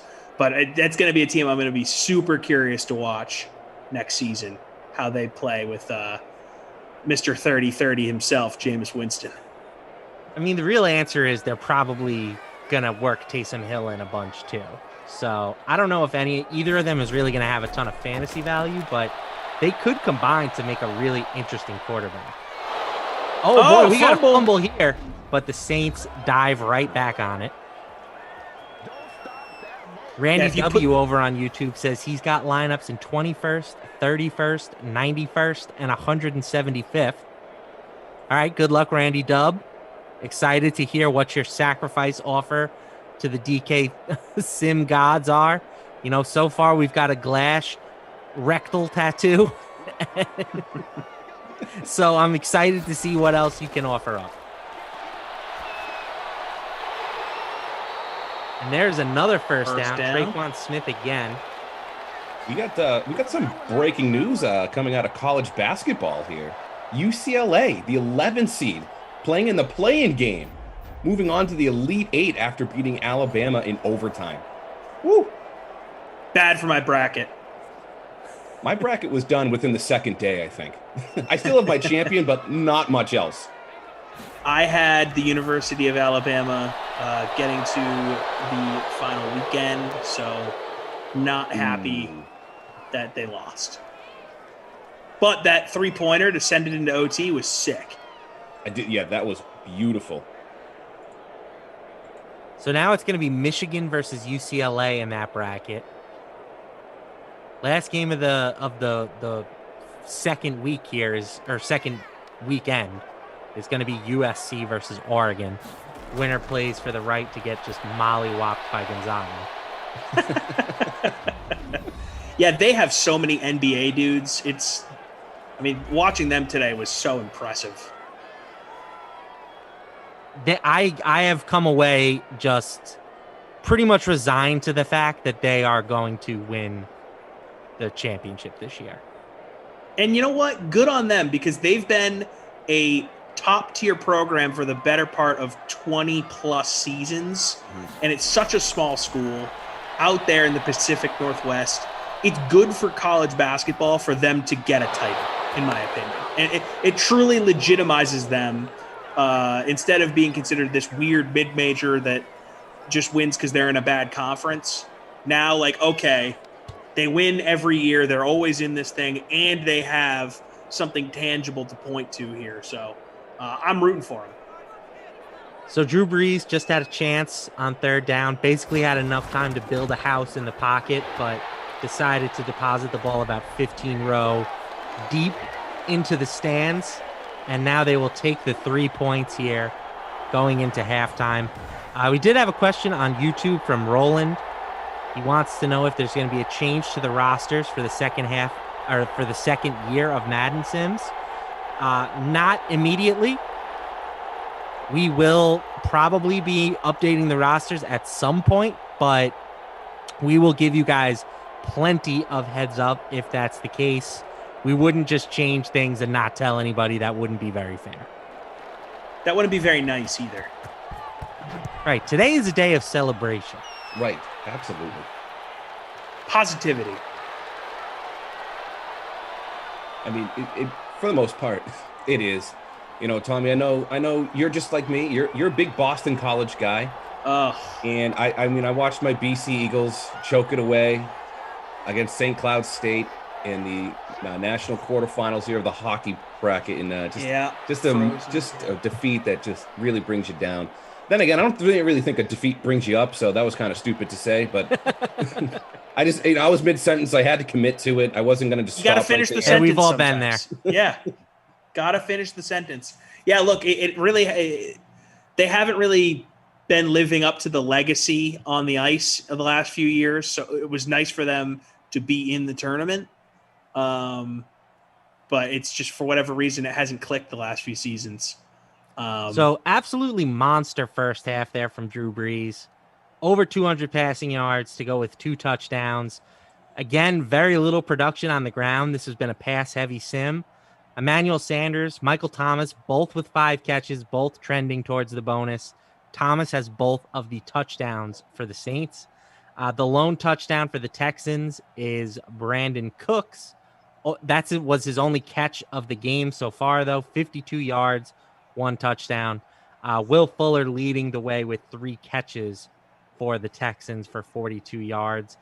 Defensively, we did have 1 sack on both sides, but this game has really been so far about the passing attack for New Orleans. Drew Brees lighting it up, hearing my criticism and just saying, Freeze Pops, shut up. I have an arm, and I'm going to show it. So I did promise the people I will be using the microwave on camera in honor of the 1-year anniversary. So we're going to remove the microwave cover here. Don't need that. Stretch this popcorn out. Get it ready to go. Ooh, what kind of popcorn we got? Let's see. It is. It just says microwave popcorn on it. It's very generic. Oh, getting that in there. Love a good Sponsor generic friendly. corn. If you want to sponsor a popcorn segment from Tom in the future, Orville Redenbacher or, the Pop Secret folks out there, if you want in on this action, make sure to hit up Tom Carroll over on Hit Twitter. your boy TC Fresh on Twitter. Here we go. Gonna hit the popcorn button. We're gonna start this puppy. Oh, I have to hit an amount of ounces. Sure. I'm talking to the microwave. Does that at least have movie theater butter on there, or do we even know this? I don't even know what's going on. I've never used the microwave button before, like the popcorn button. But just riveting television. We're making it work. So let's take a quick pop over to the standings here. We've got Trent again up top still. He's got the Bucks defense. Well, it says the Bucks. That game's already over. I don't know why it's saying they're still on the field. He's got Kamara and Michael Thomas going here. In fourth, we have a Drew Brees team to go with Michael Thomas and Brandon Cooks. So definitely still a lot of outcomes here. The second half is going to decide this thing as we would have expected, right? That's how it should be. You guys hear that popcorn?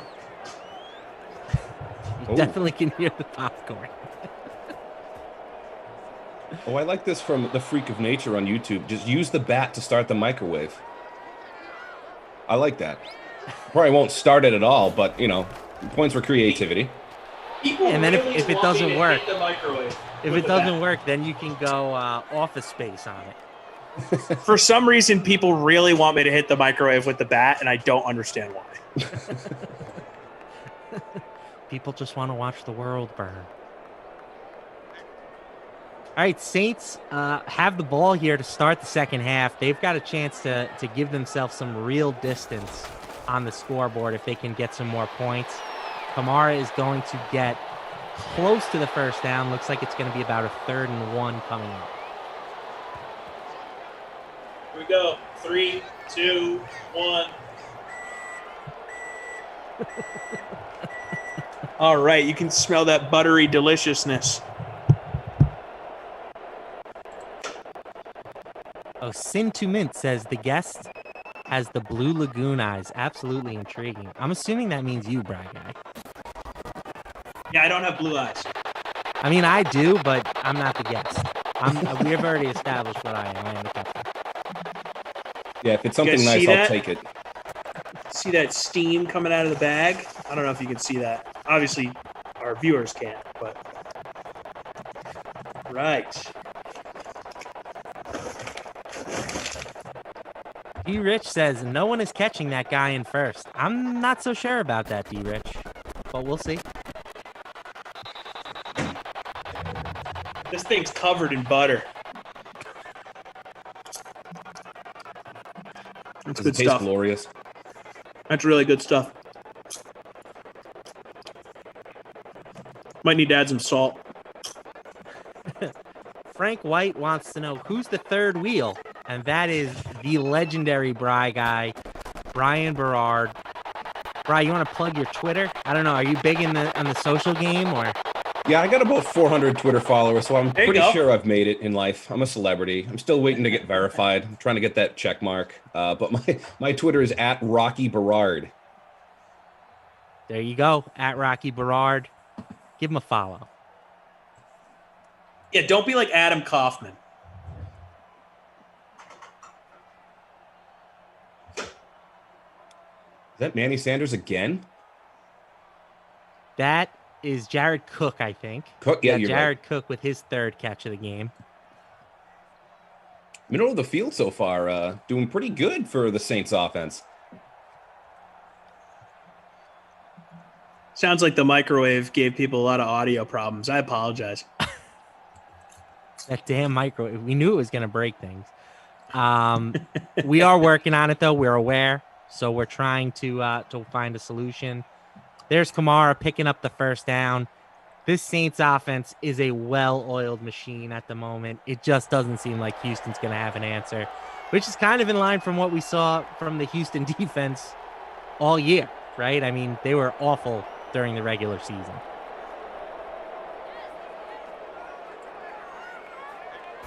Brees on first down. He's going to drop back. He's going to throw a screen, and Kamara's got space. He's going to take it down to about the 7-yard line. Brees just got rid of that ball before getting absolutely flattened. 28 yards after that catch, too, for Kamara. I'd love to see Kamara get in the end zone here, boys. Get your popcorn ready. I'll throw it all in my face if he scores here. TO style. That was an underrated TO celebration. I am glad that he didn't score there. I really didn't want to do that.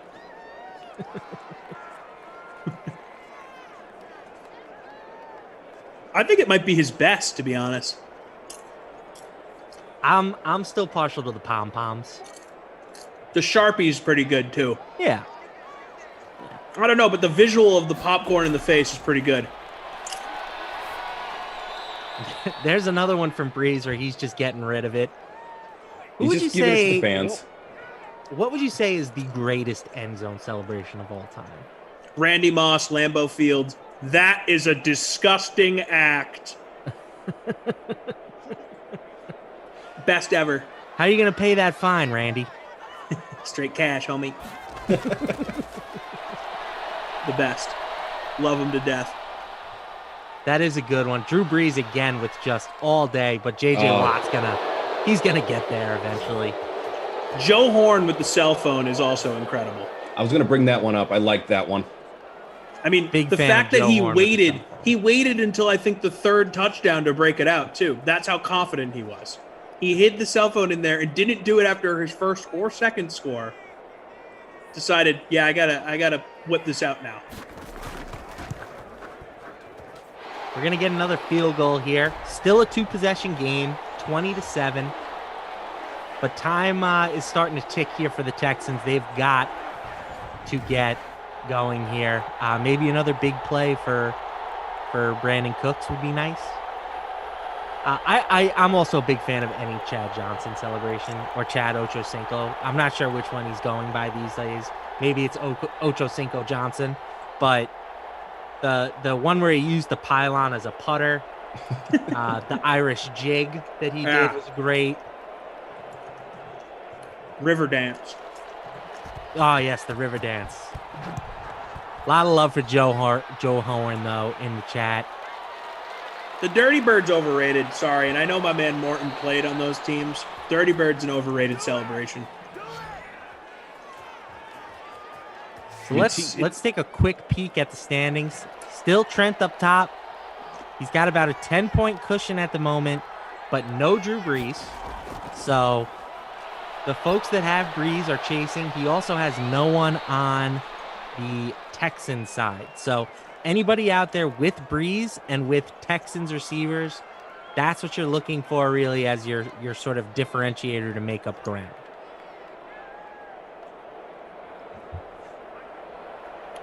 I'm excited to see how it plays out. This is a big thing for people, you know?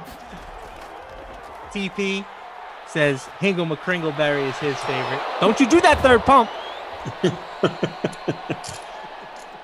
I think all of that blanking on the show right now. Wow. Key and Peele. All of Key and Peele is on Paramount Plus. Might dive into that. I'm out on Paramount Plus. I can't do another subscription service. Dude, it's pretty good, man. I can feel you on that one, though, Lamarca. Just all these streaming services out. Like, who are you supposed to get? It's the future. It's the future. I just want one person just to combine all of them, and I just pay one fee and then call it a day. I thought I was done, and then Disney Plus came out, and I was like, all right, well, I guess I got to get this now. You know, because they also get you like, oh, you can bundle it with Hulu and with ESPN Plus. Yeah. So, CJ, 71, I see you, baby. He's got the number sixth place lineup out there. He's got Brees. He's got Kamara. He's got Michael Thomas. He's about 14 points back, though, so he's going to need at least, I would say, 2 more touchdowns from Brees. And obviously he would have to hit the bonus. So he's got some work to do, but CJ definitely live. 6th place, if it holds, would be good for a $200 finish. So not too shabby there either way. Not a bad Brother Phil, I completely agree with you. Icky Shuffle right up there with the Dirty Bird for overrated celebrations. Oh, we got one. Ooh. That's a tud. Oh, they're going to mark that court. And that is huge for the contest here because nobody has Darren Fells. And we've got now another shot here for somebody else to get into the end zone, into the box. Trent, I'm not trying to curse you. I'm just, they hire me to do the play-by-play and the accounting, so just doing a little housekeeping. He's the bookkeeper. Oh. Deshaun keeps it and gets buried in the backfield. That's going to set up 2nd and goal at the 4, but we have reached the conclusion of the 3rd quarter. We've got 8 minutes left of Madden football to decide this 30K contest, the 1-year anniversary, 10K up top. Let's make it a doozy. We'll run through the stats real quick. The quarterbacks have been playing well, specifically Drew Brees. He's got 267 and 2, so he's knocking on the door of the bonus. Deshaun Watson, 183 and 1. Not a ton of incomplete passes in this game. No interceptions. Kamara's picked it up a bit, but he's still got a ways to go. He's 14 for 50 on the ground. Virtually nothing to speak of for the Texans from a rushing perspective. Emmanuel Sanders leading the way with 6 catches for 86 yards. Michael Thomas has 5 for 89 with the 2 touchdowns. Randall Cobb, 4 for 34. Will Fuller, 3 for 42. Traquan Smith has 3. Jared Cook has 3. Darren Fells has 3. And then Brandon Cooks now with 2 for a very nice 69 yards and 1 touchdown. DFS Queenie saying the Icky Shuffle was the only celebration that was named after the guy who invented it. Not anymore like that, I think. You know How what? about Billy White Shoes Johnson? Well, great point. But also, I just don't think that means it should be considered a great celebration just because we decided to name it after the dude. Who cares? Still mediocre. The Icky Shuffle is the one where he does He just takes a couple steps to the left, couple like steps that one. to the That's right. underrated. Come on, man. No. Get out of here with that. He's the OG. Get out of here with that. Well, fine. David Johnson stuff. You know what we need? We need another 85 Bears type thing where we get a music video of an entire team. That's Super Bowl. What was that? The Super Bowl Shuffle, or I think that's what it was. That was good stuff.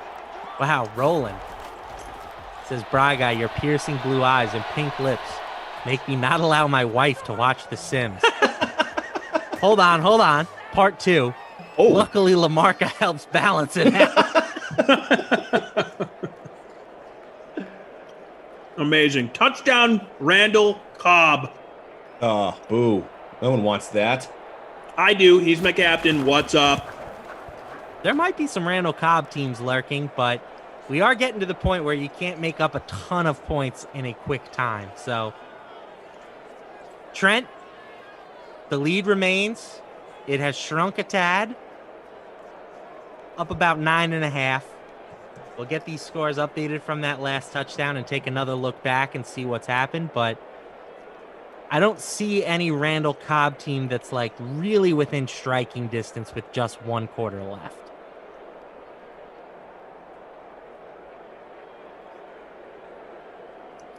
Under 8 to go here. Get your popcorn ready, people. Oh, we've got Tofty on Twitch. He was up in second, but I think that has now changed. We've had a little bit of movement following that last touchdown, but Tofty, aka D Smith 07 on DraftKings, he's in 4th at the moment. Oh, just dropped to 12th. So we've got some movement. The things are changing. Randall Cobb was about 7.5% in this 30K contest, but still Trent up top. And the Saints are just going to continue to throw the ball. Emmanuel Sanders again. He is knocking on the door of the bonus. That was also his 7th catch of the game. It's up to 94 yards. CJ, 71, up to 10th place. No lead is safe here, Lamarca. Saints not going to rest on their laurels here, and they're going to keep throwing the ball. Good. Let's keep it going.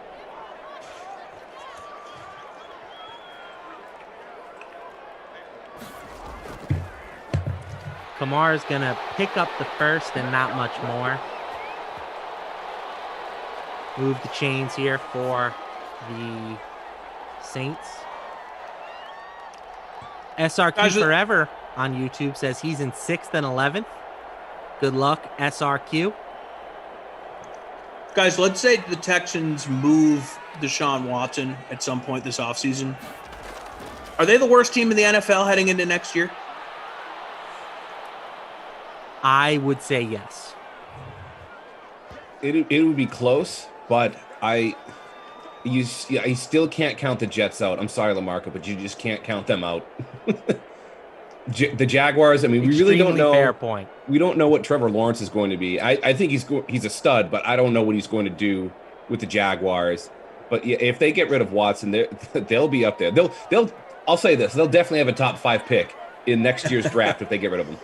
At the very least, the Jaguars are out here spending cash. So I know the Jets tried. They bring in Corey Davis, but what else have the Jets done to excite you, Lamarca, outside of that, if that even excited you at all? I mean, the hope with the Jets right now is the same as the hope with the Jaguars. I know that Justin the Jaguars, Fields comes in, be a stud. The Jaguars are getting the bona fide, elite, top level. You never want to say can't miss, but feels like a can't miss quarterback prospect. The Jets, it's a little bit of that next tier down, but woo, baby, I got a little excited watching Zach Wilson make some of those throws at his pro day. I mean, dude, people were losing their mind over that. I'm sure Jets fans were just on fire watching that. I mean, listen, it's a scripted workout. It's hard to be like. That's how I feel about it too. Super impressed, but that one throw where he's rolling left and cross then throws body back to the right, that was a special on a dime. Yeah. Yeah, I don't really take too much stock into those, though. I mean, just case in point is Jamarcus Russell. Everyone oozed over him after the combine, and then what happened? Nothing. But he still came up with one of the greatest stories when the Raiders gave him blank tapes, labeled them as blitz packages, and he's like, "Oh yeah, coach, I love those tapes. Yeah, that was good information. There was just nothing on the tapes," which I think is the greatest story in the NFL. That's amazing. That's like the draft day story. Oh, as we get a touchdown here, that is Emmanuel Sanders. Woo! That's going to give him the bonus as well. So that was a big play right there. Michael Thomas also hit the bonus on that drive. So we've got more points being scored here. Manny Sanders heard your slander, boys. Do not sleep on Manny Sanders. Wes DeReamer? I'm not sure how to pronounce that, over on Twitch. Says Gronk was the big play today. He did have a good game. 1 touchdown, 80 receiving yards, and 10 catches. As we now get Michael Thomas for the deuce. He'll take the 2. Smash Lanta on Twitch, not so thrilled with that touchdown. We love Smash Lanta. Oh, boy. We have a new leader, folks. Hey-oh. Oh! We've got Hilbert. Hilbert, 1385. He had this game stacked up all over really just the Saints, I guess, but Breeze, Kamara, Michael Thomas, and Sanders. So that Sanders play was absolutely massive for him. And then the 2-pointer was just the icing on the cake. So, Trent, I do apologize. If you blame me, I don't blame you. We all need villains. If you want to put me in that role, I'm fine with it. Just know I was rooting for you. And I hope that you still can hang on here for a decent little finish. I mean, we're still talking a decent little payday here. You're in 3rd. So I know it's not what you were hoping for, but I hope that it's okay. Man, that touchdown from Manny Sanders put Boomer Kurt in first place in the free roll. Ooh. He's got Sanders in his captain spot. That'll help. Only just under 4% of people captain Manny Sanders in that free roll. That's actually surprising to me. As I continue to finish this popcorn. Starfighter says he blames me. That's fine. We need to blame someone in life, you know? Someone's going to be the scapegoat. Always. I like this. The freak of nature. No, we're going to go with this. Freak of nature says blame Ducey. When in doubt, blame Ducey. Absolutely. Just like the audio problem we had earlier. We blamed my microwave. So the Texans are not going to convert on third down, but we are likely going to see them go for it, I would imagine. They have to. Yes. Yeah, here we go. And they're going to come out in the jumbo package. High drama here on a Sunday night. They're going to hand it off. He had the hole. He didn't hit the hole hard enough. It is not going to work. Wow. Wow. As David the- Johnson as the showing us screen once says, again D9. why he is not worthy of the DeAndre Hopkins trade.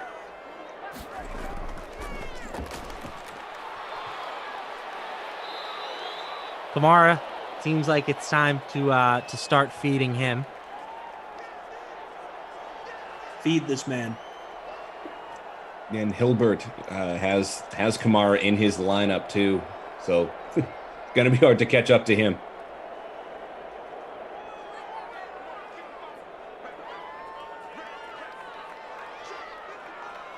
Saints are officially in chew clock mode. They're going to let this play clock really start working its way down, and they're going to pick up a nice chunk play there with Kamara. I would not mind if the Saints got a field goal here. Give me a little Will Lutz action.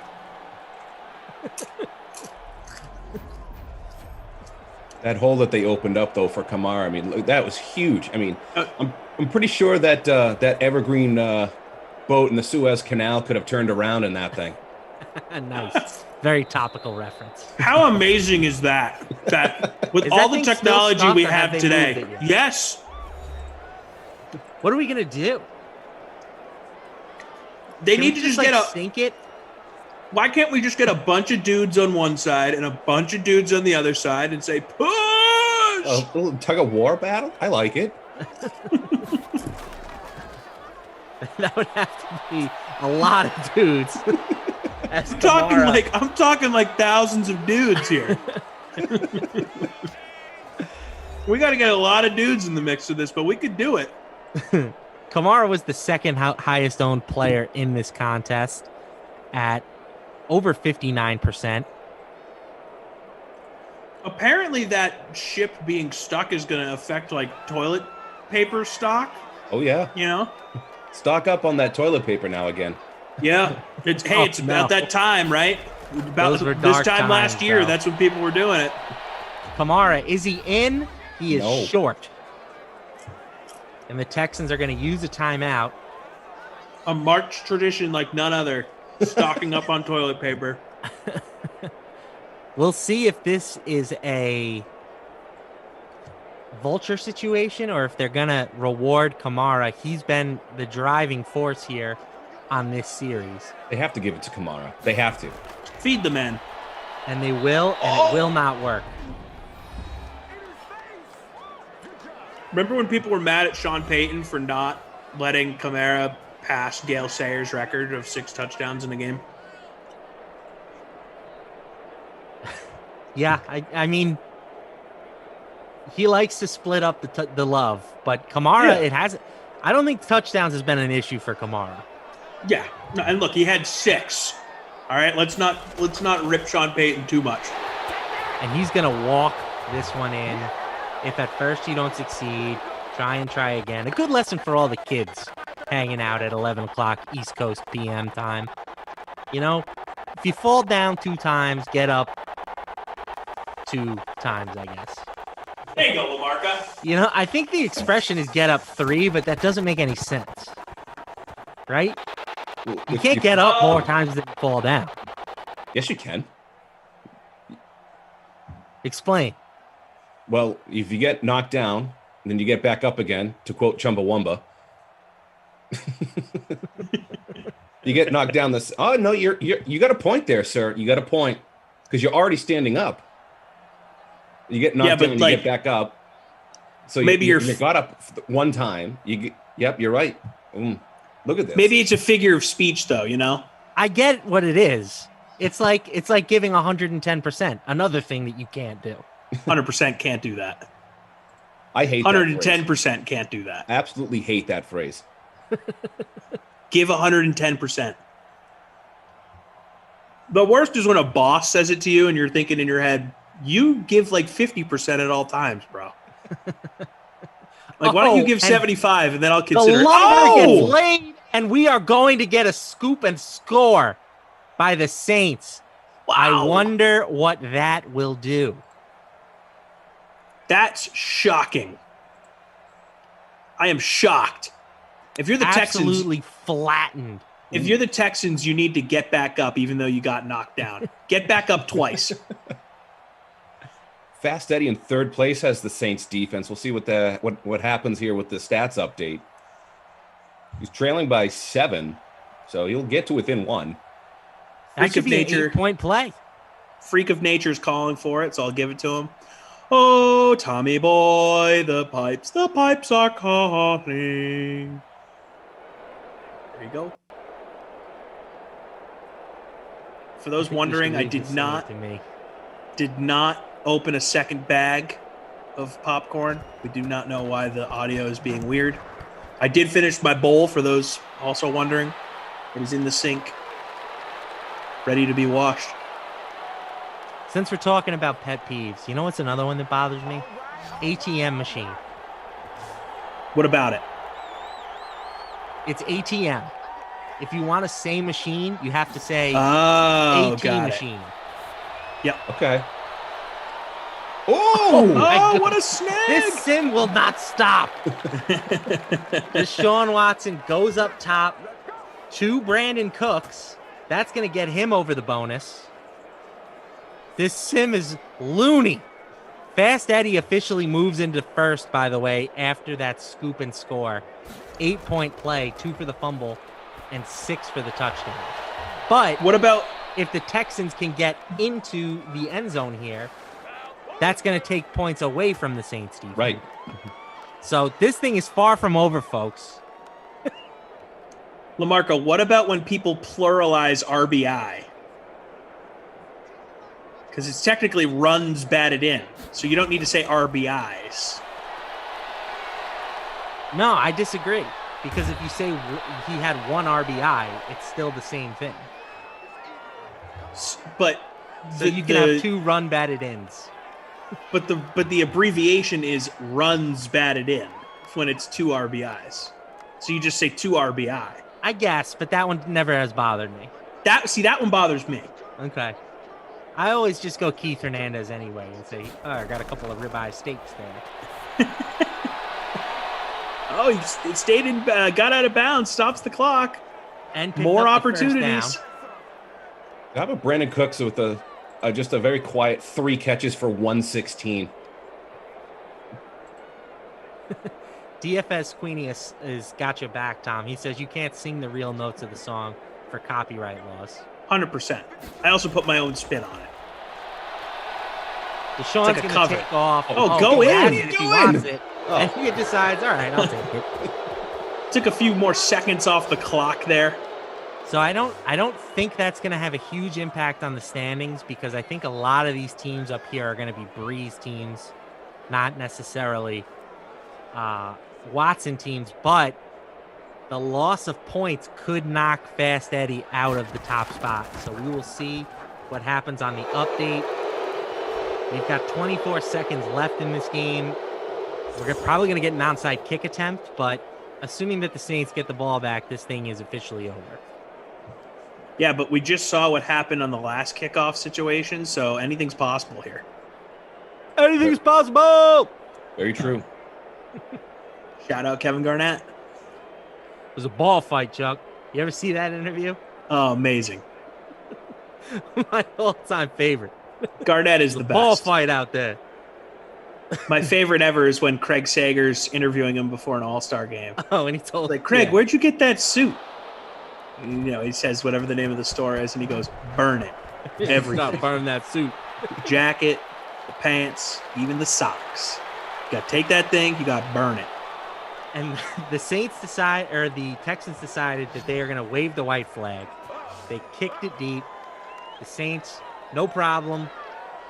We are going to get a kneel out here, and that should do things. I mean, it makes sense. There's really no point to doing an onside kick down by 21 points. I agree logically, but it would have been fun to see. Less fun. Totally less fun. I don't agree because of the fun factor.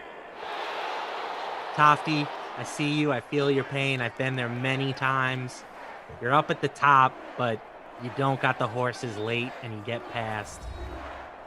So I respect where you've been, and I apologize that it had to happen to you.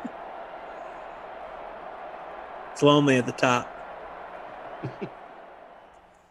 So we're still finalizing the scores, but as of right now, Fast Eddie did see the point reduction, but it was not enough to knock him out of the top spot. He has a 10th of a point lead over Hilbert for the top spot. So again, we're still finalizing, still matriculating everything, but as of right now, and we will check back in, it's Fast Eddie. So let's run through the stats real quick. Drew Brees, 328 passing yards with 3 touchdowns. Deshaun Watson had a pretty good day himself, 258 and 2. He also added 22 yards and a touchdown on the ground. Kamara, 93 yards and a touchdown on the ground. Nobody for the Texans in terms of the running back department did anything today. Brutal day. Sanders and Thomas both had over 100 yards. Sanders was 8 for 108 with 1 touchdown. Thomas 7 for 120 with 2 touchdowns. Randall Cobb scored for Houston. Brandon Cook scored for Houston. He also had over 100 yards with 3 catches. So all the value in this game for the most part came from the receivers, from the quarterbacks, and of course from the Saints D with that late special teams scoop and score. So, Braga, you're the special guest. Okay. I believe that entitles you to player awards here. Who is your Krusty Kaufman player of the game? We could both give our Krusty Kauf and Babysitter Billy, not my player, but Sure. not my kid, whatever it's called now. For me, player of the game, I'm going to go with Manny Sanders, especially because, and I know that Breeze had a game and Michael Thomas had a game, but Manny Sanders, because he was owned in less than 40% or under 30% of lineups, I have to give him the player of the game. I have to. Yeah, I mean, in the 30K, he was at about 11.5%.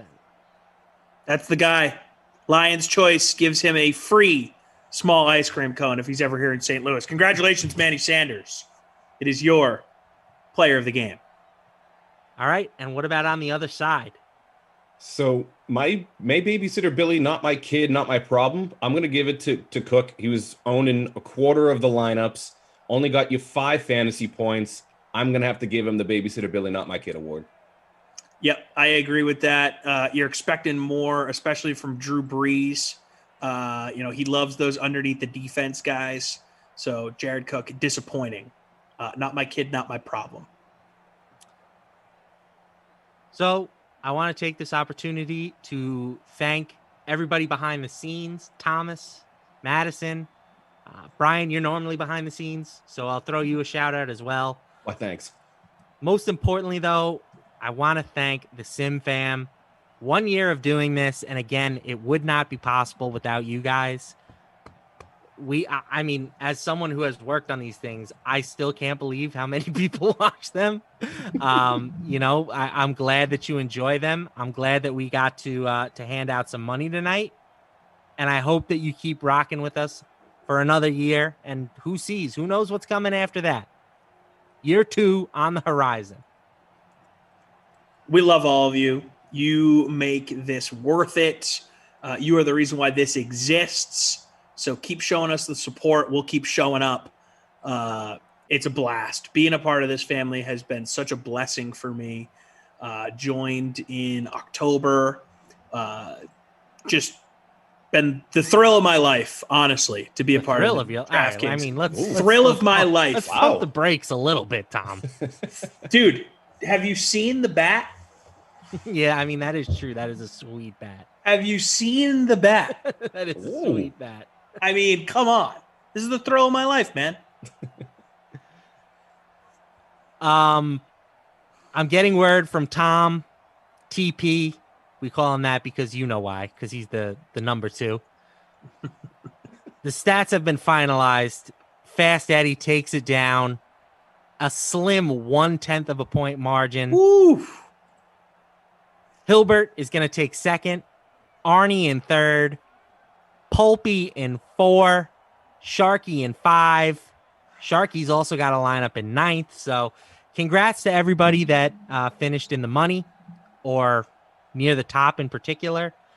Real quick, let's run down. Oh, and CJ in 10th. CJ, I see you, baby. Let's run down the schedule for the official start of year 2 at noon. Browns at Cowboys. That's going to be Kaufman and Christian. 2 p.m. Steelers at the Giants. Rossi and Christian.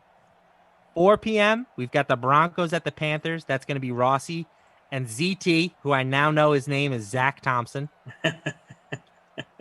After the 4 p.m. sim, stick around NBA pre-lock with Chirag and Julian. Chirag's such a stud. 6 p.m. Eagles at Bears. That's going to be Kenny Ducey and Geoff Ulrich. 8 p.m. We've got Kaufman and BK. And 10 p.m. wrapping things up, Madden After Dark. We've got Jeff coming back with BK. So that's schedule for the official start of year 2. I'll throw it to either of my co-hosts if you have anything you'd like to say before we get out of here. I'd like to hear what Bry Guy here has to say as we close out 1 year of Sims. I'm going to say this to quote the great Bob Barker: don't forget to get your animals spayed and neutered. Perfect. That's about as fitting a way as we can end this thing as possible. I hope that Rossi's fat cat isn't here to hear that just attack on him. So anyway, guys, for me, for Tom, for Brian, for everybody behind the scenes, thanks again, and we will see you tomorrow.